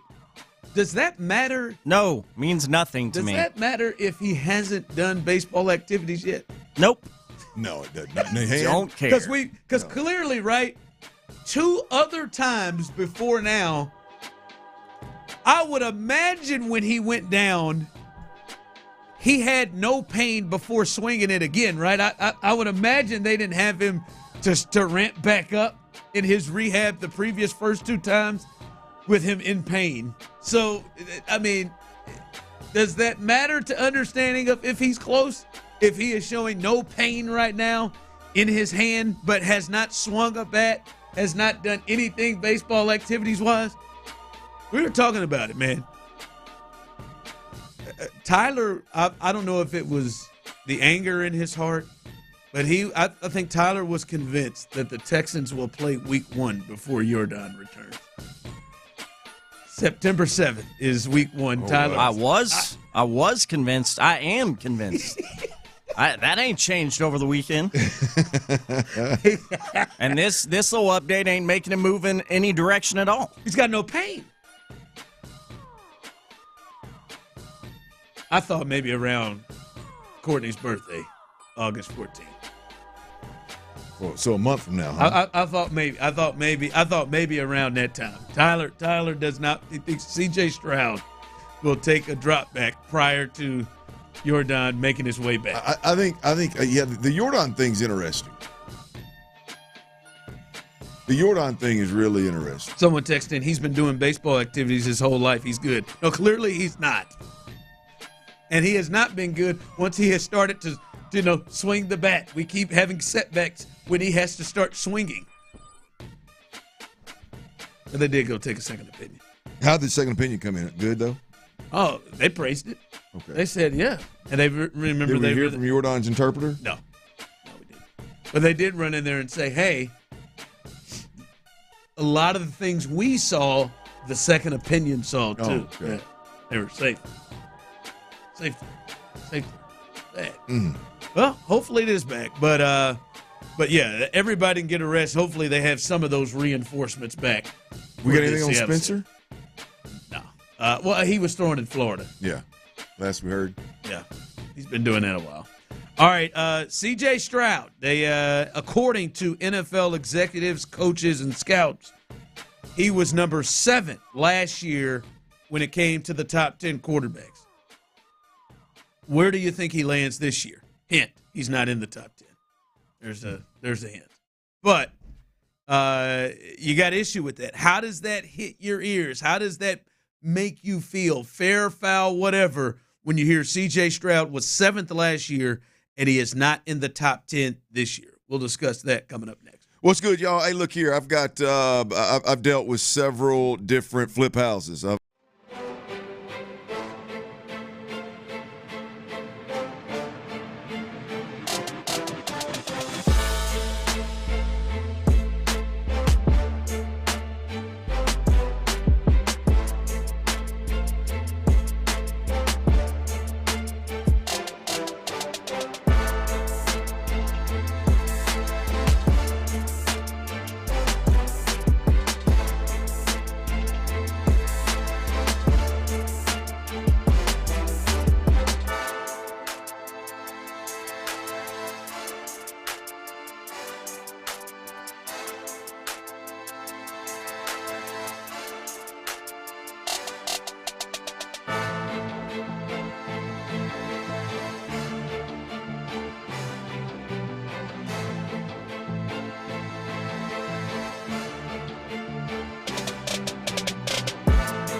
shelter, and providing emotional and spiritual care to those affected.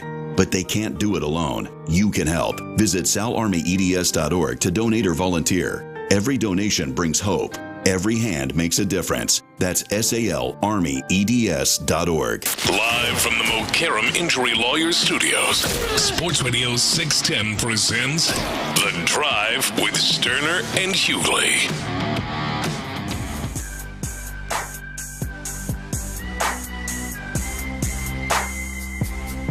All right, ESPN, they do this every year. They've done it with multiple positions. We've talked about them, especially when they've included the Texans. We talked about it with the safeties. We talked about it with the running backs. We talked about it with the edge rushers. And the quarterback one was dropped this year. If you remember last year, C.J. Stroud was in at number 7 coming off of that great rookie year. He was in at number 7. This year, the top 10 is out. Patrick Mahomes won again. Josh Allen, Joe Burrow, Lamar Jackson are the top 4. I think most people would have believed that would have been the top 4 in some order. Jayden Daniels comes in at 5, the number 1 NFC quarterback. That could be of discussion at some point. Matthew Stafford right behind him. Clint's favorite, Justin Herbert, in the 7th spot. Jared Goff. And the reigning Super Bowl MVP, Jalen Hurts, in the 9 hole. And then pitching, 10th, is Baker Mayfield for the Buccaneers. That is the top 10. Now, C.J. Stroud, when they went and did the honorable mentions, he was the first name, followed by Jordan Love in the honorable mentions. But he did not make it into the top 10. And as I said, those of you on the text line, I'm seeing some on YouTube and Twitch. How does that hit your ears?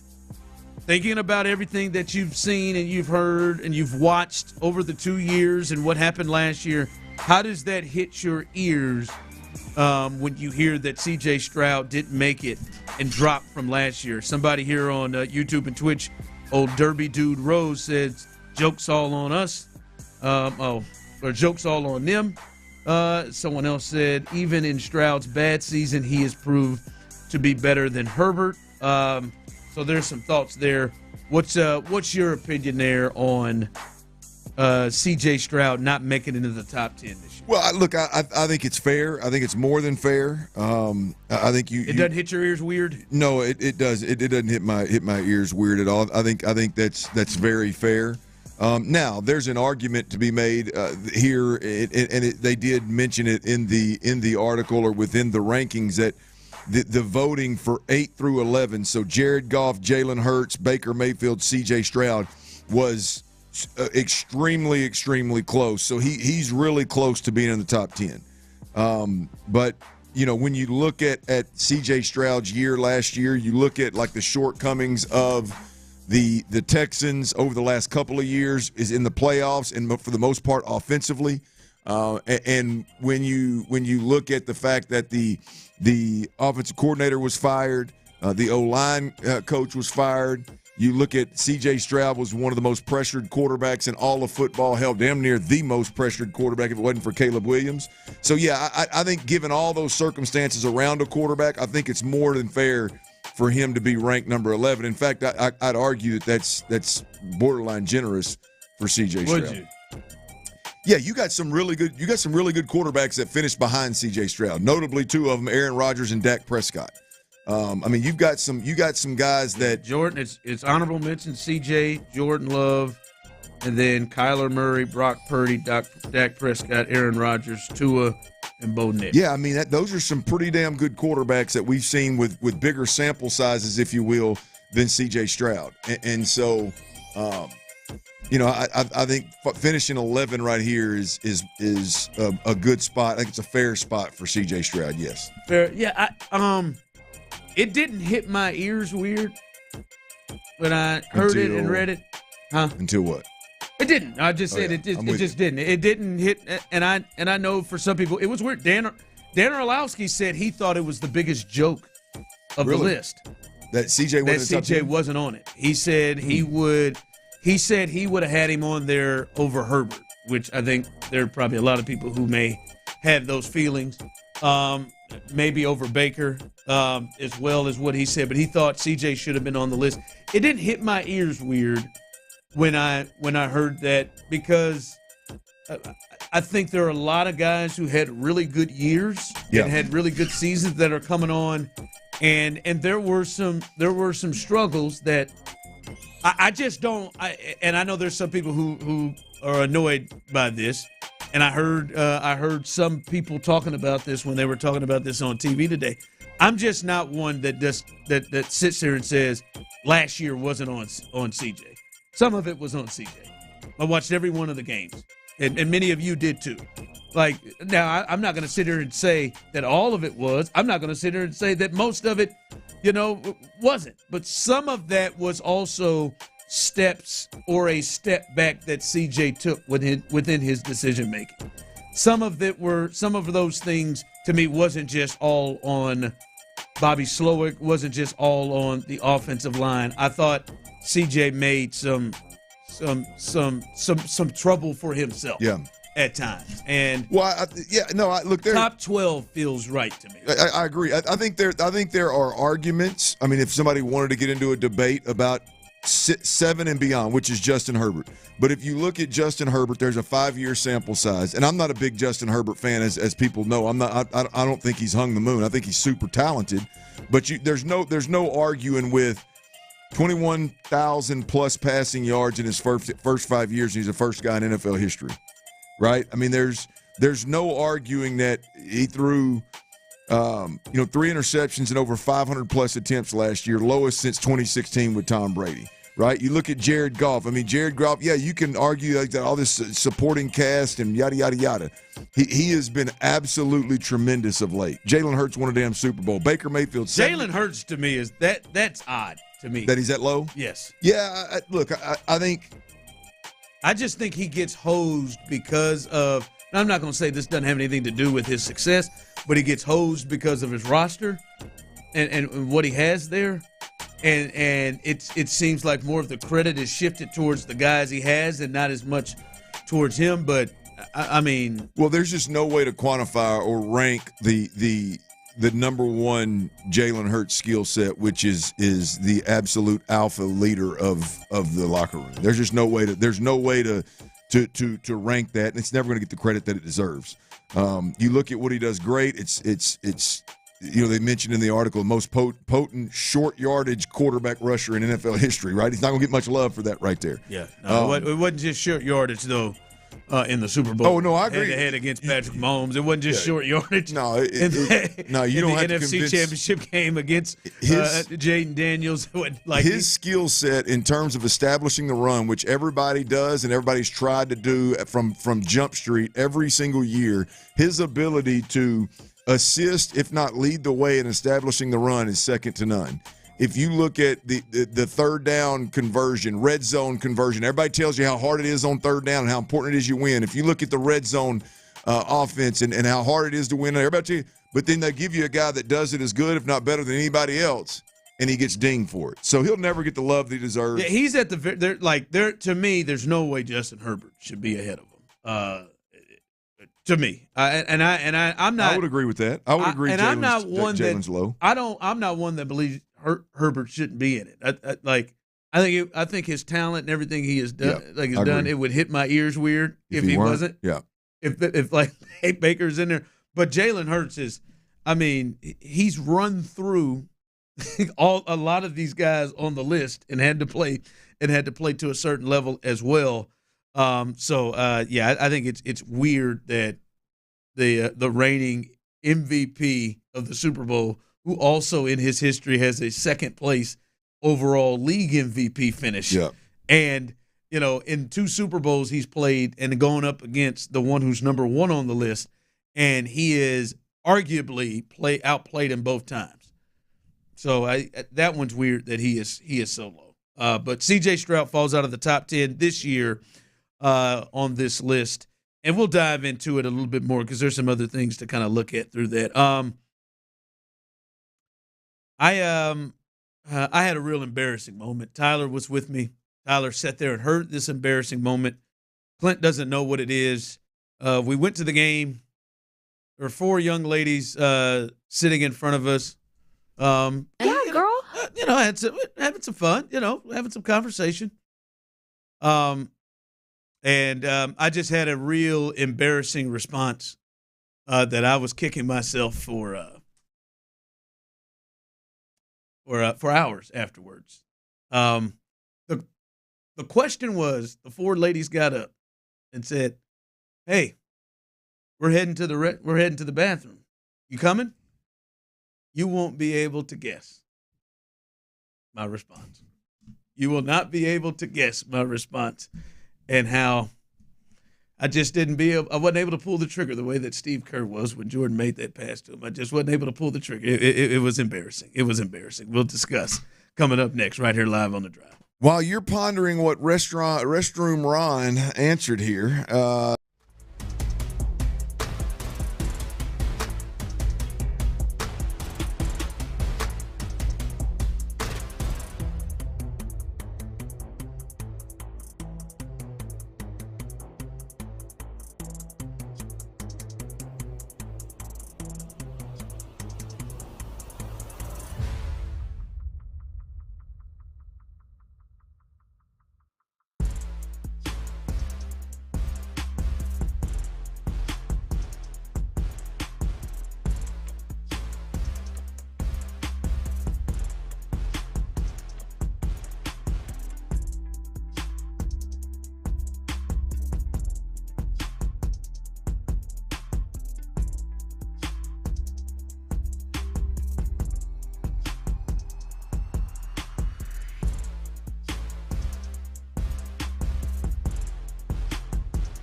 Annuity guarantees are based on the claims paying ability of the issuing insurance company, DBA, in most states, as Trajan Wealth Insurance Solutions. Live from the Mokaram Injury Lawyers Studios, Sports Radio 610 presents The Drive with Stoerner and Hughley.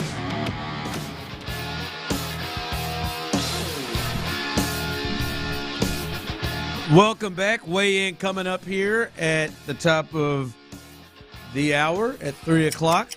Clint believes he might hit his lowest. Got a chance, I think. You feeling good? I'm not great, but I got a chance.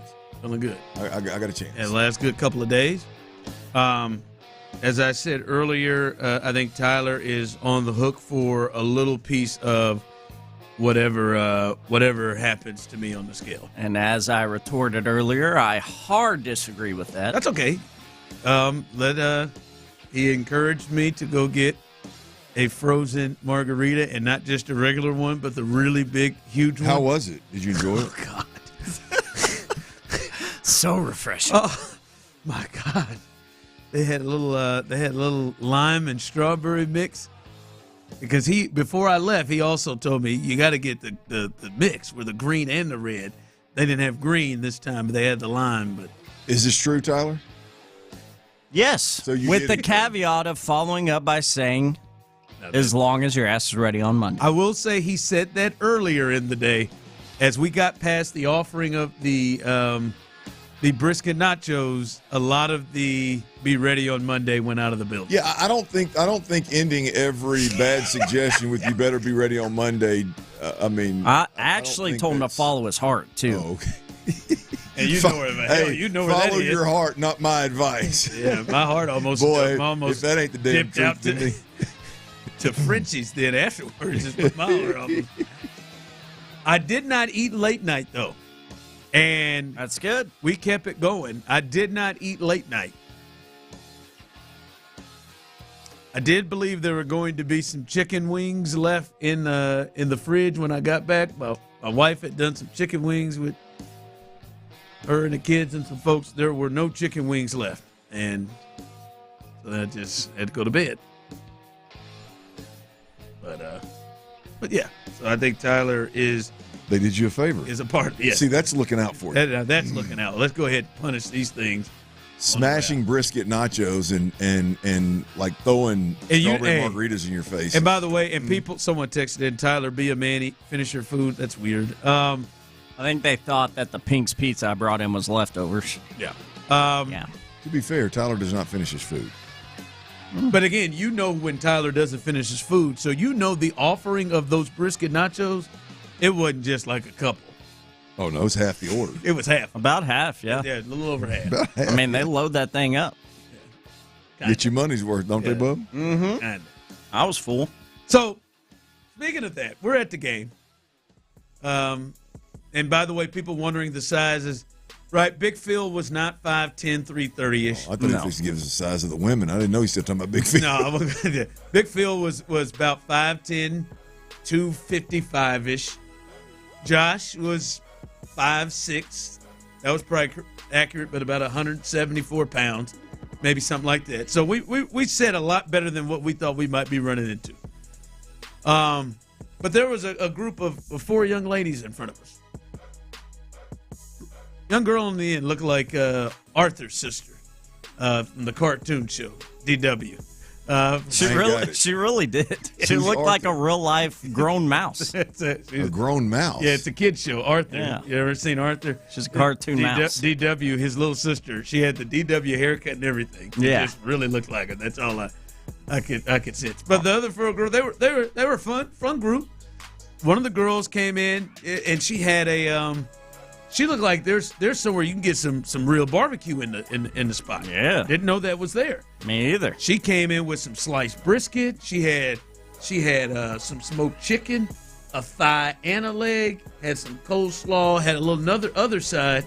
She smoked the You brisket. really checked out her meal. Me and Big Vic, we really checked it out. She really smoked the brisket. I asked her, I said, how is it? Is it good? She was like, oh, they were like, yeah, it's really, really good. $28 for it all. I said, oh, I bet. And she sat there a little bit. She's, talking. And there's that chicken's just not getting touched. Side's not getting touched. I'm a little little concerned. And then she and her friend went up, and they all left, and then they all came back. But she didn't have that box no more. And old Vic leaned over to me and said, what do you think she did with that chicken? I said, oh, my God, if she threw out that smoked chicken. Because that's something I could eat. I tapped down and I said, you didn't throw away that chicken, did you? She said, oh, no. Went up there, got some saran wrap, wrapped it, took it to go. And they literally had a little clear backpack that had saran wrapped chicken in their backpack. First off, how about that? I don't know that I have the balls to ask that or to even approach that. Don't know. So much needs to be broken down there, but I'm sorry. Go ahead. I mean, to go from an Astros game to go that involves no to-go dish but saran wrap. But Tyler, how serious were they? Were dead ass serious. Oh, I mean, they left on a mission for that foil and saran wrap. They asked for a to-go box first, and then, well, what else do you have? And they said, we got some saran wrap. Let me hold that. And I mean, they had it. They had it saran wrapped up in the purse or in the backpack, in the clear backpack. So then the four of them are having a good time. They get up, and the girl turns. I'm in the aisle seat. She turns to me and she goes, This is DW? No. This is the other one on the end. She says, we're about to go to the bathroom. You coming with us? And Tyler, do you remember what I said? I do now. This man looked at him bold face. I'm sitting next to Ron. I didn't know what to do. I was not ready for the pass. Hey, we're going to the bathroom. You coming? Here's Ron. I'm allergic. I'm allergic. That's what came to my mind. To which they looked down and made a very strange face and cruised on up. Said, oh, okay. The hell's wrong with this guy? Allergic? He froze, boys. That's all I had. Deer in the headlights. I'm done, right? I'm out. Yeah, that was There's some good looking Latino women too. I'd have been disappointed in you right There's Vic. Did y'all give him hell? Oh, Vic gave me hell. I just started laughing my ass off. Every bar. You allergic? Ron, the show you I did not. I don't. A crew of women. You want to go to the bathroom with me, and you. It's all I could muster. What do you think? What do you think made that? Where'd that come from? I don't know. As you said, I froze, and I have to take a look at myself. I mean, I know I've been out the game for about 16, 17 years, but damn, allergic. I mean, you're in the. I said I did. Game, I went like you talk for a living. I mean, they had to pause and look at him like. They paused and wait, what? what? I feel like if you're in the radio business or TV business, like you don't like being out of the game, sure, but not out. Like you talk for a living. You should still be pretty decent at impromptu. Like you talk for a living. Like you should be. The question should be asked like, damn, you got a mouthpiece on you. I mean, aren't you married? Yeah, but I'm in the radio business. I got. There's so many things that. Allergic. I'm disappointed. No, I mean I was. I said that's all you had. I mean, did they ever come back? Yeah, they came back. Did you apologize or? No, I didn't. No, I explain felt, or? I felt at that point you just. Tyler, were these like? They were. It was a group of, women, like, of 4 attractive women. Yeah, they were. You said one of them looked like a rat. NDW. You said one of them looked like a mouse. It's a cute kid's mouse. She was cute. It's still not. All 4 of them were attractive ladies. Particularly the one who said it. Yes. Is that what it was? If it had just been, if you would have been attractive at all, would you? No, what happened is, I did not expect that at all. I was not ready for that. For him to be. I was not ready for them to all rise, stand up, turn around. Be honest, when they stood up or something, did one of them catch you checking them out or something? So you were on the spot? No. Oh. No, that was earlier in the day at the at Warren's when the woman caught him checking him out. I wasn't checking her out. She just stared me down. She stopped her walk and looked him into his soul. Said, I forgot. I just said, what is going on around? Said, damn. Yeah, I was at Warren's. I'm allergic. That's it. I mean, for my, marriage, I feel like that was a good move, but I mean. Yeah, no, I mean. But I feel like I could have said something. I think Courtney's even disappointed in that response. I'll be honest with you.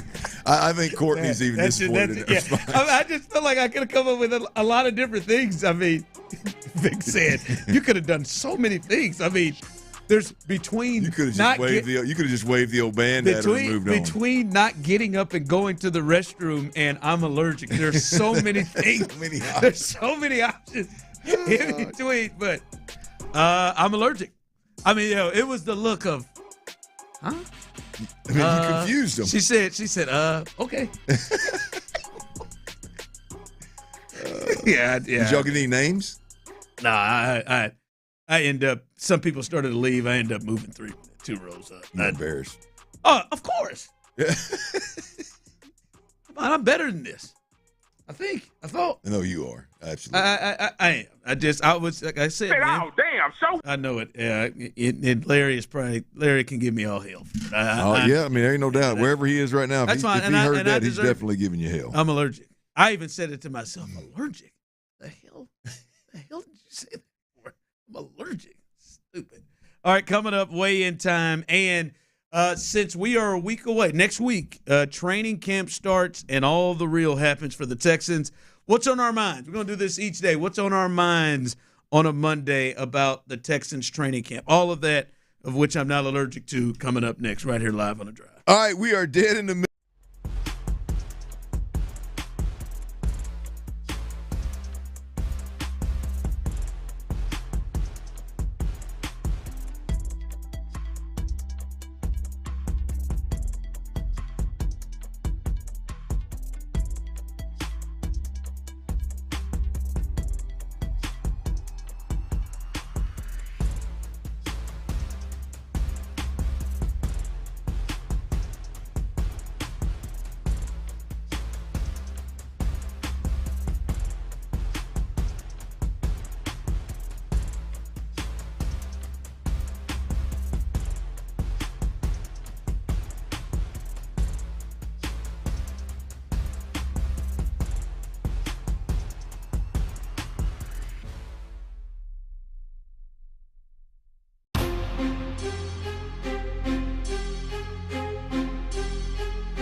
HD2 Houston. Insider access, exclusive content. Sports Radio 610. The Texans play here. An Odyssey sports station.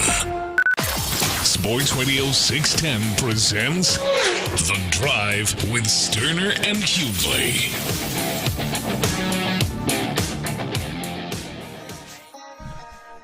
Welcome back into The Drive. Weigh in coming up soon. Clint is ready to go.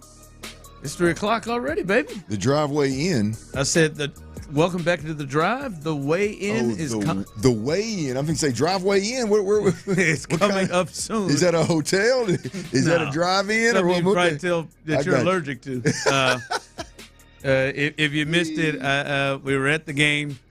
Tyler sat right there next to me, witnessed it. For attractive young ladies, we were kind of having some fun with.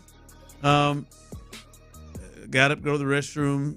The leader of the group, the Ric Flair of the group, said, "Hey, we're heading to the bathroom. We're going to the restroom. You want to go? Are you coming?" And the only thing I could muster was to say, "No, I'm allergic." And as Tyler said, very strange look from her and them. And she just said, "Oh, okay." And kept it moving. Is that my boy Ron? Text line coming through. Sounds like Ron got scared to me. The man is married. How he answered doesn't matter, guys. LOL. It's now Ron the allergic Hughley. Ron should have asked, can I watch? Okay. Ron got scared. It happens to some where you think a woman is attractive. It's allergic is standard when offered the hippie lettuce, Ron. Well, I went in the other direction. Those are some of the lines from the people on the text line. I'll be damned. Well, let's be clear. I mean, being married has nothing to do with it. Nobody's suggesting that Ron should have got up and said, I believe I will join you ladies, and I'll take my britches off. There's a couple of people on the text line who have suggested Well, I mean, yeah, that's fair. I'm not. I don't think. You would not have guessed with 100 chances I'm allergic. No. I would not. It would. I'll be honest with you. Like I would even. No. Some of the off the wall, I did out so of left many field of them. responses. Maybe if I had 10 guesses, probably 3 of them would be off the out of left field, just completely off topic. Just because I know that's you. I did some good ones later in my mind, but a laughably bad one. No, I didn't think that would come out. I didn't think that would come out. I thought Ron the show was above that. Flattered, ladies. But I'm married. Okay. You know, right here. Wait, speaking of that, I was going to say, there's mine right here. Hey, sorry, speaking man. of that. Face is taken. Yeah. That's a little aggressive. all this crack is Courtney, baby. Yeah, man. Yeah. And instead I went, I'm allergic. Yeah. I'm not proud. Yeah, you shouldn't be. Yeah, someone's just now calling me nervous Purvis. It's all right. Yeah, that's all right, man. Just I just wasn't ready. You never been caught off guard by that? Never been? No, probably not you. Never been caught off guard. Okay. Well, I mean, I'm good. Would have been. Yeah, no, you're right. A lot of things better than. As if it were Trey. What's your thing? I'm allergic.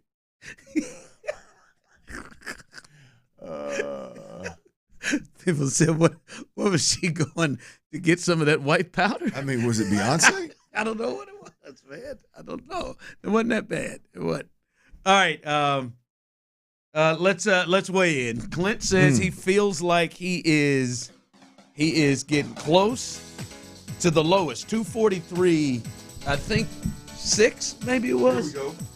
Was the closest. Here he goes. I'm about ready for some good news on these Monday weigh-ins, boys. I can't believe you just sent me to that big. Told you need to be ready, man. Don't disappoint me now. Hey, how about that? Come on, baby. What we got? 240. What is that? 240.4? 240.4. That dog'll hunt. You're close. That dog'll hunt, I tell you what. 240. So that is clearly the lowest. What did you start at? 260? 262. And now you have gone to 240. 22 lbs down, huh, Dirty? 240.4. And that is with the trip to... What we got, Ron? I was with the little Nashville trip, but I was back early Saturday morning, so I've had a little time to work some of that off. Your face does not say good news, Ron. That ain't bad. It's not bad. Okay, well, give it to me. I'm dropping every week. 292. 292.2. Right direction. Okay. I'm dropping every week. I'll take that. Not get to that 280. 294 last week. I've really got the 2-pound thing going. Now, this goal for next Monday, we need you in the 280s. You're right, man. You're right. You can do that. You're right, man. It was probably, I think I may have gotten to the 280s. You didn't push me to get that frozen margarita. I didn't push you, first of all. After you said it a couple times, and I was sitting there, thinking. And I said, you know right what, there. Ron? It's right there, Tyler. It is. 280's right there. It is. Right, you can do that by next Monday. We're good. It is. It's right there. It's right there. And 288 goal for next week. 288? Yeah. How about 289.9? Yeah. Can we? I'll do a flip to get into that 280. 288.5. I won't do a flip. So 240.4 for you, and 292.2 right there. Getting close. You started. So you're what 20? What did you start? You say 266? 262. 262. So you're getting close to the 20-pound mark. Or you're a little over the 22 pounds, a little over. See if you can get now. The goal was to get into the 230s, right? Yes, if I can get into the 230s. So you're close. You're knocking on the door. What I'm going to battle is, you see, I hadn't been lifting as much as I was. So the battle for me is going to be how much of it is muscle that I'm not, because I'm training different kind of deal. I say I'm training different. I'm just not lifting as much. I'm more cardio focused than lift focused here. Yeah. I've done a mix of it all, of it both. But you know what? I was hoping to get to the 280s, but I'm good. 292. We'll take right that. There. The low end of the 292. You can taste it. Yeah, I can taste it. Yeah. There we go. All right, we'll get in it. You'll get in the 230s next week. I'll get in the 280s. Yeah, full week this week. No vacation. Week before training camp. Time to get my mind right. Yeah. Time to get it right. Yeah, you're right. Yeah, I'll get there. I feel it. There we go. You got anything coming up? Are you here this week? Or what do you got going? I'm good. I'm good, man. So you have no excuse either. I got no excuse. I got no excuse. Got a good no excuse. Later at the end of the month in August may pose some problems. got a Turks and Caicos in August. Turks and Caicos in August? Yeah. Yeah, Courtney's turning 40. We got a yacht. Saw that. You got a yacht, huh? Saw that. Yeah. Wow. Got a yacht in Turks and Caicos? Several people putting in on it. But yes. Yeah. How long? How many days? Just one day. One day we had a yacht on the water.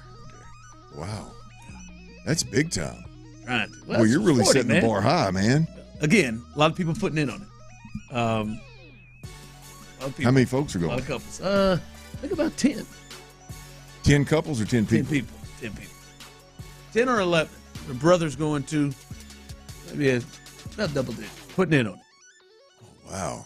It's going to be a good time. That's going to be a good time, man. It's going to be a real problem. What, I put on 5 in Aruba? Go for a little swim every day, man, off the yacht. I did, man. I was doing an hour and a half in the gym in Aruba every day to get me down. Now, that breakfast in the morning, that was unnecessary. All right. Speaking of next week, training camp starts on the 23rd, next Wednesday, and it's in. The boys are in, and the season is officially underway. Every single week, it will be Texan season. And it starts next week. And we're looking at some things that are on our mind this week leading into training camp. And you can jump in with this, 271-357-24610, YouTube and Twitch as well, jumping in on this. Some things that are on our minds going into training camp next week. Texans rookies to watch. 713-572-4610, YouTube and Twitch. Texans rookies to watch. Which ones And what is on your mind when it comes to that, Clinton?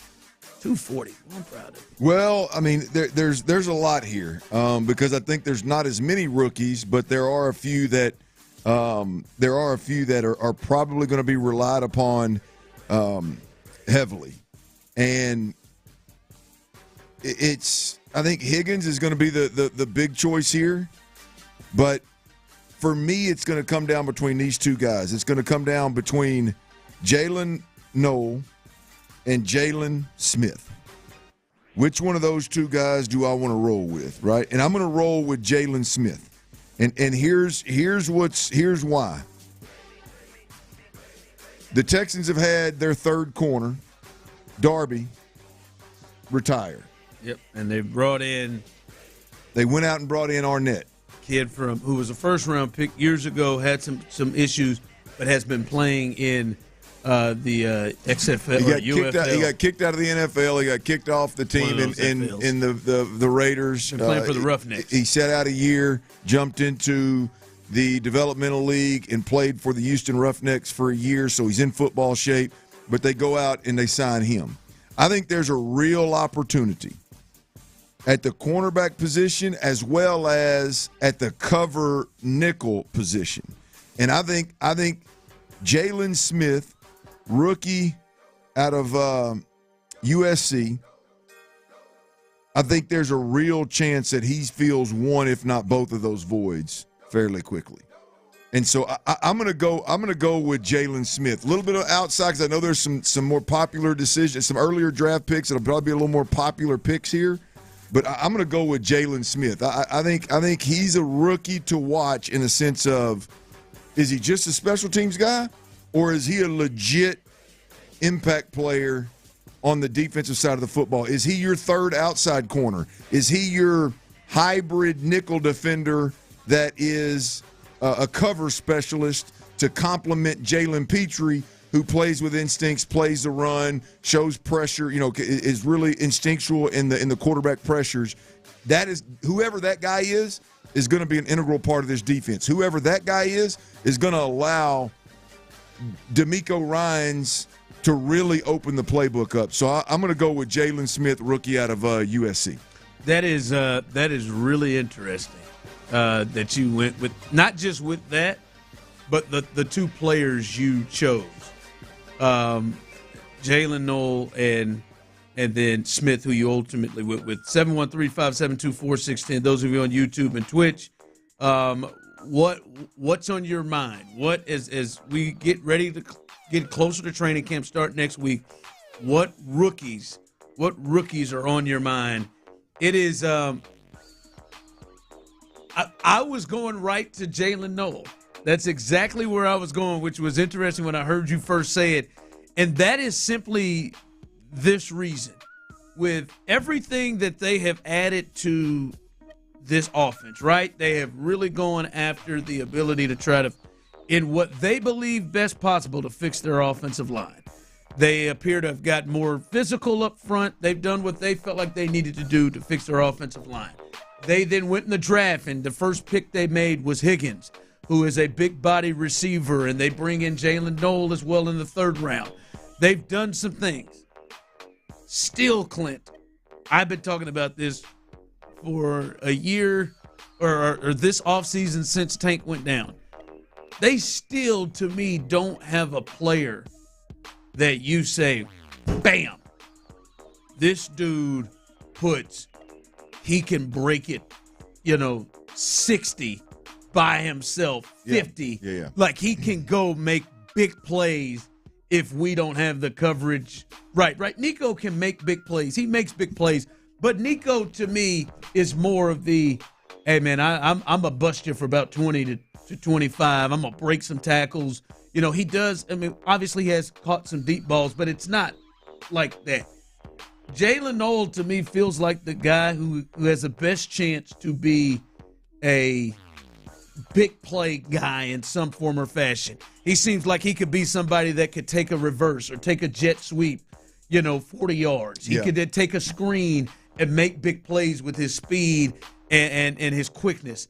And they just don't have a lot of that on the offense. And so to me, I really want to see what that looks like on the field. When we watched Tank that first year, we saw, his ability to separate quickly was different than anybody else out there, and you could see the big play. I just don't know right now they have a lot of that, and that's why he's the one that's kind of on my mind and what he looks like when they get going. Yeah, look, that is a big need for this football team, that twitchier speed athlete that can catch the hitch and cut it up for 20, a guy that doesn't necessarily specialize in getting over the top of the coverage or beating one-on-one coverage deep, but can take an underneath easy throw, high completion percentage throw and turn it into something bigger. If the defense makes a mistake, can go hit his head on a goalpost. I agree with that. I agree that this team needs that. You look at Nico. I think Nico is an overall receiver. I think the best thing about Nico is he plays the position like a polished receiver, not just a speed guy or not just a big-bodied guy that can get over the top or catch a 50-50 ball. His sweet spot is catching in-breaking routes, very difficult to tackle, and can break tackles. You look at Higgins, the rookie, again, big body, probably better off beating man, the contested catches. Christian Kirk is a slot receiver that sees the game through the quarterback lens that probably has some of the characteristics that you're talking about or has shown that in the past. But Jaylen Noel is definitely a guy that I could see being a guy that could be a problem. Like Kick Rock said, Kirk is that guy too. Yeah, I don't know if I would put him as that, and I don't think they're going to use him as that either. Yeah. Like we're talking about a guy that's potential to be like a gadget guy. Yeah. Like they're going to do those things to try to where you see him on the field and it's like, oh, hold on. All right, what are they doing here? Correct. What's he going to do? Hey, we can't fool around and get a safety locked up on him or something. Yeah, you're talking more of a gadget guy, not a slot receiver guy. You're talking about a gadget guy that just puts a little big play fear on you, and I just don't think the Texans have a lot of that. All right, as we continue, a little weekend's best, weekend's worst coming up. As it's been a heck of a weekend. I cannot wait because Tyler is my weekend's worst. And I think you all are going to be disappointed. It's as disappointed as I was. Weekend's best, weekend's worst coming up next right here live on The Drive. All right, y'all check it out, man. If you're out there and you're dealing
donation brings hope. Every hand makes a difference. That's SALArmyEDS.org. Sports Radio 610 presents The Drive with Stoerner and Hughley.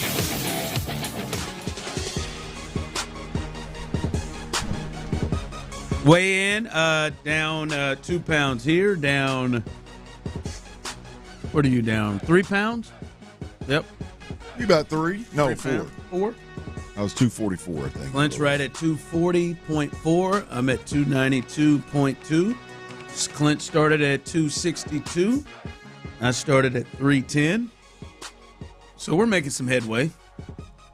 Keep trending in the right direction, boys. Yeah, keep getting them L's. Keep getting them L's. All right, weekends best, weekends worst. Thinking about it, sports world, non-sports world, whatever. What's your weekends best, weekends worst? You can send some in on the text line, 713-572-4610. Those of you on YouTube and Twitch, you can jump in that way as well. I'm going to start with the weekend's best.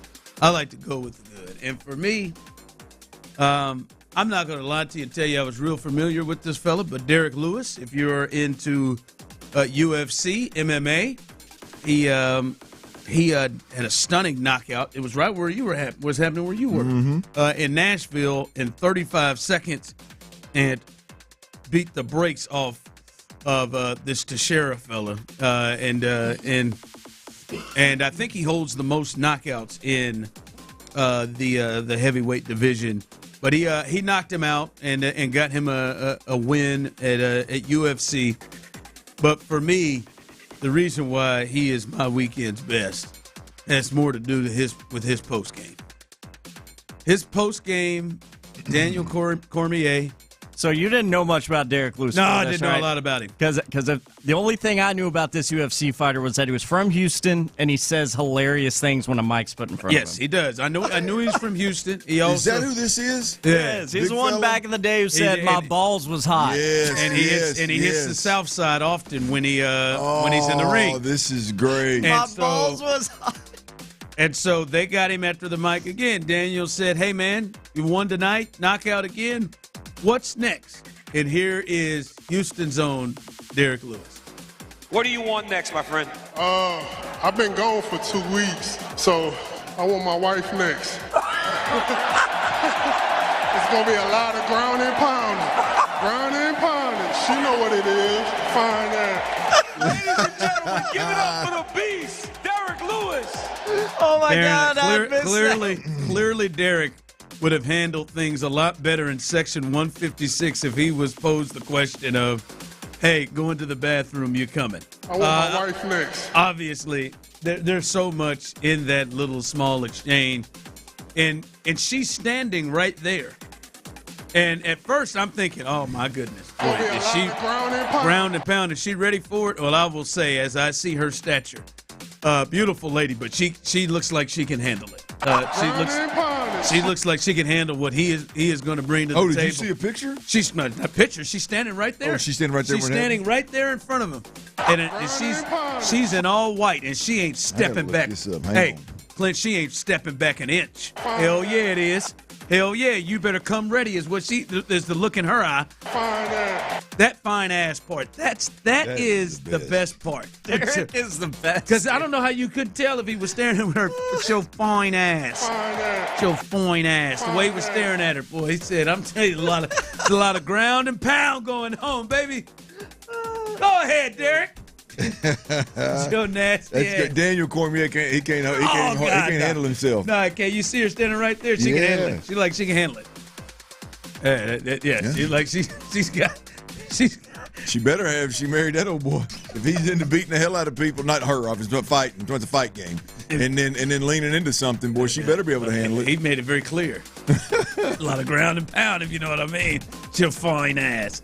All right, that's my weekend's best. Your weekend's best. Well, on a little more serious note, Tyler and I was talking about this before, but I think the reports coming out of the hill country with all this flooding going on, my weekend's best is just straight up to the rescue and recovery folks up there, professional and just individuals that are volunteering to help up there, man. It's wild what's going on, and I don't want to let it slip too far from our front of mind. But hell of a deal jumping from that ring occurrence to this. But just keep that front of mind. That's weekend's best, right there. That absolutely is weekend's best. All right, what's your weekend's worst?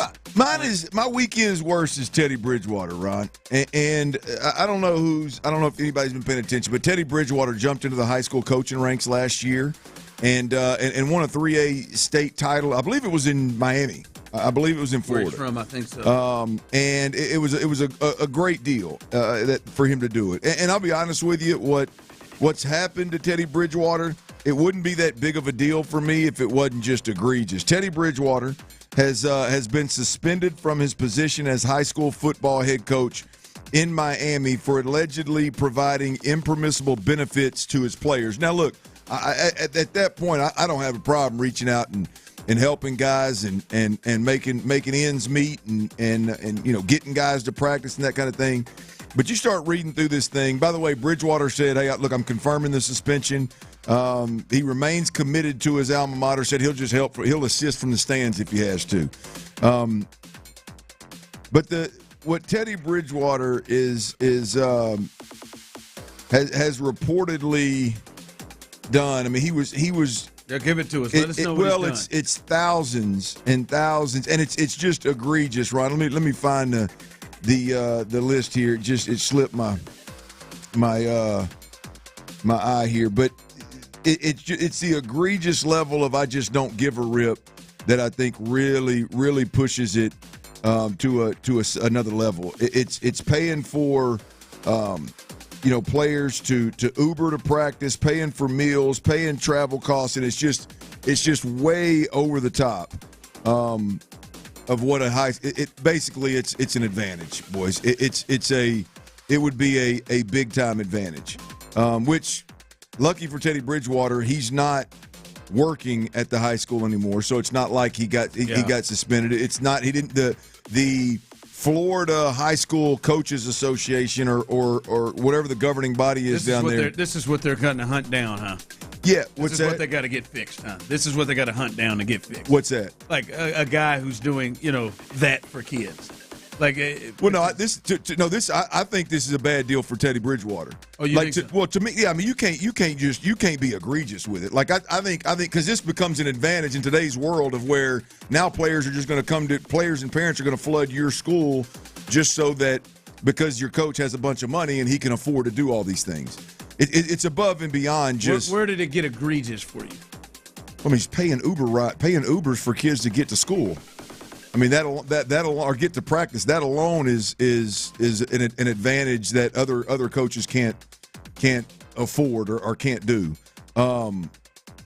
There's a list of 4 or 5 things that are just he was getting breakfast food. Yeah, he's buying food. He's paying for transportation, and again, the reason is that it's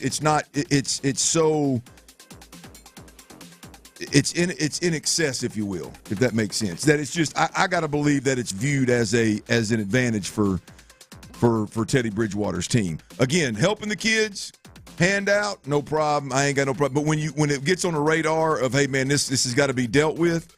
I mean, come on, you got to at least be a little bit more undercover than that. Said undercover. All right, that's your weekend's worst. My weekend's worst is Tyler Milner. What the hell? We were Tyler and I. If you listened Friday, we went to the game on Saturday, the only game of the homestand. The Astros won, so don't say that I'm. Thought we had a grand time. What happened? I thought we did. If you remember that game, old Zach Short had a little walk-off there in the bottom of the 11th. Royce Garcia got a hit to give them the lead in the top of the 11th, and then Tyler left. I did. Tyler got up and left. Tyler left the game early in the 11th. It was a 6:35 start, so it was like 9:15. Tyler got up, left early. Did not see and celebrate Zach Short and his walk-off. I was struggle bussing, man. Clearly, I guess.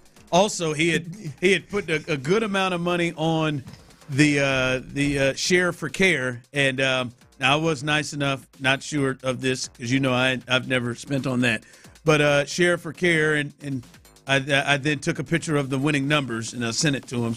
And I appreciated that, but you didn't have to. I had the QR code. I would have deserved a cut. Had that still happened. try to take care of you, even though you bounce. And you bounce. I just as a Tyler Milner fan that I know, to bounce early. And not just it's a big surprise. Not the 7th. It's the 11th. It was like what'd you do? Save yourself 30 minutes? It was like Garcia. I was hitting a wall. Man. It was like Garcia hit it. And they scored, and he thought, well, they can't win. That's what it felt like. I will say this to you. I'm not going to give you any pushback on this. I am the weekend's worst. Was your Uber there?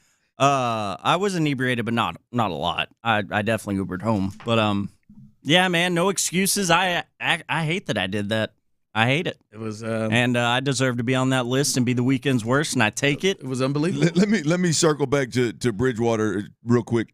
Show on this stuff. $14,000 for training camp, $9,500 for I think what would be travel uniforms, pregame meals $2,200 a week, recovery $1,300 a week, Uber $700 a week, field paint $300 a week. Maybe some of it was a bit. Teddy said to hell with it, whatever y'all want. Man. They won a state championship. Coming up, some breaking news. Speaking of money, some breaking news coming out of the NFL. A player that was connected with the Texans. We'll let you know the latest on that. And I have an idea to make the home run derby a little bit more interesting for us here. We'll do that coming up next. All right, y'all, check it out. There's a big focus across our country to live your healthiest possible life, man. More and more people are looking.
Injury Lawyers Studios.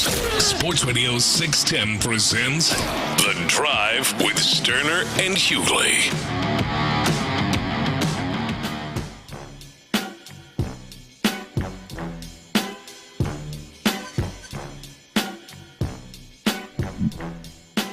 All right, breaking news coming in from the NFL world, and I will take the stance that I made, and this makes Nick Caserio look great again, especially when you look at the contract that he signed most recently in that position. The Jets, with Justin Fields as their quarterback, right? The Jets are signing Garrett Wilson to a 4-year, $130 million extension, which includes a $90 million guarantees. Woo! Love that money. So he's getting 90 guaranteed, 130 over 4 years. Garrett Wilson, who there was some connection and talk, like maybe the Texans go after Garrett Wilson. Maybe they bring him in. Maybe that was conversation. I'm certain we had conversations about that. But Garrett Wilson jumping in, I don't know where that puts him in terms of. I'm not sure either. Rappaport just said in that top tier of top paid receivers. Yeah, 90 guaranteed, 130. I'm guessing top 10 somewhere, or top 5 potentially in that. And I don't think he's a top 5 receiver. Certainly going to be above Nico Collins. That's what I said. With Nick Caserio getting that done early, and he is a better receiver than Garrett Wilson. Has been up to this point. Put it in context. In March, Jamar Chase signed a 4-year, $161 with $112 million guaranteed. Yeah. So yeah, he's up there. So Garrett Wilson getting that cash. Good for old Garrett Wilson. That's Justin Jefferson's too, with a 4-year, $140 with $110 guaranteed at $35 million annually. CeeDee Lamb is at $34 million annually, and there was $100 million that was guaranteed. AJ Brown is at $32 million with a 3-year, $96 million deal. So he's got to be in there, right? You do the math. That puts him. He's at 32.5, right? Yeah. That puts him at 32.5. So that's more than Amon-Ra St. Brown. It's more than DK Metcalf in Pittsburgh. It's more than Tyreek Hill in Miami. It's more than T. Higgins, obviously at 20. T. Higgins at 20. But they got Ron. They got $60+ million wrapped up in receivers in Cincinnati. It won't pay TJ. Boy, I tell you what. So that puts him in the top. What did I say, Ron? He's 5th. That puts him in the top 5. Yeah, he's 5th. Yep, average is fifth highest paid wide receiver. He's under contract the next 6 seasons. So there you go. They've got him locked up. By the way, we did our weight loss. We did our weigh-in earlier this hour. You dropped 4 pounds to 240. I dropped 2 to 292.2. By the way, I just want to let you know, Brandon Scott, who was in for you this week, he predicted you go +5. I'd gain 5. I wonder what the hell is Brandon talking about? He ain't got no faith in me? He just thought you was going out of town. Thought it was good. We did say, Clint, you have said the hill country is the real dangerous place for you. When you go there, ain't nobody in here acting like no bitches. It becomes an issue. I thought now that Nashville, I'm surprised that didn't get you. Maybe you got back in enough time. Well, here's the deal when I'm not like the hill country's got real interesting for me because my in-laws have a house there now. So a lot of times when I go up there, my mother-in-law who cooks unbelievably, but all the time, like you don't ever walk in the kitchen in the island when there's not. I mean, literally, like regular food. There is finger foods. There is desserts. You never. So that makes that even more dangerous. When I'm on the road, like traveling. It's actually not that bad for me because I don't like at home. I like here. Typically, I eat 3 meals. Yeah. Like if I'm traveling, I don't get up and eat breakfast. Yeah. You know what I mean? I typically don't eat a big lunch.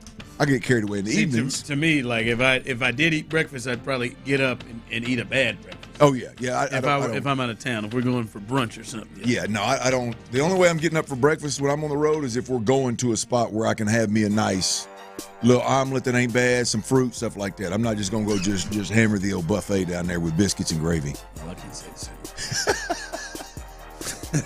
I might have a good scramble. Look, I would like to. You give me some good biscuits, good soft biscuits. Breakfast is my favorite. Oh, with some gravy, maybe some sausage crumpled up in that gravy. So many things. I mean, I would like to, but I just hangover burger, something. I mean, there's so many options. You know, I've never had one. What? Hangover burger. You about the burger with the egg in it? What? Mm-hmm. Fried egg on a burger, man? Never had one. When you cut I've seen them everywhere. When you cut into it and let that yolk ride through. So good. That turns me on. Yeah, I mean that actually is not a bad one for you. Yeah. I make them on my flat top at the house all the time. There's bread, burgers, cheese. Well, the burger, the cheese, the lettuce, the tomato, the egg, the bacon. It's all good. We can make that. I can make that work. Yeah. The bread I can't make work. Well, I don't want to shortchange what the chef put together out there, so I just go with it all. Home run derby tonight. I want to make it interesting for us. Tyler brought this up when you were going, and I do put this on myself.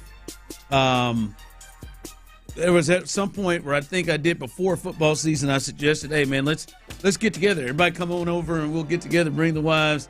And I don't know what happened. It just didn't happen.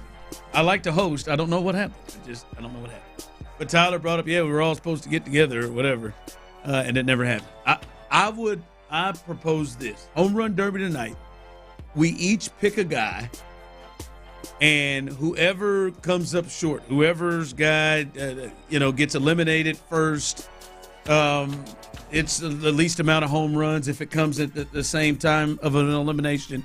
Whoever's guy is the worst has to host a little cookout at the house, at your house.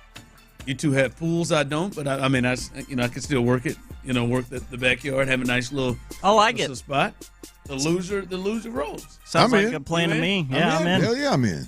And I'll be nice. The bad part here is, boys. Hosting and cooking. Hopefully that's not the same thing. Well, but figure it out. Figure it out. Y'all said, you said show up a little early and help your boy cook. That's all.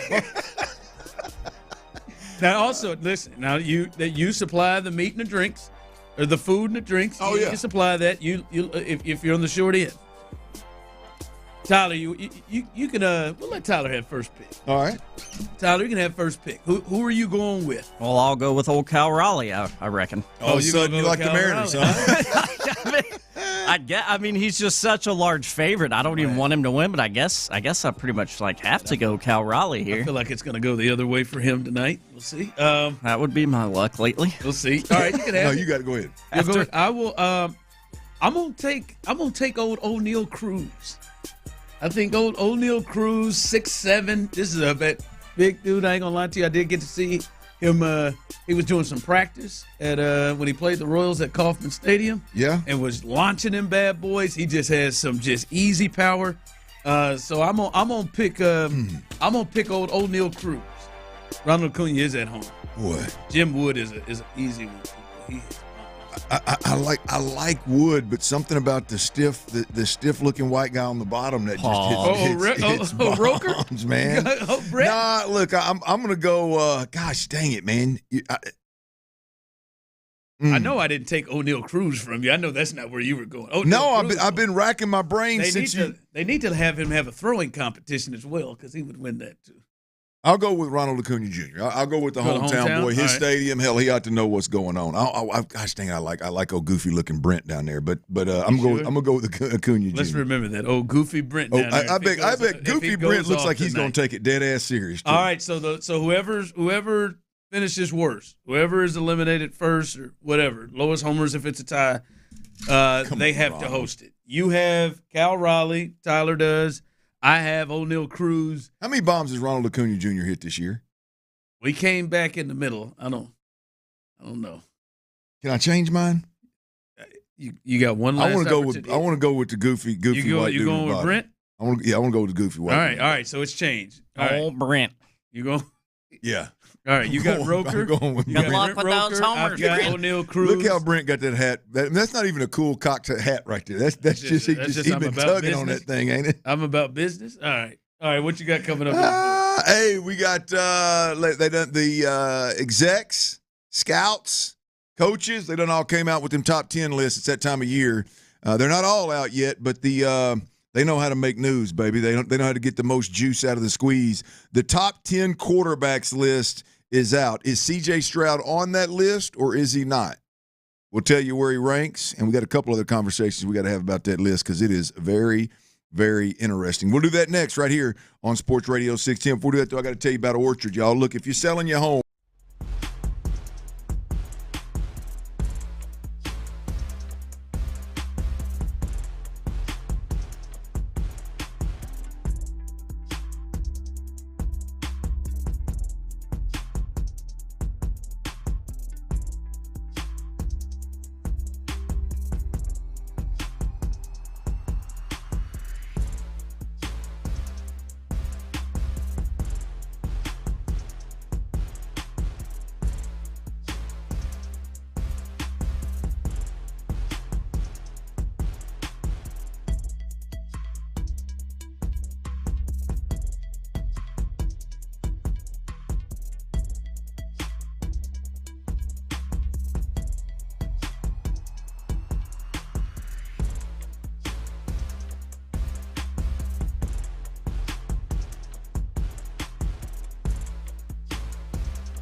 I told him this would happen. For an intense new take on Takis chips, gotta be Wendy's. Limited time only at participating U.S. Wendy's. Includes 1 ounce Takis Fuego chips while supplies last. Takis and Fuego trademarks are used under license. KILT FM HD2 Houston. Insider access, exclusive content. Sports Radio 610. The Texans play here. An Odyssey sports station. Sports Radio 610 presents The Drive with Stoerner and Hughley. Dive into the mind of former NFL quarterback Clint Stoerner. I like a good time. I like to have a party. I know you do. It's Dirty's Daily. Presented by Mokaram Injury Lawyers. Mokaram Injury Lawyers, baby. Hard as hell to say, easy to dial. 281-222-2222. If you or a loved one is ever injured in an accident, any kind of accident, Mokaram Injury Lawyers is the way to go without a doubt, y'all. The lists are popping. Ron, the lists are popping. This is Jeremy Fowler, isn't it? Didn't Jeremy Fowler the one at ESPN's Jeremy Fowler, his top 10 QB list? He compiles the list. I think it's voted on. It's voted on by execs, coaches, and who else? There's one more. Scouts. Execs, scouts, and coaches. And the question is C.J. Stroud in the top 10? I'm gonna run down the top 10 here for you as we roll. You tell me how you feel about it. Pat Mahomes is number one once again. Ron, I know you had some questions about Pat Mahomes still being the number one overall quarterback in the NFL. I however, did not. I don't think anybody in their right mind would think that Pat isn't still number one. However, you must have been onto something, because on this list here, his first place votes were down to 60% this year. Previously, last year, there was only one vote. They didn't have him unanimously number one. So I'm going to guess 99% down to 60. You must be on to something. Pat Mahomes is at least not as highly thought of in this ranking as he was last year. And I think it's fair. That's what I said. I think whenever they're doing the NFL Network's doing the top 100 players, that one is voted on by the players, kind of. And I do think I think there's a potential he's out of the top 10 for last year, for just because they do it for last year. Right. I bet he's in the 8 to 12 range, something like that. And listen, as somebody who is a Chiefs fan, I think it's fair. Well, I think it's fair that if he has another year where it is he has not looked like himself throughout the year. At the end of the game, I don't think anybody is arguing that. But I think there is a space for Josh and Lamar in particular, to me, that his grip is loosened. Well, I think his grip is loosening, but those two, it's flat out. Josh, Joe, or Lamar is going to have to beat him. In my opinion, is going to have to beat him and knock him off the mountaintop, if you will, to be the number one quarterback or rank above him in the top 100 ranking. Because the truth of the matter is, all of these guys, and as we read through this list, you're going to see the interesting thing about this, Ron, is the better teams in the league in terms of going further in the NFC, they're all quarterbacked by guys that you're not going to put in the top 4 or 5 here. I mean, think about it. Jared Goff. I mean, Sam Darnold was with the Vikings. Yeah. I mean, you get Jalen Hurts won a Super Bowl. These are all guys that they could put up record-breaking numbers, and they're not going to be in the top 3 or 5, right? So that everybody's kind of benefiting from that. But Pat Mahomes is number one. His stronghold on that number one spot has loosened a bit from 99% votes to 60%. Number two, Josh Allen. He's up one spot from 2024. He was number 3 last year. He did have an MVP season. Josh Allen, number 2. Number 3, Joe Burrow. Joe Burrow down one spot, so Joe and Josh have just flipped here. Check it out. Joe Burrow, 250 yards and 3 touchdowns in 8 straight games this past season was an NFL record. It's never happened before. Ron, I'm watching that quarterback documentary right now. You been on it? I did not remember. Of course, we don't cover him, but I did not remember Joe Burrow and that offense's performance. The numbers they're putting up week after week, especially early in the season to middle of the season. I mean, the numbers that they were putting up. They were losing games. He was losing games throwing for 250 yards and 3 touchdowns or more. I mean, left and right. They lost, I think, 4 or 5 games where they scored 33 points or more. Yeah. It's wild. Joe Burrow, number 3. Lamar Jackson, number 4, which is exactly where he was last year. He was a first-team All-Pro in 2024. Didn't think about this either. That typically your first-team All-Pro quarterback is typically your MVP. This was a rare occurrence that one guy, Lamar Jackson, won the All-Pro first team, and Josh Allen won the MVP. But I didn't know this either. Lamar Jackson, had he won that third MVP, or if he wins another one moving forward, check out the short list of quarterbacks that have won 3 MVPs. Peyton Manning, Aaron Rodgers, Tom Brady, Brett Favre, who is my mind just went blank. Brown, the Jim Brown, and then United. So a bunch of quarterbacks and Jim Brown, and that's wild, right? Yeah. That's a short list, man. Lamar Jackson, and Mahomes got a chance to get on that list. I think Lamar gets there. But as we discussed, Ron, Lamar's hell, he could very fairly be given the MVP damn near every year, given the way that he contributes. Now here's where this list gets interesting, because I didn't recognize this until you pointed it out a little earlier. Number 5 and number 1 in the NFC. Best quarterback in the NFC, top 5 quarterback in the NFL last year. Jayden Daniels, right? He flipped Washington out of dysfunction last year. I think they won 12 games. He was, and here's the deal. Again, I go back to the important downs in football. Obviously, the red zone is important, 3rd and 4th down. He made most of his hay, Ron, and is getting a lot of his love because he was absolutely ridiculous on 3rd and 4th down. Absolutely. He had a 95-plus QBR on 3rd and 4th down. He also, his legs, I mean, outside of Lamar and maybe Josh, and I would say second to Lamar, really, to be honest with you. 6 yards per rush, 570 rush yards. Jayden Daniels last year at number 5. At first glance, you think best quarterback in the NFC. But then, like I said earlier, if you start looking at it, some of your better teams were quarterbacked by guys that you wouldn't put above Jayden Daniels right now. Yeah, Stafford is probably one that I look at and I'm like, if you told me for this year or 1 year, he would be one that I would probably flinch, that I would take in the NFC before him. But that may be it. I mean, Jalen Hurts is, a champion and has done good things. But I would probably still go with the kid. I think he's got more things he can do. It's convincing. He did it with a bad offensive line. They reinforced that, and they brought everything else back. They brought giving more options to wide receiver position. So it was convincing last year. I don't know why there would be any kind of huge backslide, which is what he'd have to do to not be a top 10 next year. But we'll see. Jayden Daniels at 5. Number 6, as you just mentioned him, Matthew Stafford. He's down from the 5th spot last year. He is the only 30-plus-year-old in the top 10. Matthew Stafford at 6, I think it's fair. I think when you talk about standing in the pocket, delivering, he's as good as anybody from a combination of experience and processing and arm strength and arm talent.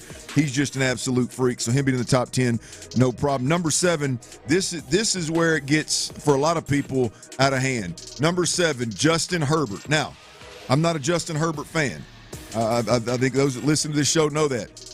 But Justin Herbert, last 5 years, there's been one guy in the first 5 years of their career throw for over 20,000 yards. 21,093 yards for Justin Herbert in the first 5 years. Showed this year they cut his attempts by 6 per game, and he threw 3 fewer interceptions while still, had 500-plus attempts. So that's something that ain't been done since Brady in 2016. So he did, while his numbers dipped a bit, his performance, I think, improved. Justin Herbert, number 7. You got any problems with that, Ron? I have problems with him being 7, but I don't have problems with him in the top 10. Okay. Like when I heard, all right, when you hear they're going to do position by position, I think it would have surprised me, or would have been weird to my ears or eyes if Justin Herbert wasn't in it. I don't think he should be above Jalen Hurts. That one is one I didn't agree with. I don't think he should be above. I'd say right now, from based off the last couple of years, maybe even Jared Goff should maybe be ahead of him. But above Baker, that's probably where I'd have him. But it would feel odd. I know a lot of people get annoyed with him.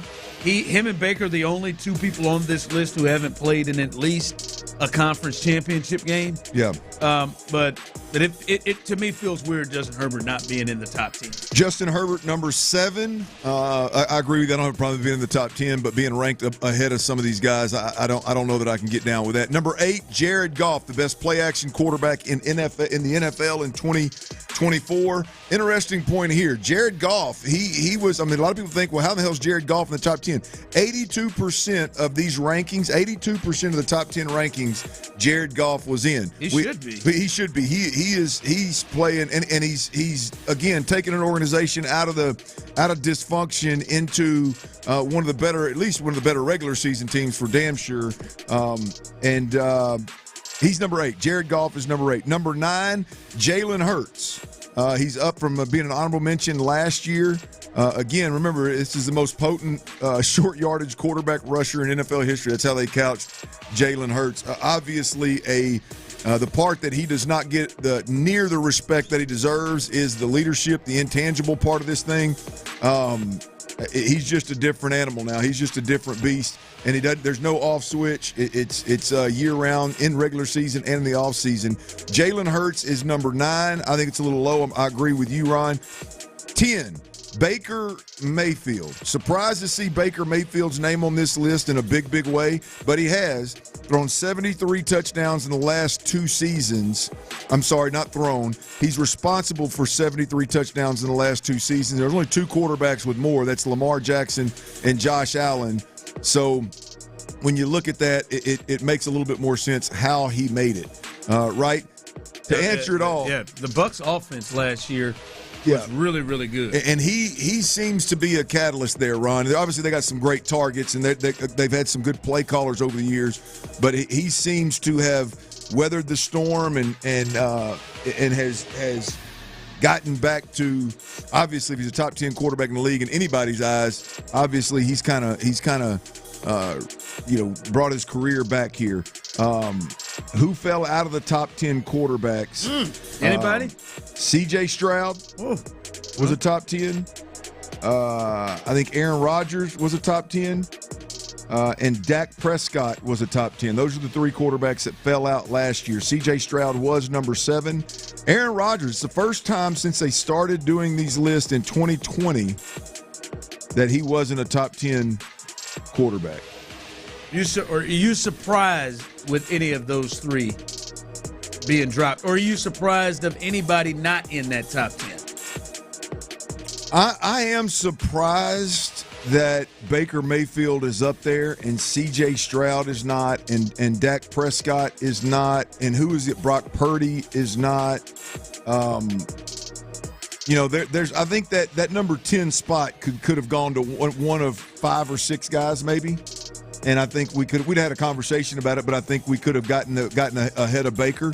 Now I do think it's worth noting 8 through 11, which is 11, I believe, was C.J. Stroud. The voting was very, very close, and so that could have gone any way. Jared Goff, I don't know how Jalen Hurts falls in that. Baker Mayfield and C.J. Stroud, it was all pretty tight. So could have gone either way there. But C.J. Stroud not in the top 10. I'm not shocked. I think it's fair, Ron. I think it's if you look at last year, not that C.J. was terrible, but I think there's other guys that were just actually better. I think there's other guys that, as you said, have a better resume. There's other guys that are hotter right now than C.J. Stroud was, and probably deserve a little bit more. 2 years. 2 years, yeah, 2 year sample size. It's hard to, when you look at Justin Herbert, I think you look at the ability to stretch the field, the athletic ability, and 20,000 plus yards in his first 5 years in the league. Like, it's hard to go, man, C.J. Stroud should be ahead of that. I don't think he should be 7 on the list, but it's hard to think that there's some of these that you would replace some of these guys with C.J. Stroud.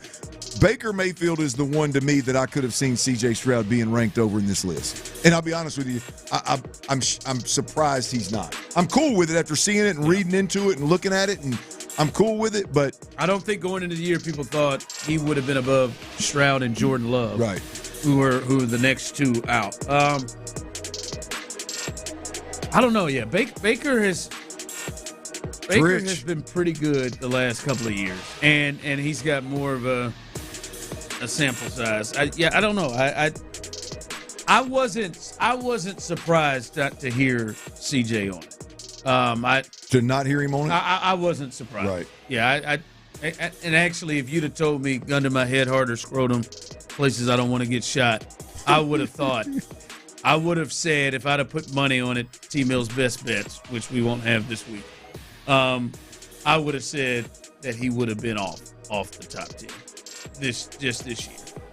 And so I wasn't surprised to see it. Now, I wouldn't have, as you said, I think you're saying the same thing, I would not have thrown a fit or anything. I've been like, it's an injustice to Baker Mayfield if he weren't placed on it. Baker and Jalen Hurts, that's just very strange for me that they're that close. That they're viewed to be that close. That is the one that gets me. I mean, my man is got a number 2 MVP finish. The Super Bowl MVP, won it. It's been to 2 Super Bowls. He was always going to get overlooked. Always going to get minimized, man. It's not sexy in today's game. And he was flirting with C.J. Stroud off the list. I did the Jalen Hurts one. That to me is the biggest one where I'm like, interesting. All right, the Astros haven't really had the opportunity to have their best player this year, but the guy who has arguably been their best player has kind of shown a little moments where he's been off here lately. Any concerns about him? We'll discuss that coming up next right here live on The Drive. All right, y'all, check it out, man. Texas has been hit with devastating flooding up in the hill country. And Twin Peaks it's our chance to step up here, man. Twin Peaks is donating a portion of all.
right now, serving hot meals, offering shelter, and providing emotional and spiritual care to those affected.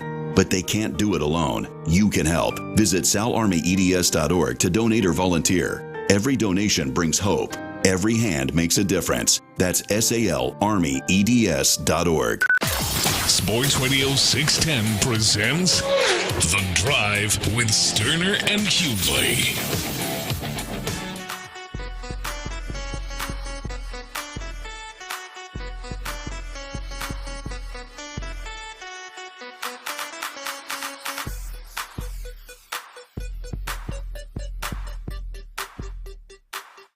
All right, welcome back into The Drive as we continue rolling through. It's good to have the gang back together.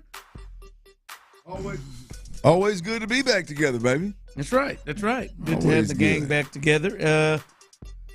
First half is now technically the Astros have played more than half the year, but the first half of the season as they head to the All-Star break has come to an end, and they scuffled down the stretch here, this last homestand going 1-5. But I want to go into, in particulars, with Hunter Brown. Hunter Brown has been, if you would say, like, who's been this team's best player overall? Jeremy Pena has been really good from the everyday standpoint. But I would say Hunter Brown has been their number one player, right? When they were like looking at All-Star, bam, he's the top guy with what he has done. He is a Cy Young candidate. It was an absolute top 2 Cy Young candidate. But his last 2 starts, Clint and the people, 11 innings. He had the start against the Guardians. And then he had the start against the Rangers. 11 innings, 11 hits, 10 earned runs. Was that 6 yesterday he gave up? 6 earned runs and 11 Ks. And he's had 4 walks in that time period. His ERA heading into that Guardians game 2 games ago was 1.82. And now it has gone up to 2.43. So Hunter Brown, who has been this team's best player, best pitcher, I'm not going to say, like, hey, you're not allowed to have an off starts. It is 2 in a row. Last time he spoke of thinking potentially being tipping pitches at times against the Guardians and said he would go back and figure some things out. Well, he got hit in a way we haven't really been seeing him getting hit again in this game yesterday against the Rangers. Concern about Hunter Brown?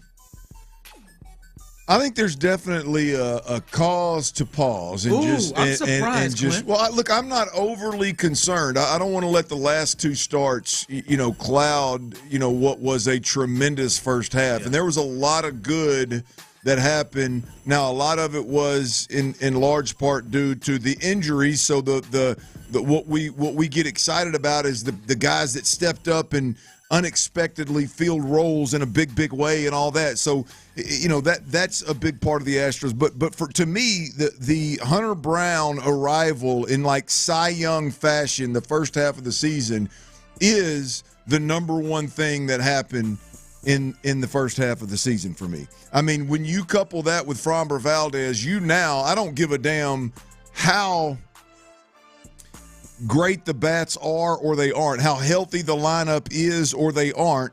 When you've got Framber Valdez and you got Hunter Brown, you got those types of horses at the top of your rotation, then you can hang with anybody. You can hang in any division. And the Astros, now look, they're 5 games up in the division, so they've done more than that.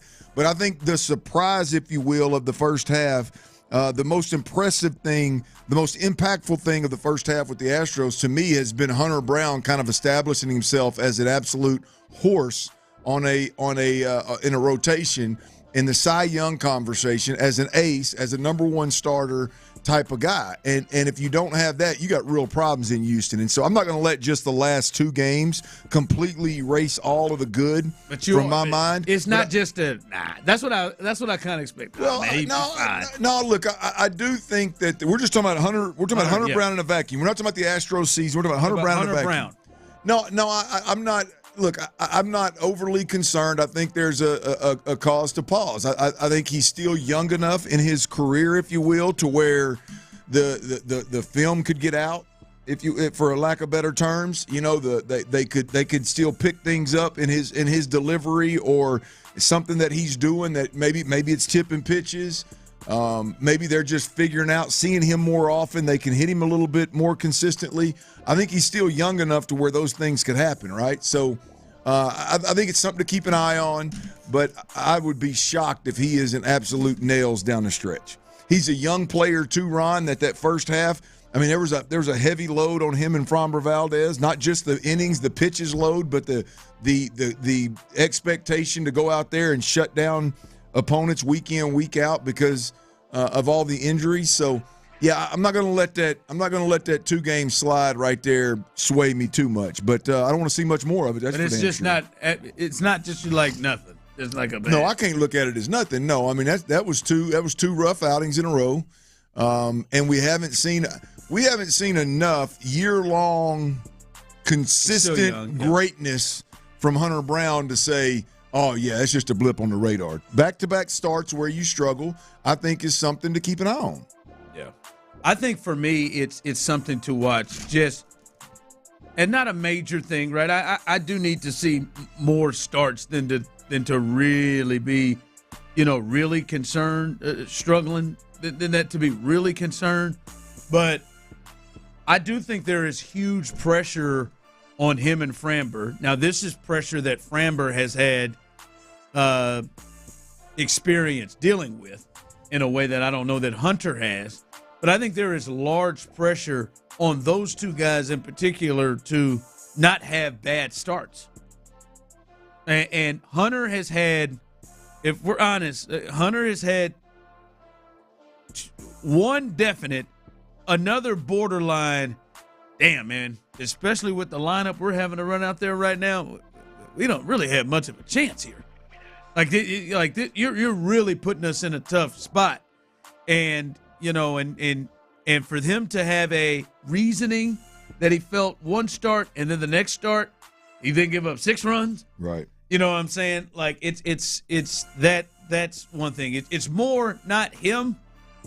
Like if Lance and Ronell and Wisniewski or J.P. France were following him in the rotation behind him, all right, man, you could maybe have a couple of rough ones. Christian Javier was in this rotation. You can have a couple of rough ones. Yeah. This one, there's not much margin for error, boy. If you lose the Framber Hunter Brown game, you feel like you may be in locks to lose the series, because generally, like we're not, generally the way it has shaken out, maybe it will shake out differently when they start the second half. They haven't pitched in the same series, and it's usually Framber followed by, Colton Gordon and Gusto, or Hunter Brown followed Ginger by Nation. Ginger Nation, and one of them. So it's just importance right now with the injuries they have that those guys have quality starts, and this is 2 in a row that they need for him. So it's one to watch. It's absolutely no question about it. Like again, like Clinton Tyler, if the Seattle series comes, I don't know if Framber starts the first game or he does. He'll start either the first one or the second one. If he comes out again with another like 5 and 6, or something like that, and he's getting hit, it's 3 in a row. It's like, whoa, okay, what is going on? Are you tipping pitches? Are they seeing something? Like what is going on? You don't just go from being a Cy Young candidate and then like 3 starts in a row, guys get on you, and they'll be rested. So Hunter Brown is one to watch as we continue. C.J. Stroud, I want to dig into that a little bit more. What was the thought in your mind? Text it in 713-572-4610, YouTube and Twitch. What was the thought in your mind when you found out C.J. Stroud, who was seventh last year after his rookie season in the top 10 quarterbacks according to NFL execs, coaches, and scouts, and then you find out that he is no longer in the top 10? What was your thoughts when you heard that? And would you be shocked if he's not there next year? We'll discuss that coming up next. Our Vision Homes, y'all, small town folks building big, beautiful custom homes. Man, look, if you're currently looking or even flirting with building your dream home, you simply can't move forward without at least checking into Our Vision Homes. I'm telling you, they're big time, man. They're a turnkey custom home builder that can dream, design, and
And all the parts you need at prices you'll love. Guaranteed to fit every time. eBay. Things. People. Love. Eligible items only. Exclusions apply. Live from the Mokaram Injury Lawyers Studios, Sports Radio 610 presents The Drive with Stoerner and Hughley.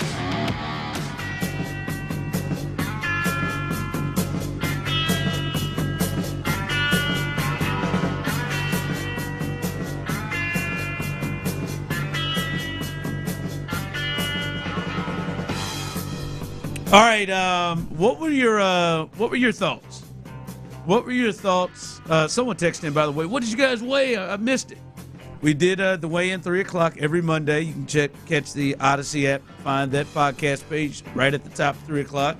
Clint got down 4 pounds. He is 0.4, 0.5 away from getting into the 230s, which was his original goal. Now it'll be big to see if Clint can stay in the 230s by the time I get down where I'm trying to get down there with him. Can Clint maintain them 230s? Woo! By the time I get down there. But by the way, can you feel a difference? Yeah. You can? Because you're 262 to start this, and now 240 right now, 240.4. I would ignore the 0.4, but whatever. I've not been lifting near as much, so that's what I'm gonna struggle with. Is like I don't feel as strong as I did before. Are you not lifting as much on purpose? I wouldn't say on purpose. I'm just like whatever. Usually I'm a whatever I do, I'm not gonna miss my weights. I'm gonna get my weights in, even if that don't mean I'm gonna eat right, even if that doesn't mean I'm gonna get my cardio in. I'm gonna get them weights in. And now I've been more geared towards it doesn't matter if I've got 30 minutes or 40 minutes, I'm gonna go get cardio in.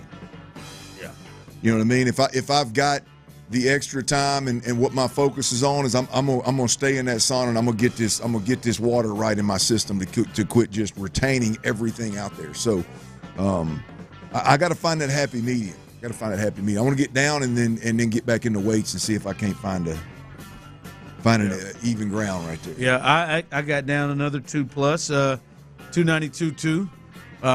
Someone texted in that Tyler screwed me up. No, not really. But you're right. Trying to get to that 280 mark. I would say 2 out of the 3 times I was able to shake, rattle, and roll and Tyler happened to be right there every time. I was able to shake, rattle, and roll that Pink's pizza. I really wanted it. I don't know if you could see it in my eyes, Tyler. He had a large pepperoni. Then he had like some kind of pepperoni sticks and cheese sticks and like some garlic knots or something. Oh, those were dessert. Those were cinnamon, like some sort of cinnamon treat. Florida. Okay, I didn't. You just went for it all, huh? I didn't take it and smell it. I smelled the boxes of the others. Yeah. Go big or go home. And he had good dipping sauces too to go with it. Yes. I was able to turn that down. He also offered me at the baseball game. We went to the Astros game. He also offered me some brisket nachos. I was able to turn it down. That pink drink got you, didn't it? Yeah. He said, come on, man. Go enjoy yourself. Tyler can get it real convincing. You know what I say? You know what, man? I should. You know what? That's it. I can't marching up that aisle. I just want everybody to have a good time, man. Tyler, I know it's hard for you, man. Is to keep these. He's a good time haver. That's right. And have a good time. That's the battle. That's the battle, though. I'll tell you what. I think we've done a hell of a job since you. What are we, about 2 months into this thing? Why do we keep running into stuff? Well, no. There's no. Why do you keep running? To me, this is the way. This is the way that it has to go. I mean, we're both down 20-ish pounds, right? I mean, if you get into the 80s, hell, you're gonna be knocking on 30. Yeah.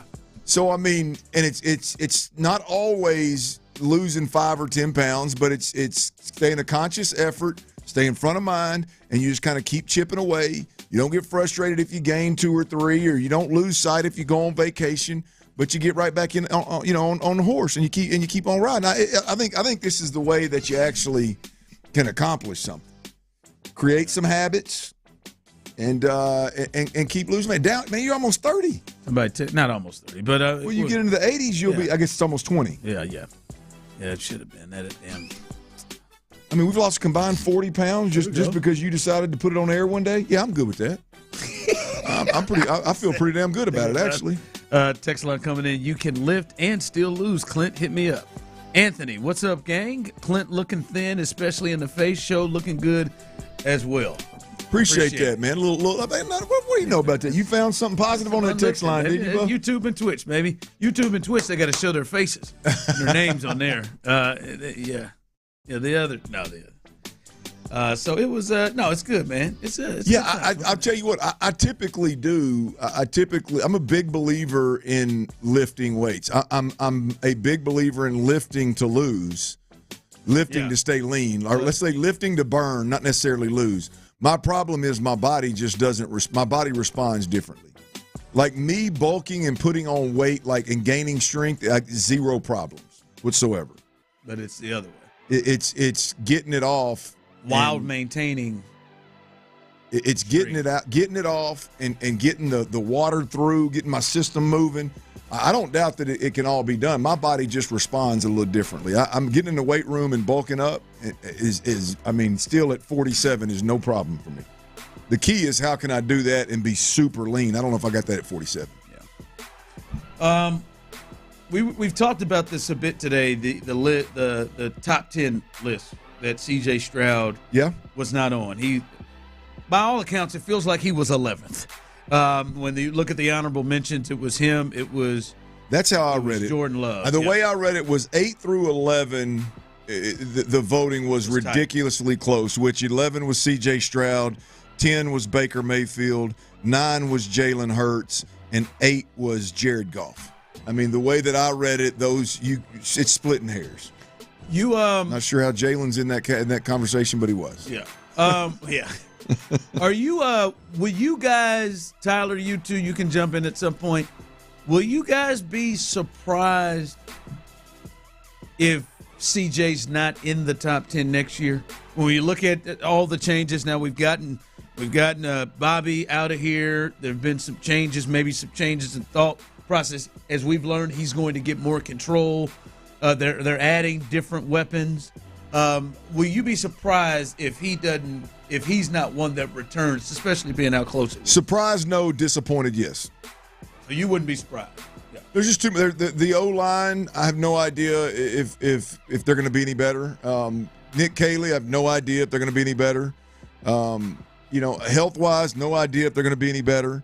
C.J. Stroud, year 3, is he more of the stretch the field guy? I'm going to force to stretch the field or hold the ball and stretch the field, or am I the play smart, get the ball out of my hand, let the game kind of dictate how I play football? Who is he really? Yeah, I surprised, no, but disappointed, yes. I'll be disappointed if Nick Caley, this offensive line, C.J. Stroud, Nick Chubb and Joe Mixon together, Dalton Schultz having another. I would be disappointed as I've ever been if he's not a top 10 quarterback next year. Surprised, not so much, but disappointed, yeah. No, that's a good way to put it. I will be surprised. I feel like maybe Baker comes down a little bit. I feel like Jared Goff is one that I'm watching because he's been so tied, which you almost feel is unfair to Jared, but I think there is some truth to it. He's been so tied to the coordinators and play callers he's had. Yep. He's gone from Sean McVay when he was really, really good, and then now to Ben Johnson. Now both of them are gone from him. He's not got Ben Johnson with the Bears. He's one to look at to me. So I will be a bit surprised because I get the feel that the offensive line should be good enough, right? He almost made it with that O-line last year. The offensive line should be improved overall to give him a better chance. And it appears that you would think CJ, a really, really smart player, smart kid, himself seeing what last year looked like in terms of his mentality, which it seemed like it was much more big play down the field thought process. I think probably Nick Caley, Nick Casario's thought with this offense is probably going to shift some of his mindset. So I would be surprised, to me, if we get in here next year and he's not slipped himself into this top 10. Yeah, you've got some really good ones, Ron, that are right there that would be in that 8 to 11, right? I mean that he's got to crack that top and then that bottom and some maybe behind, right? Yeah, I mean you look at the list, man, and the Geno Smiths and Sam Darnolds of the world are never going to be considered. I mean, if anything, they'll be like Baker, maybe 10. Sam should have been considered based off his last year. Bro, Geno had a hell of a year too. Now, if we're just talking stats,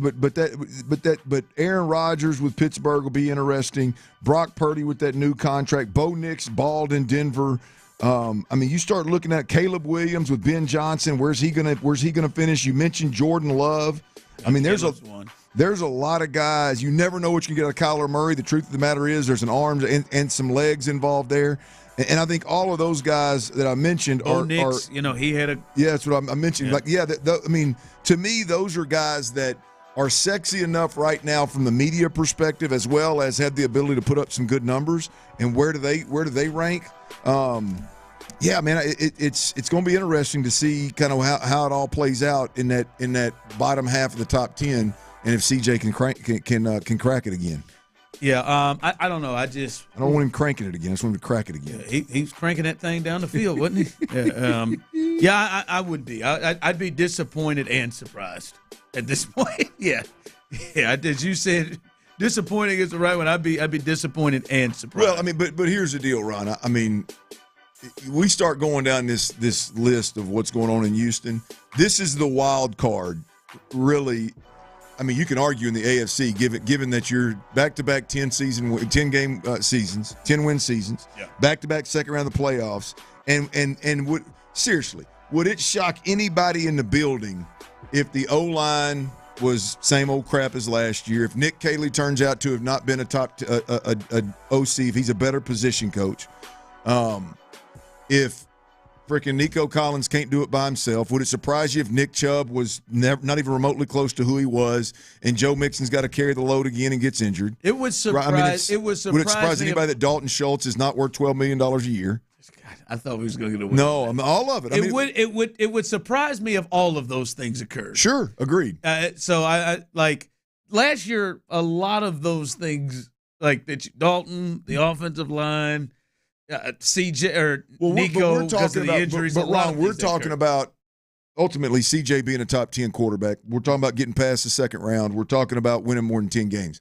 Like it's a lot of those things have to happen for that to even have a chance to do those things, right? Yeah, I would be surprised if like the tight end rooms and the O-line rooms are as bad. Fair, I agree. Fair. As bad. And again, he almost made it into the top 10 with them as bad. Fair, good point. You would hope, because to me, I do think we would start to move away from the it's not all him, or it's none of it is him, right? Of why they're struggling.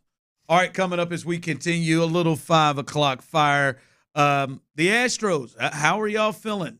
1-5 in their homestand to finish out the first half, heading to the All-Star break. What's your thoughts there as this lead in the division has been trimmed down? We'll get you ready for the All-Star games home run derby, which means a little extra for us, and big money coming.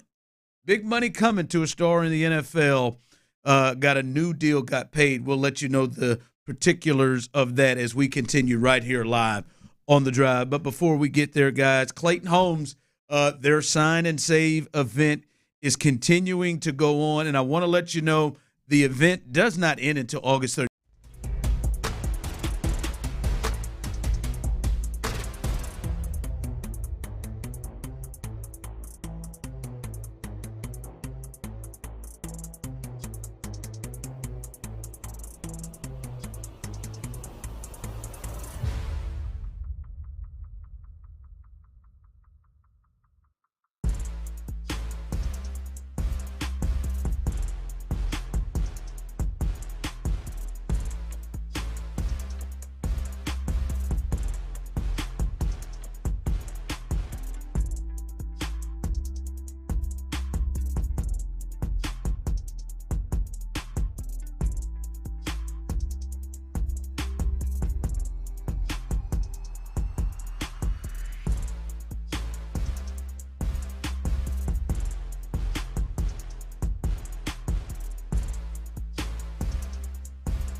844-14179. It's Ability Trees. Ability Trees used to say it, leading tree care professional. KILT FM HD2 Houston. Insider access, exclusive content. Sports Radio 610. The Texans play here. An Odyssey sports station. I said, oh, Lord Jesus, it's a fire.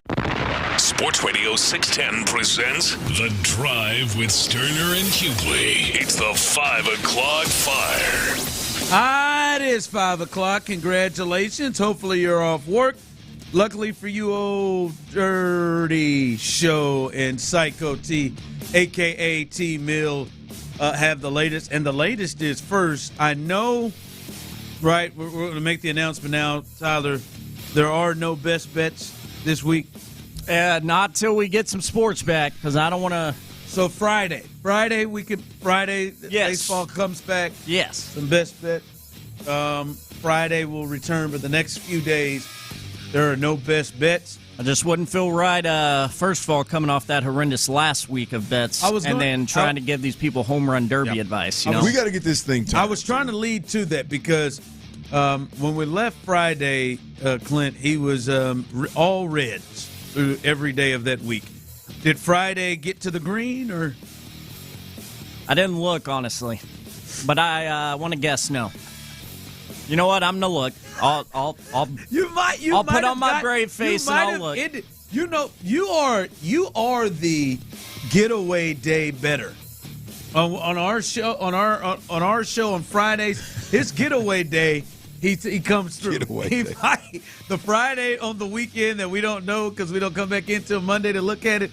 He's in the green often on those days, even if it's been horrendous the rest of the week. So that's clearly where we're going there. No best bets. He'll let us know if he was in the green with those bets. Many of you, if you went and tried to bet with him, hell, you know what happened with him last week. But a little 5 o'clock fire, Clint. The Astros, they stumble into the All-Star break. They went 1-5 in that homestand, that 6-game homestand against the Cleveland Guardians, who had entered losing 10 in a row and were 6-24 in their last 30, and then against the Rangers, who weren't playing great baseball either. They started off the series 9.5 back of the Astros, and they took 2 of 3. And, boy, the way things went Saturday night, the game that we attended and the one that Tyler left early, they were a Zach Short oppo hit away from potentially getting swept for the entire homestand. My thought to you and the people, Clint, is this league got trimmed to 5 games because Seattle swept Detroit.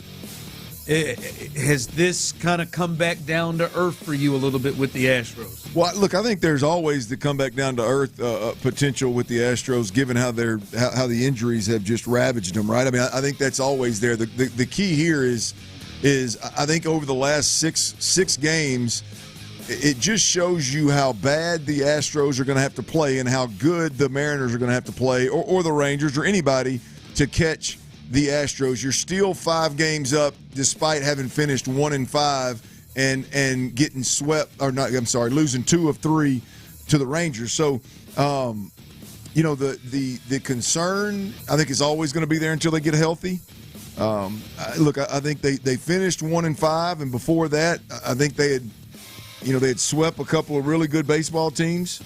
They were like 13-2 or 13-3 against the teams in baseball, the division leaders in baseball that they had played. And the reality is, I don't think they're 1-5 bad.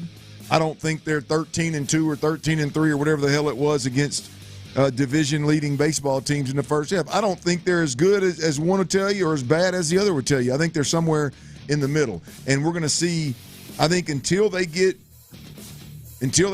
somewhat healthy. I mean, it just seems like every player that steps up and does something unexpected or is having a season that's above expectation gets shot down with some kind of injury, right? So until they get those guys healthy and get somewhat whole, I think we're going to see sweep some teams you probably shouldn't, and I think you're going to see some streaks of bad baseball. This is I have to be honest. The way this thing was rolling, and I think I'd moved to a space, Clint, of I'm just not going to use logic anymore with this team. It doesn't matter. Doesn't make sense, right? They went 13 straight series without losing a series, right? And that lead just started building, and it ballooned to 7.5. I think it was 7.5 on their off day, and the Mariners lost to the Yankees after being up 5-0 and pitching 7 no-hit innings, and they still lost that game. And it was 7.5. The lead was for the Astros.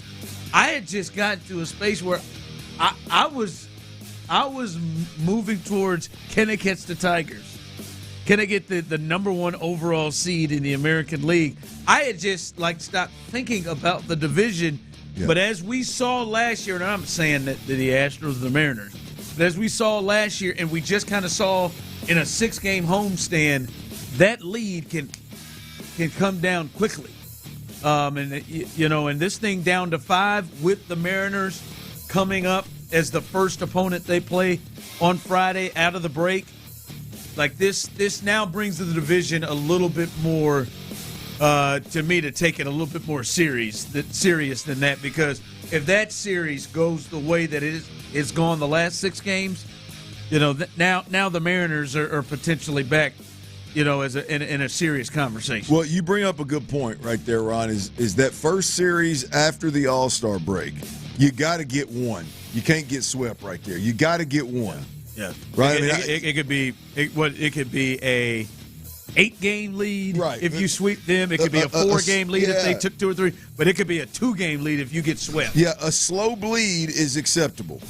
To allow Seattle to flip this thing on its head and be 2 games back at the first series the first rattle out of the box on the backside of the All-Star break would be a crying ass shame. So you got to get one, and I think it's more realistic for us. It's fun to come in here and talk about sweeping a team you shouldn't sweep and winning games when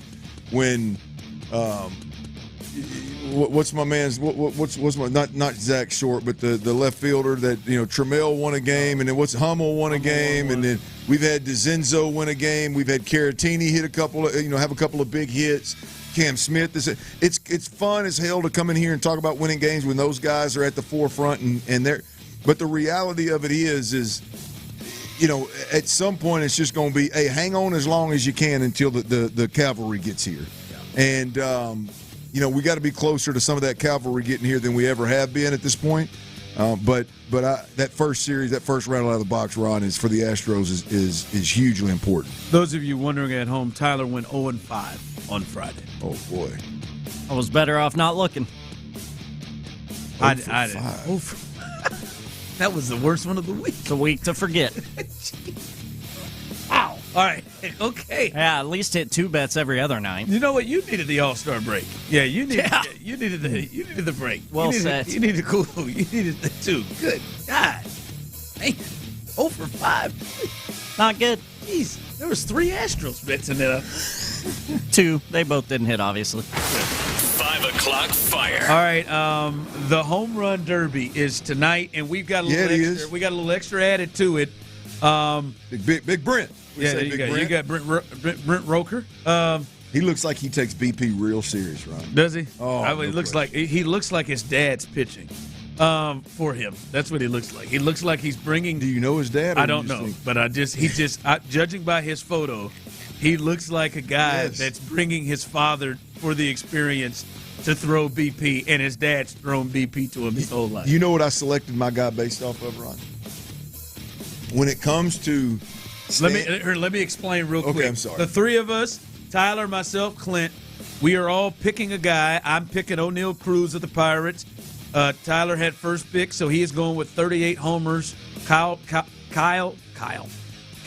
Raleigh, and then you are going with Brent Roker of the A's, and whoever's guy finishes last or the lowest or gets eliminated first. They have to host a cookout for the drive show family, for us, the 3 of us, us and our kids, and Tyler's dogs, and Tyler, don't bring your dogs to my house if I lose. Dogs are off. Oh, they're not invited. Okay. Dogs are off. Well, only Ginger.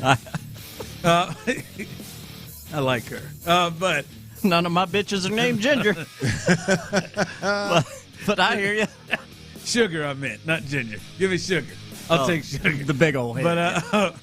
But no, whoever loses, whoever's guy finishes or is eliminated first has to host a cookout, and you're going with old Roker from the A's. Yeah, well, I mean, Tyler went first, and I think he drafted the only guy that is the far and away favorite. He's almost got the single season home run record before the All-Star break. He's got 38 bombs already. Yeah, 38 home runs. Your guy has 20. He's flirting with Barry. He's going to be flirting with Barry. Yours has 20. And then my guy has 16 at the break. Well, everybody else had either 16 to say 24-ish kind of deal. Yeah. And so I'm sitting there going, okay, which guy do I think go out there, be a little bit of a stiff and not get too loose in the bars? Which guy's going to go in there and really take this BP real serious? My guy looks like he's number 2 on the list of getting loose at the bar. Jazz Chisholm, hey, you know you're number 1. No, well, yeah, he's getting but big boy. I almost picked Wood. Oh, Wood. He looked like he could not give 2 rips about much of nothing. And so it became between Wood and Big Wood and Roker, and I said, he looks like he's going to take BP real serious, and he looks like a guy that when he gets in a groove, yeah, he can really focus on staying in that same groove. So I'm going to go with Roker. Roker's not bad, and Wood was one for me too. I went with O'Neal Cruz, 6'7" guy, like Jazz Chisholm, Byron Buxton, Acuna Jr., who was in it. He's not. Matt Olson, another Brave, is in it now as Acuna is out. But those two guys, like Jazz and Byron Buxton, they seem like they gotta get all of it going. Yeah, on a lot of swings. Wood, Raleigh, Roker, I think O'Neal Cruz. They don't have to get it all to get it out. I don't have Caminero over there, Junior in Tampa Bay. Junior, but he looks like he could. He looks like he could really step into something. He hits the ball hard. He looks like he could really step into grounders or whatever. He hits the ball his hard. Exit velo specialist. It's strong. But he's one also that's gonna. At least when I watch him swing, he's gonna give you everything he's got. I did see O'Neal Cruz practicing a little bit, and that 6'7" frame, you don't see a lot of 6'7" center fielders, do you? You don't see a lot of 6'7" baseball players that aren't pitchers, but old O'Neal, he was swinging it easy, so big one. I feel good. 5 o'clock fire. By the way, I think Tyler's going to be the one hosting it, and my kids are going to bring their swim trunks. All right, all right, as they should. Get off in there, soak and poke. There you go. All right, it has also been reported by many outlets. Jets wide receiver Garrett Wilson has reached an agreement on a 4-year, $130 million contract extension that includes him getting $90 guaranteed. It marks the first time in NFL history that a receiver has received an average over $31 million after playing only 3 seasons. He is going to be with the Jets, and they have. He's got 6 more years under contract with them.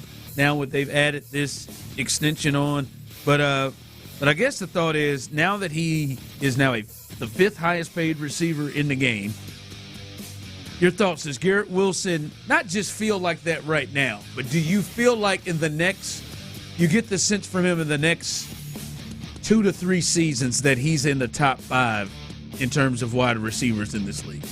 Ooh, man, top 5. Because that's what they're paying for, right? Yeah. You pay him that way. Well, but obviously the problem with the wide receiver rankings is they all look so different, right? I mean, it's like you got some big-bodied speed guys. You got like Garrett Wilson. He falls in that great route runner, great ball skills.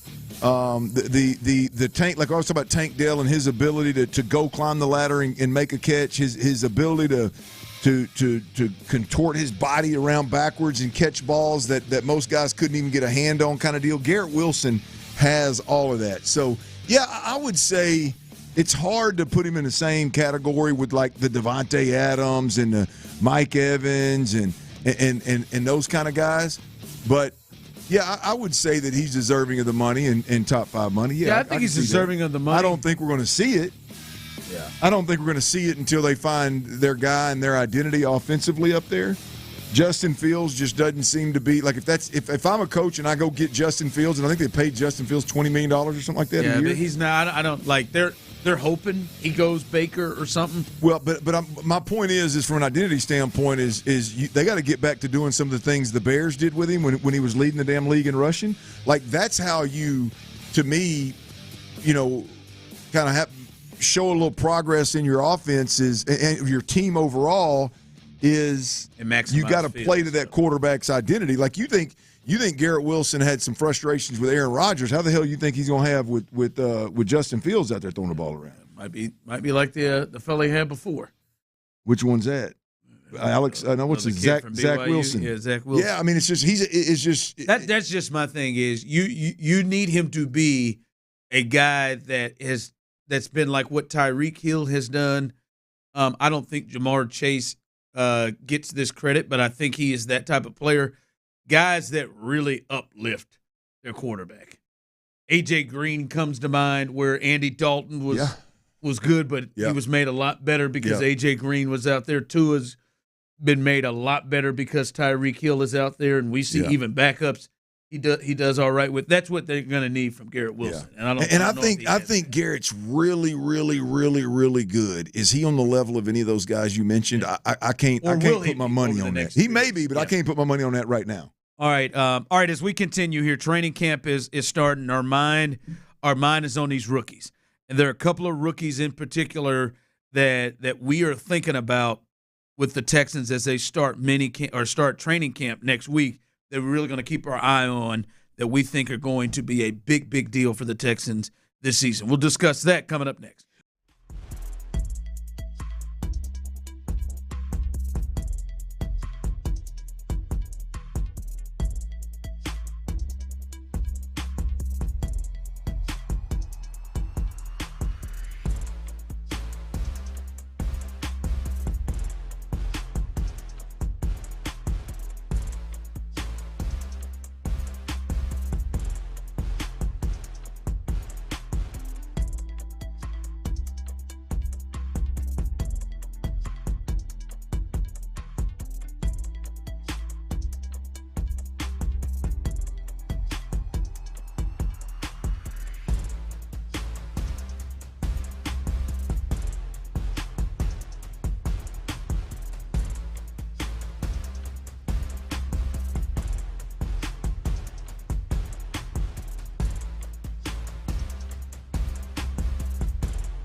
do it alone. You can help. Visit salarmyeds.org to donate or volunteer. Every donation brings hope. Every hand makes a difference. That's salarmyeds.org. Sports Radio 610 presents The Drive with Stoerner and Hughley.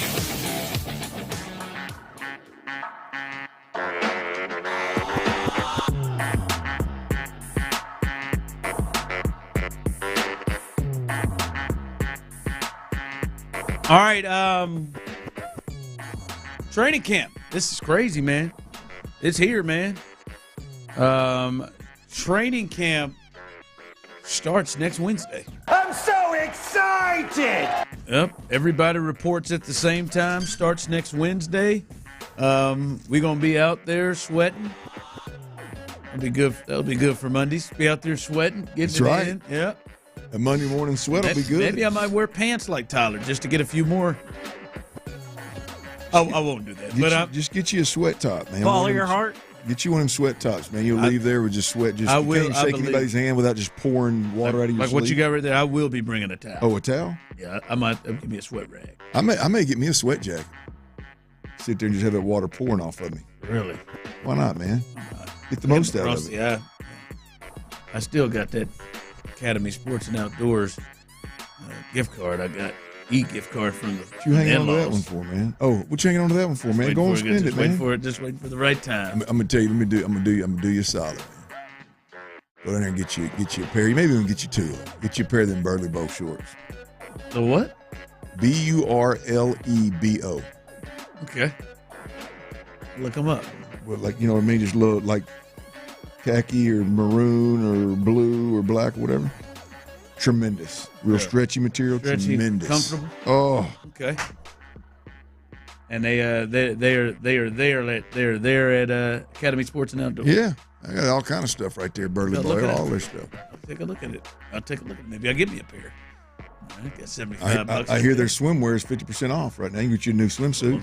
Right for a Turks, the kids' new swimsuit. Yeah, that's right. Right for your vacation. Turks, there we go. Hey, man. Academy Sports and Outdoors, baby. They got big time into summer sales going on already, man. Yeah. July 14, into summer, huh? There you go.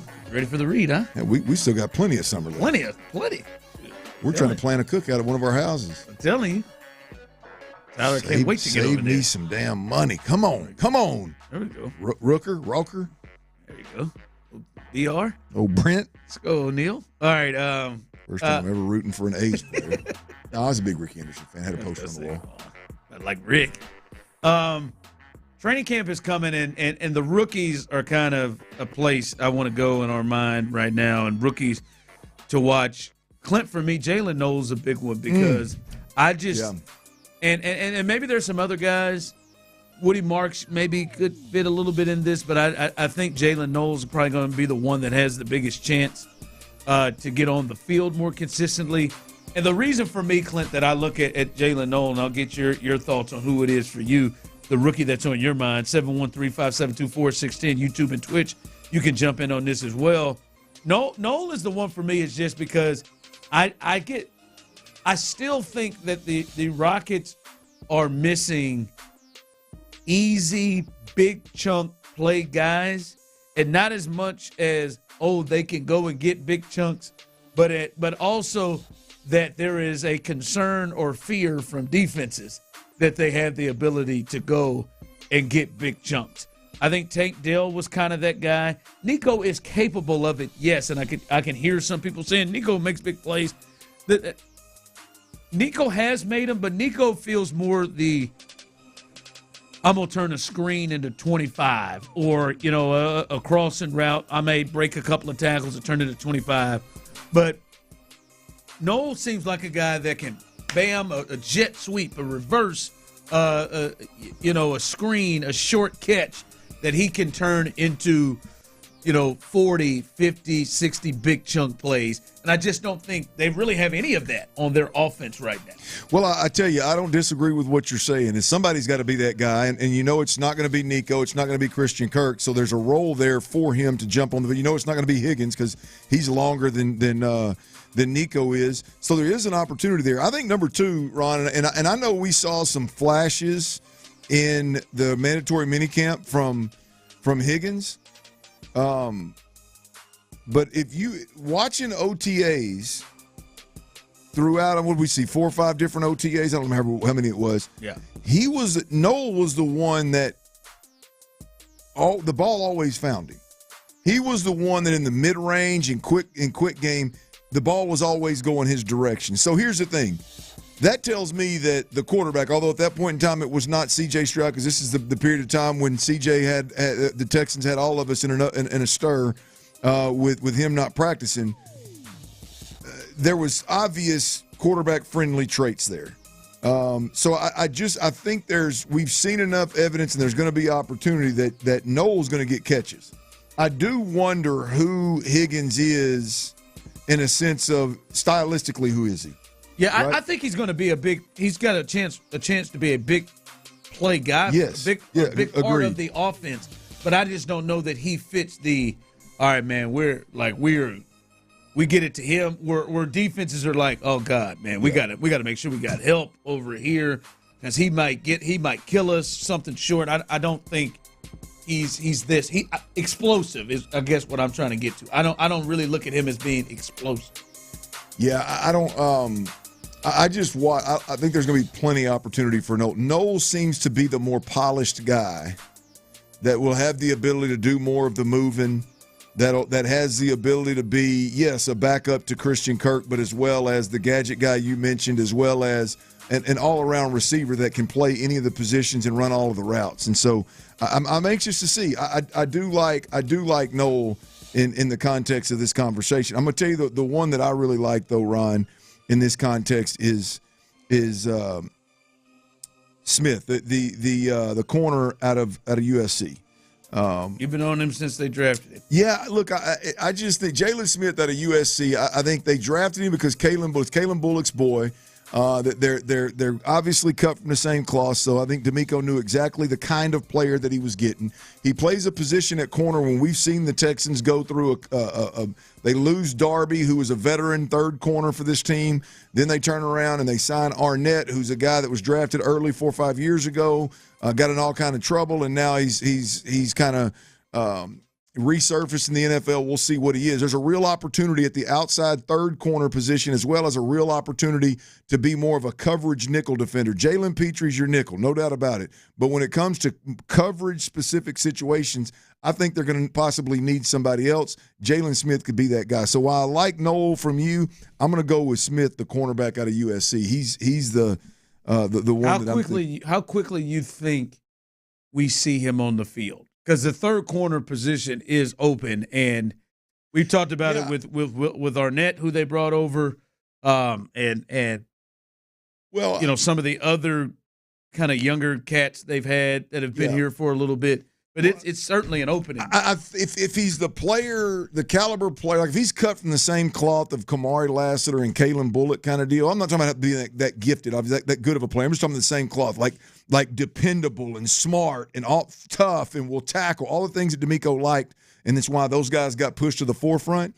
If he's that kind of guy, which I think he is, I think it would happen sooner rather than later because there's just so many opportunities there, right? If he's a true corner and you don't want to play him inside, he's on the depth chart inside, but if he's a true corner and you don't want to play him inside, it frees up Kamari Lassiter to slide down there, and you know what kind of player he is. He's a hybrid cover guy that can also do the Jalen Petre things. And so, or do you leave him inside, and is he your option in more coverage situations for Jalen Petre? There's just so many opportunities and options to get him on the field. I think it could be from jump. Now, Miles Bryant is back. He's one that we've seen out there. We've seen so many guys pushed into action on that nickel defender position that I don't really know how that's going to shake out, but I think it could be Smith. Yep. All right, coming up, we've got some recent from the horse's mouth himself. Jeremy Pena has spoken about where he is and how he's feeling right now with his injury. We'll give an update in what he had to say, and old Dana Brown, keeping it as real as Dana will keep it. He spoke to the media about some of the other injuries, and we'll let you know the latest on where the Astros are as they go to the All-Star break injury-wise with their important pieces. That's coming up next right here live on The Drive.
Visit HyundaiUSA.com or call 562-314-4603 for more details. Live from the Mokaram Injury Lawyers Studios, Sports Radio 610 presents The Drive with Stoerner and Hughley.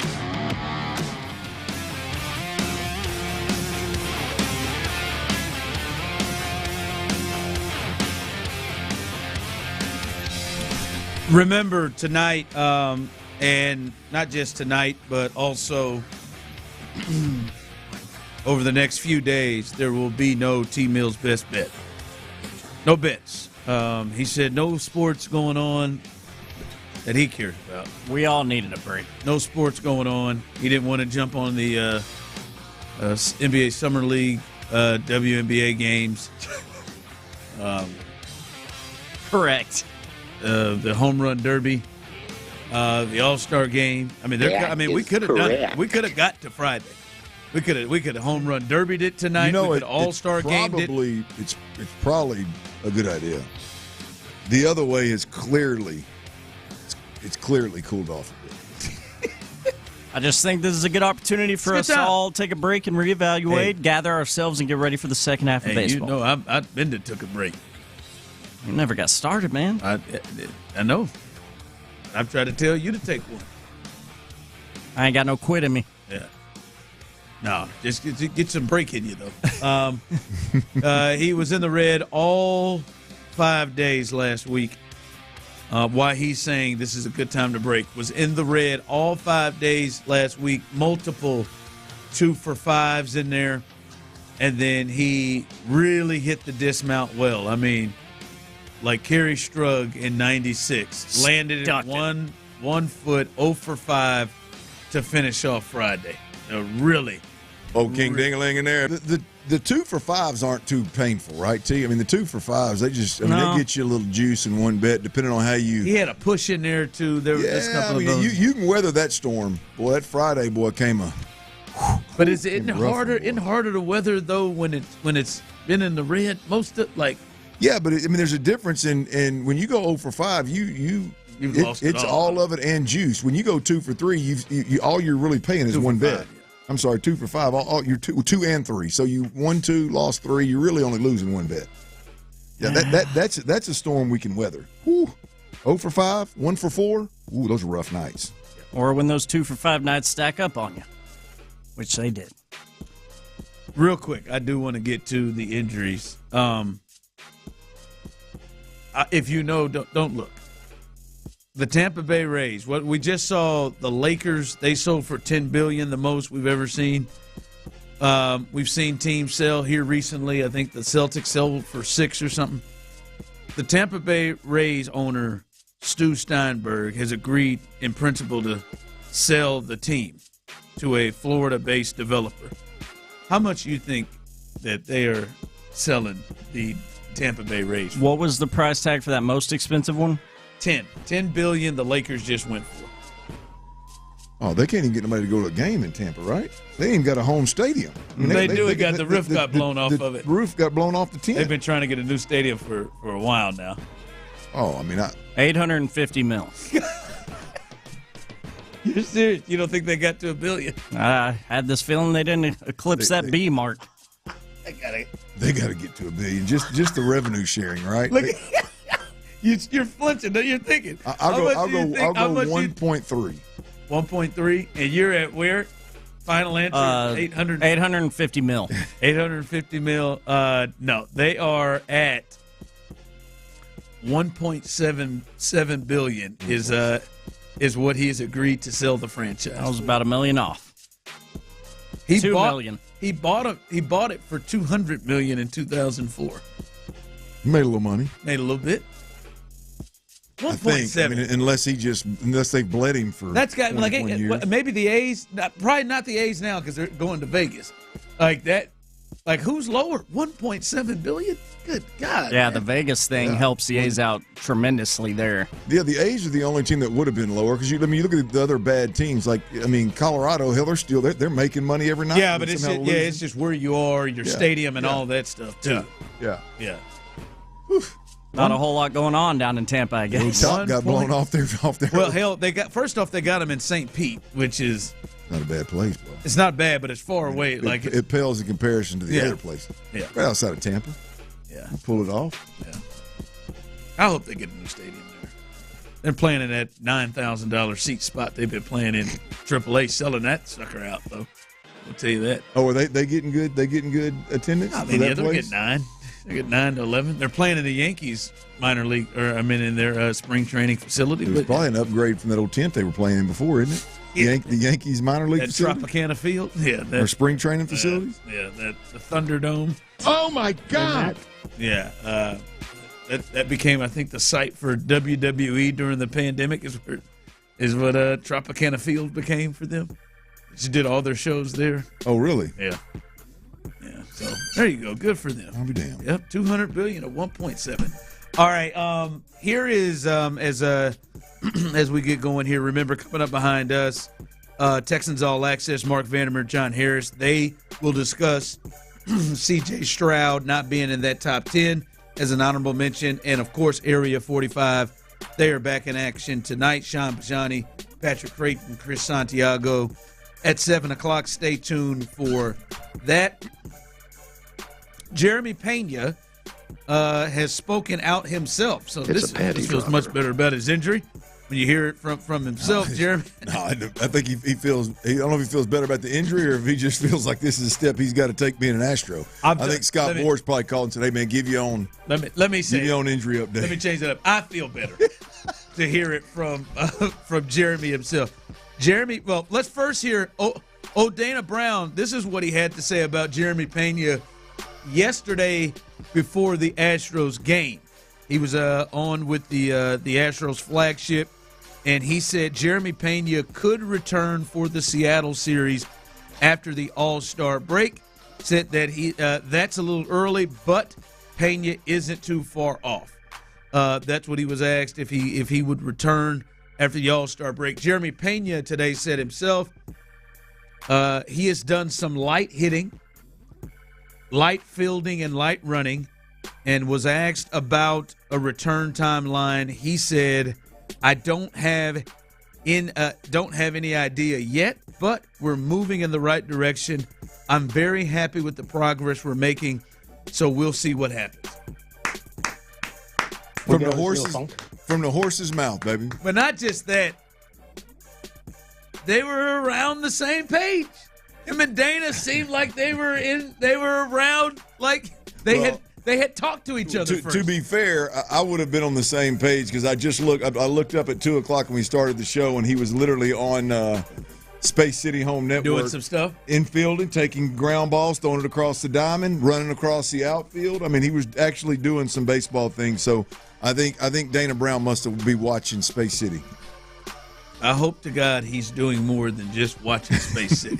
That would be my hope, that he's doing more than watching Space City. So but it is good that he's doing some light hitting more than some of his teammates, light fielding, light running, and we'll see if he's back to Seattle. So he's got another week, almost week off. He will be in Atlanta for the festivities, but not playing. So hopefully Friday he is back in the lineup with that rib issue. Other injuries, Clint. Dana Brown said of Jake Myers that Jake will miss at the very minimum 3+ weeks with his right calf strain. So that's Jake. I would assume it feels like that situation got worse than it initially was. I don't know who rushed him back. It feels like a rush back because now, let's call it 4 weeks, folks. At least it'll be 4 weeks, at least with Jake. And anything less, I'm going to be nervous and think they've rushed him back, especially the way he was walking off. And then the big one, Yordan Alvarez, according to Dana Brown, will be reevaluated on Thursday, as he said on the Astros flagship. Once that's over, the doctor could potentially clear him to start swinging the bat, is what Dana told the Astros flagship. So that is kept it real as a true professional myself. Kinda. That is that is the latest with those three big guys, those three big injuries that the Astros have. And I know for you said the Jordan one is that's a real kind of a weird, odd situation in terms of his return. Well, I think like it would be completely understood if Jordan Alvarez and his representation said we're not listening to what the Astros doctors or trainers are saying. Well, Clint, it should be 3 strikes and you're out. No, I'm not blaming. I wouldn't blame him for anything. There's a real possibility that Jordan and his diva tendencies are part of kind of the frustration with, does it hurt or does it not hurt? I mean, is there a problem or is there not a problem? Now then you've got the real injury of like, how significant is it? Can he play through it? Does that have to be completely healed? There's just so many moving parts to what Jordan Alvarez seems to be going through that, man, it's even more of a mystery than these other injuries. And where in the hell is Spencer Arrighetti at? Florida, man. Kicking it. Gosh, dang, man. Yeah, no update there, man. Dana didn't have that one, but hopefully, man, we'll reevaluate on Thursday. Tyler is standing by his belief that C.J. Stroud will be under center in Los Angeles before Jordan plays again. Would love to be proven wrong. By actual doctors. Just can't. He is experiencing zero pain. Got to believe that's not the first time that has been the case that he has experienced zero pain. All right, home run derby tonight. Let's go, O'Neal Cruz. We need you, baby. We need you tonight. Clint's got old Brent Roker for the A's, and Tyler's got the Big Dumper. Yeah, the Big Dumper. Great nickname, Mr. Cal Raleigh. That's something we'll be watching tonight. Loser has to host a little drive cookout at their house. I know it. I am too. All right, Clint, great job. Tyler, great job. I am Ron, the show. As always, Houston, we love you, baby.